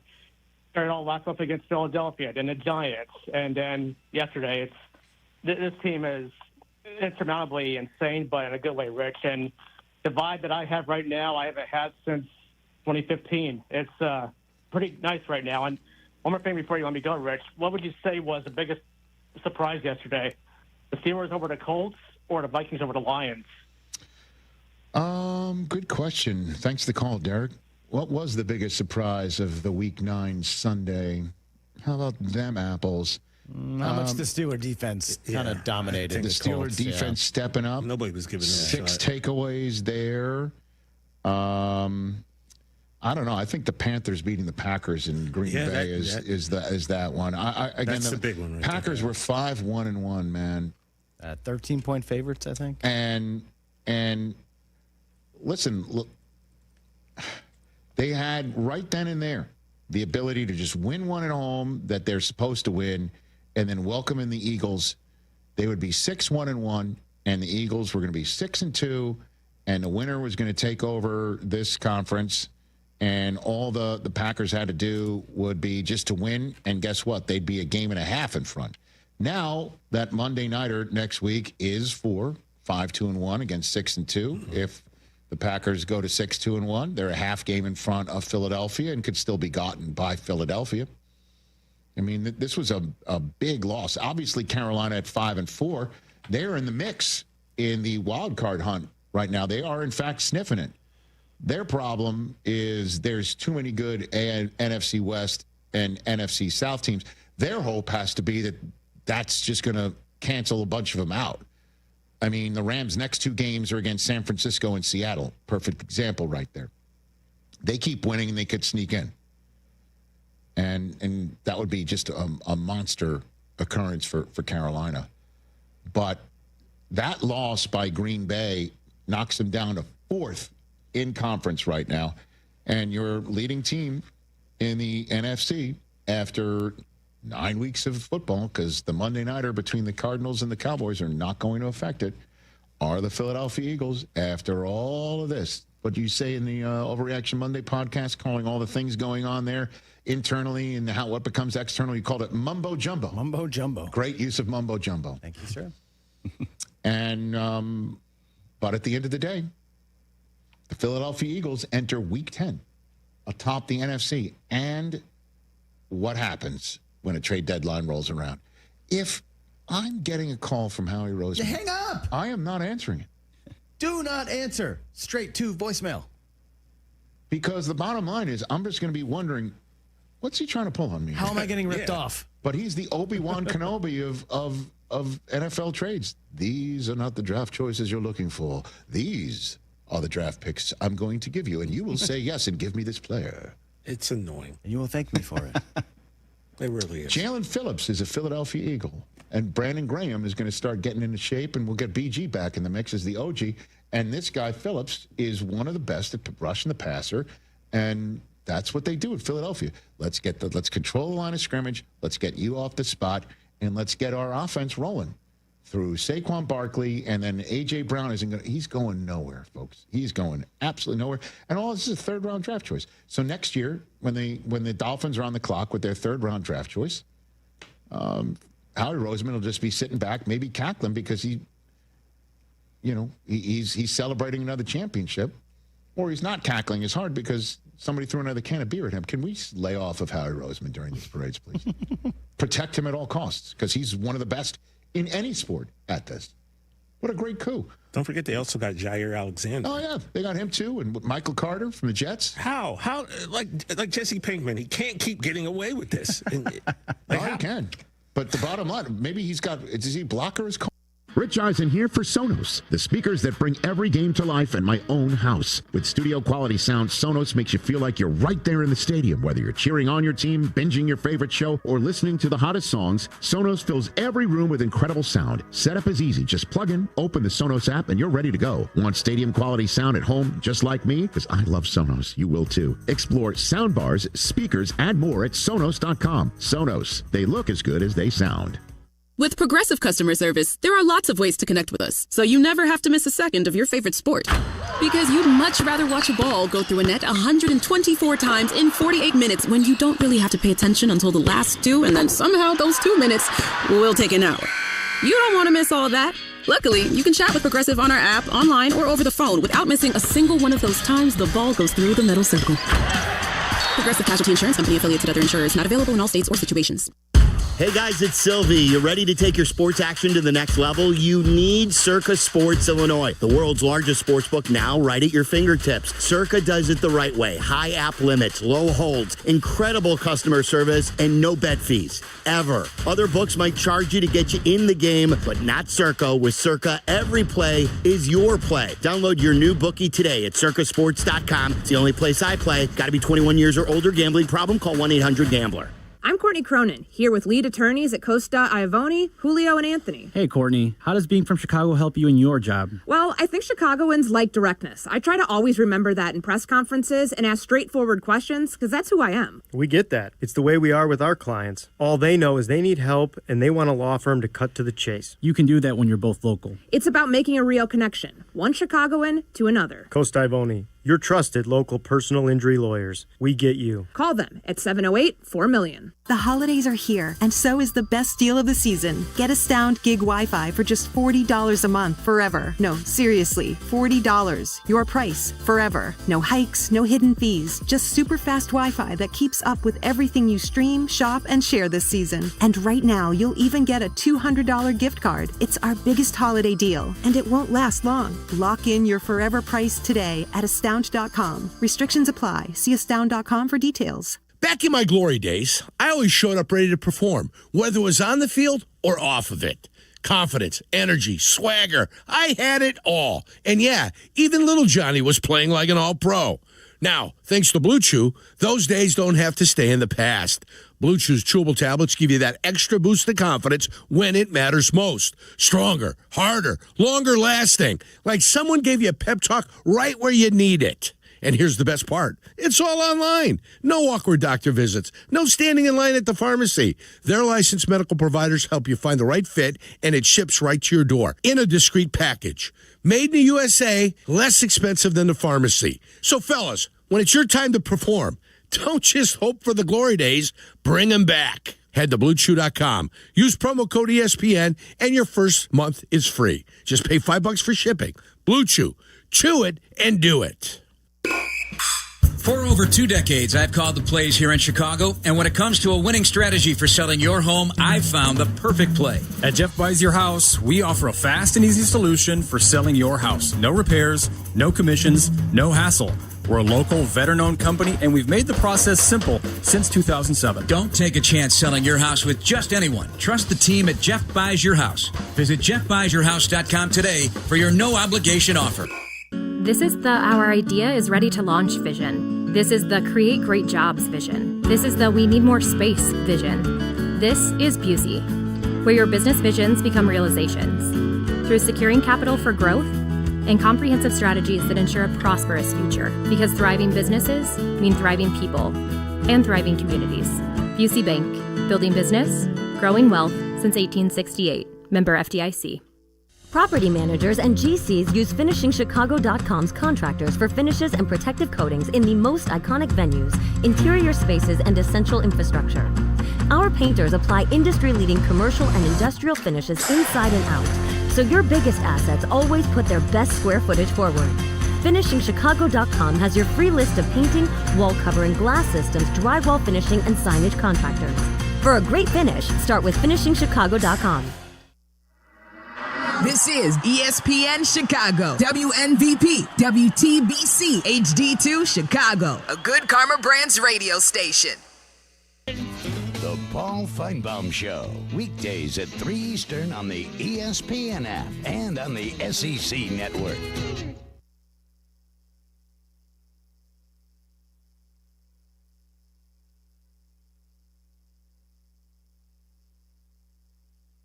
This is the Rich Eisen Show. Hey, everybody. Can't get enough of the Rich Eisen Show? You're in luck. You can find us everywhere. Watch us weekdays on Disney Plus from noon to 3 Eastern. Miss the show? We've got a podcast so you can listen anytime. But here's the best part. Our YouTube channel. Subscribe at youtube.com/Rich Eisen Show and you'll never miss a moment. Now, on with the show. Miguel Rojas! This is the Rich Eisen Show. Smith with a smash. Betts has it, steps on the bag. The throw to first. Double play! Live from the Rich Eisen Show studio in Los Angeles. To beat the champ, you gotta knock him out! Coming up on today's show, complete Week 10 roundup, World Series recap, Monday night preview, and now it's Rich Eisen.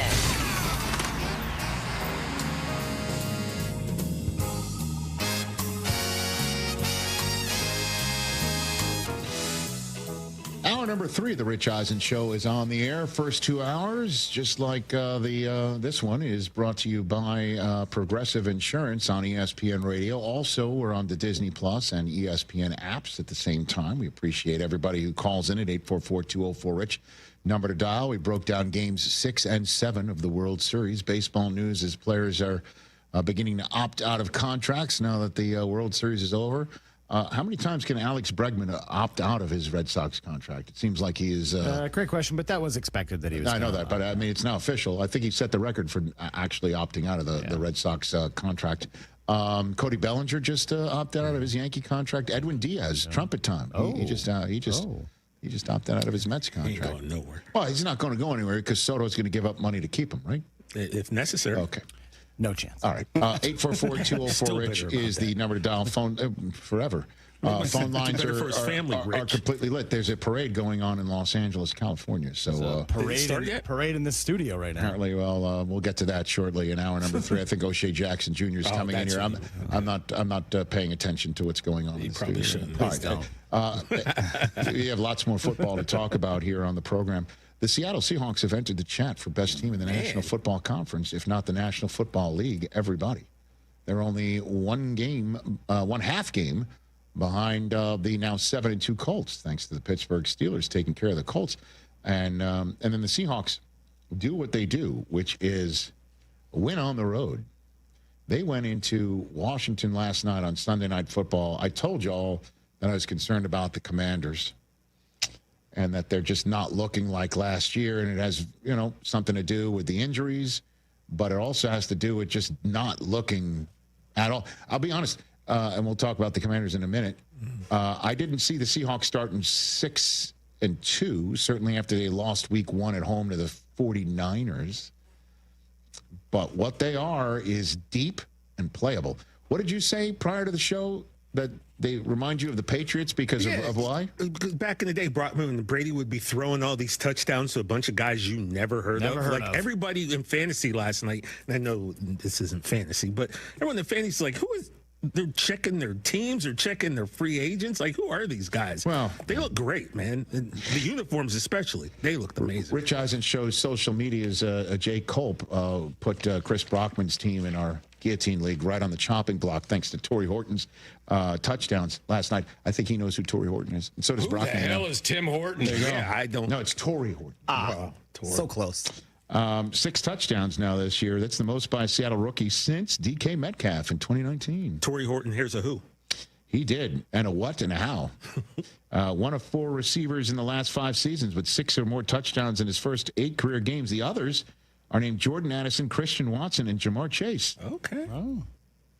But really, it's the Sam Darnold to Jackson Smith and Jigba world that we're talking about. Sure is. Jackson Smith and Jigba, JSN. 8 more catches for 129 yards, and through 8 games. Gentlemen in the studio and ladies out there listening, we have a possibility on our hands of a 2,000-yard receiving season. Mm-hmm. Jackson Smith and Jigba has 948 yards for the first 8 games of the season. Jeez. And in terms of his age, 23 years old, he just broke the record for most yards in the first 8 games of a season by anybody less than 25. And that record belonged to Isaac Bruce. Went to the Hall of Fame after a 22-year-old. He had 938 receiving yards in the 1995 Rams season. That's how good this kid is. He's like the 7-11, right? I don't know. Well, the 7 is the touchdown, and the 11 is his uniform number. He's always open. Yeah, Rich, and you're right. He's on a pace right now for 2,014 yards. 6th game with 100 or more receiving yards. No player has more than 4, and that's tied the single-season franchise record. Steve Largent, 4 games in a row he's had that mark, and that's the longest active streak in the NFL. And Sam Darnold, man, he's improved upon last year. Improved. And that's a guy who won 14 games last year. I'm not talking win-losses. I'm talking about 21 of 24 for 330 passing yards, 4 passing touchdowns. He had 1 interception. But he didn't throw an incompletion in the first half. He was so on fire, he didn't even know he hadn't thrown an incompletion in the first half. This is him after the game talking about exactly that very subject matter. You know, obviously I can feel the flow of the game and understand that we're doing really good on offense, but no, I didn't know that I hadn't thrown an incompletion. You know, but it's pretty cool. You know, someone at halftime said to me that I hadn't thrown an incompletion, so I think he's to blame for that, for throwing an incompletion in the second half. Yeah. 17. Not going to say who it was. It's just good to see him being the man. 2 more things about Sam Darnold here. This is crazy. Oh, man. 4th game with 4 more passing touchdowns since 2024. Only Lamar has more with 6, but let's go further back. There's only one other player in the history of the Super Bowl era to throw for 325 passing yards or more and 4 more passing touchdowns with 3 or fewer incompletions with no sacks taken in a game. I know that's a very small subset, but it just shows you throwing a lot, throwing for scores a lot, not missing, and not taking a sack. The only other one was Johnny Unitas in 1967. Ooh, wow. He's the 5th player with 4 more passing touchdowns, 3 or fewer incompletions in a primetime game all time. You want to put it on the subset of doing it on the road. There's only one person who's done that. And his name is Len Dawson, who's also in the Hall of Fame like Johnny Unitas. Okay. And defensively, they're coming for you. The head coach can dial it up in Mike McDonald. And he is just a road warrior. Along with the rest of this team, they have now won 10 in a row on the road. This is crazy because normally you're like, don't take on Seattle. Don't let them get home field advantage because the 12s are so nuts and crazy things happen in Seattle, and it feels like you're playing on the moon up there. Certainly in a primetime game, crazy things happen. But this is a team that's like, we don't care. 10 in a row on the road. They win 1 more on the road that ties the 2019-2020 Chiefs, who won a Super Bowl in that span. And 3 more, they try the 2016-2017 Patriots, who won a Super Bowl in that span as well. And Seattle's next road game, however, is just up the road here against the Rams after a home game with Arizona. And this is what's pretty cool. They've got 2 against the Rams and 1 against the Niners left, and we all know they lost the first one against the 49ers to start the season. They're in San Francisco to end the season, and the NFC West is just deep and playable. Can Seattle keep doing it? Because, listen, they may have receivers you've never heard of and you were looking for the waiver wire to pick up. They got A.J. Barner, their tight end from Michigan, who ran one in. I guess he's their tush-push guy. Everybody's getting a tush-push guy. It's not the quarterback. It's the tight end. As long as it's still legal. And I actually do have him on my team. So they're great in every phase right now. And 100% can win the division, and 100% can win the conference. This is so wide open right now. You can't sit here and say they ought to have a chance. You even an Overreaction Monday asked if they could be number 1 overall. Absolutely. And at this point, they can. Kudos to them. And in this division, I think we're going to get 3. I really think we're going to get 3 out of this division. And it's separated by a half game. That's it. That's it. I mean, the Cardinals need to win tonight to even have a shot in the realm of entering the chat at some point. How's that for keeping things Dumb and Dumber wide open, having a chance? So you're saying. But the next game for the Rams, after eviscerating the Saints, coming off of a bye week, is against San Francisco, which just got another win from Mac Jones. And another game in which Christian McCaffrey is just on point doing his thing. And to me, listen, with all due respect to Dak, and what I'm saying next is not disrespectful. This is not one of those. Having your hamstring ripped up like that, that's awful. That must have been a terrible rehab for him. And, those things can, who knows, maybe make you the shadow of less of yourself. And he's just only come back and been amazing. But Christian McCaffrey is the comeback player of the year. Achilles tendonitis in both legs, and then a knee injury on top of it. And he sets a record with his 16th career game with 1 on the ground and 1 in the air. That's all he's doing. He's keeping this team afloat with Mac Jones. We'll find Kendrick Bourne here. He finally found Jawan Jennings for a touchdown. At some point, Kittle's going to enter this zone. He has caught 1 touchdown since coming back from a hamstring injury of his own. They keep losing players on the defensive side of the ball, one after the other, but they keep on keeping on as well. This is just ask Jim Harbaugh, former Niner head coach. Oh, it's easy to just go into MetLife in a 1 Eastern game and come out with the win on Jackson Dart. They got it done. Give it up. And then the Rams are just killing it. This is Matthew Stafford's best year as a pro. Did you hear what I just said?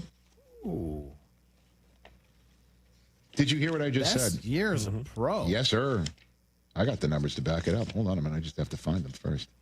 Keep tap dancing while I look through my page. Well, I'm saying he's had some monster years, including 5,000 yards in 2011. And that year he won the ring. Okay, that's pretty. He was comeback player of the year that year. Yes, his back is better, huh? That's How about that too? His back is better. Yeah, 41 touchdowns. I found it. I got it. Let me take it over again, please. Sorry. Thank you.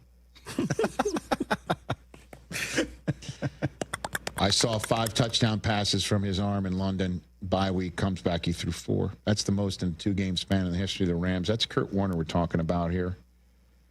In terms of most passing touchdowns in the first 8 games of a single season in Rams history, the 2020 version of Stafford is second in this regard, 2 behind Kurt's 99 season when he won the Super Bowl and the MVP. Stafford didn't win the MVP in 2021, but he won the Super Bowl. He's got 21 now. And this is the guy, again, we didn't know if he was answering the week 1 bell. When Puka's in, he finds him. When Puka's out, he finds Devontae Adams, who has now 5 touchdown passes in his last 2 games. Running the football, they are so good at it. Balake Karum. Balake went to war. Oh, yeah. And a season-high 171 rush yards for the Rams against the Saints. Williams had 25 carries for 114 rush yards. Those are season highs for him. And he didn't touch the ball in the first drive of the second half. And it's just like, is Blake Corum going to take this over? Yep. And so they're getting 13 carries from Balake and 25 carries from this guy on the screen. And they've got 4 tight ends that need to look alive because Stafford's going to find them. And Puka hopefully is going to, apparently he could have played again yesterday, but he didn't come back in. Yeah, he kind of took a ding to the shoulder on that 4th down. Well, line. I think it was his chest. He took it right in the chest. Okay. He fell on the football. Yeah. So NFC West is wide open. Anybody can win it, and anybody can go from there to win the conference, don't you think? Right now? And it's going to be so much fun. Rams at Niners next week. Seahawks at Rams the following week after that.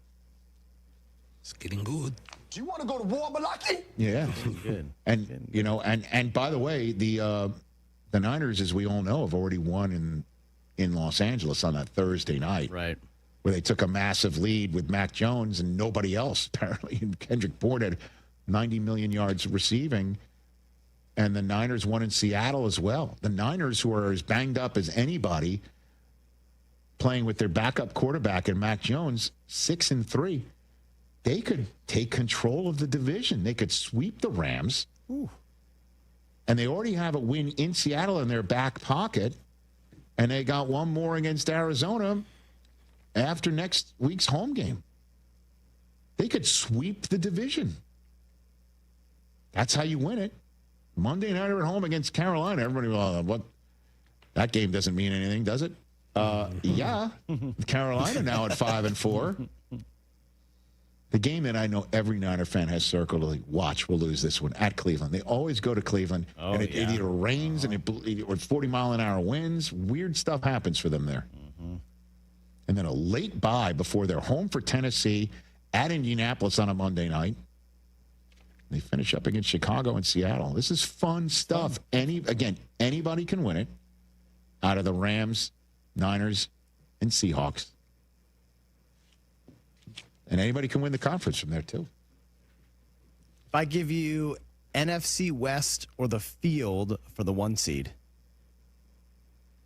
Man, how many more trades is Howie Roseman going to make? Probably at least 1. We got about, 24 hours until the field. I took the Lions prior to the season, so I'll take the field. Yeah, but you're going to get off that pick. No, I'm not. Why would I get off that pick? In 3 weeks, you get the mulligan on Thanksgiving. So what's more likely? I get off that pick, or the field, or the NFC West takes the 1 seed? What's more likely? I get off that pick, or the NFC West gets the 1 seed? See, now you're gonna stay on the pick just for spite. I'm gonna say NFC West. How dare you use my desire to be right against me? Well, I know who you are as a person. Okay. That offends me as a host, not as a human. It's like that Seinfeld line. that offend you as a Jewish person? No, that offends me as a comedian. You said that when Chris got the nod as an actor for the golf tournament. That's when. That's right. Ricardo in San Francisco is on the phone line. What's up, Ricardo? Hey, Rich, amazing series this year. I really haven't been watching it for the last decade or so, but I thought Roberts is a much better manager than I ever thought. Got to give it up. Got to give it up. He made the calls. Like, it seemed to work every time he made a call. Defensively, offensively. The Blue Jays, on the other hand, Clement as an example. Like, I don't understand why he swung on the first pitch by Glasnow. Let him work the count. Exactly.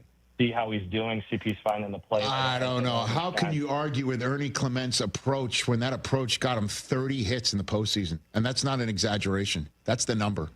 He set the record, and he's the one that damn near won it. The warning track. Yeah. But Roberts inserts Pages, a batter before. What made him think, you know what, I got to put Pages in there right now? What made him think that? Is he a better fielder? Well, and also, with that switch, what I was thinking? Yeah. Roberts could have taken out Rojas and put in Edman, who's a really good defensive second baseman, made a lot of good, amazing defensive plays in the series. And he left him in, and he was the guy that, got that grounder that had to throw the play. Right. The other thing that's amazing about that game was this could have been a World Series that was decided on a replay. Can you imagine? That's what we were talking about too, Ricardo. Like, what a 21st century moment. After further review, the Blue Jays win the World Series. Win the World Series. It's amazing. Thank you for. I've got a question for you. I was thinking about amazing World Series closeout performances. I'm going to give you 4. I'm wondering what you think. Yamamoto, obviously, this past weekend. Madison Bumgarner in 2000. Don't forget about him against the pitches in 2 different games. Yep. 2 days of rest. Yep. Won with 5 innings. Jack Morris in 91, 122 pitch, 10 inning shutout. That's the one that I would. Or Josh Beckett, 2003, to close out against the Yankees. Well, you can't. Hold on a second. How do you leave out Randy Johnson in 2001? It was 1 inning and 12 pitches. It wasn't huge. Okay. But I think I'm looking at the days of rest being something amazing. But Bumgarner pitched 185 pitches on basically between 2 days with 2 days of rest. Yamamoto was amazing. He threw 36 pitches with no rest. But Jack Morris went 10 innings, nursing a 1-0 lead, which is incredible. How about this one, Ricardo? Because, again, we were talking about it. I was talking about with Cooper, my 14-year-old. He was unaware of Madison Bumgarner's achievements. And I basically said Bumgarner's a Hall of Famer in part because of what he did in that World Series. And he asked, is Yamamoto now a Hall of Famer based on what he just did? And I'm like, not yet. Mad Bum did it 3 times. Yeah. No, but not what we just saw, where it's just like, you know what, I'm going to throw my arm until there's nothing left. And thanks for the call, Ricardo. I just don't, but it's something I told him, like, that's something that we're off and running for him. Oh, we're off and running. No doubt. Beckett against those Yankees, though, that gets left out in the all-time great performances. Well, part of it is because I don't want to talk about it. That's when I stopped following baseball. 844-204-RICH. One of the many times. Is the number to dial right here in the program.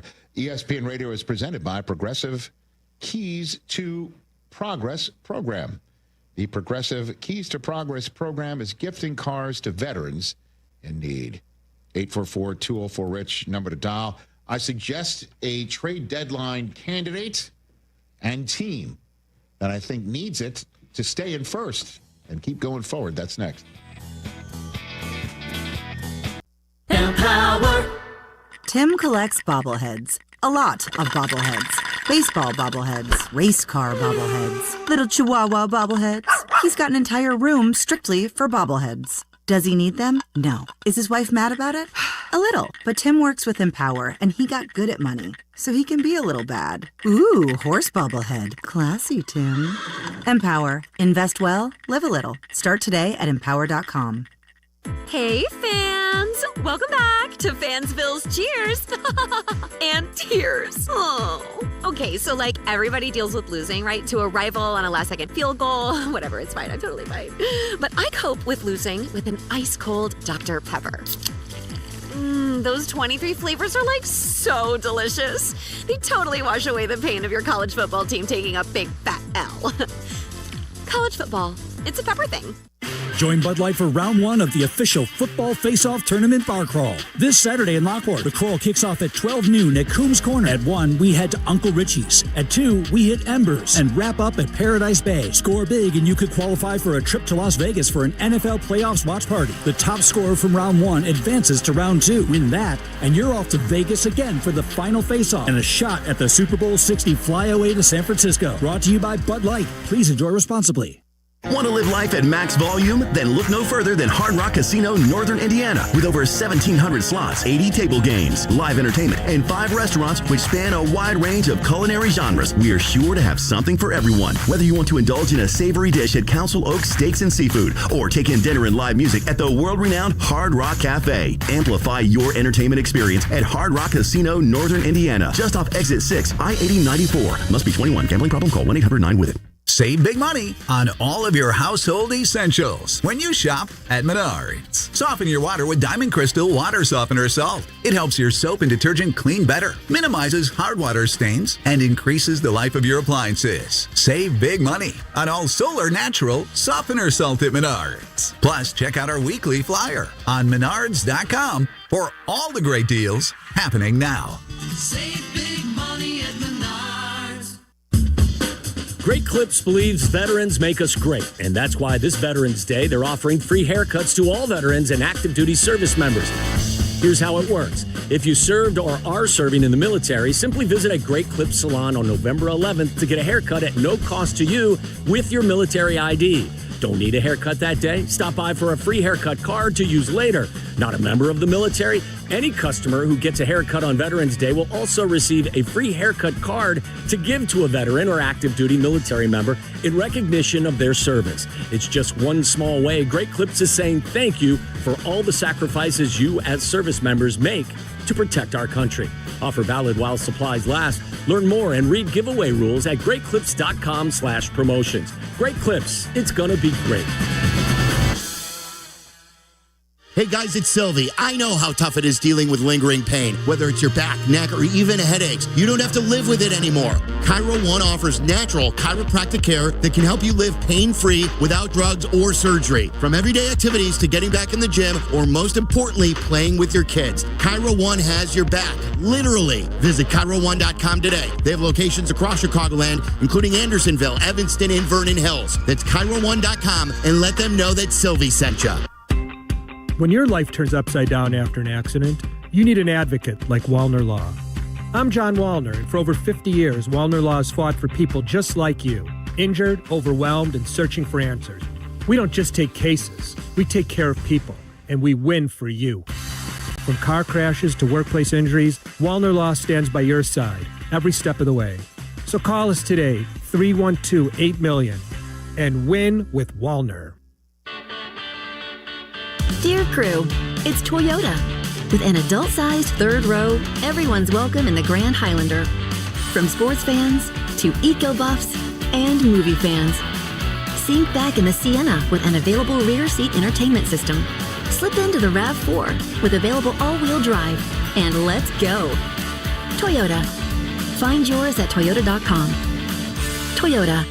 Let's go places. Actual price will depend on product and subscription plan. Featured products are compounded drug products, which the FDA does not approve or verify for safety, effectiveness, or quality. Prescription products require an online consultation with a healthcare provider who will determine if appropriate. See website for details, restrictions, and important safety information. Want a boost in and out of the bedroom? Hims has you covered. Introducing a new 2-in-1 approach to level up your game. Tadalafil for better bedroom performance and zinc for testosterone support. Put it all together and you've got what you need to turn things all the way up. Getting started is simple. Just go to hims.com/joy to start your free online visit. Through Hims, you can access ED treatments including pills, chews, and more. 100% online. No office visits, no pharmacy lines. Just fill out a simple intake form and a licensed medical provider will determine if treatment's right for you. If prescribed, it ships free and discreetly to your door. Find affordable treatment options at up to 95% less than brand names at hims.com/joy. That's hims.com/joy, HIMS.com/JOY. A 1 hour uninterrupted dose of Bleck and Abdalla. Weekdays 2 to 3 on ESPN Chicago. Plus, you get premium benefits at a collection of luxury hotels when you book on Capital One Travel. And with Venture X, you get access to over 1,000 airport lounges worldwide. Open up a world of travel possibilities with the Capital One Venture X card. What's in your wallet? Terms apply. Lounge access is subject to change. See CapitalOne.com for details.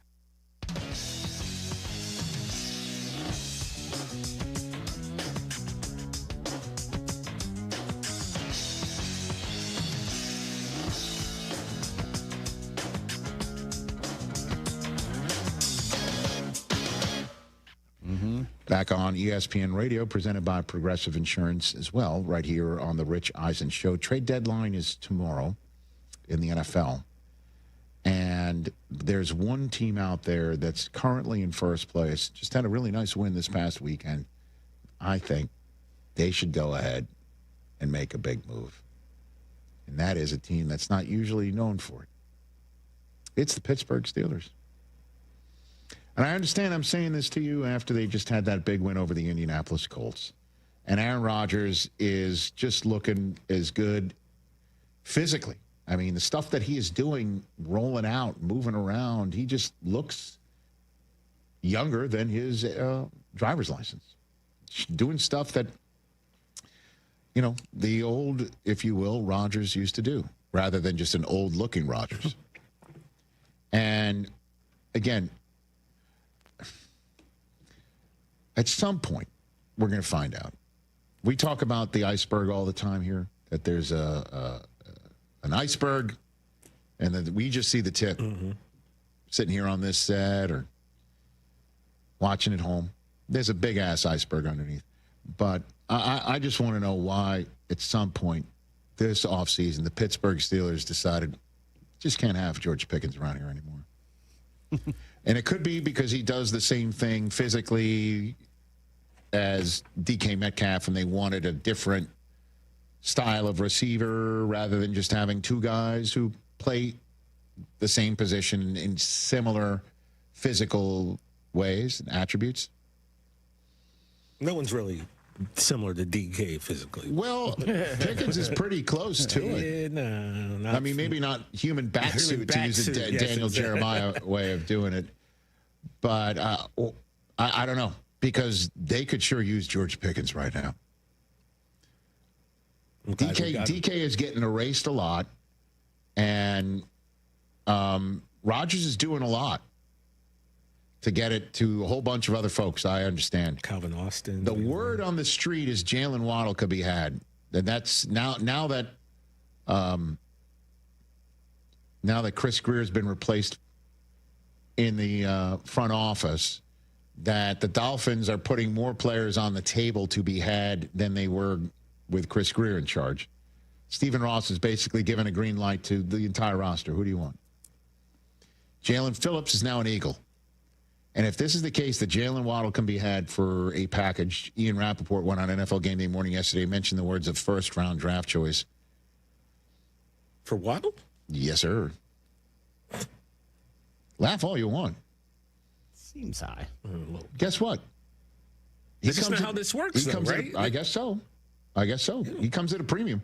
I don't know. If you're the Steelers, you'd throw a 2 on there. But isn't that what they coughed up for DK? I believe so. I mean, we know Howie Roseman's going to get him, so what are we even doing? It's going to happen. They're not going to get Jalen Waddle. Yeah, second-round pick for DK Metcalf. Yeah, they don't need him, Rich, but guess what? They'll take him. Stay by your phone, man. I may need you. The Steelers have a 12 projected picks in 2026. 12. Oh, they can get it. They got a first, a second, a third, 2/3, or 3/3, 2/4, 2/5, 2/6, and a 7th-round draft choice. This was back in May. So they coughed up something for DK Metcalf. What did they cough up for him, if you don't mind? A second-round pick. Yeah, so. Their own second-round pick seemingly would be in the 50s. So that's gone. They have a first and 2/3. I don't know. Get creative. You want to toss a first to Miami's way? I mean, you already have their number. You've already done deals like Minka Fitzpatrick. You acquired him and traded him back. I'd have to consider it. I know that sounds crazy. But Rodgers... You're going to win now, so... Yes, this is what happens when you hire Aaron Rodgers. Yeah. Okay. And certainly if you want him to stick around for another year, which is the word on the street as well, it's what the Jets wanted to do too. It's like, stay around as long as you want. You show up like the Rodgers of an MVP season and we'll surround you. And they went ahead and got everybody you wanted to get. And if they can put Jalen Waddle on this field... Stretching that field out. Yeah, man, with DK Metcalf, well, that's the good stuff here. If I'm the Steelers, you got to sit here and say, Carpe diem. We haven't won a playoff game in 7 years. Everybody around here is sick and tired of just making it. They're beyond and sick and right tired. now, they're 5-3. The Ravens are 2 games back. You want to give the Ravens fits? That's DK. That's Jalen Waddle. And if that's the case, then so be it. Right? Well, we'll see what we got next year's draft. We'll see what's going on. We don't want to, like, the draft is in Pittsburgh. We don't want to smoke them if we got them for the first night and a half. But guess what? I don't think fans would care. They would just chill out. Wait for round 2. And wait for round 3 if that's the necessary thing. Late on a Friday night if that means they are hosting the draft as champs. And getting Rodgers is something that was not a Steeler move, right? So let's keep it up then. Keep doing it. Go the Costanza route. Do the things that you don't normally do. Why not? Go for it. Just throwing that out there to everybody. Is that RES Consulting or is that just an aside from Rich? I don't know. I think so if we get consensus, because the best thing about us is it's about us. That's factual. We say that all the time at RES Consulting. And I think he once upon a time, that comes from, isn't that Steelers Russ or is that Broncos Russ? Ooh, that's a good. I think it might have been Broncos Russ or I don't remember. I think it was Broncos. The best thing about us, though, is it's about us. I think that's Broncos Russ. Broncos Russ. Speaking of the Denver Broncos. So the Denver Broncos make Russell Wilson the largest dead cap in history, draft Bo Nix, and everybody's thinking, well, that's the end of them. Because they're going to be cap strung, and when you draft somebody in the first round of a contract, I kept pointing out, first-round contracts, they go 5 years, but if you're drafting a quarterback, you're going to want to win in the first year there, and this cap hit that they're taking for Russ, like that's going to leave them with an inability to build around Bo Nix and win football games. And I guess if that's the case, that take basically is the first 3 quarters. And then there's a fourth quarter. And that's when Bo Nix makes everybody look silly. They did it again yesterday against the Houston Texans. Look at these numbers, Chris. TJ, take a look at them. 14.3 in the first he's 3 like a quarters different person. of this season. And then the fourth quarter, it's like Knicks time? Is that what it is? Is it Knicks time? Bo time? I mean, Bo knows. Well, it can't be. Well, it was Tebow time. Right. I'm trying to think of an N that'll work for this. An N Bo, you know, Bo. I don't know. Nuclear Now, Knicks. this is RES Consulting. I mean, in the Knicks of time. Nuclear Knicks? Yeah, Nuclear Knicks in the fourth quarter. Here comes Nuclear Knicks. I don't know. Yeah. Important moments. Oh, boy. Important moments. I just, that's like a headline. That's a back page. That's not like, hey, it's Tebow time. I don't know what the hell's going on, man. I saw it. I would say I saw it with my own. I saw it with my own self, Tebow time. I wanted to see it in London. It didn't happen. The fourth quarter was just as bad as the first 3. Maybe it was a me thing. It's an MP. But the Broncos have now gone from 1-2 to 7-2. That's 6 wins in a row. We had our friend Derek from Missouri calling saying it feels like 2015. Guess what? That's the last time they won 6 in a row in a season. They went to Super Bowl 50 and beat the Panthers. Yep. Super Bowl 60, by the way, is coming up, and it's in the same building as Super Bowl 50 was. Ooh. Will Lutz made the field goal with time expired, so it was yet another game in which the Broncos didn't lead at all until the very end. And they had a few games where they didn't trail and then lost.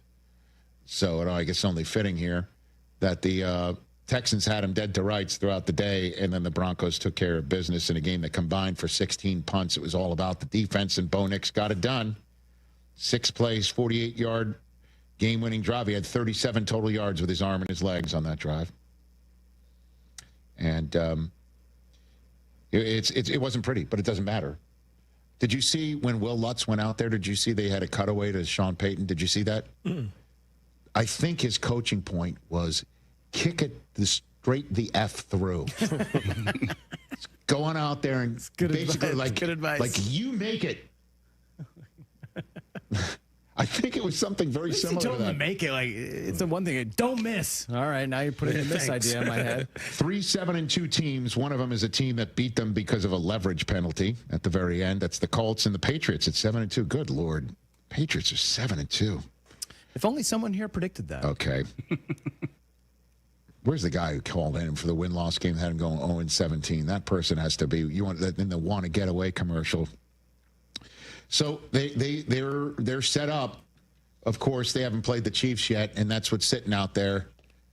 They've already lost to the Chargers as well. So Denver just can play defense, lights out defense, just lights the whole way out defense. They are so terrific on that side of the football. It's not funny. 3 of 17 on third downs, 0-3 in the red zone. Of course, with the 4 sacks we're talking about, Texans fans would want me to point out, and I will, that C.J. Stroud got hit as he was sliding. That looked pretty ugly. Brutal the way his head hit off the turf.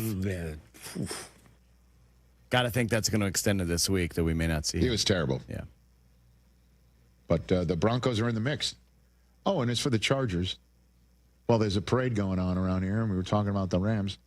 That wasn't pretty either. Joe Alt getting carted off again. I mean, how many injuries is this team going to suffer on that offensive line or throughout? The rumor is surgery. For him. Man, oh, man.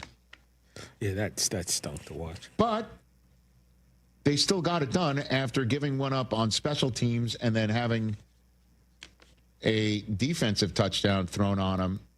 Justin Herbert, 250 yards, 3 total touchdowns, 1 on the ground. That pick 6 cost him. But not at the end of the day, 27-20 final. Omarion Hampton's going to have to come back at some point, too. Mm-hmm. But this is a team that's banged up and still 6-3. Oh, I'm told we have a Harbaugh Files, which is another one of our favorite segments. Is there a setup to this that I should know about the Harbaugh Files? Oh. Let me ask you this question. In terms of Harbaugh Files, I shouldn't have even asked. No. How many of these percentages are the greatness of Justin Herbert? Subject matter. No. Almost 100%. Yeah, 93. Hit it. Sometimes people that are standing on third base think they hit a triple, but they didn't. The Harbaugh Files. Justin Herbert. By now, there's no other ways I think that he could impress, you know. But then every time I think that, then he finds a way to. It's like another rung on the ladder of esteem. Yeah, he's that guy. He's that competitor. He's that kind of player that it's reserved for the great ones that find a way and they'll do it whatever the situation presents. But I mean, some of those runs. I mean, the physical nature of those runs. I mean, looked like Larry Zonka at times. Just what a player! What a player! Superstar. The Harbaugh Files. Larry Zonka? Well, the thing that caught me, ladder of esteem. That sounds like a tour, right? Right. Whose tour is it? Ladder of Esteem. Oh, it's a hardcore '80s metal. It's a Metallica. Ladder of Esteem, Megadeth or something like that. Okay. TJ, I think. The Ladder of Esteem tour. Yeah. Yeah, that you get. Face No More opened. I saw them in '98. That's right. You get a laminate, so you can go backstage on the Ladder of Esteem tour, right? Yes. Yeah. Hang on, have a cold drink with James Hetfield. Another rung on the Ladder of Esteem. That's my deep coach and our neighbor across the way, getting set for the Steelers. Getting set for the Steelers on a Week 10 Sunday night. Oh, baby. That's fun. ESPN Radio is presented by Progressive Insurance. Progressive makes bundling easy and affordable. Get a multi-policy discount by combining your motorcycle, RV, boat, ATV, and more. All your protection in one place. Bundle and save at Progressive.com. I think Progressive, I shouldn't mess around with a sponsor and promise something. I think Progressive actually, if I'm not mistaken, they insure O'Shea Jackson Jr.'s bandwagon that he jumped to say he's a Dodger fan all of a sudden. I think that's true. Yeah. Well, perfect way to bring him onto the program. Coming up next, O'Shea Jackson Jr., fresh off his bandwagon. Let's see if he still has splinters from it when he sits in our chair next.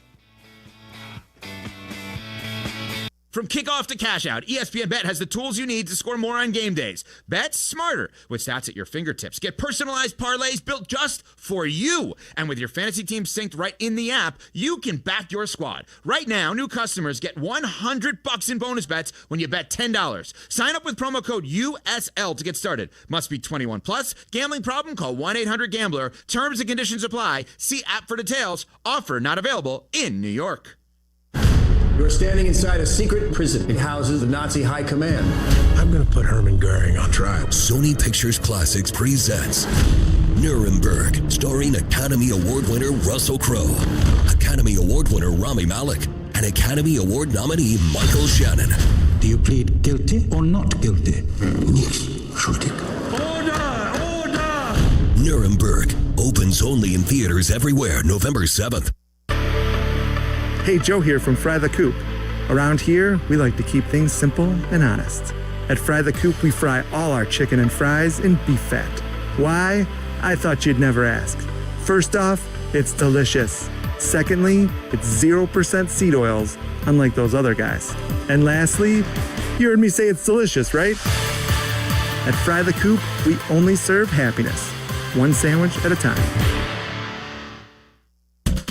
At Postman Law, they're used to winning. And after an injury, you could use a win.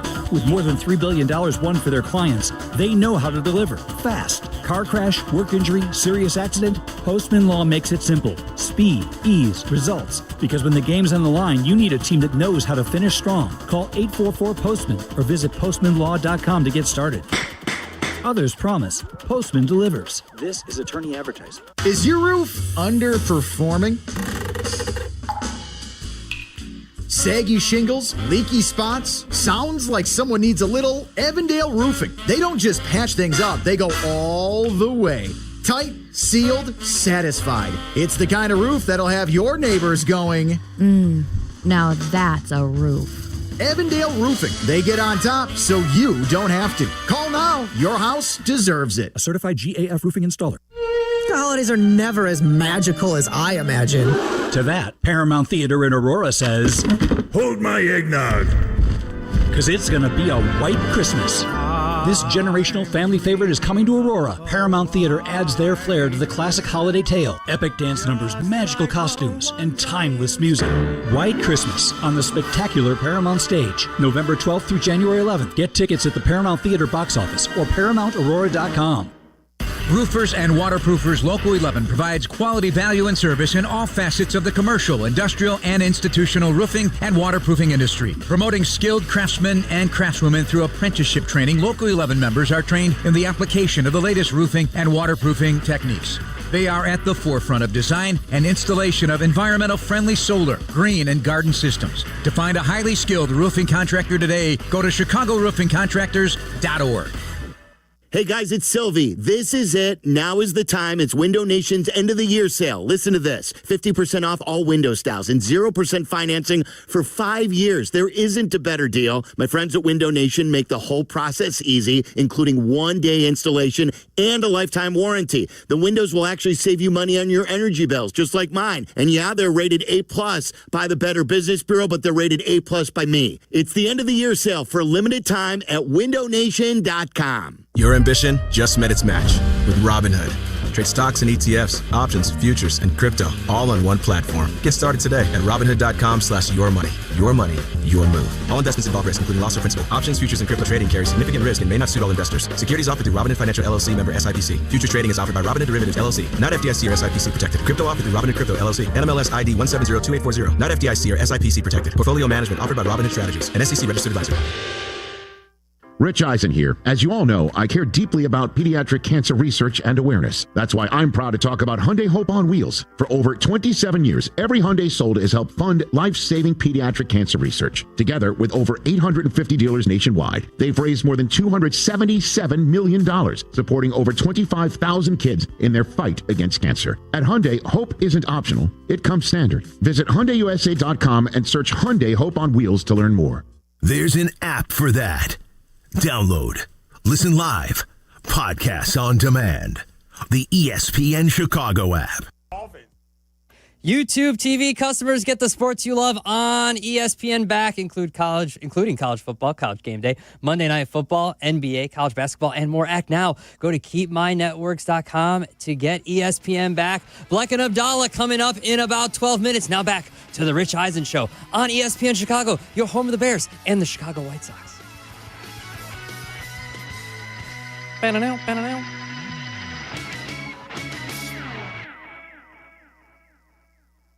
Page. Let me tell you about Sonos, the speakers that bring every game to life at my own house. Listening on the Sonos soundbar, watching games 6 and 7, I truly felt like I was in Toronto. It was unbelievable. The studio quality sound, it made me feel like I was right in the stadium. The whole family was taking it in. We loved it.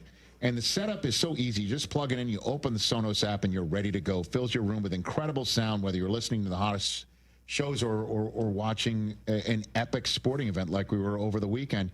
Explore the soundbars, speakers, and more at Sonos.com. Sonos, they look as good as they sound. And looking as good as he appears to be back on the Rich Eisen Show prior to recording No Contest Wrestling with an NCW championship belt over his left arm and a Los Angeles Dodgers over the right. O'Shea Jackson Jr., good to see you, sir. How are you? I'm sure with those Sonos, you could hear how deadly quiet that crowd got at the end of 6 and 7. This guy over here. 6-7. Yeah, you know. Come on, man. 6-7. Come on, man. Okay. Yeah. Look at you doing a 6-7. Yeah, I mean, Yamamoto, the Dodgers did it first. Yamamoto, what games did he win? Come on, 6-7. But the double plays at the end of both of those games and just hearing how quiet it got.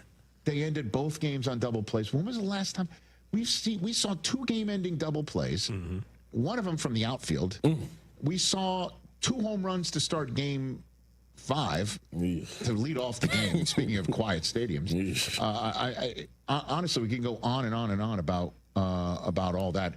We have a caller that wants to call in and tell us about what went wrong with the Blue Jays, is what I'm told. Borat in Calgary, Canada is joining us right now. Borat, you there? Yeah, so thank you. My name is Borat. I'd like to make an analysis to baseball, if you like. Not so good as yours. You are number 1 dog, but I try, if you don't mind. Okay. All right. As long as you keep it clean, Borat. I will try. When I come from Kazakhstan, I live in Toronto. They make a baseball very nice. I like the Blue Jay very much, but I must 4 points. Point number 1, congratulations to Book and Charlie Dodger. They are full value for the win. But I also have no problem with physical error. More love to the Billy Buckner. Physical error you cannot prevent sometimes. But the falafel mental retardation is not acceptable. I think he must be Uzbek. We will run him out of this town. He will not show his face here again. Point number 2 is Little League. Before even maybe 10 years old, he learned this thing. Why he forget them at the moment of judgment? Number 3, it is not falafel, never Schneider. Do you have this Schneider hot dog in the United States, or it's only Canadian? I think it's only Canadian, Borat. Yeah. We have a brand called Schneider hot dog. We will roast his belly fat crispy, and we will eat our enemy. Bottom line, no primary lead, no secondary lead. Rojas double clutch, 2 first slide is no good for victory. That is Borat in Calgary, everybody. Wow. Well, there you have it. That one was going to go. Expecting. We'd give that one a whirl. We got the guy in Ohio who does the Morgan Freeman. That's right. By the way, he might be talking about Freeman. Kevin Stefanski just announced he's given up his play calling duties. I know. To Tommy Reese. I saw that. Also, Jerry Jones just said on Sirius Radio that the Cowboys have made a trade to immediately address the need, but won't say who they traded for. Of course not. It's a coming. It's on the way. Hold on a minute. You're saying he went on the radio to say we've made a trade. What are we doing? But I'm not telling you who it was. Yes, exactly. Why? Because it's still in the process of closing? I guess. Yeah, but just to tell everybody, hey, it's happening. We're making moves. Yeah. Hey, the last time he told you, TJ, to sleep easy, you lost Micah Parsons to Green Bay. So he just told you basically, don't worry, I got this thing. This is like another guy I saw on TV yesterday who made a claim, and the reporter said, well, who was it? And he goes, well, I'm not going to tell you. Tune in your local news. That's what this sounds like to me. Jerry Jones said, immediately we will have him on the field, and it will address some of the things that have been our shortcomings. Okay. Some of the things. Well, it's a big player. Better be Jeffrey Simmons coming. Dude. Jeffrey Simmons coming would be to massive. Well, that would be. That's why it ain't going to happen. Well, they would have, they would have taken one of the picks they got from Green Bay and flipped it to Tennessee, like he said that it would be possible to do. And I was one of the first people to say that usually doesn't happen. Is a trade deadline, you first flip a first-round pick. I think he's the last one to do it for Amari Cooper, if I'm not mistaken. Yeah, you and Brockman were in the studio when that happened. He also said he's working on 2 other trades ahead of tomorrow's deadline. Oh man! Oh, still working. Yeah. One of my favorites, the squirrel. So is he going to acquire a squirrel? It's possible. No, but in all seriousness, T.J. Jefferson. Yes, sir. Let me ask you this question. Because by the next time there's a final minute before you record No Contest Wrestling with O'Shea Jackson Jr.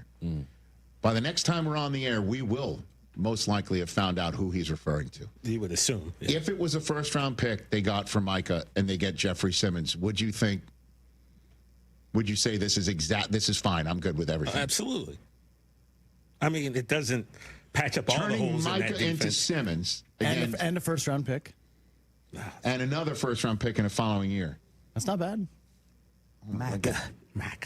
I mean, Jeffrey Simmons isn't exactly a pass rusher. Yeah. Dude, Jeffrey Simmons is a game changer from the middle of the defensive line. He is a obvious And he's stud. 28. He's 28. Okay. Yeah, and Micah's 26. And he's already under contract, right? He already just signed a big deal. Yeah, I just threw somebody out there and tried to make us. Well, he hasn't played the last 2 weeks, presumably being held out, so he can be traded. Same thing with Calvin Ridley. Yeah. You don't need him.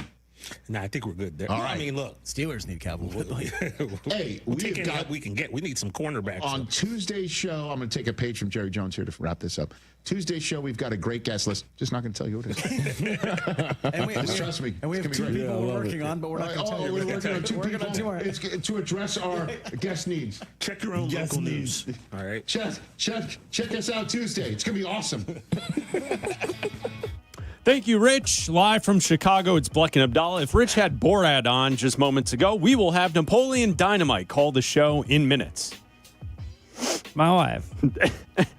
How about this? The Bears win yesterday. An exciting game, 47-42, and the Bears are 5-3 on the season. What a win. Oh, man, it would have been awful if they lost that game. But they won a shootout, Chris. They found a way to win a football game. Caleb Williams, a bunch of touchdowns, including catching a touchdown. How about that? Yes, we'll talk about the quarterback's performance. The defense needs to get better, and the special teams are a mess. Uninterrupted for the next hour, it's Bleck and Abdalla talking Bears football with you here on ESPN 1000. Coming up in 5 minutes. A SoFi personal loan is here to help you achieve something once thought impossible, overcoming high-interest credit card debt. Walk the tightrope of your finances with one low, fixed-rate monthly payment, no fees required, and as soon as the same-day funding. That's right. Pull off your own debt-defying stunt with a SoFi personal loan. Visit SoFi.com/trick to learn more. Loans originated by SoFi Bank, N.A., member FDIC. Terms and conditions apply. NMLS 696891. You're standing inside a secret prison. It houses the Nazi high command. I'm going to put Herman Goering on trial. Sony Pictures Classics presents Nuremberg, starring Academy Award winner Russell Crowe, Academy Award winner Rami Malek, and Academy Award nominee Michael Shannon. Do you plead guilty or not guilty? Nichts schuldig. Order! Nuremberg, Opens only in theaters everywhere November 7th. Hey guys, are you craving that legendary Chicago pizzeria taste without the wait or the price tag? Meet Connie's Frozen Pizza. Premium pizzeria-inspired pies from your freezer to your table. Oh, yeah. Born in Connie's restaurants, now in your freezer. Connie's brings that unmistakable flavor that says, I could have gone out, but why? Hosting, dodging cooking, or are you just hungry? The solution is Connie's.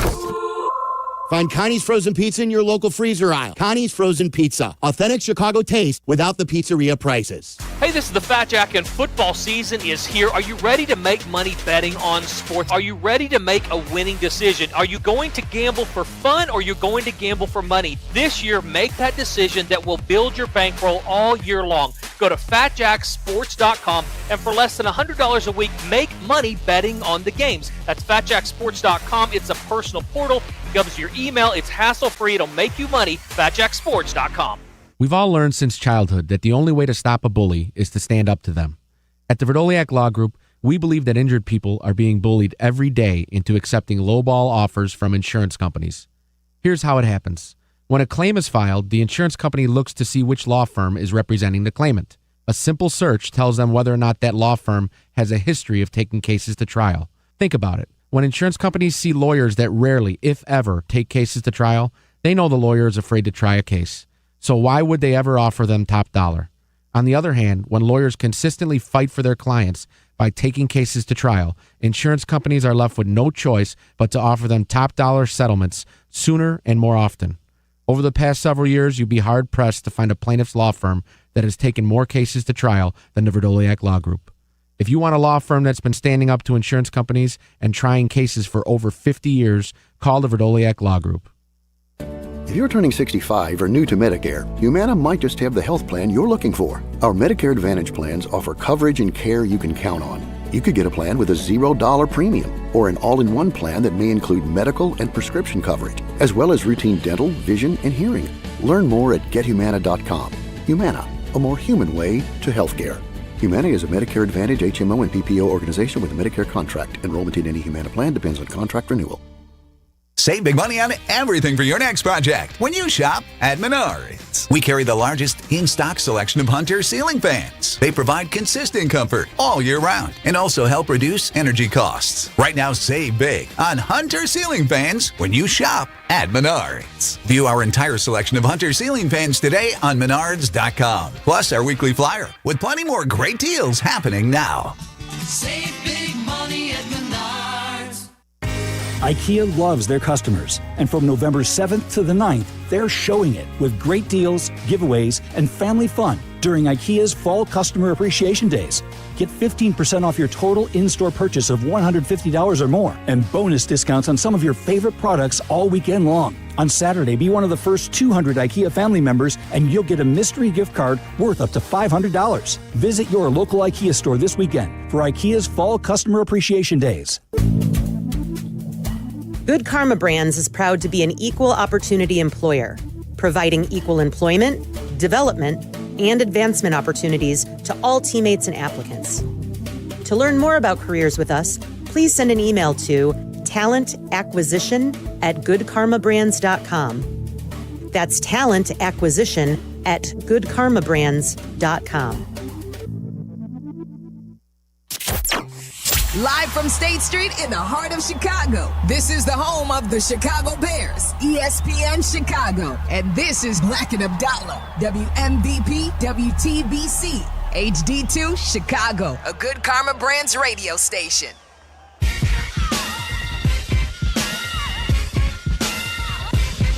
Welcome in to Bleck and Abdalla here on ESPN 1000 in the ESPN Chicago app. I'm Chris Bleck along with Adam Abdalla. We are uninterrupted 2 to 3 weekdays right here on ESPN 1000, brought to you by Yuengling.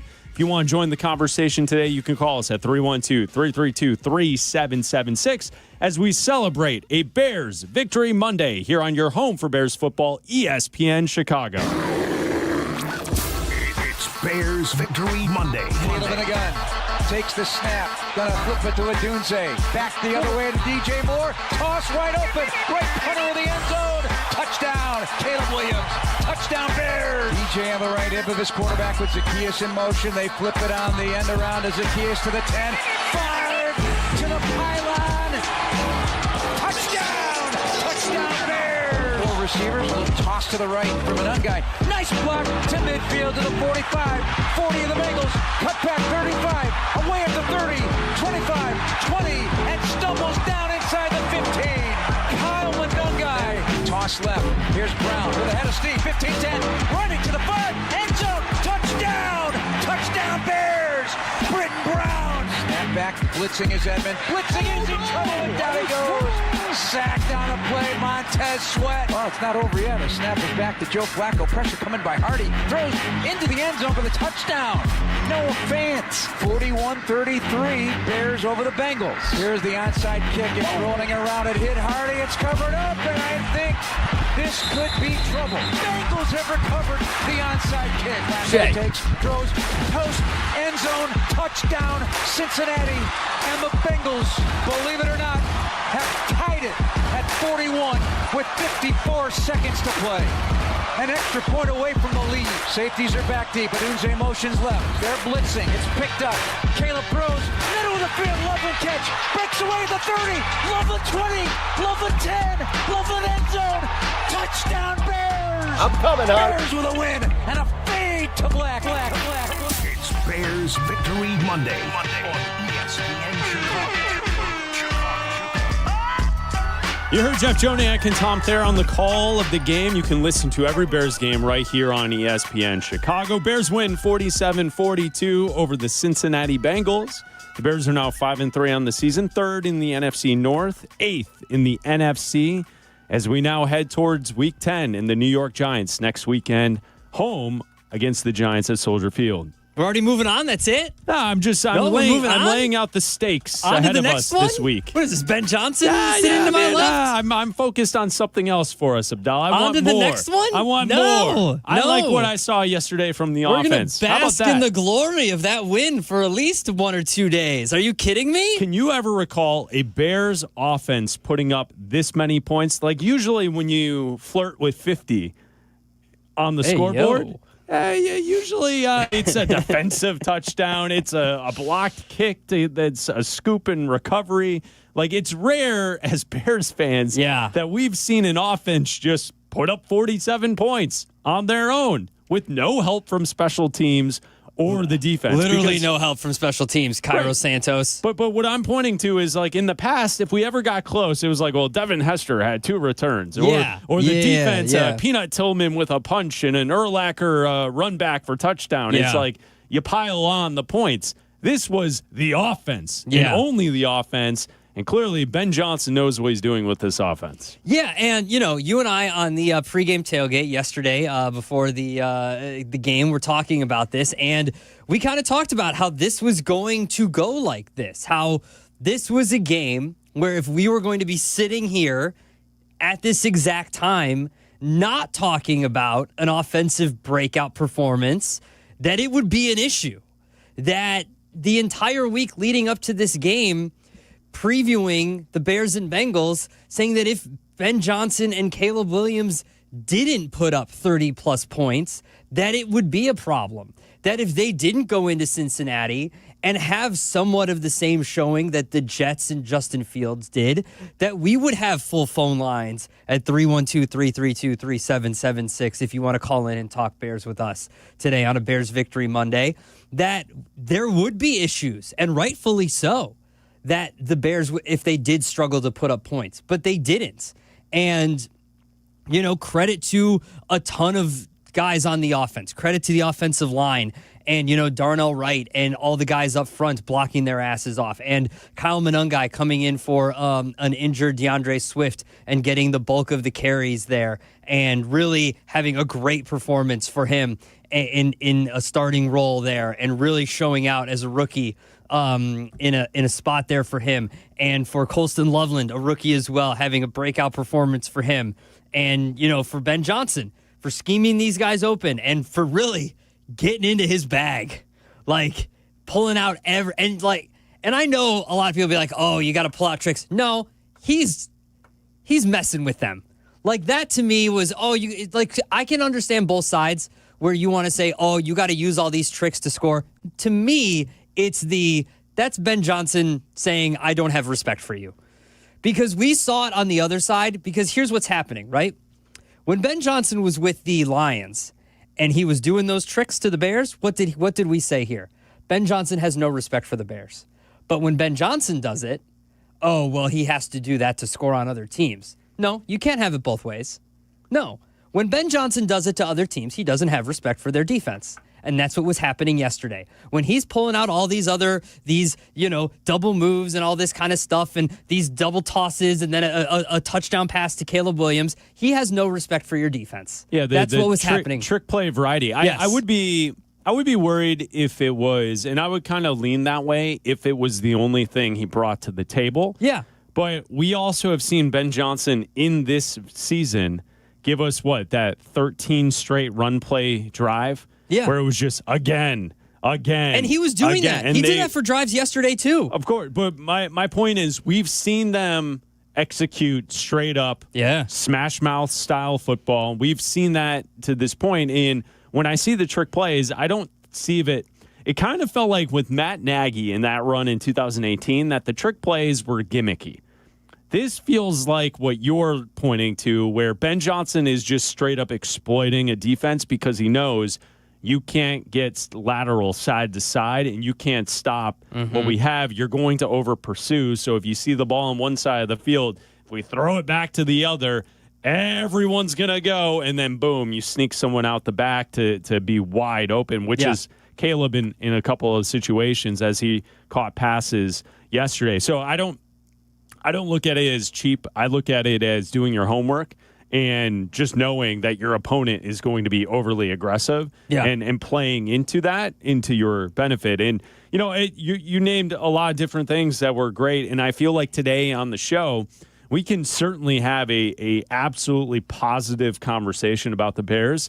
Equally, when you give up 42 points and in the final 2 minutes of the game, you almost choke away the game. The lack of pressure from the front four is going to kill this team.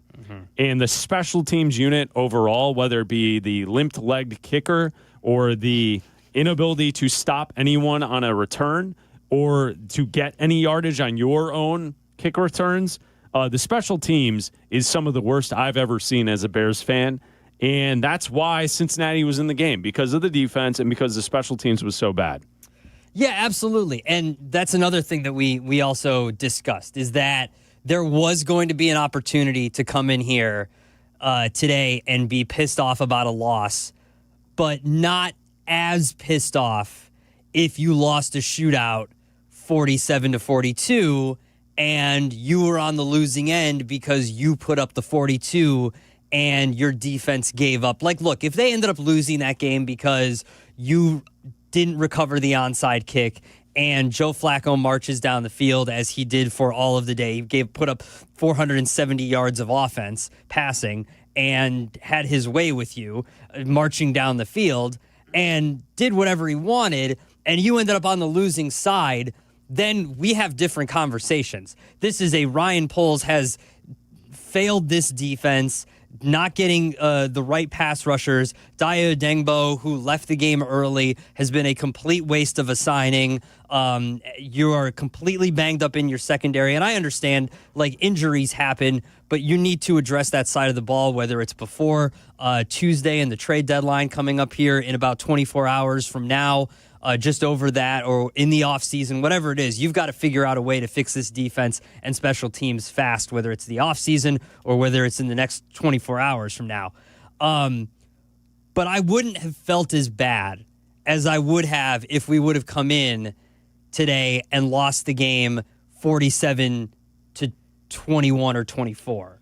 The fact that the offense did what they were supposed to do and put up numbers against the worst defense in the NFL. It's helpful. It is. It would have been painful to be here after the collapse. Of course. Because you know why? We would then look at it, that all this culture stuff that they're talking about and all the changes with Ben Johnson, we would then point to that this is just the same old franchise. Yeah. And no matter what you do, who you bring in, who the quarterback is, this team's always going to find a way to mess it up. And so getting the win was extremely important. You're right. Maybe it would just be a different vibe because finally you have an offense that's scoring points at will. And it's not just at will. They're 6th in all football in points per game offensively. So that's removing the defensive special teams touchdowns from it. They're 6th overall in points per game, and they're 5th in yards per play. So, I mean, the Bears right now have a top 5 offense in football. I mean, that's pretty great for season 1 with Ben Johnson, with a quarterback who has struggled at times.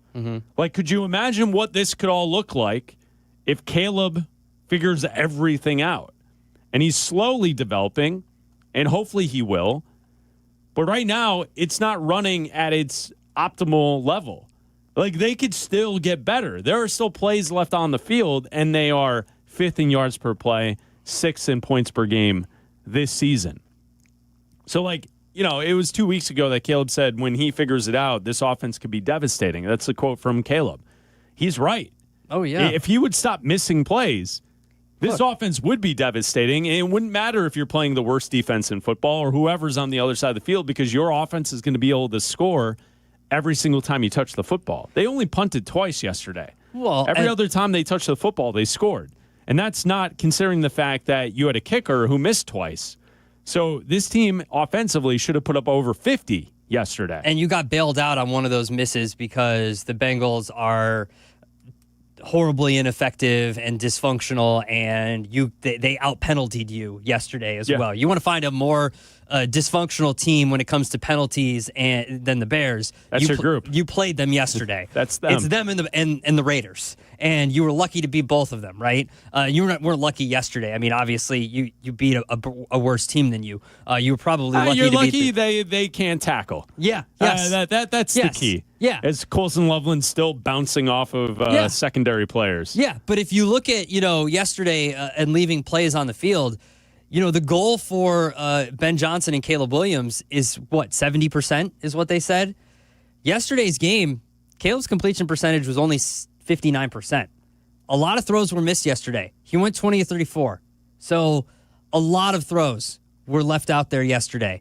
And when this offense does put together what, in their eyes, a complete game, which is 70% completion percentage, which is a lot more catches than that, then that could have been a lot more points. And you're right, they did only punt twice yesterday. But at the same time, when you put up 47 points in a game where there were, 8 lead changes by the end of the game, and over how many yards of offense, including, Kyle Manungai coming in and running the ball for over 150 yards and all this stuff in his rookie start, in his first start as rookie, and everything just going well for you on the offense. The defense is completely different. I think that it's not necessarily a turning point for the offense, but we did talk about how they needed to focus on something getting right with the penalties and the offense finally clicking. And I think they did yesterday. They did have some penalties, but they weren't backbreaking. They weren't backbreaking in the red zone. They weren't backbreaking to kill drives. They didn't do any of that. It did benefit you that you played a supremely inferior opponent, but sometimes you play what's in front of you on the schedule, and that happened to be this game. And hopefully it continues this week against the Giants, and you can figure out to get another win and get to 6-3. 312-332-3776 is the phone number. It's Bleck and Abdalla, uninterrupted until 3 o'clock, and then we'll hand it off to Waddle and Silvy. Ben Johnson is set to meet the media up at Hallis Hall at 3 o'clock, so Waddle and Silvy will carry that on your home for the Bears right here on ESPN Chicago. Gorman in Mount Greenwood, you're on ESPN 1000. What's up, Gorman? Good afternoon, fellas. The Bears won. They ran 47 points up, which is fantastic, yeah.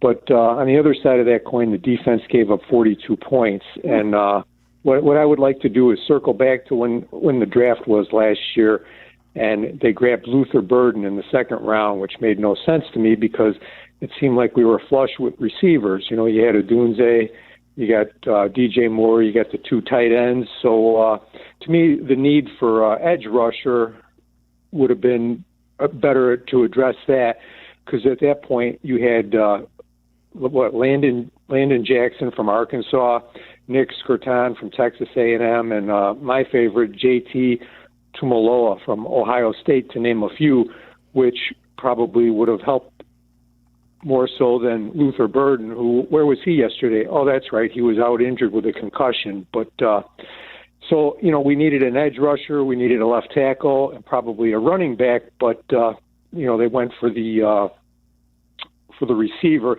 And nobody at Hallis Hall will probably ever tell you that, they probably should have went for one of the other 3 positions because, they don't want to admit they were wrong. But since you guys are picking apart everything, I'd like to hear what you guys have to say, so I'll hang up and listen. Thanks. Yeah, thanks for the call, Gorman. And going back to last year's draft, I would even say yesterday the Bears finally got the benefit of drafting Colson Loveland 10th overall. Mm-hmm. To that point, we were talking left tackle.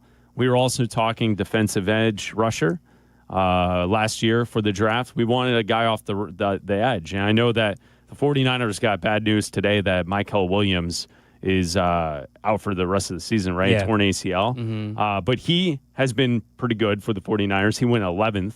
And there are players who are edge rushers that were taken after Colson Loveland. Colson showed up yesterday. That's why you draft a player like that, to make game-changing plays like Loveland did yesterday. When we go to the second round, Luther Burden, to me, absolutely, like Gorman was saying, was a luxury pick. They have many spots on the offensive and defensive lines that you and I back in May were talking about, that's what you had to fill with the second-round draft selections. And to take a wide receiver 7th in the second round, so the 39th overall pick, I think he's going to be good. You can't, I don't know. Gorman said, well, he's out with the concussion, so he can't play, type of thing. I don't know. I feel like you can't predict concussions, and you also can't really track on how quickly someone will return from them. Yeah. And hopefully it doesn't become a consistent thing for the player. But I think Luther Burden's going to be good, and I think the thought process there is the group that you have at wide receiver right now may not be the same group you're going to have 2-3 years from now when Luther Burden's coming into his own. I think both of those picks that they took on offense, they were for the future. I think that's with that in mind, is that both Colston Loveland and Luther Burden is with the thought process that, and even what we saw yesterday with Kyle Monangai, and I know that was a 7th-round pick, and that's not a big deal, but I think you saw a glimpse at the future yesterday with Colston Loveland and Kyle Monangai. And I know Luther Burden wasn't out there, and like you said, yeah, concussions can be a problem if this becomes an issue moving forward, and once you have one, it's easier to get the next one and the next one and the next one, but hopefully this isn't an issue moving forward, and he just comes back healthy after this one. But yeah, if I had to put money on it right now, I would say that DJ and Cole and DeAndre might not be on this team next year. And these are the guys that you're going to be going with next year. It's going to be Rome, and it's going to be Luther, and it's going to be Colston Loveland, and it's going to be Monangai, and you're going to draft another running back somewhere, in the 3rd or 4th round maybe, and those are going to be your backs, and these are your wide receivers. And that's the thought process. And their thought process was, we gave Dayo Dengbo a bunch of money. That was supposed to be the guy. Austin Booker was supposed to be the guy. And unfortunately, he was hurt and couldn't get back, and made an impact when he was back yesterday. Made an instant impact yesterday when he was back. And now Dayo's hurt, and we don't know how long he's going to be out there. But unfortunately, the guy you paid, and the guy that I assume Dennis Allen gave the okay to, and that Ryan Poles handed $30 million guarantee to, has done nothing so far except for the first game of the season. So that's another miss so far halfway through the season. So if that's your thought process, then that's another miss. So far, the defensive line has been a miss. Grady Jarrett, miss. And I didn't like the signing to begin with, because I thought if you just looked at his numbers, he's older and declining. But you gave him a decent amount of money to come here. Montez Sweat hasn't really worked out. So far, the defensive guys that you've brought in here to fix your defensive line. When you say he hasn't worked out, he's been okay. He just hasn't been the best defensive end in football. No, he's getting hasn't paid been, as a top 10 defensive end, and he has not played to that when level. You first brought him in here, when you first brought him here, he was great, and then it kind of fell off. Yeah, it fell off a cliff pretty fast. He's a good player. Yeah, he's a fine player. He's just not someone that's changing every single game that he's in. You have a lot of money on that. You have a top, I believe, it's definitely in the top 10 defensive line in money, and they're not playing like it at all. They're not generating enough pressure to get that kind of money, and they need to. Especially Dio, who is now out for we don't know how long. And maybe we get some form of information when Ben Johnson meets the media here in about 40 minutes. And you'll hear that on Waddle and Silvy. 312-332-3776. John in Phoenix listening on the ESPN Chicago app. John, you're on ESPN Chicago. What's up? Hey, boys. Happy Bears Victory Monday. Happy Victory Monday. What's up, man? Question for you guys. So, look, last year we probably lose that game. I like what I saw for the most part out of the offense. But the defense, the secondary, leaving people open like a bag of chips at Lizzo's house is unbelievable. What do we do now? Does Ryan Poles go out and make a trade? Or is he waiting for his guys to come back and get healthy and doing what the Cubs tried to do, right? And they tried for all their guys to come back in August to get healthy. I'd love to hear your guys' opinion because Ryan Poles is always talking about how he's always on the phone making deals. Well, I see a secondary that needs some help. What do you boys think? Yeah, thanks for the call, John. Tomorrow, the trade deadline at 3 o'clock, so we will carry you into coverage of the NFL trade deadline tomorrow here on the show. The secondary and what Ryan Poles can do here in the secondary. The one thing I would point out is yesterday on the Fox pregame show, Jay Glazer said that the Bears are one of the teams that he thinks will be aggressive at the trade deadline. So maybe something to keep your eyes on as we kind of go through tomorrow. Depth in the secondary. Can Ryan Poles do something to help the depth, or are we just waiting for the players to get healthy? Namely, that would be Kyler Gordon. I don't expect Jalen Johnson back this season, even though we don't have an official ruling that he's not coming back. No. I wouldn't expect him back, but I think it's mainly Kyler Gordon. If we can get Kyler Gordon back in the next 3 weeks, because he's on IR, so he'd have 3 more weeks to heal up. Hopefully that would be enough in this secondary because Stevenson deemed healthy after yesterday's game, so he's back in the mix. Yeah, they need help, but I don't know if you're mortgaging any draft capital or anything else to go get more secondary help. I think you just need to wait for guys to get healthy. I think so, too, and maybe if you're doing a move, it would be from maybe you're giving up a 6th or a 7th round pick. I don't want them making some move where you're giving up a 3rd round pick. Like the Eagles gave away a 3rd round pick today for a rental player. They are a team that's trying to repeat. They are primed to repeat. They could still do that. This team is not near that yet. This team is still 8th in the conference. This team is still 3rd in their division. Well, they're tied for 2nd in their division. This team is still not ready to win a Super Bowl yet. Like, let's not. Yes, they are 5-3. They can be a playoff team. I think they will be a playoff team, but they're not ready to win a Super Bowl yet.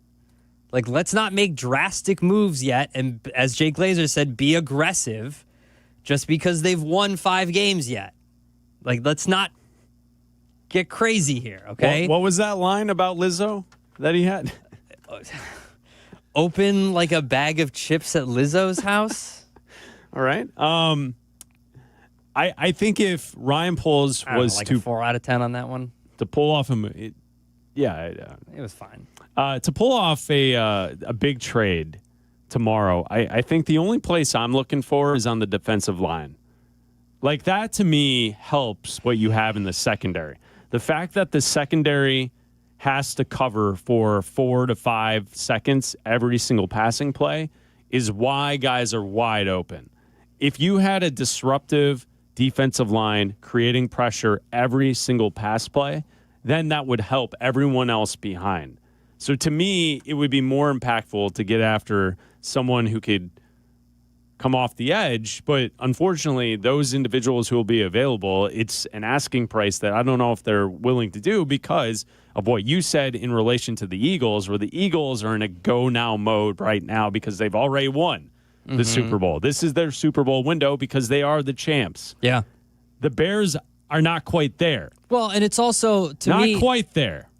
They're almost there. But it's also... I know it's crazy to think, but you're 8th in the conference. You're not too far off. To me, it's also, you have too much money tied up in your defensive line, and it's your own doing. Like, look how much Sweat is making. Look how much Adengbo's making. Look how much Grady Jarrett's making. Like, these guys are getting paid too much money. You've invested too much, and it's your own fault. You did this to yourself. You've got too much money, and the hope is that Austin Booker can be a cheap replacement for Adengbo and can play well and can be a guy that can take advantage of this chance here and can perform well and can be that guy that can come in and can be another body that you can just, because that's how the Eagles do. They just throw bodies at you constantly, right? And that's how they've been successful. And so you keep doing that. And if that's what you end up doing, then that's fine. But I don't think they're going to make a move for like Myles Garrett isn't moving, right? You're not going to throw a first-round pick for Trey Hendrickson. He's going to be, because you're not going to re-sign him, he's going to be too expensive. You're just not going to do that because you've already invested too much money on your defensive line. You're just not going to do it. You've already spent too much money on your defensive line. You can't afford it. And I know the cap is a myth or whatever, but to me, you've spent too much money already on that line to spend more money on it at guys who aren't going to have a position to play there. 312-332-3776. This is Breaking News, brought to you by the Advantage Dealer Group. Breaking news on ESPN Chicago, Chicago's home for sports. We were just talking about this position, Abdalla. This is coming from the NFL Network. Ian Rappaport from the NFL Network. Sources say to the NFL Network that Bears standout edge rusher Dayo Adengbo, their big-ticket signing in free agency, has torn his Achilles and is out for the season. Okay. So that's from Ian Rappaport in the NFL Network at this time. We'll see if Schefter confirms that in the next couple of moments. But that's from Ian Rappaport in the NFL Network that Dayo Adengbo could be out for the rest of the season with a torn Achilles. Oh, that sucks. Which is really, really tough news to hear. And we were just talking about this being a position where the Bears need to get more production out of the edge rushers. And you were just laying out all of the money that the Bears have spent on the defensive line, specifically with Montez Sweat and Dayo Adengbo. And if Adengbo's out for the rest of the season, that's going to be a really tough situation for the Bears pass rush. Yeah, I mean, and you've got Dominique Robinson who's out or who is missing practice time. You've got Booker, who has just come back and was playing well. You've got Turner, who's on IR as well.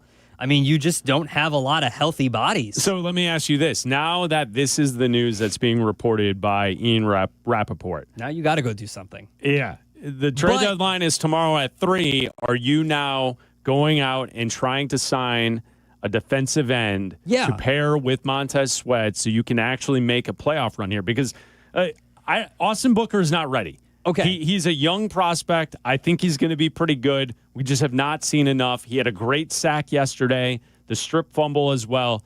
Shout out to Booker getting out there finally and having a productive game. But we need to see more. We need guys to disrupt the pocket. Yeah. And Adengbo, in his own right, was iffy this year. He had one game where he was all over the place, and then he's had many games where he's kind of disappeared.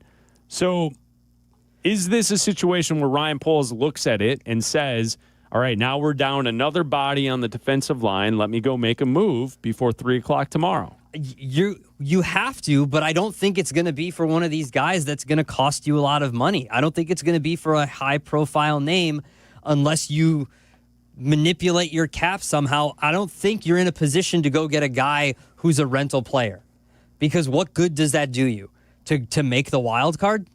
To go to and then what? Well, when you say you're not going to it's not a rental. That's not the situation the Bears are in. They're not in a rental situation. No. But if you can get a younger-ish player who's a good end, yes, and he can rush the quarterback, you're building something. And Absolutely. I disagree with you. Like, it's only the wild card. This team should make the playoffs this year. They should. They're good enough to make the playoffs. But you're not going to get a guy you're not going to go and spend a first-round pick and go and get Trey Hendrickson. That's what I mean by going and getting a rental. Because that is way too much money to go out and spend for a guy that you're going to have to pay a boatload of money to stay. That's too expensive. It's too high of a cost to go out and spend and then have to pay. That's what I mean by going out and getting a rental player, because you're not spending a first-round pick on a guy that you can't afford to pay next year. You just can't. Myles Garrett isn't going anywhere. They're not trading him.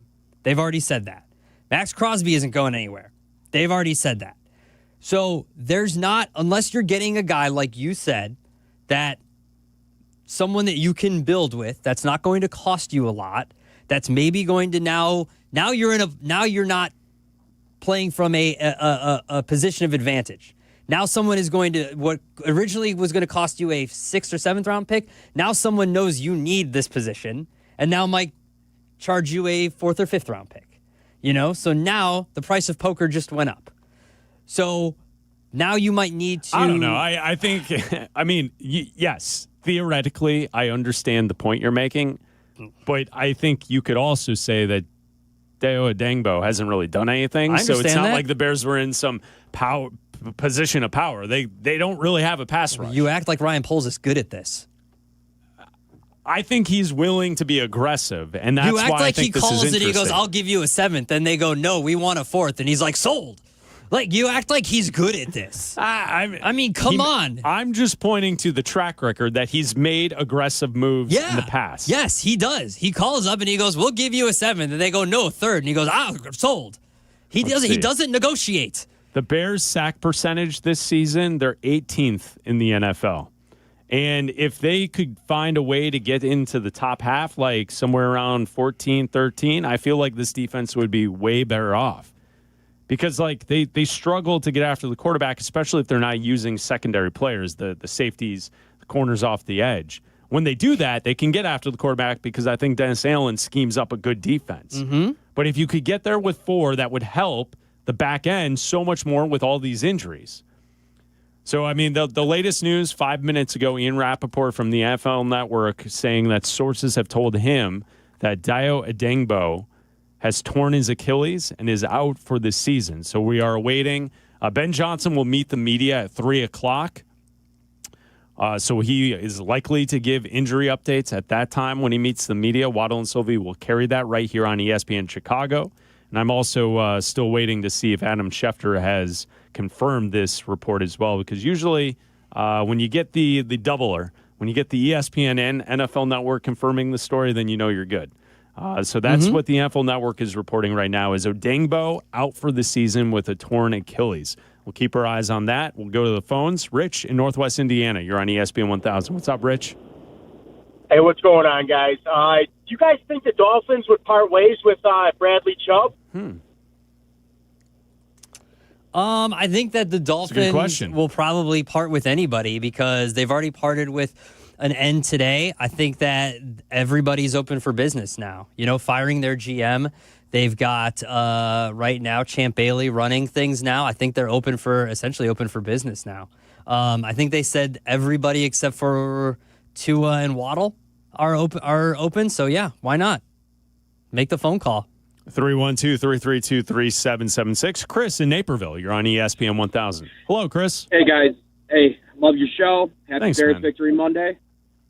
You as well? I do want to address, I love everything I'm hearing from you guys on the defense, but I don't think that they can afford to ignore the offensive line in this draft either. Theo Benedict has been very solid, but I think if you got a chance to upgrade that position, you have to. He's ranked as the 16th worst tackles that qualify in the PFF grades. He's winning 59% of his pass blocks and only I think it was 51 or 54% of his run blocks. So if they can upgrade that in the first round too, I think that's something they really got to look at. I'll let you guys go and talk about it. Thanks, guys. Yeah, thanks for the phone call. What do you think about that, Abdalla? I don't know. Okay. All right. Eric in Downers Grove. I You're on don't ESPN know. 1000. I got to think Go about ahead, it. I Eric. don't know. I don't know. I'm being put on the spot here to make drastic decisions. I'm being put on the spot to make drastic decisions. I don't know, playing GM here. I'm being put on the spot. That's what the show is. I understand that. It's Abdalla on the spot. That's not what this segment's Yes, called. yeah, that's what this show is. We need an open then. No, I'm kidding. I pull up Abdalla on the spot. Abdalla on the spot. What do you say? Go. You have a cigarette? God, I wish. I think. All right, Eric, Downers Grove. You're on ESPN 1000. Hello, Eric. Hello, good afternoon, guys. Happy Bears winning Monday. I was just calling to complain about Ryan Poles. I feel like I don't know who chose to extend Ryan Poles. I don't know who thought that was a good idea. I mean, the guy's horrible at drafting. Outside of the Caleb Williams trade with the Panthers and the DJ Moore, what's another good trade that Ryan Poles has made? I mean, we signed a bunch of people who aren't really helping, like Grady Jarrett and Dio. You know, he just went down, but in this upcoming draft, I would like to see Ryan Poles do a whole lot better, because these last couple of years really go down the draft spot. Like, whoever he picks, it just doesn't work out. I was hoping they were going to get Xavier Watts from Notre Dame last year. Okay. It didn't happen. I was hoping they were going to get a couple D linemen from Tennessee. I think they had 2 good D linemen. It didn't happen. We got a tight end and a wide receiver, which I'm not mad about, because I think Luther Burden and Colston Loveland are going to be studs. But I do think that in the early rounds, they need to target defense next year, especially with these horrible signings that Ryan Poles made. Yeah, Eric, and that's a good point. And I think going forward, because you have so many weapons on offense, they are likely to be defense heavy for the next year or two, perhaps, because the way you have to balance this now is you're going to be drafting defensively while Caleb creeps up to that new contract. When Caleb gets the new contract, you're going to have to rely on drafting and those players that you draft becoming stars or starters, because you're not going to have the financial side to fix your mistakes in the draft when you're giving a quarterback the richest quarterback contract in NFL history, which, unfortunately for those who don't like Caleb and are detractors of his game, that's the way it's trending. If he continues to play the way he's playing right now, a year from now, there's going to be talks about a new contract, and that new contract is going to be the richest in league history. Well, yeah, you it's got just 2 years. The way it's going to work. Because he won't get to the 5th year. Exactly. But that's what I'm saying. Yeah. If it continues to point upward, that's the way it's going to go. It's Bleck Abdalla here on ESPN 1000. You can join us at 312-332-3776. The latest news that we have, Ian Rappaport from the NFL Network reporting that sources are telling him that Dio Adengbo is out for the season with a torn Achilles. So Ben Johnson will meet the media in about 20 minutes. Waddle and Silvy will carry it right here on ESPN 1000, and we'll keep you abreast of any information we get in regards to the injury situation with the Bears as we move forward. Hey, Abdalla, guess what? It's the heat of football season, and the perfect beer for your game day lineup is Flight by Yuengling. Oh, it's the next generation of light beer. Crisp, clean, and just 95 calories. That's a win before kickoff. Yeah, you bring the wings and the jerseys. We'll bring the Flight, whether you're tailgating or posting up with friends. Flight brings the flavor and keeps the energy up all season long. Flight by Yuengling, the next generation of light beer. DG Yuengling & Son, Pottsville, Pennsylvania. It's Bleck Abdalla. Let's do this. Can we talk about the quarterback now? We've kind of gone 39 minutes without addressing the quarterback here on this show. We started all positive, and then we got all bogged down by the defense. Caleb Williams, 20 of 34 yesterday, 280 yards, 3 touchdowns, no interceptions. He had a quarterback rating of 114.8. He caught 2 passes, 1 for a touchdown. He also ran the football for 53 yards, over 50 yards.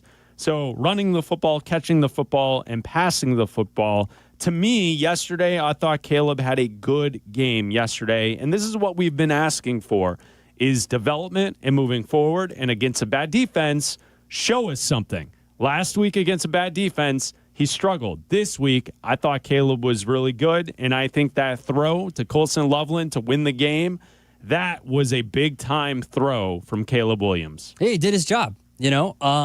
He did what he was supposed to do. He moved the ball effectively. He escaped the pocket when he needed to. I thought he took off and ran when he needed to, which is something that I thought he was struggling actually to do the last few weeks. It looked like he was almost hesitant to take off and run the last few weeks when he saw the opportunity. And I thought that there were times, though, late in the game where he was actually holding the ball a little bit too long and kind of trying to run around a little bit. But in the end, he made the biggest throw possible, and that was to Colston Loveland at the end to win the game. And obviously putting up 300 yards, 3 touchdowns, no interceptions was the game. And I thought he played really well. I thought the play calling by Ben Johnson was the game, obviously. And the effectiveness of the offensive line is what led to Caleb Williams being able to do that. Monungai getting huge chunk plays in the run game and just running the crap out of the football and hitting the holes and the offensive line creating space for him to run and guys just mowing other dudes over on the defensive line. I thought the offensive line did a great job, but Caleb Williams just taking advantage and finding guys that were open and just hitting. And I thought in the second half, coming out and just hitting guys that were open and getting the ball out quickly in the second half. He came out in the second half and was throwing some of those passes just really quick and hitting some of the easy throws really fast to get some of those, to get the ball moving quickly and score fast. I thought was really good. And yeah, I think he did what he was supposed to do. Beat up a bad defense and win a game, and that's exactly what he did. Yeah, in the second half, he was in rhythm, no doubt. And I think there's definitely a back and forth whether or not who's at fault here, but I do think there are still those plays where Caleb is off target, where he is missing the receiver, but also there are situations where the receivers are not helping Caleb out either. Rome Odunze in the drops in the last couple of weeks. Yeah. That for the guy that I thought would be the bona fide number one star of this offense this season, and the fact in the last couple of weeks he's just got a case of the drops is totally surprising to me.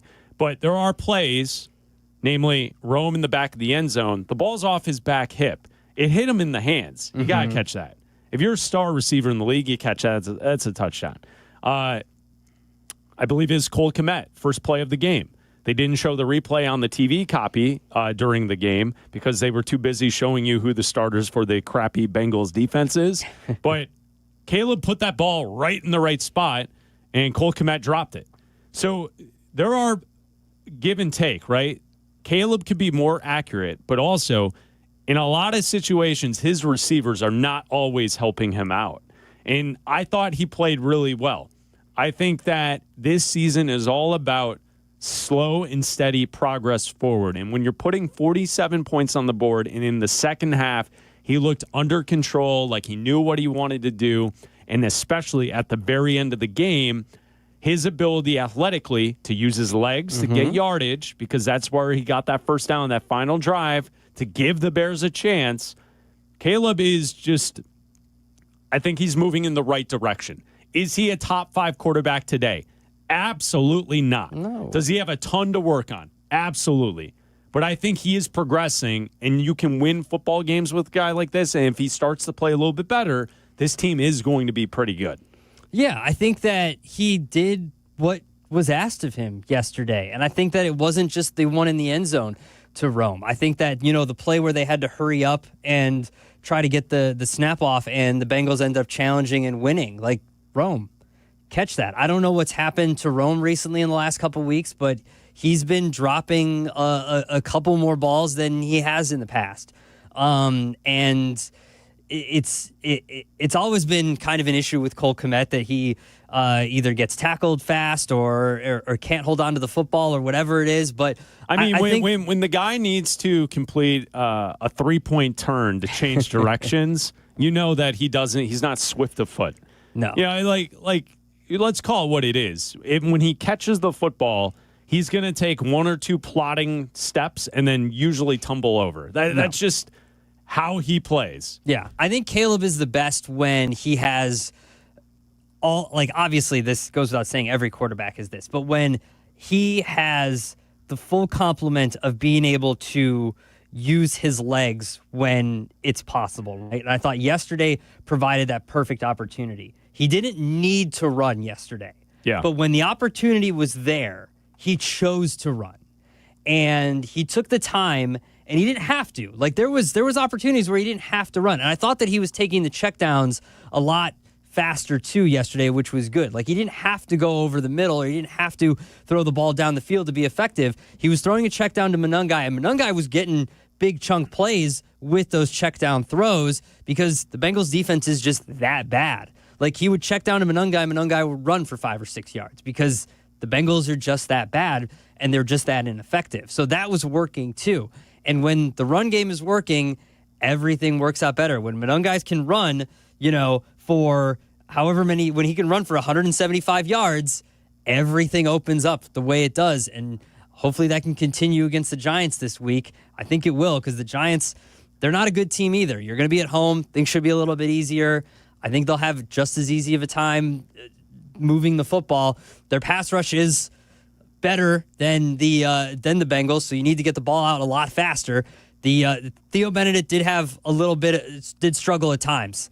He's going to have to do a little bit better job because Abdul Carter is a different beast than what the Bears were dealing with this week. So it's going to be a little bit rougher time for him. But as long as Caleb can get the ball out a little bit faster, I think that the Bears should be able to have success this week too. Yeah, and we talked about last week the Benjamin Solak piece on ESPN.com pointing out that Ben Johnson has had to play call to protect Theo Benedict because he's a young, inexperienced player. So we got to see more, absolutely, from the quarterback, and I think we will. The news in the last 20 minutes in the NFL and with the Chicago Bears, Ian Rappaport from the NFL Network is reporting that sources are telling him that edge rusher Dio Adengbo has a torn Achilles and is out for the season. Ben Johnson will meet the media up at Hallis Hall in about 13 minutes. He'll address the injury situation with the Bears when he speaks to the media. We'll carry it right here on ESPN Chicago. YouTube TV customers, get the sports you love back on ESPN. That's including college football, college game day, Monday Night Football, the NBA, college basketball, and more. Act now. Go to keepmynetworks.com to get ESPN back. Big Monday night game tonight. Cowboys-Cardinals.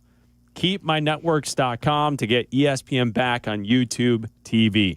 We go to Sean in LaGrange. You're on ESPN 1000. What's up, Sean? Hey, fellas. Thanks for taking my call. No problem. Just wanted to mention really quickly, I'm still on Caleb's side, but I just feel like there are times when he either gets frustrated or something happens where he's, like, checking down, and I saw it once to Monangai, but if you have a chance, look at the play where Komet gets hurt. The way he threw that ball to Komet, it's like he threw it like he was mad. And, like, Komet had to catch it almost out of self-defense. It was weird, but, like, I noticed, like, when Komet caught the ball, he kind of went to turn and make a move and just, like, wasn't the same like when he fell. It was weird. Okay, we'll look into it. Thank you for the call, Thanks. Sean. We go to Charlie in Highland Park. You're on ESPN 1000. What's up, Charlie? Hey there, how are you? Thank you for taking my call. No problem, man. So I know you guys watch a lot of college football. So here's my thing. Who can the Bears draft as an edge rusher? Because I watch a little college football, and I don't really see any dominant pass rusher. I would much rather have them trade for Trey Hendrickson and get a bona fide edge rusher. Yeah, someone who's proven it, right? Correct. And also, who played like a number one draft choice out there yesterday? The running back. Yeah, Kyle Monangai? Yeah, he was outstanding. Oh, yeah. Yeah, thank you, Charlie. Appreciate the phone call. Yeah, Kyle Monangai guy was awesome.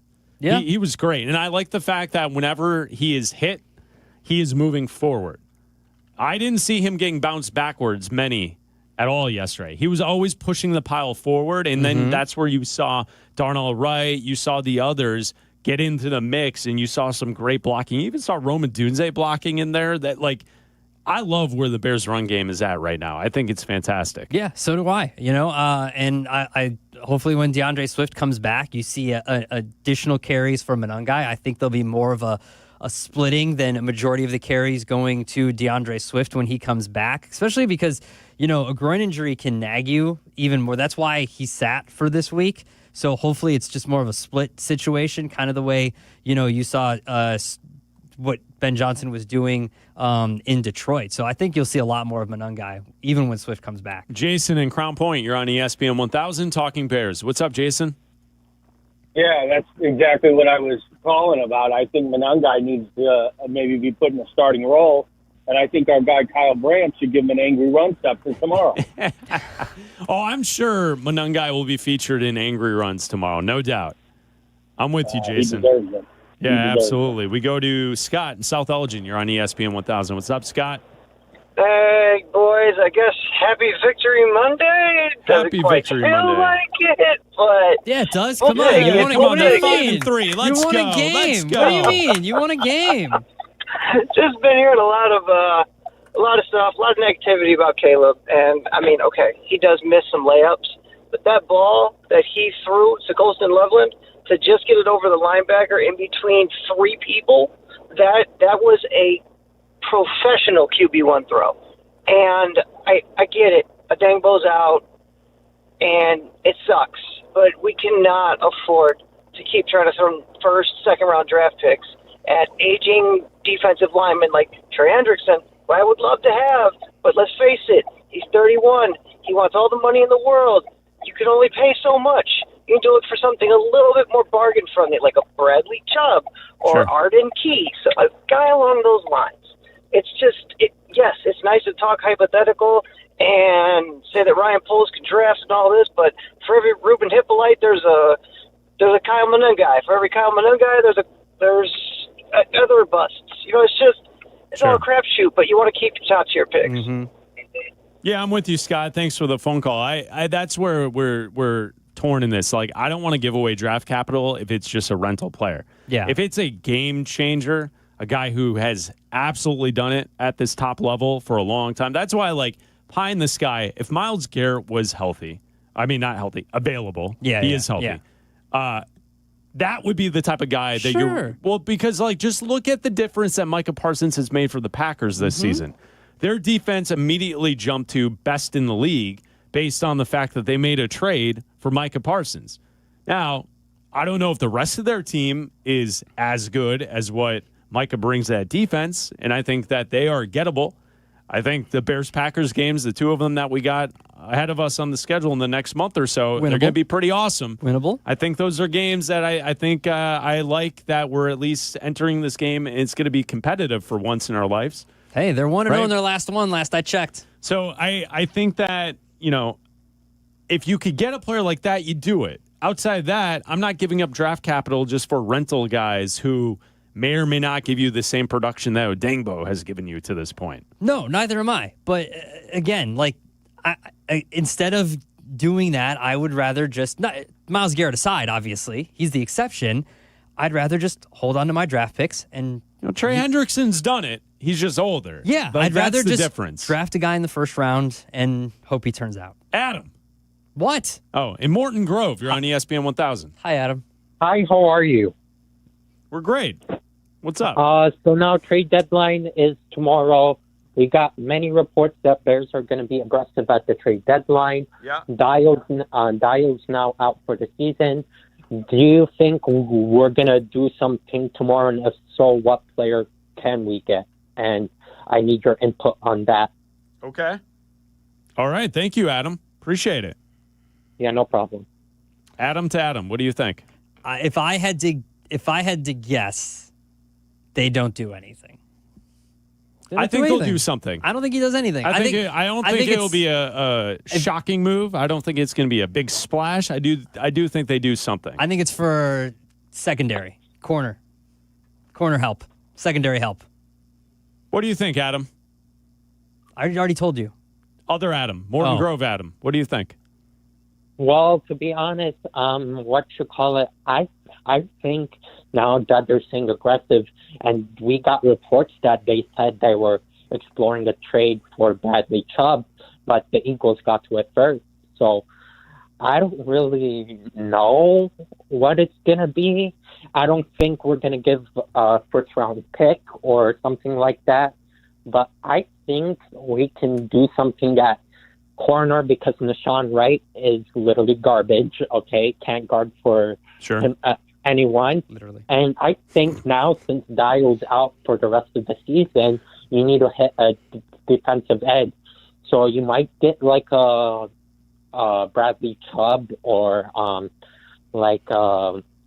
maybe, I don't know, maybe a Max Crosby. I know they said they weren't going to take him. The problem is those players have not been available. So if they are, then Max Crosby, sure, let's go. Game on. Yeah. Hey, if Poles lands Max Crosby in the next 24 hours, we're not just talking playoffs. I'm sniffing a couple rounds into the playoffs there. Like that, you're making a run. If you land Max Crosby. Guys, Chubb's making $31 million next year. They're not trading for Bradley Chubb. Thank you to Hannah Lamata for producing today's show. Bleck Abdalla will be back tomorrow at 2. Bleck Abdalla, uninterrupted each day here on ESPN 1000. Time for the song of the night. I would like to rock. Hey, turn up the volume and don't touch that dial because it's time for... What dial? There's no dial on my phone. Yeah, it's just an... never mind. Crank the volume because it's time for Bleck Abdalla's Song of the Night.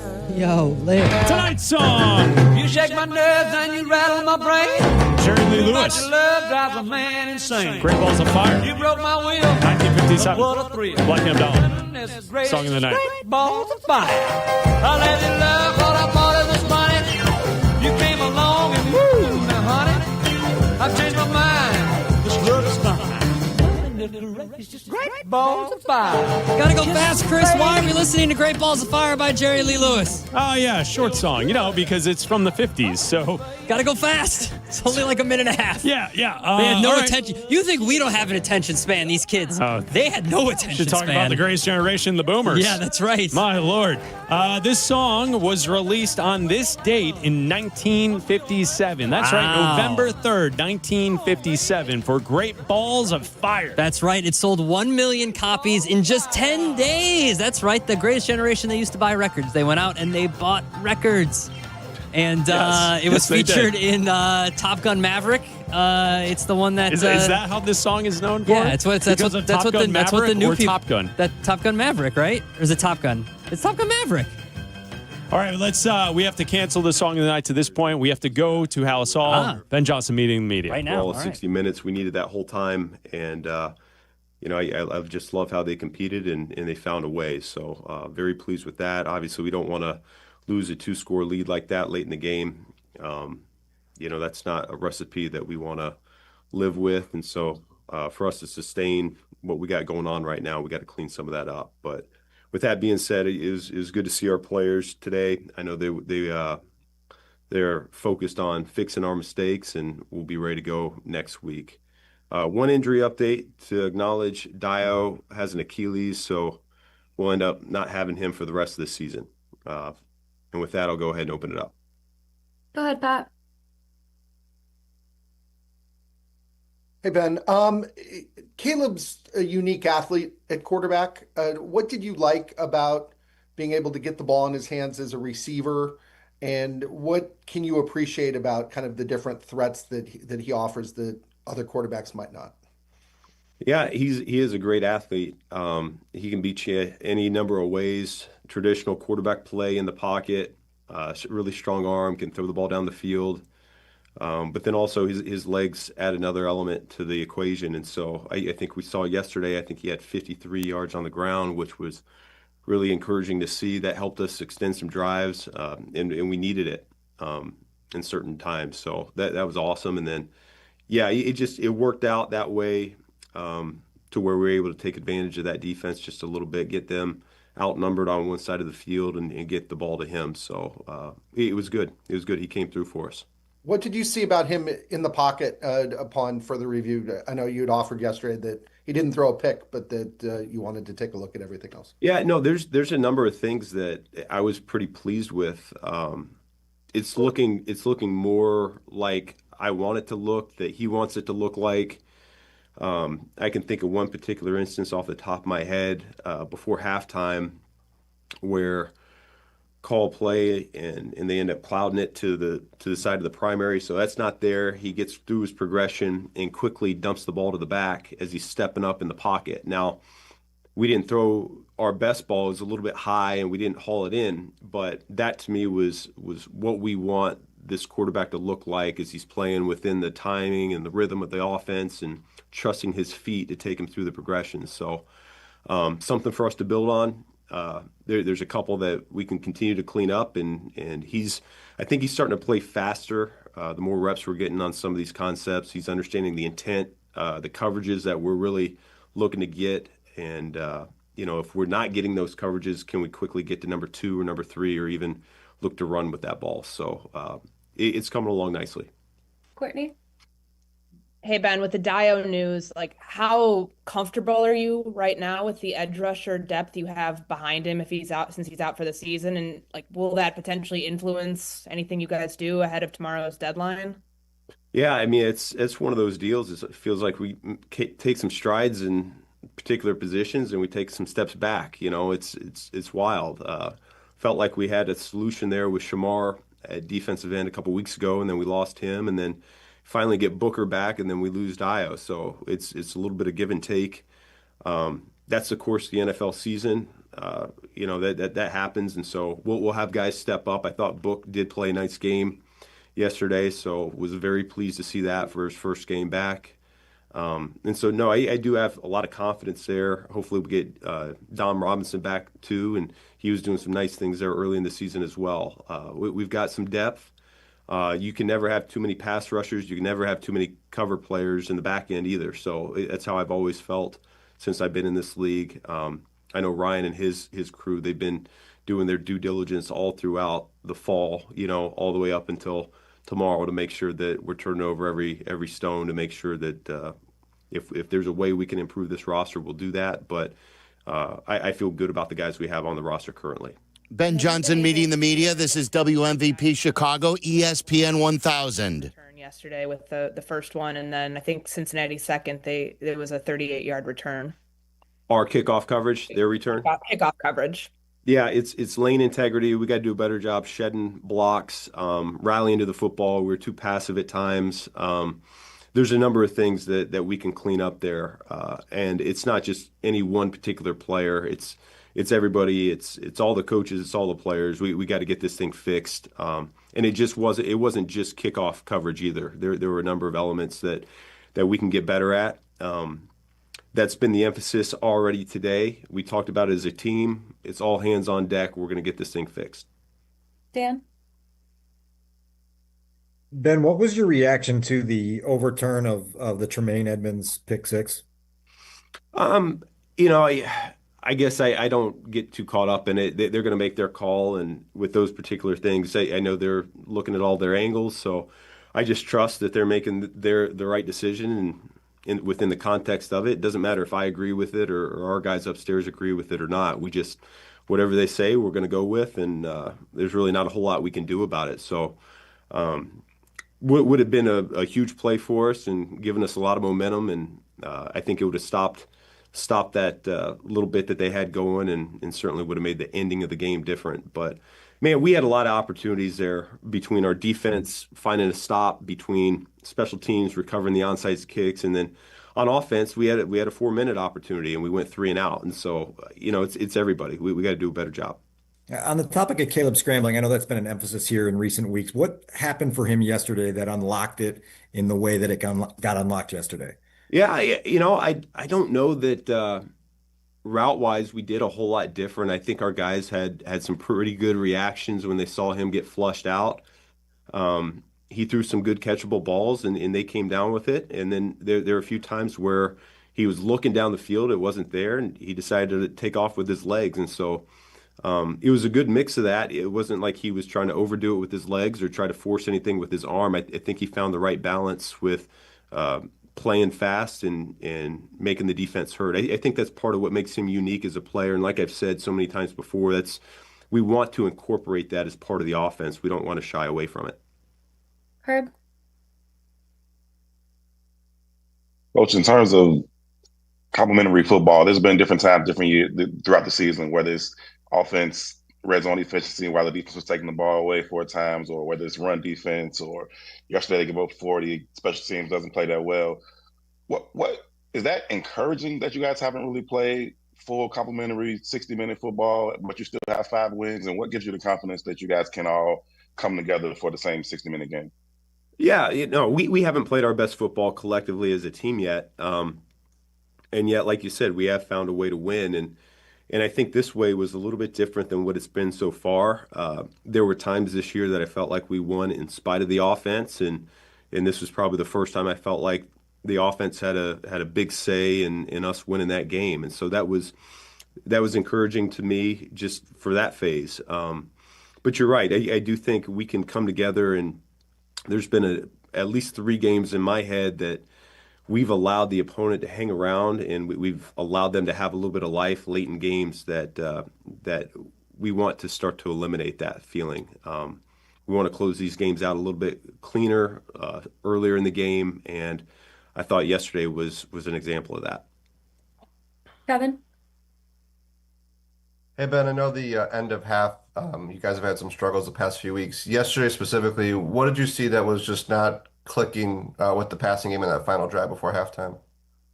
Well, we took it on down, and we did get in field goal range, right? Yeah. And so that was a good thing. Yeah. I mean, we took it down, and we had a couple shots, tried to get some shots into the end zone. It didn't work out for a couple of reasons. I was a little bit off, as I alluded to after the game, just the end of half.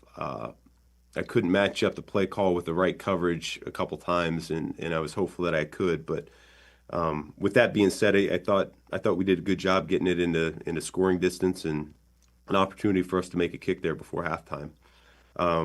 I think the second to last possession on offense, I was kind of caught in limbo, to be honest with you, a little bit, whether to go for it or not on that 4th down.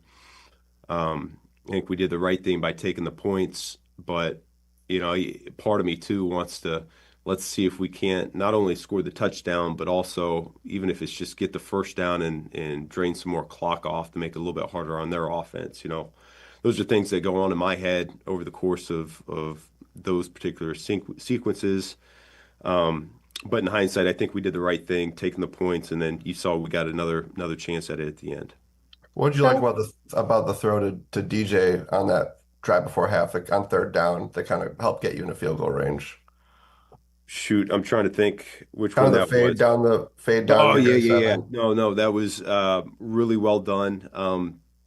We ran that play against New Orleans, and that's the one where Colston got called for the OPI, and it got called back. We threw it to Swifty down the sideline, and so we ended up feeling like that was a good time to call that one. We just changed up the formation a little bit with who was where, trying to get it snapped a little bit quicker, and hopefully them not aligned quite right. And I thought we did a good job executing that. It was a really nice throw there by Caleb. I thought the protection was good, not only on that play. I think throughout the day, I thought our O-line played really good football.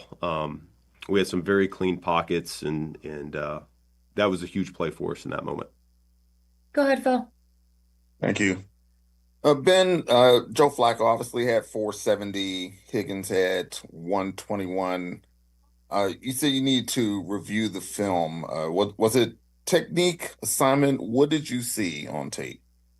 Yeah, I saw two incredible athletes at wideout that made their fair share of plays and made life hard on us. I think it started there. I think their other players are complementary players. I'm talking about the tight ends, the backs, and the 3rd and 4th receivers. They hurt us too, probably more so than we were hoping going into that game.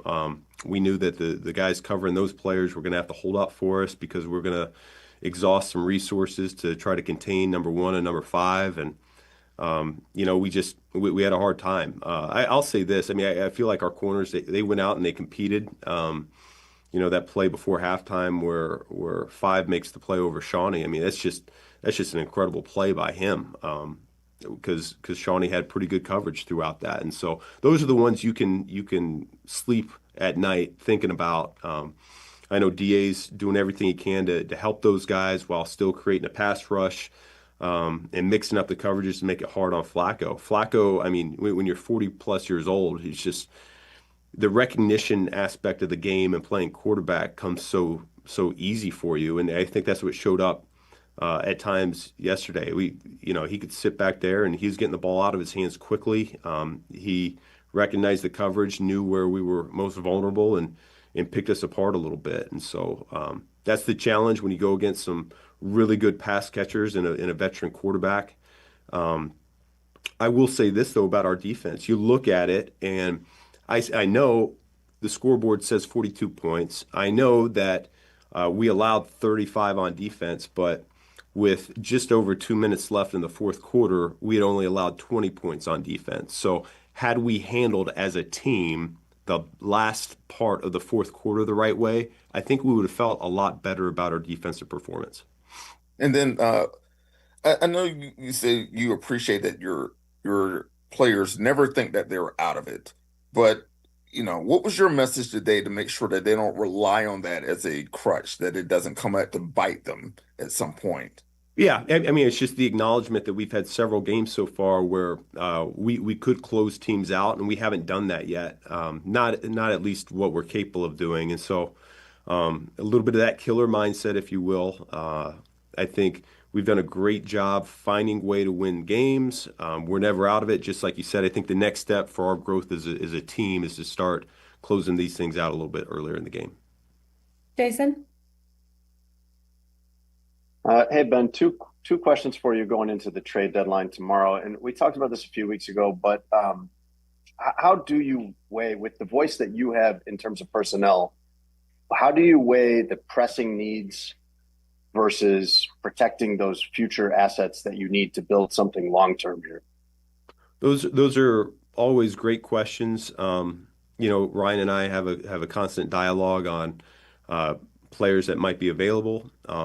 We talk nonstop about this, and we've been doing it for a while now. And so he's doing, like I said, all of his due diligence and making sure we look at everyone that could be available and that could help this football team in the here and the now, and also have in the back of our head what the ramifications of that also are, and the consequences when you give up capital, whether it's players or draft picks, what that does to your roster in the long term. So it is a balancing act, but it's one that I think we have a really good process and a lot of communication on. As you look at, things that will help you right now, the possibilities of moves you could make, how do you view the division and the NFC at large after 8 games for you guys? Yeah, no, we're right in the mix of it. I think, the message to our guys going out of the bye week was we had to find a way to win 3 out of the next 4, and we've done that. And because of that, we're sitting at a place about halfway through the season. We're 5-3, and that's the parity of the NFL each and every year. It goes down to the wire, and so there's a lot at stake. I mean, we can go any number of which ways here the second half of the season, and I think it's something our guys are gonna get pretty excited about here. So I'm pleased with where the team is from a mindset perspective. You certainly look at the division. This is, in my opinion, one of the toughest, if not the toughest division of football. I felt that way for a couple years now. And I think when you look at all 4 of these teams, I think it could be any team could win this thing. Last one, Andy. Yeah, Ben, is there any update on Cole? Concussion protocol, and we're hopeful we can get through that here this week. Thanks. Awesome. Thank you, guys. All right, there you go. That was Ben Johnson meeting the media. What was that sound for? There were so many good things from there, but being the wise ass that I am, I was loving putting the bow tie on a cow pie with regard to some of the defensive statistics and stuff. With 3 minutes left in the game, we held them to 23 points. These guys don't know. We're making a Wani reference from back in the day. Well, look, one of those was a special teams touchdown. The other 2 came late. We're not counting those. Listen, we can have these types of conversations and giggles like this when they come away with a W. That's right. It's a Victory Monday, so we're going to have our fun. Let's have fun, Bears fans. Let's load up the phone lines. Plenty of lines open for you here at the start of the show at 312-332-3776. All four of us on the show experienced Cincinnati in one way, shape, or form from Thursday night on. Charlie was the one of the four who stayed all the way through the game. Tyler and Waddle left after pregame. I stayed for 3 quarters and then had to catch my flight, and I experienced it with many Bears fans at the airport. It was glorious. It was crazy. I think the best way to describe it, it was a stupid game. But when the Bears come out on top, it's fantastic, and that's one of the crazier games I can ever remember watching. So crazy they even polled the question, which was the crazier game, the Crownham Bears game or this Bears game. They both, I don't know, they both in times played really bad in those games. What was the record on the season for that Bears team that beat the Cardinals back They were then? undefeated at that time. Right, and for the year, though, what was that? I mean, that was the year they went to the Super Bowl. So what they finish that year? Were they 12-4? Were they 13-3? The point I'm making, and I'm not projecting them to go 12-5 or 13-4 and go to the Super Bowl, is, but when you have games like that, and we've had this conversation before about how do you learn how to win games. When you start winning games like that, that's when you know you've turned a corner a little bit and you're expecting good things to happen rather than bad things to happen. And it's fun to watch because that's a game. Going back to even last year, the Bears probably would have lost. Yeah, sure. And I always compare it, too, to a couple of weird, crazy games that the Bears won in 2001. I told you just a couple of weeks ago that the first coach I remember saying, the belief thing is a real thing. When you start stacking a couple of wins, those couple turn into 4. And then the next thing you know, 4 turns into 13. And I'm not saying this is a 13-win team, but 2001 had a couple of those pulling the rabbit out of your hat. Back-to-back wins against Mike Brown. Yeah. And neither of those games were pretty. No. The game they won against Cleveland, they should have won that game going away. They did not. They had to come from behind late. The San Francisco game, they outlasted San Francisco and T.O. the week before that. But the ball bounced their way, and the next thing you knew, they won a division. So we'll see where this goes. But the cool thing is yes, we could rip them in their defense. We could say it wasn't perfect here. Was it the special team stuff? Do they have the right kicker? This and that. We could go down many lanes when we analyze the team. But the fun part here, Bears fans, is the team is winning. Mm-hmm. And that was just ecstasy when you win that game. I don't think in the moment when you're watching it on TV or you find out that they won, that you're really going down deep rabbit holes analyzing how good they are. You're just thrilled that your Sunday didn't end in a bad way. Winning on Sundays is difficult, especially on the road. So every win is worth savoring. The agony that we would all have experienced today, had that not gone the way that it did, like I asked you in the office, would that, just playing the hypothetical game, if in fact they would have not come out on the right end yesterday, would that loss have been more painful than the Commanders' loss last year? For me, it's a no-brainer, and the answer is yes. And there were, we always have documented the steps they had to do to blow that game in Washington. The Doug Kramer handoff where they didn't come away with any points. The allowing them to get into Hail Mary territory. Tyreek Stevenson. This was up there with all those same reasons, all those same things. Yeah, starting the game, kicking it off, and allowing him to go. The Deerfield kid to go. Charlie Jones to go 98 yards or whatever it was for the touchdown. Cairo Santos, his bad performance, not understanding where the football is on the onside kick, allowing a 41-year-old quarterback to almost throw for 500 yards and 2 of those touchdowns, including a 2-point conversion late with a sprained shoulder. Yeah. Yeah, on the throwing shoulder. Yeah, Joe Flacco was dealing with an AC strain and threw for almost 500. So listen, I mean, you can have multiple conversations for sure. There's a lot to clean up. This team is 5-3, and if you look across the landscape of their division, Minnesota goes into Detroit and beats the Lions. Lions coming off a bye at home. That's a good win. Carolina beats Green Bay. that is a good loss from the Bears' perspective. You're right in the middle of this thing. You really are. Green Bay's one of the most Dr. Jekyll and Mr. Hyde. Like, at times they play like the best team in the NFL, and at other times they play horribly. They lost Tucker Kraft, one of their best players, to an ACL. So, the NFC North is truly up for grabs. You control, as you say, what you try to do is put yourself in, so that you can control your own destiny. Whatever they do going forward, they're going to be in control of. So, with the combination of the win, how I experienced the win at the airport, and catching the game for the 3 quarters in the road trip, I've seen many things in Chicago sports. I'm very lucky as far as being a reporter and a talk show host. I was texting with Joniak earlier, and he's going to join us. He, I believe, has this game ranked ahead of the Cardinals win, and he called both of them. For me, as far as road trips I've ever taken, from a fun factor, the World Series on that same date, November 2nd, 2016, will always be the number one road trip. I was with the Bulls on the road in 96, 97, and 98. That's in a different stratosphere as well, because it's Michael Jordan. It's 4, 5, and 6 in the championships, and seeing that team, it was like covering the Beatles. Besides those road trips, this one, going to Cincinnati, was amongst the most fun I've had, from like seeing your hometown to being with our group, to being with listeners, to seeing the way, and I've always heard about it, guys, and I've been on some Bears road games. I was in Tampa a few years ago. I was in Arizona last year. We're in Vegas this year. We've been in Vegas before. I've always heard how Chicago Bears fans can take over a town. Never did I really experience it.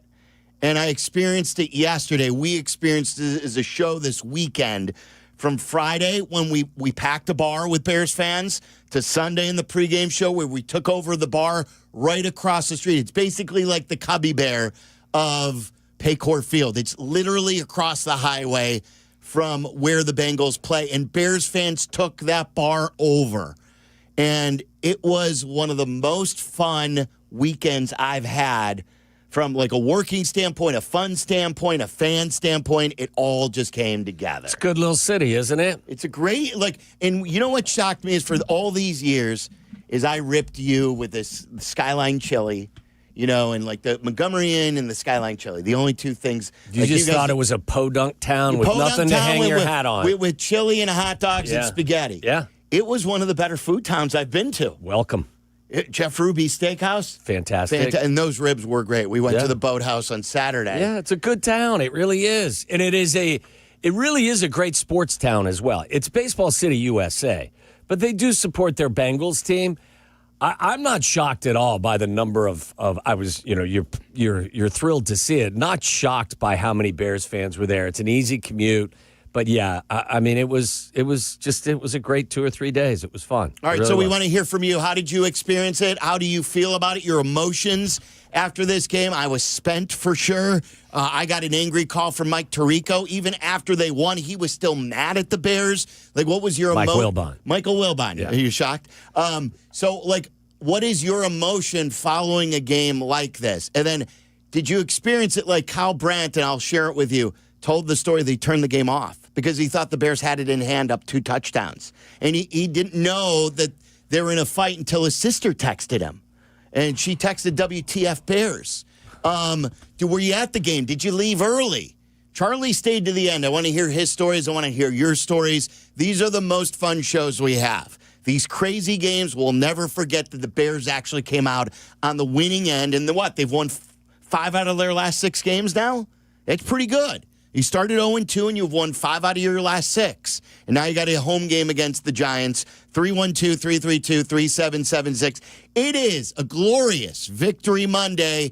Waddle and Silvy on your home for the Bears. This is Waddle and Silvy on ESPN Chicago, Chicago's home for sports. Here comes football. It's Bears and Giants, live from Soldier Feast, Sunday, starting at noon. This is the home of the Bears, ESPN Chicago. Guys, you want your home comfortable year-round. You want your family protected. You got to call my guys over at Window Nation and improve those windows in your house. Whether on days like today you want to open the windows and they're too tough to open and too tough to shut, or whether your energy bills skyrocket in the winter because they're drafty and they allow that cold Chicago air inside your home, no matter how high you put the thermostat. Call my friends Window Nation at 866-90-NATION. That's 866-90-NATION, or go to their website, which is super easy to navigate, at windownation.com. Right now, you'll save 50% off all window styles plus 0% financing for the next 5 years. That's right. The customer service off the charts. Have my guy, Alan Favada, come over, give you the free in-home estimate. No commitment necessary. 866-90-NATION, A+ rated by the Better Business Bureau, and over 45,000 5-star reviews. See what all the fuss is, guys. Go to windownation.com or call them today at 866-90-NATION and let them know that Silvy sent you. Finding health insurance can be so confusing. People need help. That's why I work for Get Covered Illinois. We are the state's official health insurance marketplace. And we're here to help. With thousands of brokers certified by the state and hundreds of trained insurance guides, what we call navigators, available in communities across Illinois. All free. At getcoveredillinois.gov, we're here to help. This is Courtney Cronin, talking with two of Chicago's top personal injury lawyers, Julio Costa and Anthony Iavone of Costa Iavone. See that? The name works. Keeping it simple. Well, of course, it's your last names. But the real point is that we can keep it simple because we are Chicagoans and our clients are Chicagoans. We know the city and we have a strong sense of the Chicagoland clients we represent. And that puts them at ease right from the start. Bingo. Bottom line, we get you, and we're here when you need us. Costa Iavone. Keep our number in your phone. 708-4million. Hey, it's your friend Tom Waddle. And as you well know, I wasn't the biggest or fastest guy on the field, but I did make a career out of being prepared, paying attention, and never letting defenses catch me off guard. And that's the same way Trend Micro protects businesses. With AI-powered proactive security, they see threats before they happen, and they shut them down fast. In football and in business, it's not about size, it's about smarts. Trend Micro is the smart defense trusted by enterprises worldwide. Your business works too hard to get blindsided. Go to trendmicro.com today. At American Sale, we're known for having the largest selection of Christmas trees and decor. Stroll through our Christmas forest and choose from hundreds of trees ready to take home. Shop thousands of holiday decor items in our Christmas market. And right now, during our Home for the Holidays sales event, you can save up to 70% and get 0% financing for 3 years or cash back. See store for details. Get great deals on a new hot tub, pool table, trampoline, and more. And always get our lowest price. American Sale, helping you bring the fun home. Roofers and Waterproofers Local 11 delivers expert roofing and waterproofing across Chicago. Their trained professionals lead in solar, green, and garden systems. For trusted contractors and top quality service, visit ChicagoRoofingContractors.org. That's ChicagoRoofingContractors.org. Nature is calling. No, not that way. Fishing, hunting, hiking, nature. Chauncey's Great Outdoors, Saturday mornings from 6 to 7 and available on demand on the ESPN Chicago app. Empower. Jen has ordered a decadent seafood tower, king crab legs, lobster tails, and a waterfall of caviar. Pricey? You bet. But Jen worked with Empower on her savings and investment strategy and planned for splurges like these. She got good at money, so she can be a little bad. Ooh, champagne. Empower. Invest well, live a little. Start today at empower.com. Past performance is not indicative of future returns. Investing involves risk. You may lose money. Advisory services are provided for a fee by Empower Advisory Group, LLC, EAG, a registered investment advisor with the Securities and Exchange Commission. OMG, those shrimps are really jumbo. Now that I'm a dad, I can't stop thinking about what would happen to my kids if something happened to me. Like losing the house or not affording college. Yeah, that used to keep me up at night too. It's why I finally got life insurance from Ethos. It's 100% online. No medical exams, just a few health questions. I got $2 million in coverage for around $2 a day. I never realized it was that simple. Get your free quote at ethos.com/game. That's ethos.com/game. Rates may vary. Billed monthly. Sample rate 10-year term life policy for a 35-year-old healthy non-smoking male. Listen to us now, live on the ESPN Chicago app. Listen to the show in HD at 100.3 HD2 FM. Listen now on ESPN 1000. This is Waddle and Silvy. ESPN Chicago. Chicago's home for sports. Welcome to the jungle. Gonna flip it to Adunze. Back the other way to DJ Moore. Toss wide open. Right corner of the end zone. Touchdown. Caleb Williams. Touchdown Bears. Caleb zips it over the middle. Touchdown. Touchdown Loveland. Touchdown Bears. Toss left. Here's Brown with a head of steam. 15-10. Running to the 5. End zone. Touchdown. Touchdown Bears. Britton Brown. The take and the turn. The fake to Monunga. The end around to DJ Moore. Blocked by Loveland to the 10-5. Touchdown DJ Moore. Touchdown Bears. Oh, it's not over yet. A snap is back to Joe Flacco. Pressure coming by Hardy. Throws into the end zone for the touchdown. Noah Fant. Here's the onside kick. It's rolling around. It hit Hardy. It's covered up, and I think this could be trouble. Bengals say they've got it. Bengals have recovered the onside kick. Flacco takes, throws, post, end zone, touchdown, Cincinnati. Andre Yoshibas. They're blitzing. It's picked up. Caleb throws, middle of the field, Loveland catch, breaks away at the 30, Loveland 20, Loveland 10, Loveland end zone, touchdown Bears! Colston Loveland on a throw by Caleb Williams on the blitz with 17 seconds to go. And the Bears reclaim the lead, 47-42. It's a 58-yard strike to the Michigan rookie and his second touchdown today. The hometown call right there. It doesn't get any better than Jeff Joniak and Tom Thayer breaking down Bears games. I'm so happy for those guys, too. Yes. Joniak at one point, he's been so thirsty for wins. They've called every one of these games in some lean years. And, there was a moment yesterday, I'm trying to think what moment it was. It was in the second quarter. He stood up and he gave someone a standing ovation while he was calling the game.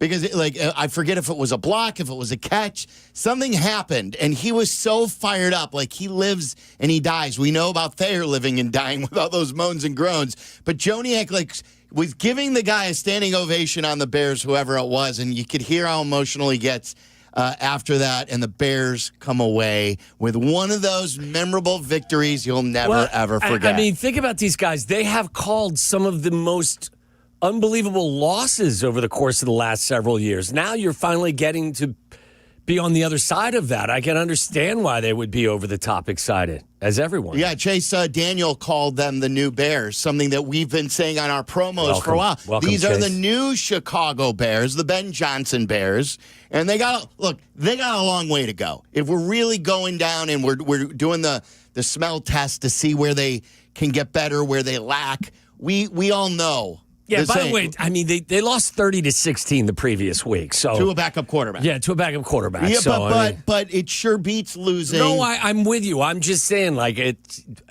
be self-aware. So I know they are up at Hallis Hall. Yeah, we like the W's, the wins, and it's all brought to you by Wins with Wallner. Wins with Wallner, brought to you by Wallner Law. Great people over at Wallner Law, and they're going to make you money on your case. They're committed. Wallner Law handles the toughest car accident cases in Chicago. Call them today, 312-8-million. That's 312-8-million. Wallner Law, win with Wallner. Let's go to the phone lines here. What you guys are having to say today. Bears win yesterday. They're setting up this game against the Giants where they can go 6-3 with the victory. Phil and Downers, you're on ESPN 1000. What's up, Philly? Afternoon, boys. Still recovering from yesterday's win. Silvy, you were asking how everyone reacted to the game. So from my experience, it was just the typical watching on TV, have the group chat going, and I made I called the game over after the Edmonds interception, and you never want to be the one that jinxes the result in the group chat. So I basically put my head down and waited till the end of the game before I reemerged. But just a macro point, aside from the players' performances, Ben Johnson, he deserves so much credit. He came in from day one on the job with an intentionality, an honesty to what he's trying to do, and every step of the way, what he's trying to communicate has come through. The main one being he articulated from the bye week on is when we're going to figure out the run game and the O-line, and that is totally gelled now. And this offensive performance in totality has Ben Johnson's DNA all over it. And last point is, the takeaways are fluky. The defensive secondary, the pass rush leaves a lot to be desired. But if you are going to be bullish on the Bears, the way the O-line and run game has gelled, that's a formula that travels. That's a formula that wins when the weather's tough. So, things are looking good with Ben Johnson's DNA all over it. Thank you, guys. Yeah, good. Well summed up today, Phil. That's good stuff right there. And I was the same thing. Wilbon texted us 3:11 p.m. This is right after the Edmonds interception where he was rolled down. And he said, "We are still a dumb F team. Just stupid as the penalties and dumbness are unprecedented." I don't know if that's true. "I presume we can hold on here and get a road win, but damn." And so then I responded, I go, "Yes, very dumb. The delay of game at the 1 is inexcusable. That said, still a good win and happy to bounce back after last week. Lots to work on, but 5-3 makes the season fun. At least they didn't lose to the Panthers at home today." And then, 10 minutes later, I texted back, "I take back what I said." after it became it's a Bengals lead. I'm not going to suggest that every game this year is going to be like that. But look, as they become the team that we want them to be down the road, they're going to struggle with some teams that they shouldn't struggle with, and they're going to give hell to some teams that are probably better than them. That's just the nature of the beast. I believe that was only the second successful onside kick this year in the NFL. So the likelihood that even works is very low. The percentage is it's like very, 3%. Very low. I'm pretty it's sure. Crazy. First of Bears, all, you have to define it and tell them that you're doing it, which is the dumbest thing. Yeah, They take any surprise out. You can't do it either, except the fourth quarter, right? Or isn't that the rule too? Which is so dumb. I think did they change that, or did they change? You can do it more than once. I know that you can do it more than once now if you need to. Because that rule was stupid. I don't think you could come out at any part of the game and declare. Which is dumb. You can't do like the Sean Payton at the Super Bowl. That's so stupid. You should be able to do whatever you want. Of course you should. By the way, I dispute some of what Wilbon said. I couldn't do it at the time because I was driving and watching the game at the same time, which I'm ashamed to admit. Don't say that. You were listening to Joniak and Thayer on the app. I was glancing. We were doing that, but also the visual is also important. I thought their situational awareness was improved.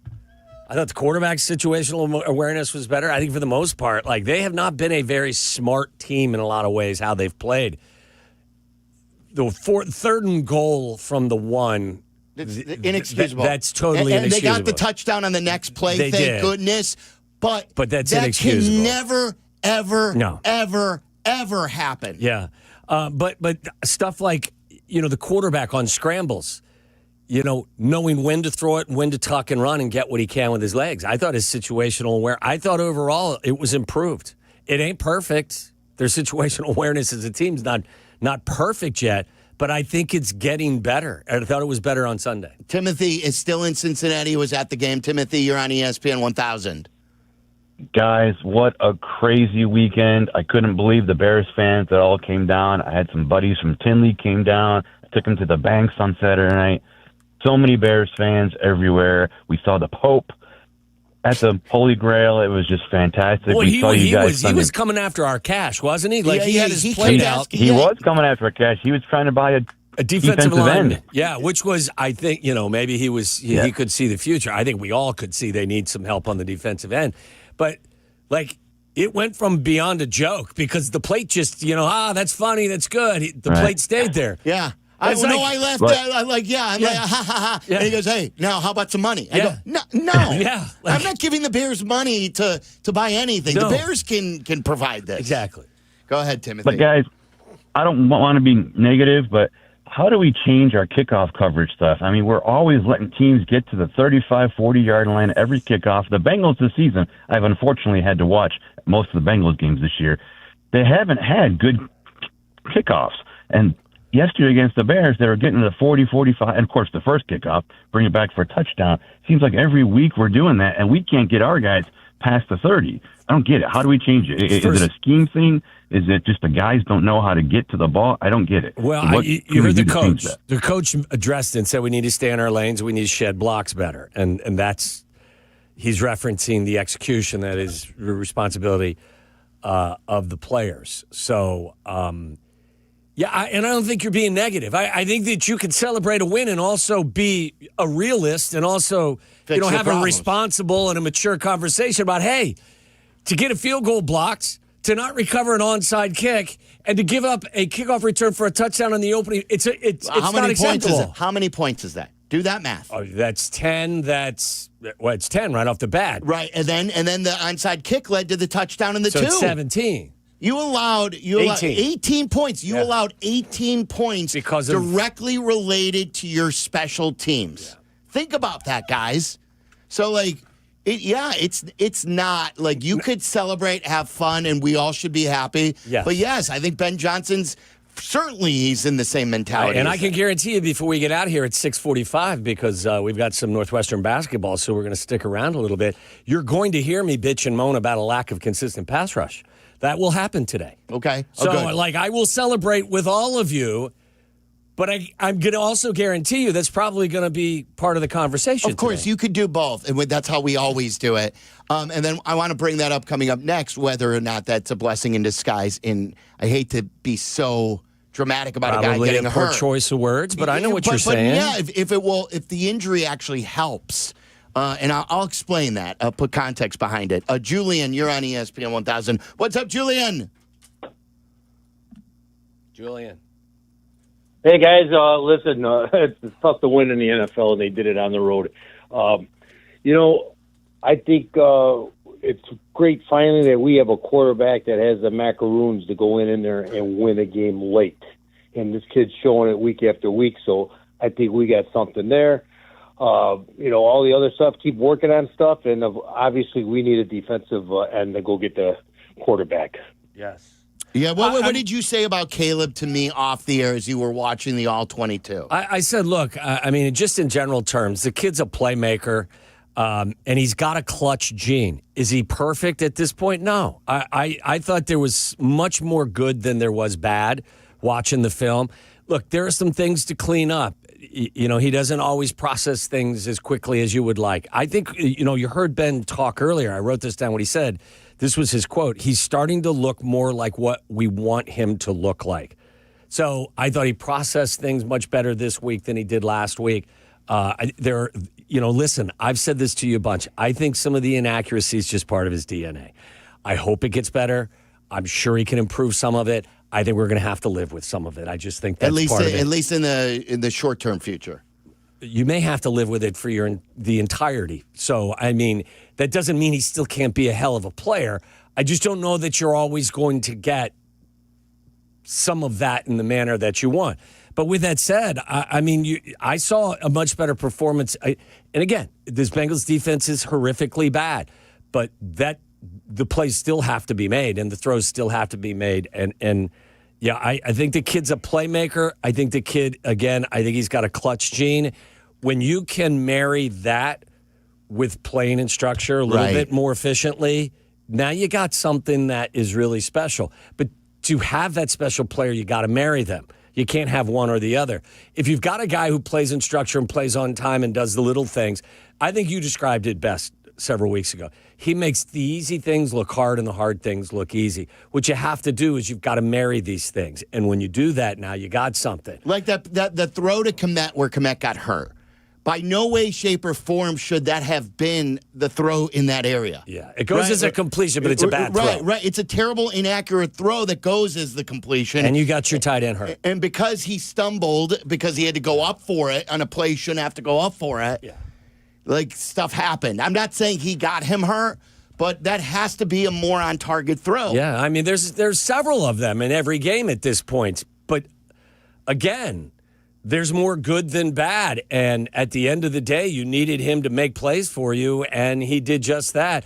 And I hope that, all of the hand-wringing about Colston Loveland at the very least will calm down a little bit. Because you've been a proponent of Well, this. you've seen, when you get him more involved and you actually target him, and it just takes... We had this conversation the other day, too, about, is Caleb looking too much at Rome? why are, DJ's only got this and these guys only got that? And I said to you, I think as much as Caleb's getting used to the coach is getting used to how to distribute the football to all of his guys, too. Do you think there was a conscious effort to give Rome less targets? I know he had 0 catches. You don't think they did that on purpose? No, I don't. I think that every game plan every week will be different. And, you saw DJ be more involved. And I know at times it looks like, hey, we're not getting enough out. I think it's taking time for everybody to define their role and for them to be able to distribute the ball around. But you saw how talented your young tight end can be out in space. And I was glad to see that he was able to be a large contributor. The Bears lost a player for the season, but in the big picture, will this actually make the team better? It may sound callous, but I want to give some context behind that coming up next. You're listening to Waddle and Silvy on ESPN 1000, Chicago's home for sports. Here comes the Chicago Bears podcast. It drops daily on the ESPN Chicago app, and its rotating co-hosts make an essential pod for Bears fans. Join host Pat the Designer and company for the Chicago Bears podcast from ESPN Chicago, your home for Chicago Bears content. Yep. What a day yesterday was. Every day during the football season is fantastic. And one of my guilty pleasures during this time of year, during this type of season, is eating dips with chips and wings and veggies, all while watching the big game. The game day meal is something else. And that means Daisy French onion dip and Daisy ranch dip as well. These are as delicious as a homemade dip, and they're made with real herbs and spices and other ingredients you'd find right there in your own kitchen. So do what I do. Put Daisy French onion dips on your game day roster. Look for Daisy French onion dip at your local grocery store. Hey guys, it's Silvy. You ready to take your sports action to the next level? You need Circa Sports Illinois, the world's largest sports book, now right at your fingertips. Circa does it the right way. High app limits, low holds, incredible customer service, and no bet fees. Ever. Other books might charge you to get you in the game, but not Circa. With Circa, every play is your play. Download your new bookie today at circasports.com. It's the only place I play. Got to be 21 years or older. Gambling problem? Call 1-800-GAMBLER. Crash, bang, suddenly you are on the DL. If that happens as a result of somebody else's negligence, we can help. I'm Jim Morisi, Chicago personal injury lawyer. Our experienced attorneys and support staff will talk with you during a free consultation, tell you your options, and ensure that you take the right steps throughout the entire process. Visit us at MorisiLongo.com. That's MoriciLongo.com. Your future is our priority. Hey friends, I'm Tom Waddle, and I drive a Hawk. Find your next car at hawkauto.com. Choose from 12 Hawk Auto locations at Forest Park, St. Charles, Plainfield, Joliet, Carroll Stream, and now LaSalle, Peru. Shop thousands of vehicles from 13 big brands. Save with 0% financing or make no payments for 90 days. Plus save even more with our complimentary maintenance plan. Find your next car at hawkauto.com and drive what I drive. Drive a Hawk. HawkAuto.com. Financing and plan on select models with approved credit. If you're 55 or older and into that whole saving money thing, T-Mobile has an exclusive phone and internet bundle just for you. Right now, get 2 unlimited phone lines plus 5G home internet for just $30 each per month with autopay, plus taxes and fees. And with 5G home internet, setup is easy with just one cord and no technician needed, which is great if you're also into that whole keeping it simple thing. Switch now and experience the best mobile network in the U.S. Visit your local store to start saving. T-Mobile, it's better over here. Based on analysis by Ookla of speed test intelligence data Q4 2024 to Q1 2025. Ookla trademarks used under license. Unlimited on our network. Customers on voice plan may notice speeds lower than other customers and further reduction if using more than 50 gigs a month due to data prioritization. Video streams and SD on this plan. Home internet pricing after $20 in monthly bill credit plus $5 per line without autopay. Debit or bank account required. See 5G device coverage and access details at T-Mobile.com. Actual price will depend on product and subscription plan. Featured products are compounded drug products, which the FDA does not approve or verify for safety, effectiveness, or quality. Prescription products require an online consultation with a healthcare provider who will determine if appropriate. See website for details, restrictions, and important safety information. Want a boost in and out of the bedroom? Hims has you covered. Introducing a new 2-in-1 approach to level up your game. Tadalafil for better bedroom performance and zinc for testosterone support. Put it all together and you've got what you need to turn things all the way up. Getting started is simple. Just go to hims.com/joy to start your free online visit. Through Hims, you can access ED treatments including pills, chews, and more. 100% online. No office visits, no pharmacy lines. Just fill out a simple intake form and a licensed medical provider will determine if treatment's right for you. If prescribed, it ships free and discreetly to your door. Find affordable treatment options at up to 95% less than brand names at hims.com/joy. That's hims.com/joy, hims.com/joy. Your fantasy roster is set. The smack talk is heating up, and this season, ESPN Bet is giving you more ways to ride with your squad. Introducing the ESPN Bet Fan Center, where you can instantly link and bet on your fantasy teams right in the ESPN Bet app. An enhanced sports betting experience only from ESPN Bet, the sports book for sports fans. Make the connection today with ESPN Bet Fan Center and the ESPN Fantasy app. ESPN Bet Sportsbook. Download the app today. Must be 21 plus. Gambling problem? Call 1-800-GAMBLER. Terms and conditions apply. See app for details. A SoFi personal loan is here to help you achieve something once thought impossible: overcoming high-interest credit card debt. Walk the tightrope of your finances with one low, fixed-rate monthly payment, no fees required, and as soon as the same-day funding. That's right. Pull off your own debt-defying stunt with a SoFi personal loan. Visit SoFi.com/trick to learn more. Loans originated by SoFi Bank N.A. Member FDIC. Terms and conditions apply. NMLS 696891. 1/3 of Illinois State University students graduate with zero debt, and Redbirds go on to earn $15,000 more a year than the national average just a few years out of school. Get real return on your investment. Apply today to start creating your legacy at illinoisstate.edu/apply.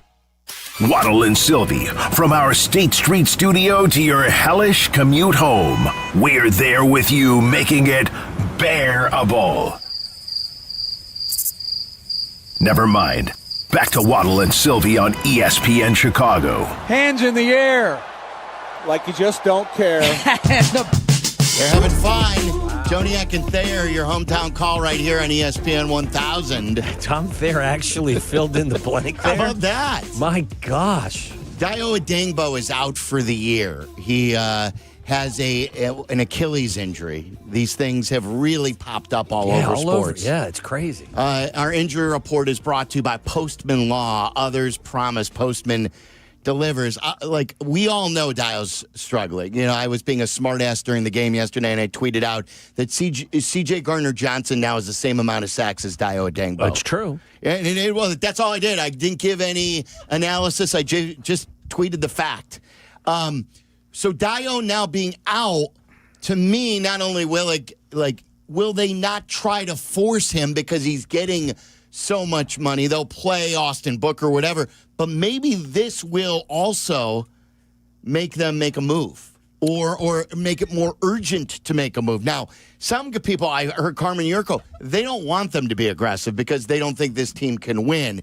And if you're just going to patchwork it, that works for Philly because they're on the doorstep, but it may not work for the Bears. But if you get a young player, if there's a young player out there that you can deem that you can grow with, why not? Yeah, I think, a rental player for Philly makes more sense than it does for us. But I don't think any of us were ever on board for a rental. Like, if you're going to make a trade for someone, for me, from my perspective, if you're giving up currency, all you had to do was give money to Gardner-Johnson, because you didn't have to give up anything. Trey Hendrickson technically would be a rental.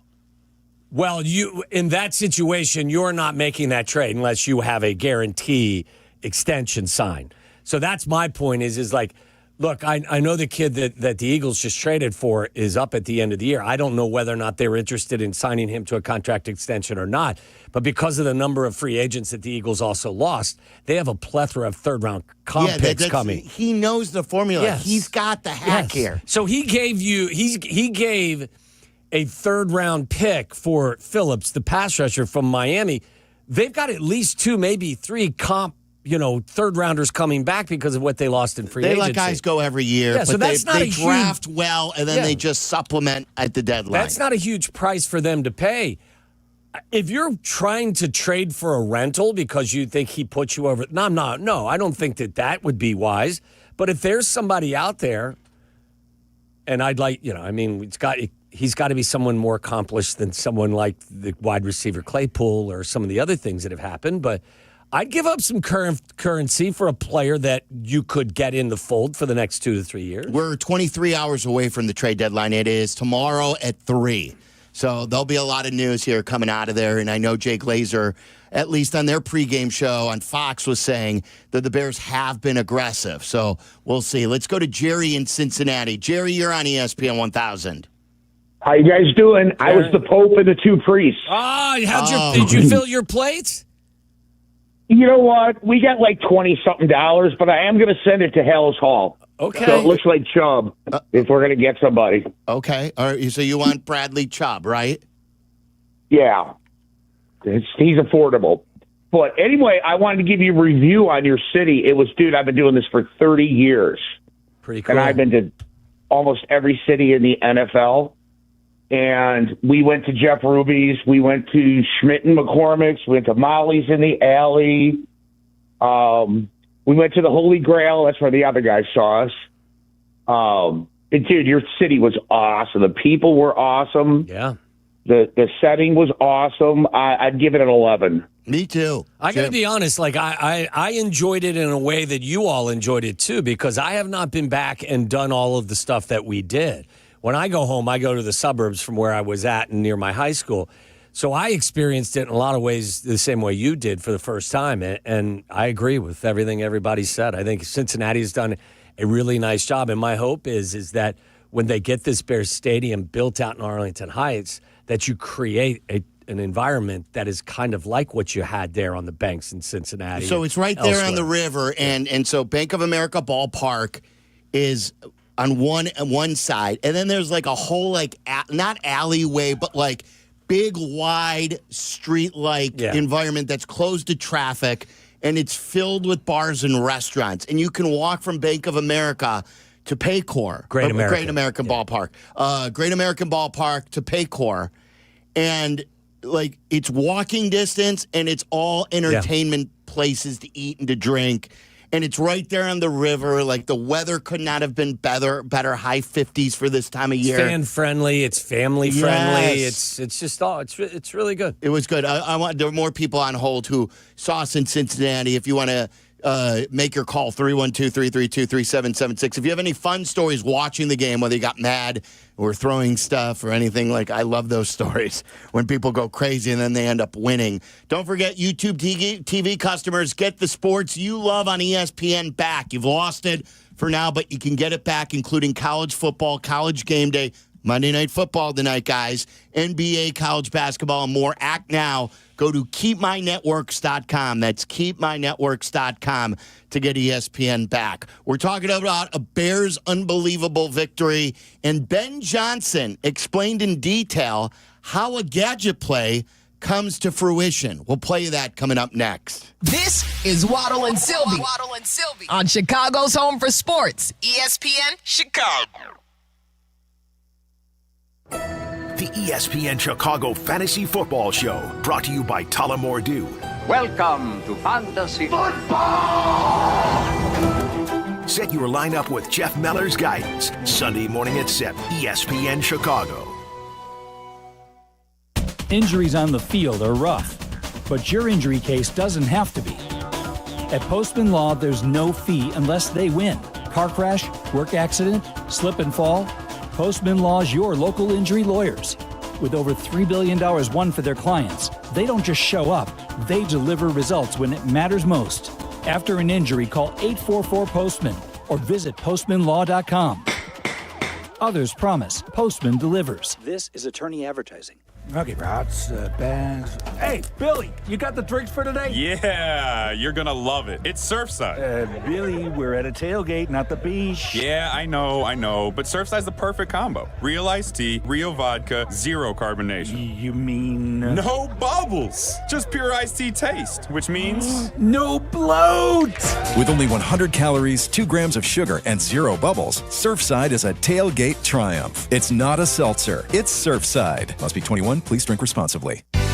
After seeing some hoops or pucks at the UC, let the CTA be your drive home. The number 19 United Center Express bus takes you from the arena to Union Station, Ogilvie, and Michigan Avenue for just $3. If you've ever waited for a ride share at the UC, you know it's awful. Take the CTA. Buses run express for an hour after each game and will take you to Metro stops and hotels along Michigan Avenue. At under $3, you've got more money for merch or food at the game. Find the CTA Express buses right outside the stadium. Hey guys, it's Mitch Lyons with Mitch Lyons Wealth. You hear Yurko, the good kid, talk about me all the time. And yes, I did play in the NFL. But to be honest, these days, I'm more into spreadsheets than playbooks, and I'm solely focused on making sure my clients win retirement.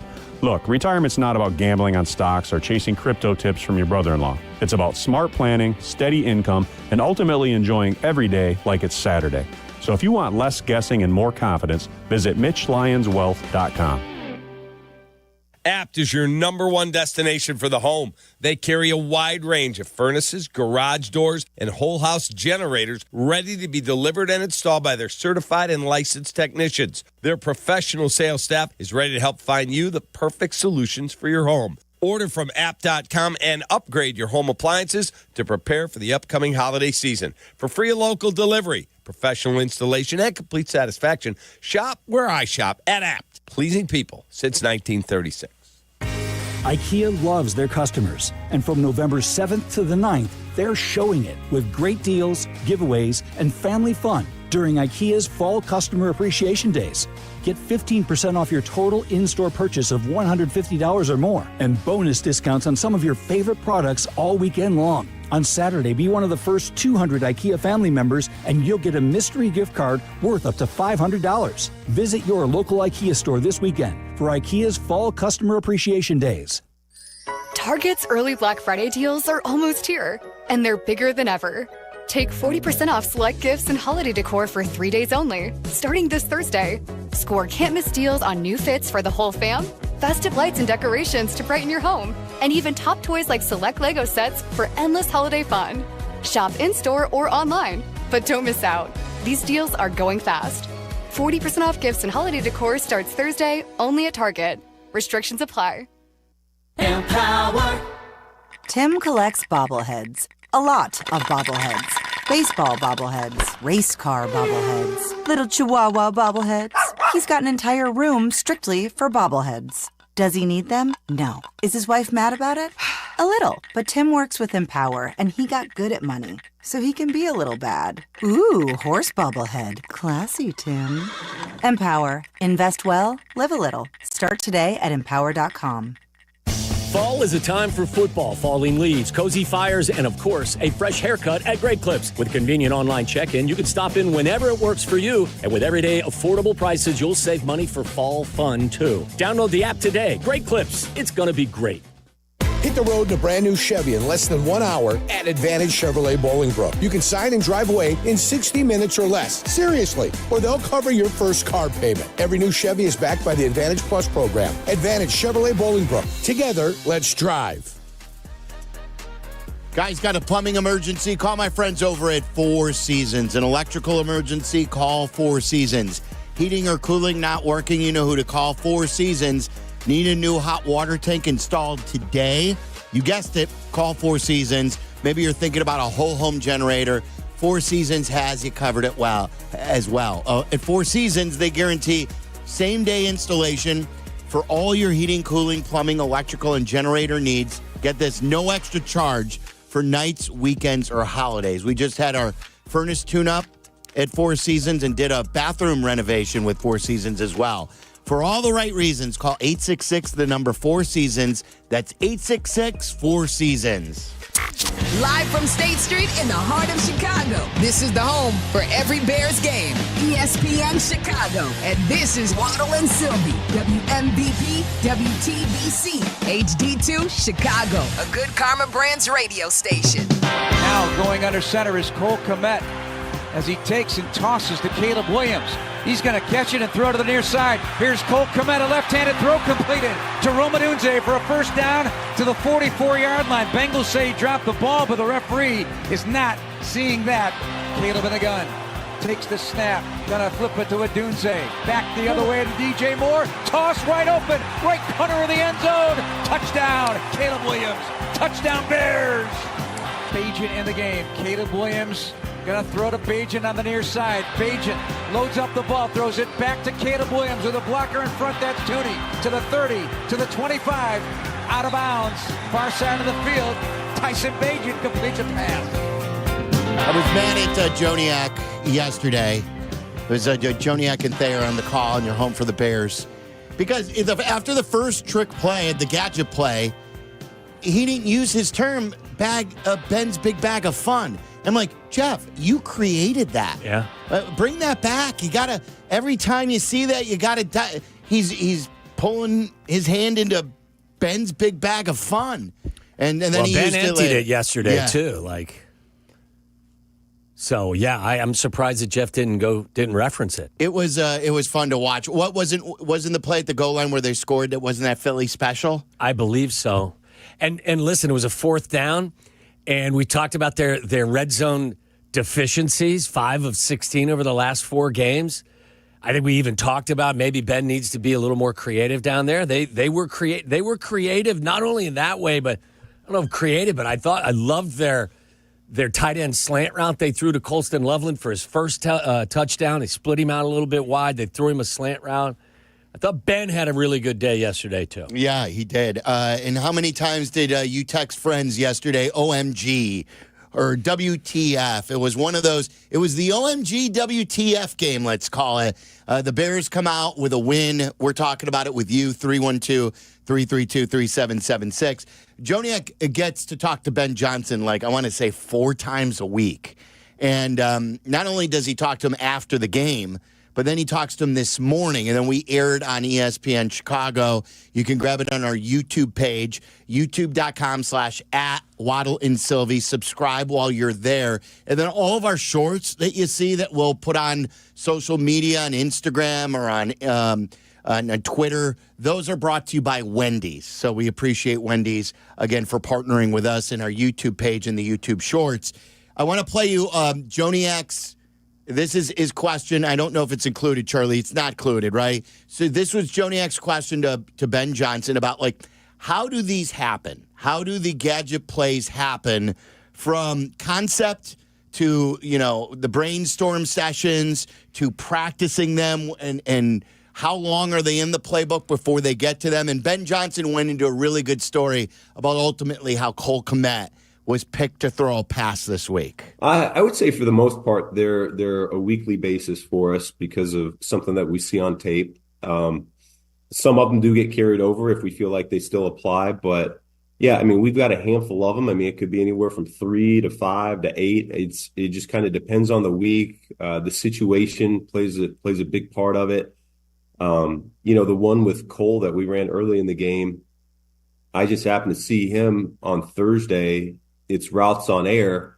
He called a ball down the field. He's running back, and he threw it to our equipment guy. And I was like, oh, wow. And so I ended up drawing something on my script. And then we go from routes on air to screens and specials period. So I just held it up in front of the unit, and they ended up doing it. And we just took it and ran with it. But it was pretty cool. It's just something that you see. He's an extremely talented athlete to start with, but he's got a hose for an arm. He threw, we ran it full speed on Friday against our defense. First time, good versus good. No one knew it was coming. Just kind of blew the whistle after stretch and said, hey, drop the ball down. It's 1st and 10. We're playing ball. And called it. And I thought the guys up front did a great job executing it, getting the playoff. But Cole threw this ball over 60 yards in the air. Wow. On the money. And so that's when I knew. I was like, well, I got to call this. And so I actually debated whether to call it the first play of the game or not. But, I held back that, or I didn't know when I was going to do it. And then I was like, screw it. We got the first down. I'm going to call it. So that inner excitement was bubbling over, buddy. Yeah. And Tom turned to me in the broadcast there, said, did you know he could throw lefty? I go, I did. Because I was playing catch with him a couple training camps ago for a TV thing we were doing, and I blurted it out that he was a lefty, and he goes, "Hey, don't tell anybody I'm a lefty," But he's got a cannon. It's that's pretty cool to hear how it comes to life. It was as innocuous as Cole Kmet throwing it back to one of the equipment guys, and Ben Johnson saw it, and then all of a sudden he scripts it out like we used to do in the backyard, and he threw a nice ball as well. Rome dropped it. Yeah, he's got to catch those. Yeah. Yes. Absolutely. So, like, what do you say? What will catch the ball? Okay. Now, what are you supposed to say? Well, he knows that too. It's not like he doesn't know. You still got to. When you go to your films, it's like Rome. It's drawn up perfectly. You got to make the play. Why are we seeing this consistently? That wasn't the scouting report on Rome when they drafted him. Not just that. Last year, he was third in the NFL in contested catch rate. Like, he's always been a hand catcher. I don't know. It's something I'd get on the jugs machine with him. And I'm sure, listen, this kid works his ass off. I'm sure it's not because he's not working hard. But I think right now he's found himself in a little bit of a rut with regard to catching the football. We're having one of these a game. Oh, yeah, at least. And listen, I'm not suggesting in any way, shape, or form it's the reason why they didn't target him. Like, we can't throw it to him because he's not catching everything. No, I mean, it was just one of those games where DJ got involved early, and then with Cole out, Colston became more of a primary target as well. So, but yeah, I mean, the bar is high for me for Rome, so he's got to clean some of these things up. Cornelius in Richmond Park, you're on ESPN 1000. What's up, Cornelius? Hey, what's up, guys? How we doing? Everything's good. Listen, I wanted to say, shout out to you guys, man. You guys made me and my wife a great date night weekend. You guys took pictures with us. I was the guy that took the picture from 12 years ago. Wow. And we just wanted to say we had a great time. And Waddle, your city is absolutely amazing. It was so hospitable. Even the fans were like, the fans were kind of like how Chicago was last year, trying to figure things out. They were just kind of in desperation mode. But that game yesterday felt like the Spurs and Heat from Game 6 when everybody left and the fans were trying to come back in. Like, that's oh right, my that's God. right. Yeah, you're right. Yeah, so I was kind of glad to be on the winning side and not on the home team Isn't it side. nice to go to a city? And again, I get it. There's rivalries and there's a lot of emotion attached. But I think it sucks, like when you go to a town and then you find yourself, people are yelling at you, they want to fight with you. And my guess, Cornelius, that there was none of that for you yesterday. Listen, we had people that were like, in a weird way, they were actually rooting for us because they kind of knew our pain and our struggle. And it was kind of like that Spider-Man meme where we're pointing fingers at each other like, yeah, this is how we were, you know what I mean? So, but the fans were great. Even me and my fandom, I was talking so much trash because I knew in 2 minutes, like, oh, these guys are leaving, we can party.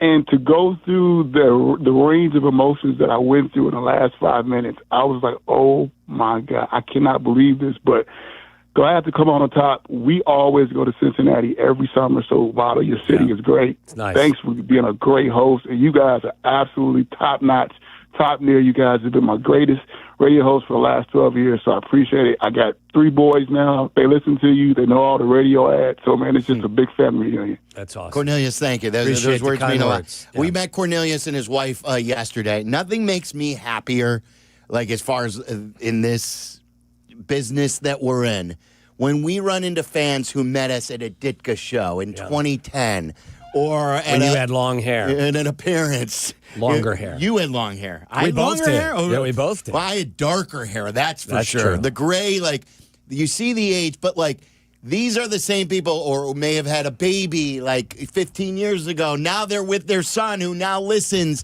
That baby is now a son, and we recreate these pictures. It is, like, without the fans like that, that's how we have been able to do this for so long because of the loyalty from people like Cornelius and the others who we run into. It really makes your heart full. It's really, really cool to see and to hear. Charlie, you were at the game. You were there and like hammered. The way Cornelius, were you hammered?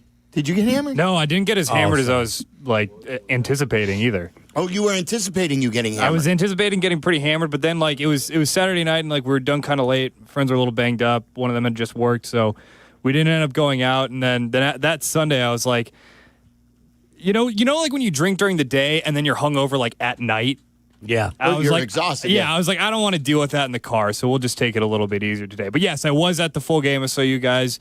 At Kitty's. It was a great time. It was fun. Beautiful city. How about Billy outside with the smoker? You know, the bar owner. He was a Bengals fan, and another guy, usually when, you take over their bar, they're not going to be as friendly to you. He could not have been nicer. It was great. But like the vibe that Cornelia said, that's a good comp as far as the way the fans at least left the game. It was how full would you say that the stadium was at the end of the game? It was about after the Bears scored. Whenever they went up 2 touchdowns, I think I got the sequence right. And then it was the Edmonds pick. Yes. They were up 2 scores at that point. That's when the place started really clearing out. It was about half empty by the time the game was over. I mean, that onside kick, it was probably 30% of my section was gone. Was there. Oh, really? Like 70% of that section had left. So, it was. I mean, like I can't necessarily blame them. Like, you know, especially if you're a Bears fan, maybe you got a flight to catch or you got to get out of there because you want to beat traffic. But like, yeah, it was. That game was over in the minds of most people there. So you guys had a good time. It was awesome. I thought that stadium was really cool, and like I think I was telling you guys this. Good sidelines, good amenities, great sidelines, good and like for a franchise that has the reputation that the Bengals do of being like really cheap and they are cutting all sorts of corners, which they've certainly earned that reputation. But the stadium experience was a lot better than I was anticipating. The whole like Banks area, is that what it's called? The Banks? I think so. Yeah, that whole stretch is like I've never seen a city where it's like their entire entertainment district is revolving around, 3 stadiums. Yeah, because there's the hockey stadiums there too. Yeah, exactly. It's an older stadium, and you kind of feel like you're in a bowling alley, like an old bowling alley in there, but like it gets the job done. Is it the old Riverfront Coliseum? I don't know what it's called. It might be that. I mean, it's like it feels like you're stepping into a little bit of a time machine. Can you believe that though? Like in a small town like Cincinnati downtown, there's a baseball stadium, there's a football stadium, and there's a hockey arena. All in the same spot. It's fantastic. One of these is not like the other. Yeah. And that's what we were saying about when I don't know if we ever finished the description of what we hope if they ever build it, if they ever get all this stuff going, what we hope Arlington Heights could be like. You could build all these restaurants in one kind of outdoor venue where fans can not only tailgate in the parking lot, but there are plenty of bars in the area that you can go to if you don't want to tailgate. Deshaun, Virginia Beach, you're on ESPN 1000. What's up, Deshaun? Hey, happy Victory Monday, boys. How's everybody doing? Fantastic. Good. It's all good. Hey, so crazy game. Obviously watched it, here in Virginia Beach in my living room. Like many people, went from bouncing back and forth between excited and just completely upset throughout the whole game, stressed out. A lot of stuff that we can go back and forth over, with the, quarterback play and the defense and special teams, stuff like that. Want to just enjoy this victory. But with that being said, I do have an issue that I want to touch on and get you guys' opinion with. And it's not with anything with the Bears. It's with the NFL in general. For years, like many fans, I'm sure, I have been frustrated over is a catch. Now, after yesterday, I find myself frustrated over what is a tackle. That Tremaine Edmonds pick, to tell me that he was technically tackled because the player touched him while he was diving for the pick, which I tried to go back and rewatch it. I don't think he, especially when you consider what is a quote-unquote catch, had control over the football before he was touched. I don't understand how that consists of a tackle, him being down by contact. We were supposed to be up 21 points at that point. That is a game that should have been a blowout and is not. But I don't understand it. I would say, Deshaun, thank you. Thanks for the call. It's no different than, say, a wide receiver is running an out route and catches it and gets down on a knee, kind of slides, and the cornerback doesn't dive on him and pop him. He just tags him, just touches him.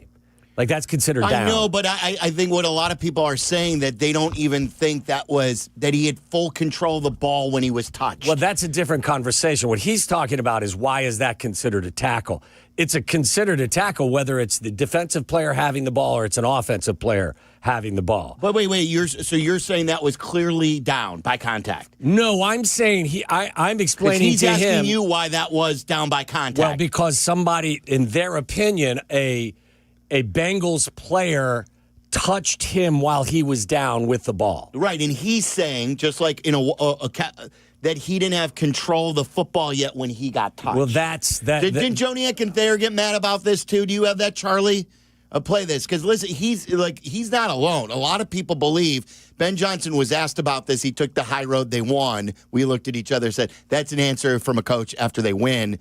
But listen to Joniak and Thayer. Jermaine's upset about that. He wants that touchdown. Well, I mean, I'd like to see, like you said, where is it where he touched him? 169 interceptions, second most among active quarterbacks, but I'm going to give him a pass. This is 199th NFL start. My goodness, the guy's played so many years. Where is there a touch? Not even close. Where is the touch? There's not. There's not. He intercepted the pass. Rolled, got up, and ran the distance. Bears bought their own 4. So, I think there was a touch, as they were going for the ball. But the point I think that the caller was trying to say, that in this regard, that should not have been deemed a tackle. And that's fine. I mean, I think you can make an argument either way. I'm not arguing that it was the right call. I'm just saying in this game, unfortunately, there are several rules in football, including in the collegiate game, where if a knee's down, you're down. That's stupid. Right. But regardless of who you are, I mean, like he was saying, what's a catch? We don't even know what a catch is. What's a tackle now? A tackle is knee down, hand on you. That's all I'm saying. Yeah, well, he was asking you. He didn't think that was a tackle. That's why. Yeah, I don't know. So in like the other official, and like there are always two sides on each one. And I'm mad at myself. I didn't bring this up at halftime. The non-flag of Caleb Williams going out of bounds again and getting thrown to the turf was egregious. And they didn't do it with Justin. They don't do it with Caleb.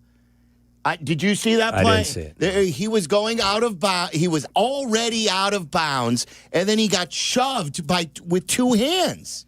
And he may have played into it, but he still was pushed. That's the definition of a late hit. I didn't understand that at all. I didn't think that was that bad. Oh, I did. Yeah, I thought that was horrific.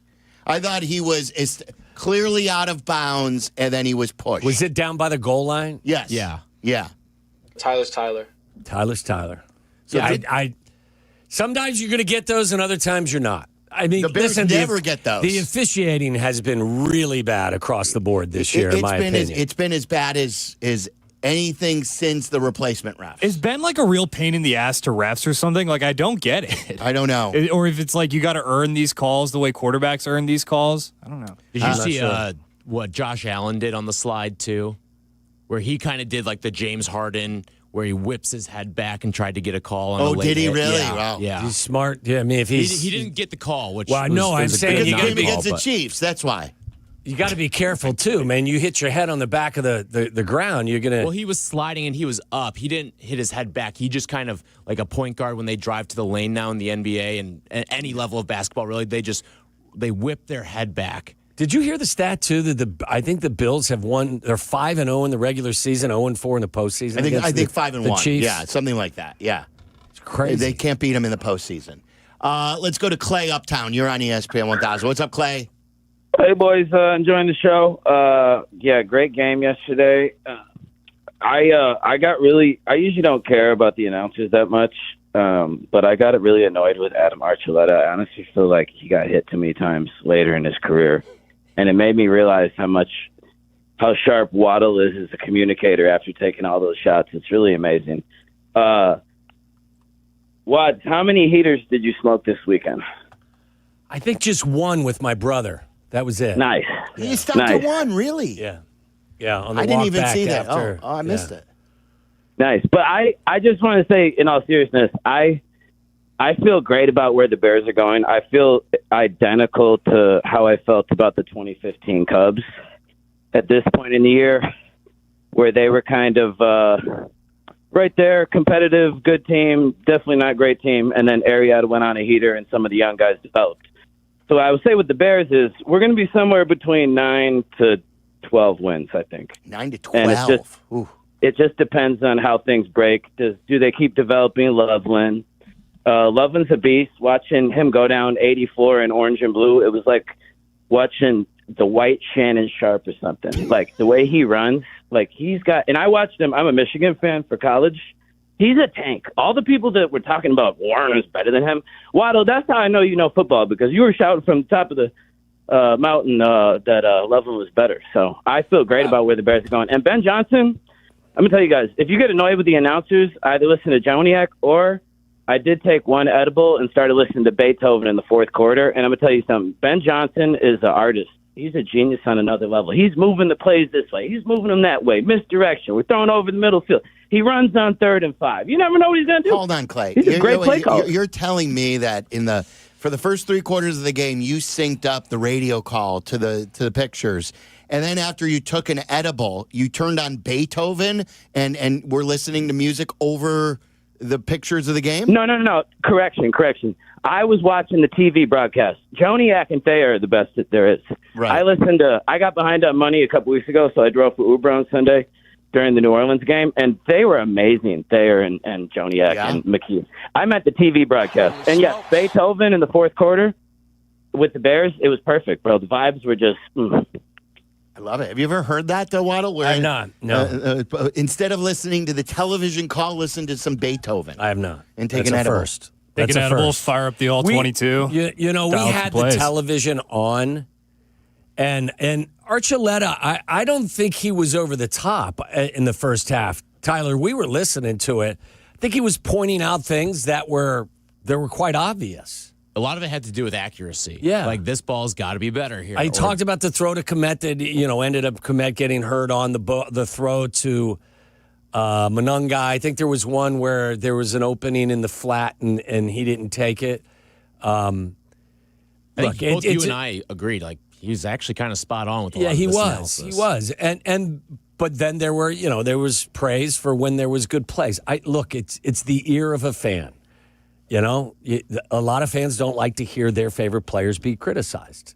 They just want all the positives. Oh, you're telling me. I mean, like, I'm a Bears fan, and I hear it when people think I'm being critical. I mean, it's just, two things can be true. You could have a guy who is making plays, but also is not perfect. So yeah, but Waddle's been encouraged by what he saw the day after on the film, that he's coming along. Caleb Williams, that is. He's got work to do. Yeah, but of course. I mean, he's a playmaker. He makes plays, especially in clutch situations. You needed them. How many seconds were left on the clock? 45 when they got the ball back? Like, he made a run on 3rd down, and then he made a beautiful throw to Loveland on the touchdown. So, want to hear from you, your reaction to yesterday's game. Was it better than the 06 Crownham game? How is the voting going? I've got a poll on that. If you want to weigh in, you can vote on my Twitter at Waddle and Silvy. And by the way, YouTube TV customers, get the sports you love on ESPN back, including college football, college game day, Monday Night Football, NBA, college basketball, and more. Act now. Go to keepmynetworks.com to get ESPN back. We got Monday Night Football tonight, so make sure you go there, keepmynetworks.com. So is there a new player that is going to be a fan favorite for Bears fans? We haven't talked about him yet. We will next. Waddle and Silvy on Chicago's home for sports, ESPN Chicago. Do not, and I mean you, do not miss the Kap J Hood Show, now morning 6 to 9 on ESPN Chicago. But you're busy. Things happen. We get it. If you have to miss it, you can always listen to the podcast on your time. Find it on the ESPN Chicago app or wherever you go to pod. It's brought to you by Republic Bank. Football season is the best. Game day feast, fantastic. And one of my guilty pleasures during this time of year is the game day feast, eating dips with chips and wings and veggies, all while watching my favorite team play. And that means Daisy French onion dip and Daisy ranch dip as well. They are as delicious as a homemade dip, and they're made with real herbs and spices and other ingredients you'd find right there in your own kitchen. So do what I do. Put Daisy French onion dips on your game day roster. Look for Daisy French onion dip at your local grocery store. Want to live life at max volume? Then look no further than Hard Rock Casino Northern Indiana. With over 1,700 slots, 80 table games, live entertainment, and 5 restaurants which span a wide range of culinary genres, we are sure to have something for everyone. Whether you want to indulge in a savory dish at Council Oaks Steaks and Seafood, or take in dinner and live music at the world-renowned Hard Rock Cafe. Amplify your entertainment experience at Hard Rock Casino Northern Indiana. Just off Exit 6, I-8094. Must be 21. Gambling problem? Call 1-800-9-WITH-IT. Get ready for chilly days with True North's True Brew Coffee. True Brew Coffee is a hot, flavorful gourmet blend brewed daily. Now only $1 when you use your True Rewards. Find the app in your favorite app store to sign up and save instantly. Hey, you want to talk about your stuff? You know, the things you as a sports fan have collected over the years. Talk about it with a pro. Sports Collecting with Tom Morgan. Saturday mornings at 7 on ESPN Chicago. Presented by Huggins & Scott Auctions, ERC Delivery, and REA. Hey, it's your friend Tom Waddle. Fall's here. Time to upgrade your home before the cold sets in. Chicago Trust Window Works for custom windows and doors that fit your style and budget and help lower energy bills, too. Right now, buy one window, get one free. But this limited time offer won't last. So what you have to do is dial pound 250 on your phone and say Waddle to book your free consultation and lock in your savings today. Again, dial pound 250 and say Waddle. Time now for ESPN Chicago's Sports Business Minute. Brought to you by your Chicagoland BMW centers. From Crane Chicago Business, here's Danny Ecker. Baseball has its problems marketing to younger fans, but that's not stopping big brands from wanting a piece of it. The league's 30 clubs this year generated a combined $2 billion in sponsorship revenue, according to data firm Sponsor United. That was up 9% over last year and 68% higher than the total from 3 years ago. MLB is only behind the NFL in that category among major U.S. sports leagues. The Cubs were one of 5 franchises that surpassed $100 million in sponsorship revenue this year. The Dodgers, Yankees, Red Sox, and Braves joined them in that group. Retail and apparel brands led the growth with a 32% increase in spending, while sports betting companies had the biggest drop-off at 14%, as many pulled back on their team partnerships. For the Crane Sports Business Minute, I'm Danny Ecker. With holiday chaos around every corner, the minute you step into your BMW, you're in control. The BMW X3's adventure-ready agility is built for wherever the holidays take you. The effortless power of the X5 makes it easy to take on the season, and the iconic 3 Series is an exhilarating escape. The BMW Road Home sales event on now. BMW, the ultimate driving machine. Hurry in for exceptional offers through November 30th. Whether you're building a single roof or a successful roofing business, roofing contractors like you need the right tools for the job, and software is no exception. Service Titan is on a mission to be the most powerful software platform for the trades, with purpose-built technology proven to maximize revenue, streamline operations, and deliver 5-star customer experiences. We are taking roofing companies like yours to the next level and beyond. Service Titan, we are built for this. See what we can do for roofers at servicetitan.com. Who knew caffeine could taste this good? With 5-Hour Energy Shots, caffeine just got a serious flavor upgrade. We're talking big flavor, from watermelon to strawberry banana to sour apple. Packed into a tiny 2-ounce bottle, you'll get as much caffeine as 12-ounce premium coffee with 0 sugar and also 0 crash. And with 17 bold flavors to choose from, there's a shot for every mood. Find your favorite flavor in-store today or grab a variety pack online at 5hourenergy.com or on Amazon and give your caffeine a flavor upgrade. 'Tis the season for cozy nights and big games. Celebrate with Surfside, made with real vodka, only 100 calories and 0 bubbles for smooth sipping. It's not a seltzer, it's Surfside. Must be 21. Please drink responsibly. Waddle and Silvy are back. Follow the show on Twitter at Waddle and Silvy and at TWaddle87. This is ESPN Chicago, Chicago's home for sports. In the backfield on the left tip of his quarterback in the gun. It is 3rd down for the Bears. Snap, Caleb giving him Monungai, slanting off the right side, stiff arm free, and he still manages to get the 1st down. Good hard run to the 34 of Cincinnati on a run left. A run right as he picks up 9. Monungai on his right hip as Caleb takes the snap, fakes the handoff, drifts back to throw, looking left. Check down, caught, 45, Monungai. Dodges a man and breaks off a tackle to midfield to the 45, spinning to the 41 of Cincinnati. And a first down. Kyle Monungai with a sudden move, escaping a defender, then bounced off another and picks up 13 after Four the catch. receivers, a little toss to the right from Monungai. Nice block to midfield to the 45, 40 of the Bengals, cut back 35, away at the 30, 25, 20, and stumbles down inside the 15. Kyle Monungai putting an exclamation point on a wonderful day here in Cincinnati, 41 yards. Kyle Monungai is going to be a fan favorite. You know that. You know how we love our running backs. In Chicago, we love running backs that continue to move their feet, that hit the hole quick, that never stop. They don't lose yards. They lean forward. Kyle Monungai is the everyman, the 7th-round draft pick who Bears fans are going to love. 3 weeks ago, everyone was looking to completely rearrange the chairs in that running backs room. You're right. Got a running back. Trade for a running back. Have to.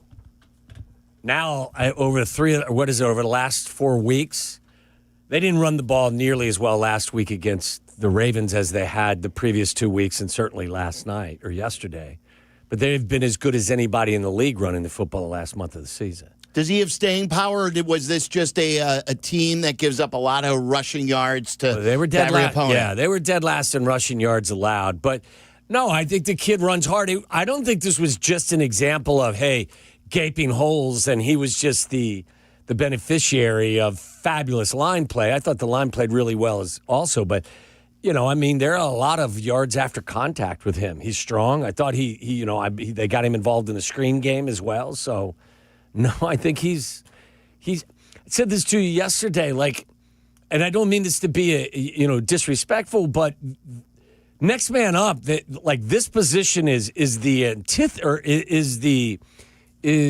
whatever the word. Epitome. The epitome. Yeah. Thank you, Tyler. I was struggling. I was going to say antithesis, which you is speak Waddle well. Very good. Which is the antithesis of what I was trying to say.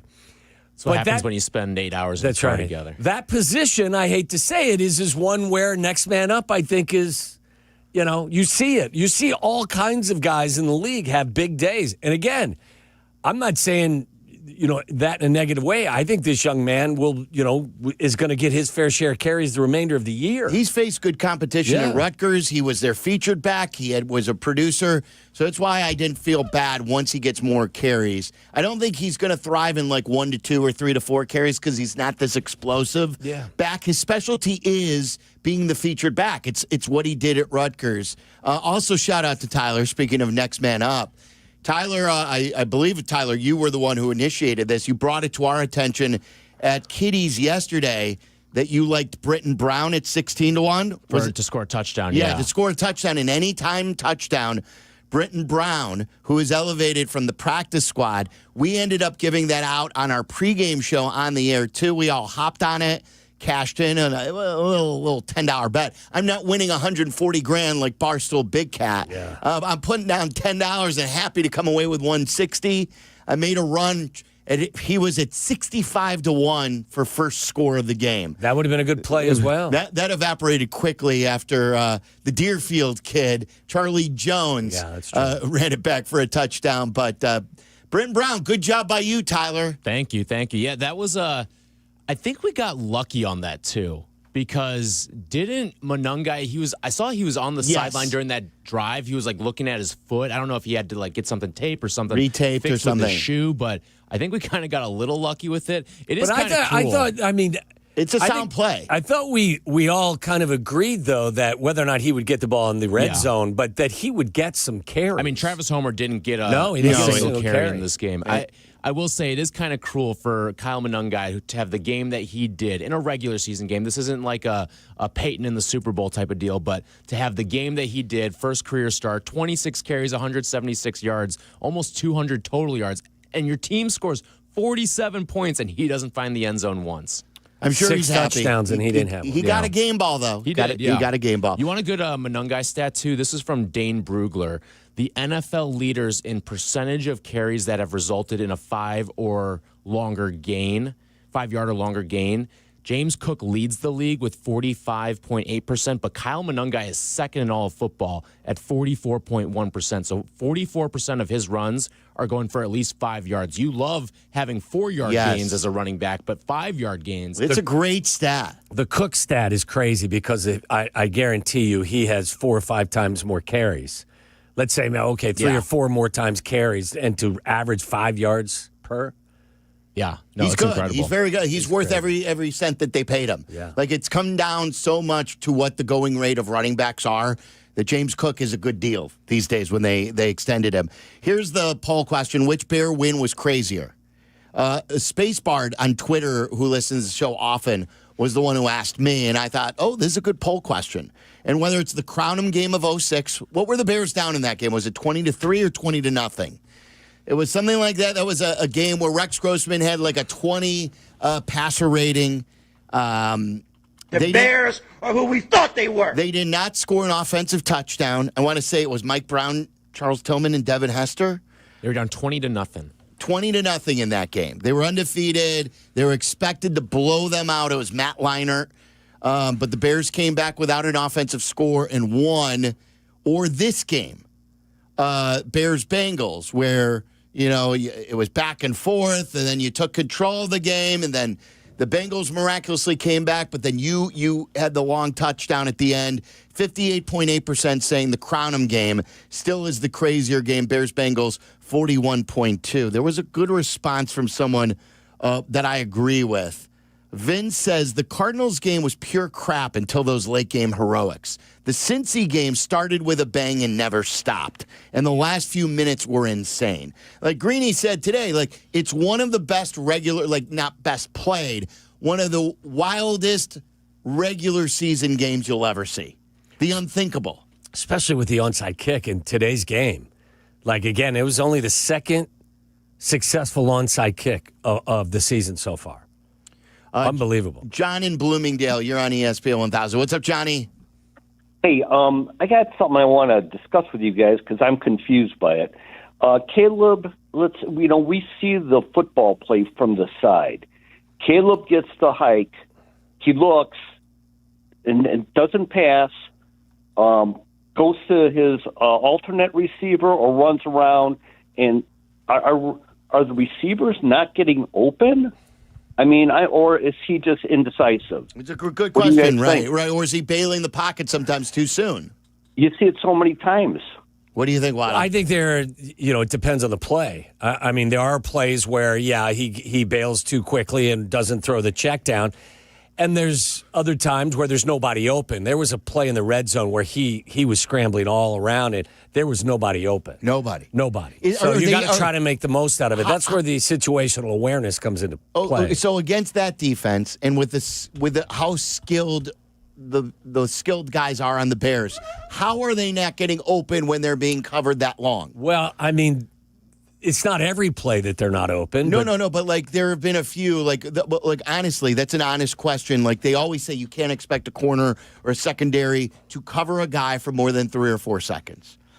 How doesn't then, with the scramble drill on, DJ or Rome or Loveland or someone get open? Sometimes you do shake free, but other times, like your scramble, you're forced in the opposite direction of all 3 routes. Like you may have a shallow cross, a middle range over, and then a deep over, and they're all going from right to left, and you get flushed out of the pocket to the right. So you're not in the same area of the field. There are times when he creates space and times, and he finds guys. It's just, and there are other moments where he decides to tuck and run, where there are guys that you could actually dump the ball down to. So I just don't think it's one size fits all. So for someone to say every time, he's not throwing the ball quick enough to wide open receivers and then is bailing out of the pocket. There are examples of that, but that's not what's happening on every play. Tom in Arlington Heights, you're on ESPN 1000. What's up, Tommy? 3 things I'd like to share, gentlemen. First of all, this is Tommy the Waddle Disciple. That's right. And you made a point about how grateful you are to all the fans that you meet as you're at all the different events. And I think that's great. I look forward to meeting you guys. I've been at a couple of the Binnies, so that is a connection ahead of us. Point 2. I love the win. I want to emphasize that. Monunga was great. The defense got to the quarterback. And as I've said before, I believe in Ben Johnson, the creative plays. He's got this team believing that they can come back and win. So I want those two things known before I make my third point. Number 3, before the Colston-Loveland pass, Caleb Williams scrambles, does not go out of bounds. Second week in a row. At the press conference last week, Ben Johnson said that would be addressed. It's being glossed over because of the win. I wanted to make sure we mentioned it. I haven't seen that play yet. Rewatching the film, because for whatever reason, the All-22 came out like just as I got to the office today. I don't know if there was a defender or not. Or I'm assuming Tom is. I think Tom is talking about the third down scramble where he actually got the first down, and then they were able to. At that point, the third and 10, right? Yes. Did they still have a timeout? I thought they had 2 timeouts still. They had one, I thought. Oh, yeah, they just had one. They had one timeout at that point. And they used the timeout, right? Yeah, they used the timeout there because if Loveland had gone down or been tackled, they would have to get up and spike it. Yeah. So I'll have to look at whether or not there was somebody into the boundary. But the situational awareness is something that they've talked about. He was much better with it last week. I thought he was good with it this week, too, but I'll definitely look at the play. All right, lots of guys to toast. Maybe we'll do a couple of rounds on these toasts. The Bears do win, and our toast of the game is coming up next. You're listening to Waddle and Silvy on ESPN 1000, Chicago's home for sports. Need insights on your favorite football team? I mean, do you want to know more than all your friends? Done. Courtney Cronin checks in often with breaking news, insight, and foresight on ESPN Chicago. Reports brought to you by Costa Ivoni.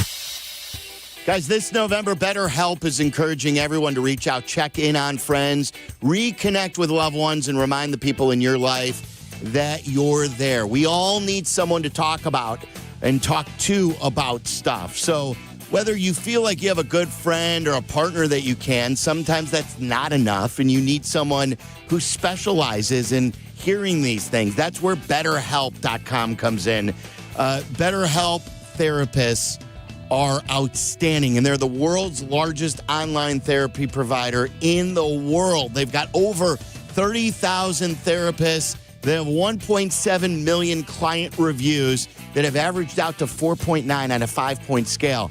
It's truly amazing reviews. They're truly amazing therapists. And really, this service can help you. Whether you want to be a better father, a better husband, a better worker, whatever you want to be better at, or you have a big issue that you need someone to listen to, go to BetterHelp.com. Or just pick up your cell phone and hit pound 250 and say the keyword timeout. You'll get 10% off your first month. That's pound 250 and say the keyword timeout. Check out BetterHelp.com.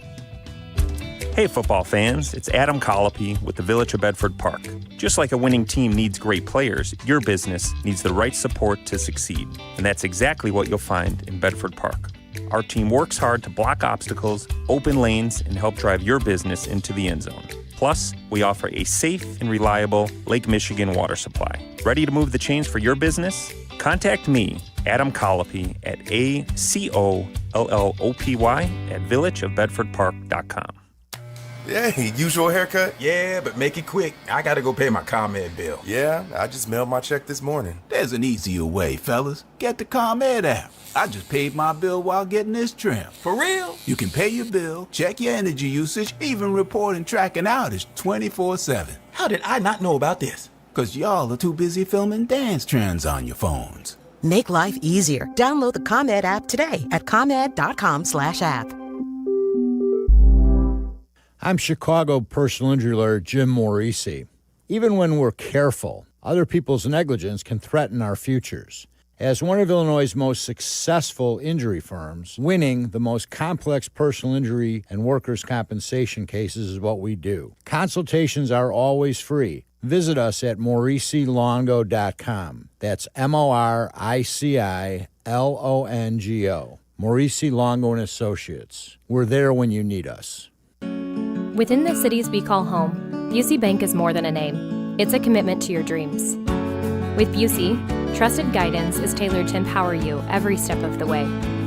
Whether it's seamlessly managing your finances or planning for your future, Busey is dedicated to your financial success. Busey Bank, building business, growing wealth since 1868. Member FDIC.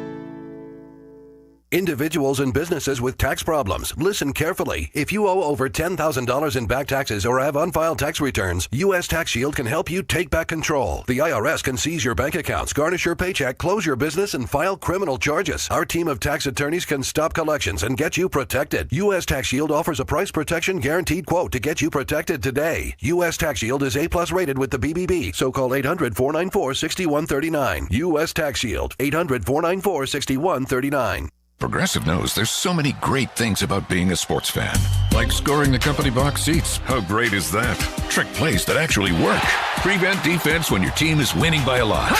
And even more preventative prevent defense as they're hanging on by a thread. And of course, saving money when you bundle your home and auto with Progressive. That's pretty great. Just like trick plays that actually work. Yeah, but how often does that happen? Complaining about sports. Not so great. Progressive Casualty Insurance Company affiliates and other insurers. Not available in all states or situations. Hit the road in a brand new Chevy in less than 1 hour. At Advantage Chevrolet Hodgkins, you can sign and drive away in 60 minutes or less. Seriously, or they'll cover your first car payment. Every new Chevy is backed by the Advantage Plus program. Advantage Chevrolet Hodgkins. Together, let's drive. As you know, I was never the biggest or fastest guy on the field, but I did build a career by being prepared, paying attention, and never getting caught off guard. And that's exactly how our partners at Trend Micro protect businesses. And if you don't know Trend Micro, listen up. Their AI-driven proactive security spots threats before they strike and shuts them down fast. In football and in business, one mistake can cost you everything. It's not about size, it's about smarts. Trend Micro is the smart defense you want, trusted by enterprises worldwide for more than 35 years. You've invested too much time, money, and talent to let your business get blindsided. Visit trendmicro.com today. That's trendmicro.com. Follow Chicago's Home for Sports on Twitch at ESPN 1000 Chicago. Waddle and Silvy are back on Chicago's Home for Sports, ESPN Chicago. I might be having a grabber. I literally have pain in the middle of my chest right now. I got it from here. Those guys are the best. We're going to do a rare Monday check-in with Joniak. We usually talk to him Wednesday or Thursday in person. But, like, after he calls a game like that, and we're all excited about a thrilling win, we're going to talk to Jeff coming up here in about 10 minutes. Outstanding. He was so excited. He was pumped up after the game, too. So, Jeff Joniak, Tom Thayer, they bring you each and every Bears game on your home for the Bears, ESPN 1000. By the way, real quick, to the caller, Tom's point before, by the way, Tom's got a great radio voice. Great radio voice. As you and I were just watching the play, you made a good point. It was 3rd and 10 at the time. There was an outside defender who probably was trying to force him inside. If he steps out of bounds, he's not going to get the first down.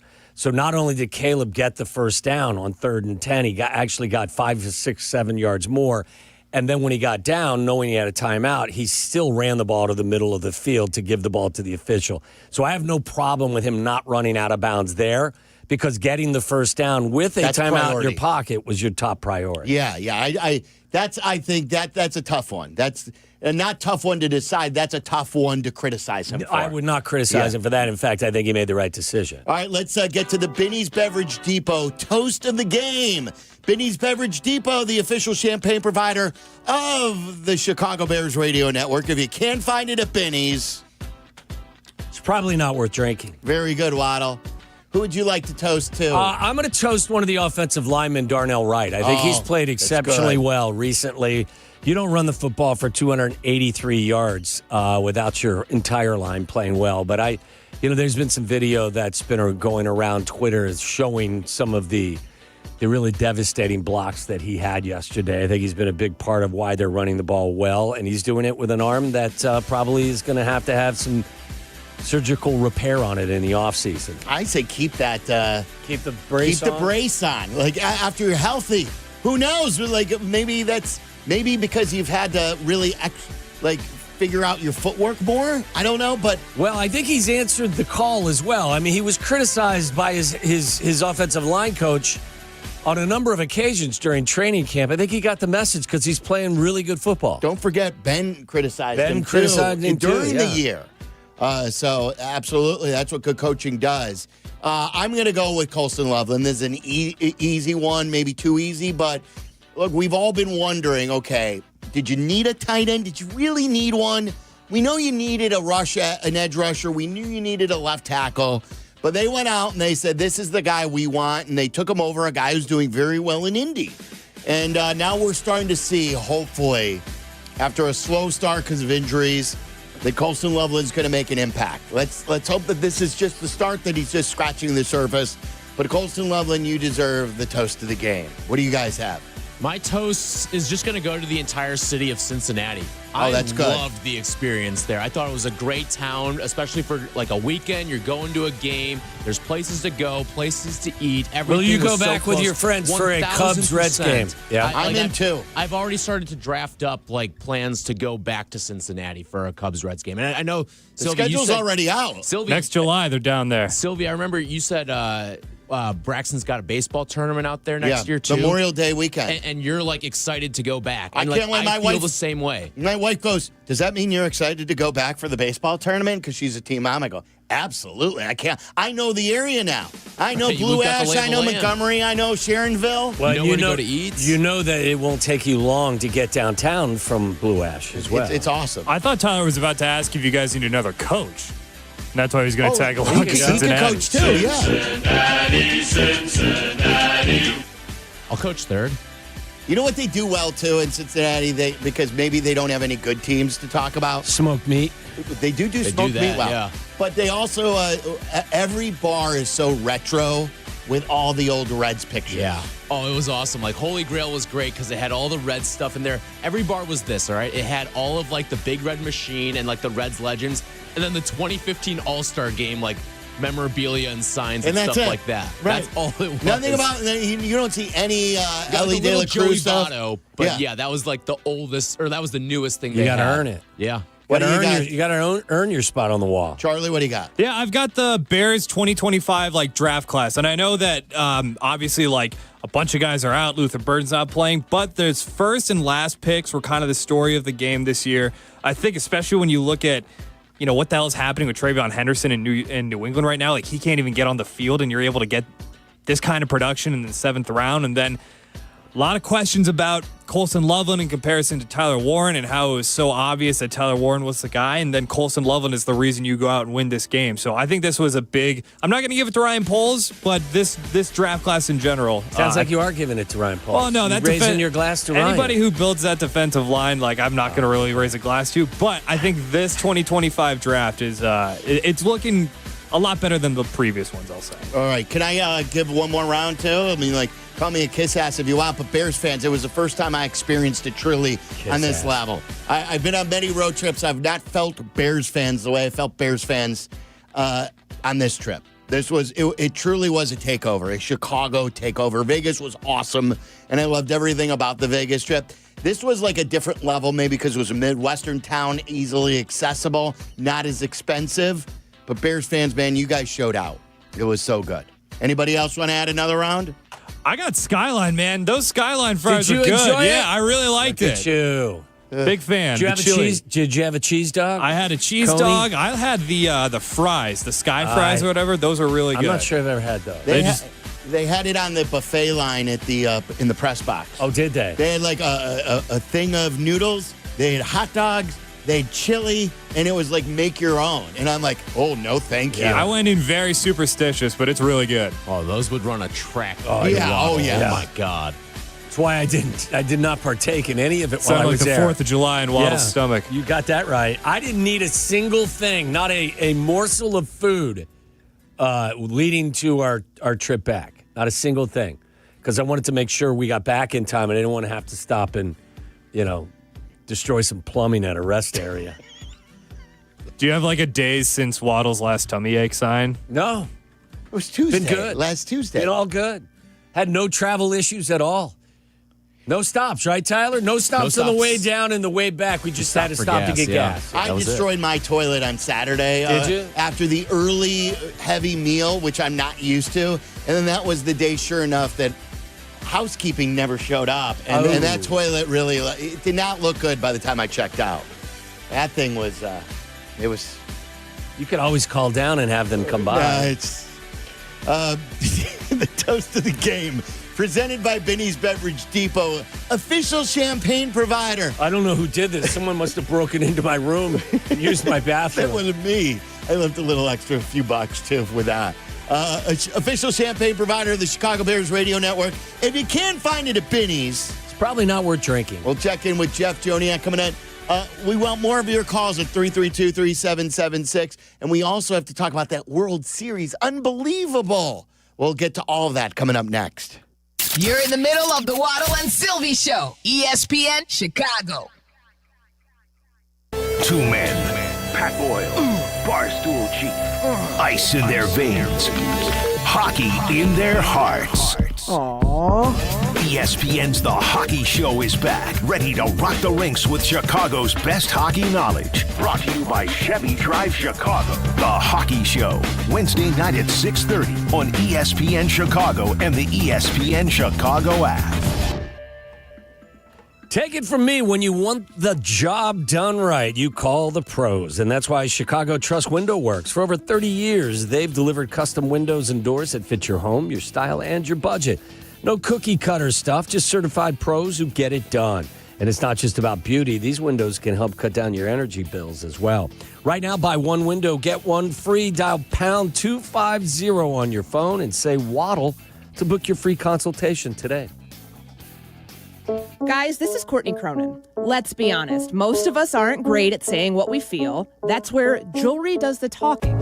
And nobody does it better than Rogers & Hollins, family owned since 1910. From engagement rings to stunning jewelry and watches, whether it's a gift that speaks for you or something that elevates your look, they've got it all. Jewelry says it best. Rogers & Hollins makes it last. See the Rogers & Hollins difference at a store near you or go to fornowandforever.com.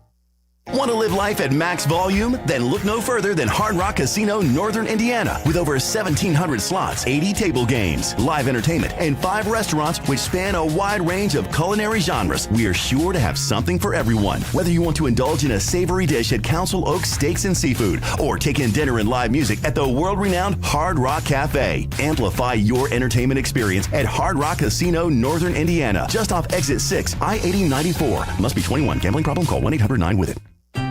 Illinois born, nation strong. That's Blue Cross and Blue Shield of Illinois, sharing the same communities with their members for nearly 90 years. And while they'll always be your one local and trusted healthcare partner, their national network of products and innovations continues to ensure access to the highest quality, affordable care. Because wherever your journey leads, Blue Cross will make sure you always feel right at home. Blue Cross and Blue Shield of Illinois, through it all. Coach Saban here. On the field or on your walls, coverage matters. That's why I go with Behr Marquee Interior Paint and Primer from the Home Depot. Exceptional hide, advanced stain blocking, and over 1,000 colors to choose from. Behr Marquee delivers one-coat coverage that stands up to real life. One-coat coverage, no overtime. Behr Marquee, only at the Home Depot. How doers get more done. Valid only when tinted to colors from the Behr Marquee Interior One-Coat Hide Collection. This college football season, show your school spirit every time you pay. Introducing college-branded Venmo debit cards. Rep your team on and off the field with custom school designs that let everyone know who you root for. Whether you're tailgating, grabbing snacks for the watch party, or celebrating a win, you can unlock 15% cash back at ESPN. 1 free year of Perplexity Pro and more. This college football season, score more with the Venmo debit card. Get yours now in the Venmo app. Learn more at venmo.com/collegecard. Max cashback varies. Terms apply. The Venmo MasterCard is issued by the Bancorp Bank, N.A. Guests appearing live on ESPN Chicago. Call in on the Yuengling hotline. Yuengling is in Chicago. After 196 years, you can now enjoy Yuengling Traditional Lager, Light Lager, Golden Pilsner, Black and Tan, and Flight. Live from State Street in the heart of Chicago, this is the home of the Chicago Bears, ESPN ESPN Chicago. And this is Waddle and Silvy, WMVP, WTBC, HD2, Chicago, a good Karma Brands radio station. Safeties are back deep. Adunze motions left. They're blitzing. It's picked up. Caleb throws. Middle of the field. Loveland catch. Breaks away the 30. Loveland 20. Loveland 10. Loveland end zone. Touchdown Bears. Colston Loveland on a throw by Caleb Williams on the blitz with 17 seconds to go. And the Bears reclaim the lead. 47-42. It's a 58-yard strike to the Michigan rookie and his second touchdown today. He outran the Bengals here in the jungle. The Bears have the lead again. Doesn't get any better than that, than Jeff Joniak on a game-winning call, and that one was extra delightful. The enthusiasm, the description, he's not the best in the business for nothing, guys. And we talk to him usually on Wednesdays or Thursdays when we're in person, but I think this called for an encore performance from Joniak. More Jeff, more better. More Jeff, more better. He's brought to you by Sammy Lubeck, Chicagoland's real estate agent. Sammy's a terrific Baird Warner agent, so he's going to get you exclusive listings. He knows the city as well as anybody. Great negotiator. He's going to work tirelessly to find you the home of your dreams or sell the home that you're looking to sell. That's Sammy Lubeck, Lubeck, Chicagoland's real estate agent. Have you settled down since yesterday's call, Jeff? No, I don't think I have. I'll be honest with you. I just finished a podcast with Tom, and we're just giggling like hyenas right now. Just amazing that we're able to enjoy it because it was looking a little rough at various times. But the resolve and the resiliency of this bunch is becoming emerging evident, and whatever the coaching staff has set the table for early when they got together, it's taking root, and they are taking every bit of their coaching, and belief is a big part of that coaching. And I think it's really helping these guys. You know, you get so into the game. What I wish everyone can see is your reaction to the big plays, too. At one time yesterday, this was, I think, second quarter, and I forgot the play, Jeff. Maybe you remember, maybe you don't, because everything's been lost since then. But you stood up while you were doing play-by-play. You shouted this guy out. Not only did you shout him out, you started clapping, and you stood up, and you gave the player a standing ovation. Do you remember who that was? Yeah, it was Kyle Manungai running the football, and it was a scrum. It was inside, I think inside the 25, inside the 20, and I just jumped out of my seat. I sat yesterday. I don't know. Ever since that game in Washington, I've been sitting more, and maybe this is a new thing. So when I got up, man, you saw me. Yeah, it was great. I'm losing my mind. I just love running football. Number one, I'm an old school meathead that way. I love running the football. Clearly, this head coach and his staff loves running the football too, because now they're the number 2 rushing offense in the NFL at 144 yards a game. That's incredible. Number 2 in the NFL. They are leading the league in 10-plus yard runs with 39. They are 3rd in attempts per game. They are number 9, and make that number 6 on first down at 4.91 a carry. These things all matter. And the Caleb's legs mattered yesterday. Pick up 5 first downs with his legs. So, I don't know. It was just the style. And then watching the game again, I'm sure, Tommy, you've done it already. And those of you out there who have seen it, the Darnell Wright pancake block on 4th and 1, he took Shamar Stewart and drove him from the right side of the offensive line of the Bears all the way across the field and just pounded him into the ground. Whatever's going on with Darnell Wright, and I talked to him after the game on my post-game interviews with Marquis. I've never seen him. I mean, he was great. He was great talking, and he's just a new man. Whatever. Because he wasn't like that before, Jeff, right? Like he went. Just a little on the shy side. He's not a big talker, but I mean, I think he's feeling it. And he had a bad wing, remember? He's got a bad elbow. And he's just killing people out there. Shamar Stewart, maybe he should have held out the entire season or at least skipped this game. Right. But, I love seeing that stuff, and I think that as attitude of the head coach on down. How much of this new vibe do you think, Jeff, is completely related to the coach and his staff? Yeah, I'm telling you, why not go with 100%? Mm-hmm. That's it's 100%. I can only say that from my perspective of the people that I visit with, and I go in that locker room at least twice a week, sometimes all 3 times a week when they're available, with no tape recorder. I'm not interviewing anybody. I just want to visit, see, just by way of introduction, and it's amazing what you pick up.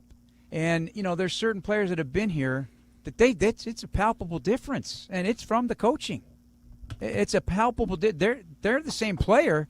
They're just getting coached differently, and it's this belief thing that's taking root. I don't know where this is going to go, but right. It's a 5-win club in a division that's jangled up, and it's going to be a fight, man. This is going to be a fight to the finish. To that point about the team kind of responding to the coaching, and you mentioned Darnell Wright. I think we all remember, we were talking about this just a few moments ago.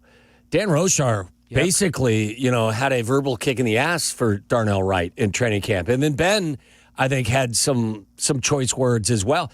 Some players, Jeff, go into a shell. Other players respond, and I think you give him a lot of credit for being he's a former, 10th overall pick? Yeah. Accepting the coaching and getting the message and getting the most out of his own talent. Right, because we've seen a lot of players over decades that didn't register, and they find their way to go to 7, 8 different teams. Yeah.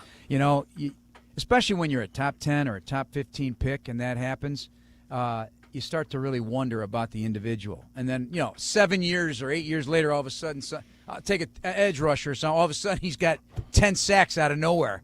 Some coach got to him, somehow, some way. It's not all of a sudden he became a 10-sack-a-year guy after struggling for 8 years. I mean, the light goes on for quarterbacks later, but not players in the trenches or things like that. That's a whole coaching thing, and a realization of what I need to do to be a pro.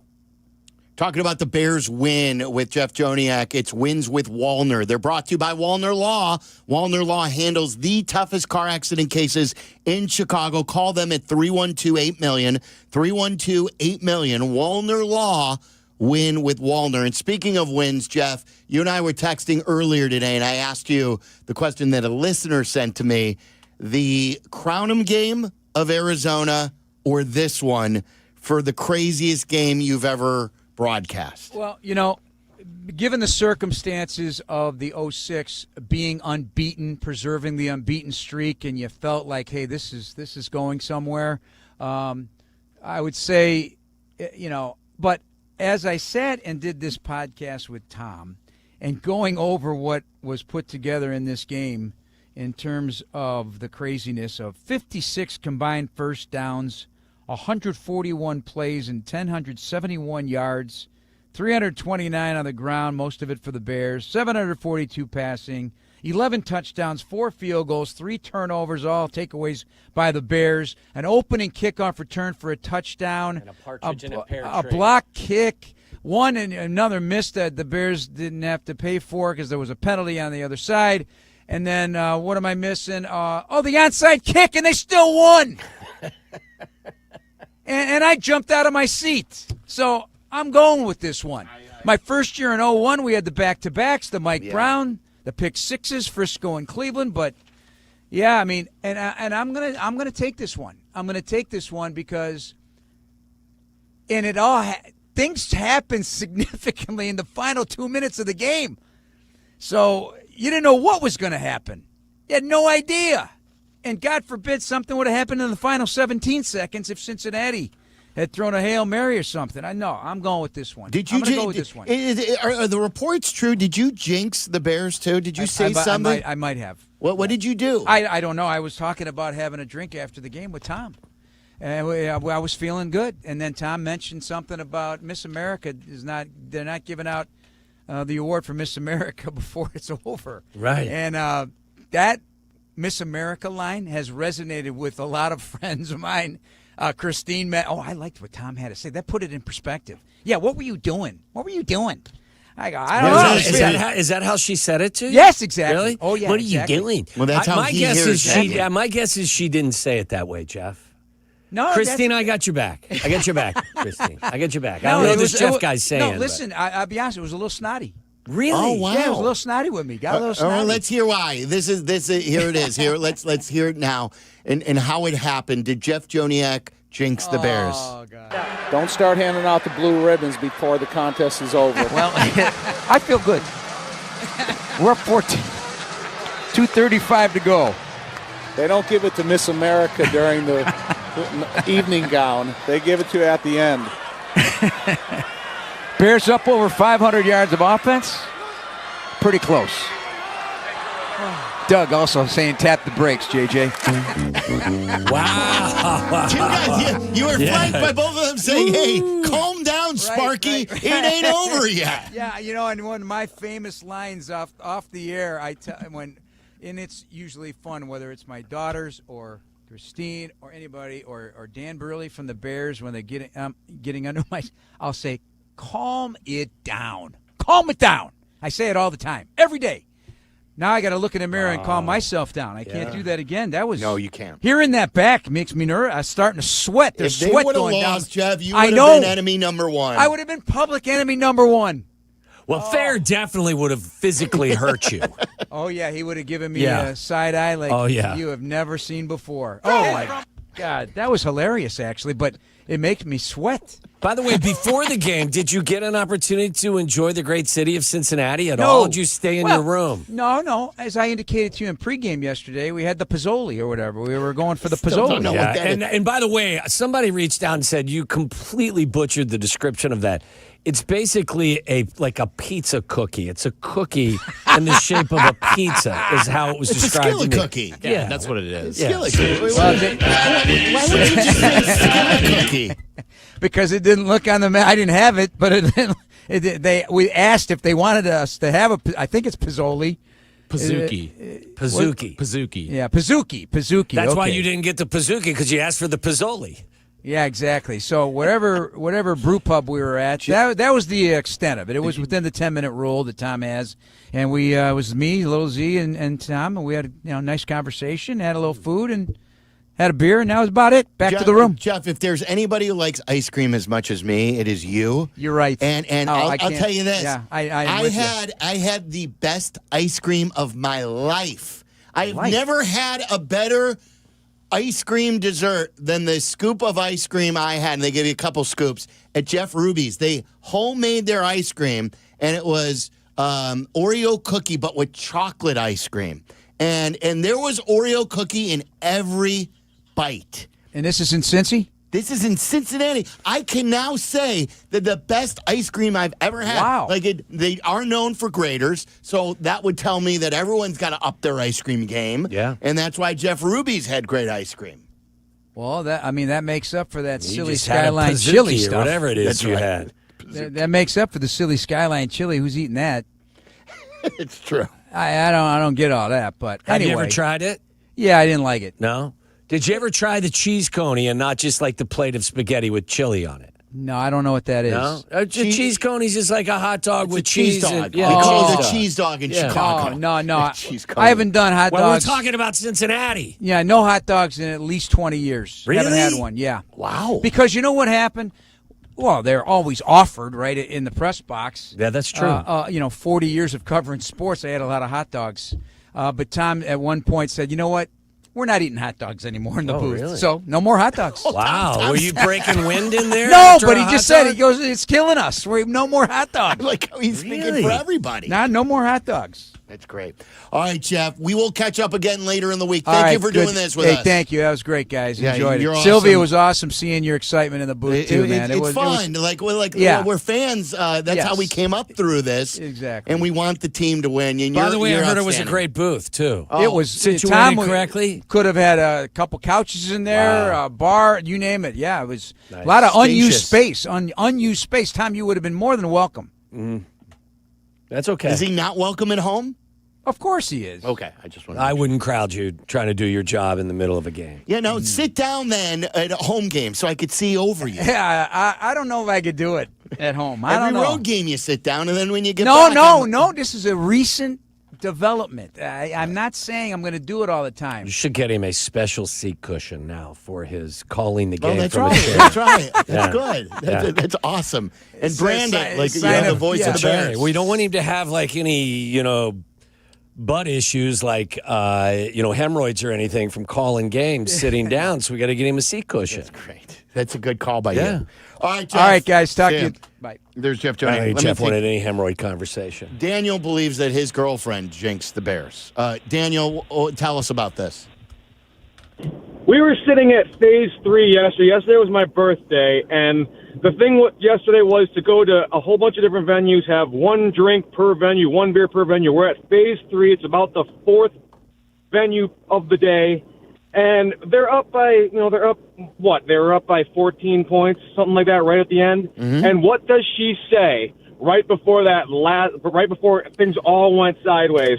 Oh, what could they possibly do? And I became all stoic and stern, and I kind of was a little bit mad, but I kept it, I kept it inside, and I didn't blow up at her, but I really wanted to. And then, sure enough, it looked like we might not have been able to pull this one off. Like in about 2 minutes after she said that. Would you have broken up with her if the Bears lost? No, of course not. No. Okay, no, I wanted no. to see where your level. Have you dated her for a while?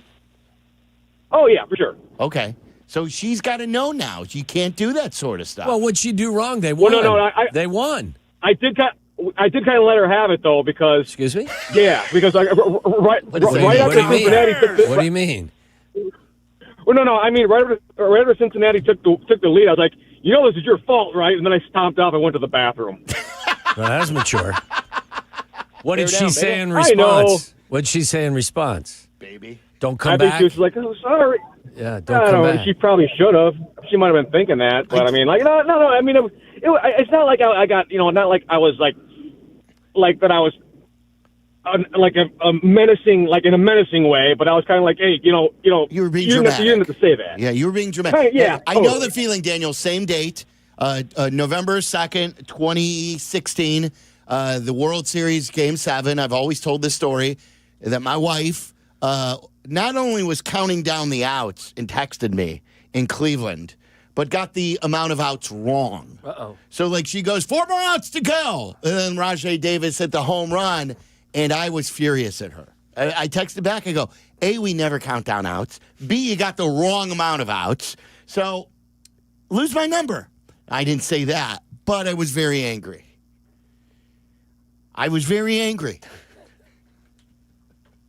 Definitely her fault that Rajai Davis hit the home run. It was. Definitely your wife's fault. No question. It was yours because you told me that you'd be fine. We'd with be fine. Yeah. And you were. And then it was hers. Yeah. You won, didn't you? That's right. Yeah. Undefeated. We are undefeated, Waddle, in Ohio, representing Chicago sports teams on November 2nd. Okay. Did you see Colston Loveland, too, is undefeated in Ohio? I saw that. And then McCarthy is undefeated in Michigan. JJ's dad texted me today to reiterate that you guys have a beast in Colston Loveland. You just got to get him the ball. Oh, so he texted you? Yeah. That's great. Did you congratulate him? I did. Because McCarthy looked great. When they needed played him, well. and he was very emotional. Yes. Speaking of dads, I want to bring this to your attention before the good, the bad, the dirty. A lot of people have called this to our attention. And there are a couple of things, I'm pretty passionate about this sort of stuff. I guess Rome Odunze's dad is James Odunze. He's verified. Carl Williams follows him. A lot of Bears fans follow him. And someone tweeted him back on October 19th. So this is 2 weeks ago that he's just retweeting now. And it was a guy named Rick. He just tweeted out of the blue, can the Bears trade Rome Odunze to a team that will actually throw to him? And James Odunze, Rome's dad, retweeted it and put the pin in. This is right, it's accurate right here. This is where we are. Right? Isn't that what that's supposed to mean? The pin? I don't think the pin really means anything. What does the pin mean? Is he just It's pinning usually it up for this is everyone what to I'm show? about. Drop a location, drop a pin. Come get some of this. I'm right here. Waddle's World. And before that, there were other tweets going on in Phoenix that Marvin Harrison Sr. has done, being quiet about Marvin Harrison Jr. not getting enough targets, that he's now speaking out. And James Odunze says good for Senior. James also has retweeted stuff in the past. He retweeted this. He says, people talk about Rome Odunze on this app like he killed an immediate family member of theirs. Why do you guys hate your best player? And then James Odunze retweeted that and wrote 100 over it. So a lot of people are like, why is Rome's dad? We've all dealt with fathers, like no one thinks more of their kids than the parents, the mom and dad. No one thinks more of them. So they're always going to think that they're doing work for their kids. So I never really blame them. And nor do I draw a parallel or a connection between anything that James Odunze may say or think as to how Rome is saying or thinking. Do you know what I'm saying? Where just because the dad is saying they're this two grown human beings. Yeah, like the dad. Like I've met many athletes who will say, "Oh, that's just my dad. My dad can get carried away." I don't think. First of all, I don't think anyone hates Rome Odunze or goes after Rome Odunze. We want him to catch the balls. He's still one of my favorite players on the team, and I still think they target Rome a lot.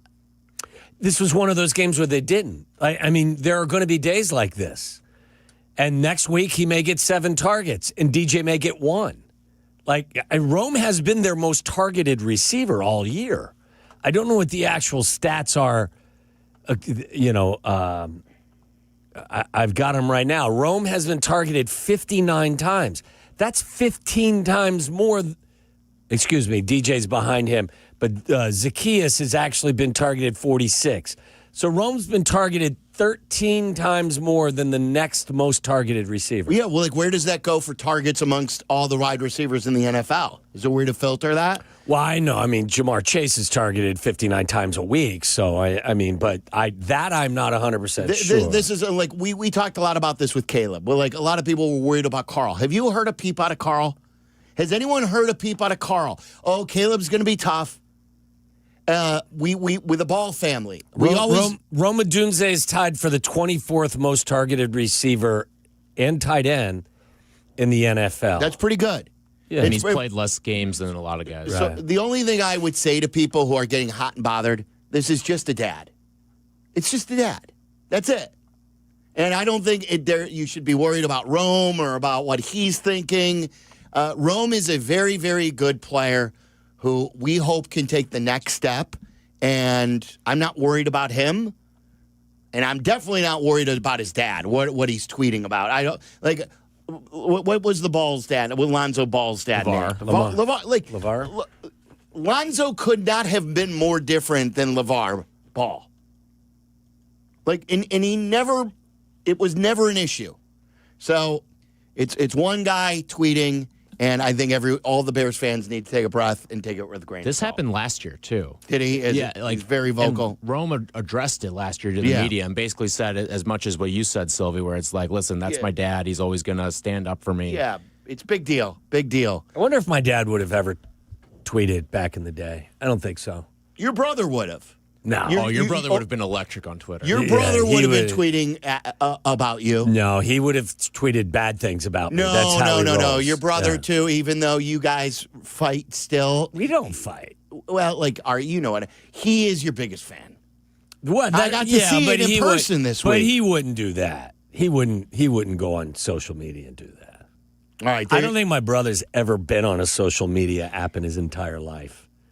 Because he's on the basketball court nonstop. That's true. That's all he does is play basketball and work. Waddle's brother kept bragging to me the first night that we were out. He goes, Sylvie, nobody is better than me as a 60-year-old on the basketball court. It's like Danny Zetterman. He's got the Danny Zetterman disease in terms of his confidence in his basketball game. He said, Sylvie, you put me up against any 60-year-old, no one shoots the ball like me. My favorite part is when he drove us home from dinner the one night in the back seat. Oh, he had 2 basketballs. Three basketballs and a pair of basketball shoes in the back I love seat. ball. There were 3 basketballs? There was one at the feet. And his golf clubs, for sure. And then there were 2 more in the the trunk or the back area. When he drives up to see me here in Chicago, he still brings multiple basketballs. Why multiple? Don't know. You never know if one runs out of air. Might get a jamboree going or something. He used to get up in the morning before we'd go play golf and go to the basketball court that's down the street. He's doing dribbling drills, like the two-handed dribbling.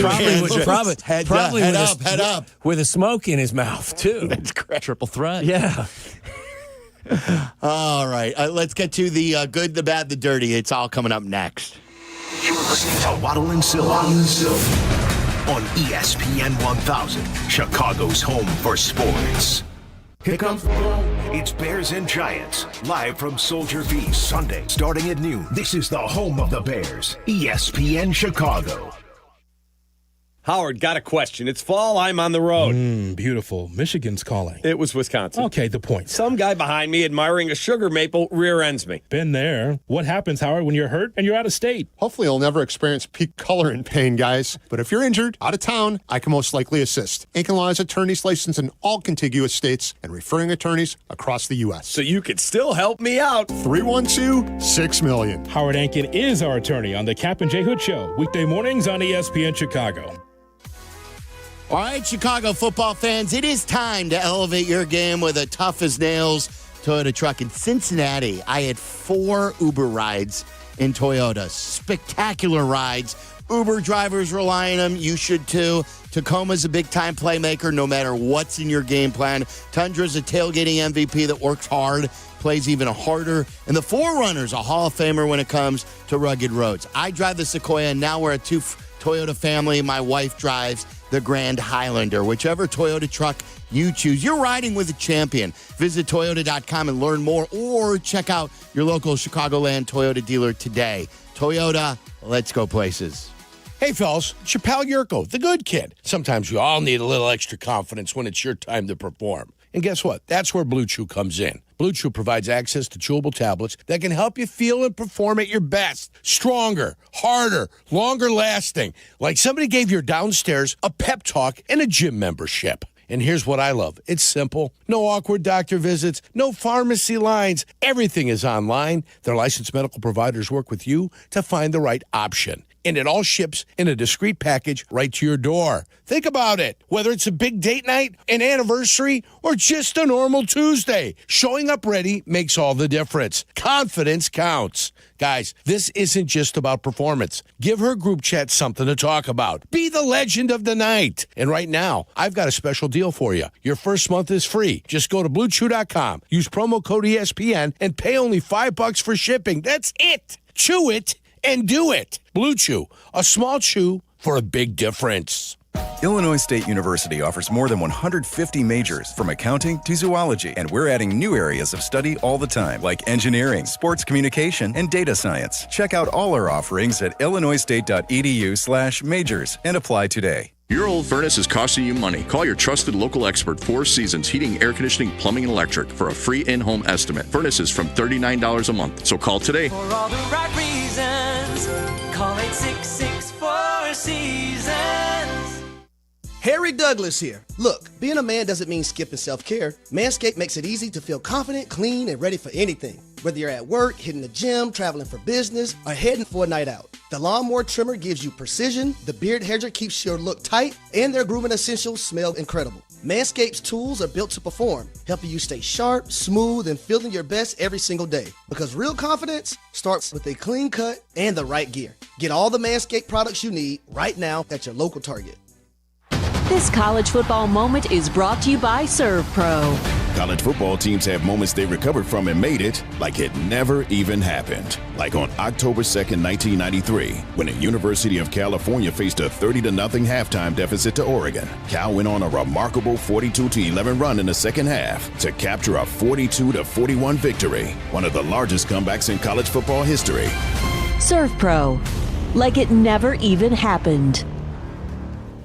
The 5 o'clock hour of Waddle and Silvy is brought to you by our great friends and partners at Steinhoffel's, 7 Chicagoland locations, including their newest in Maryville, Indiana. Shop in-store or online anytime at steinhoffels.com.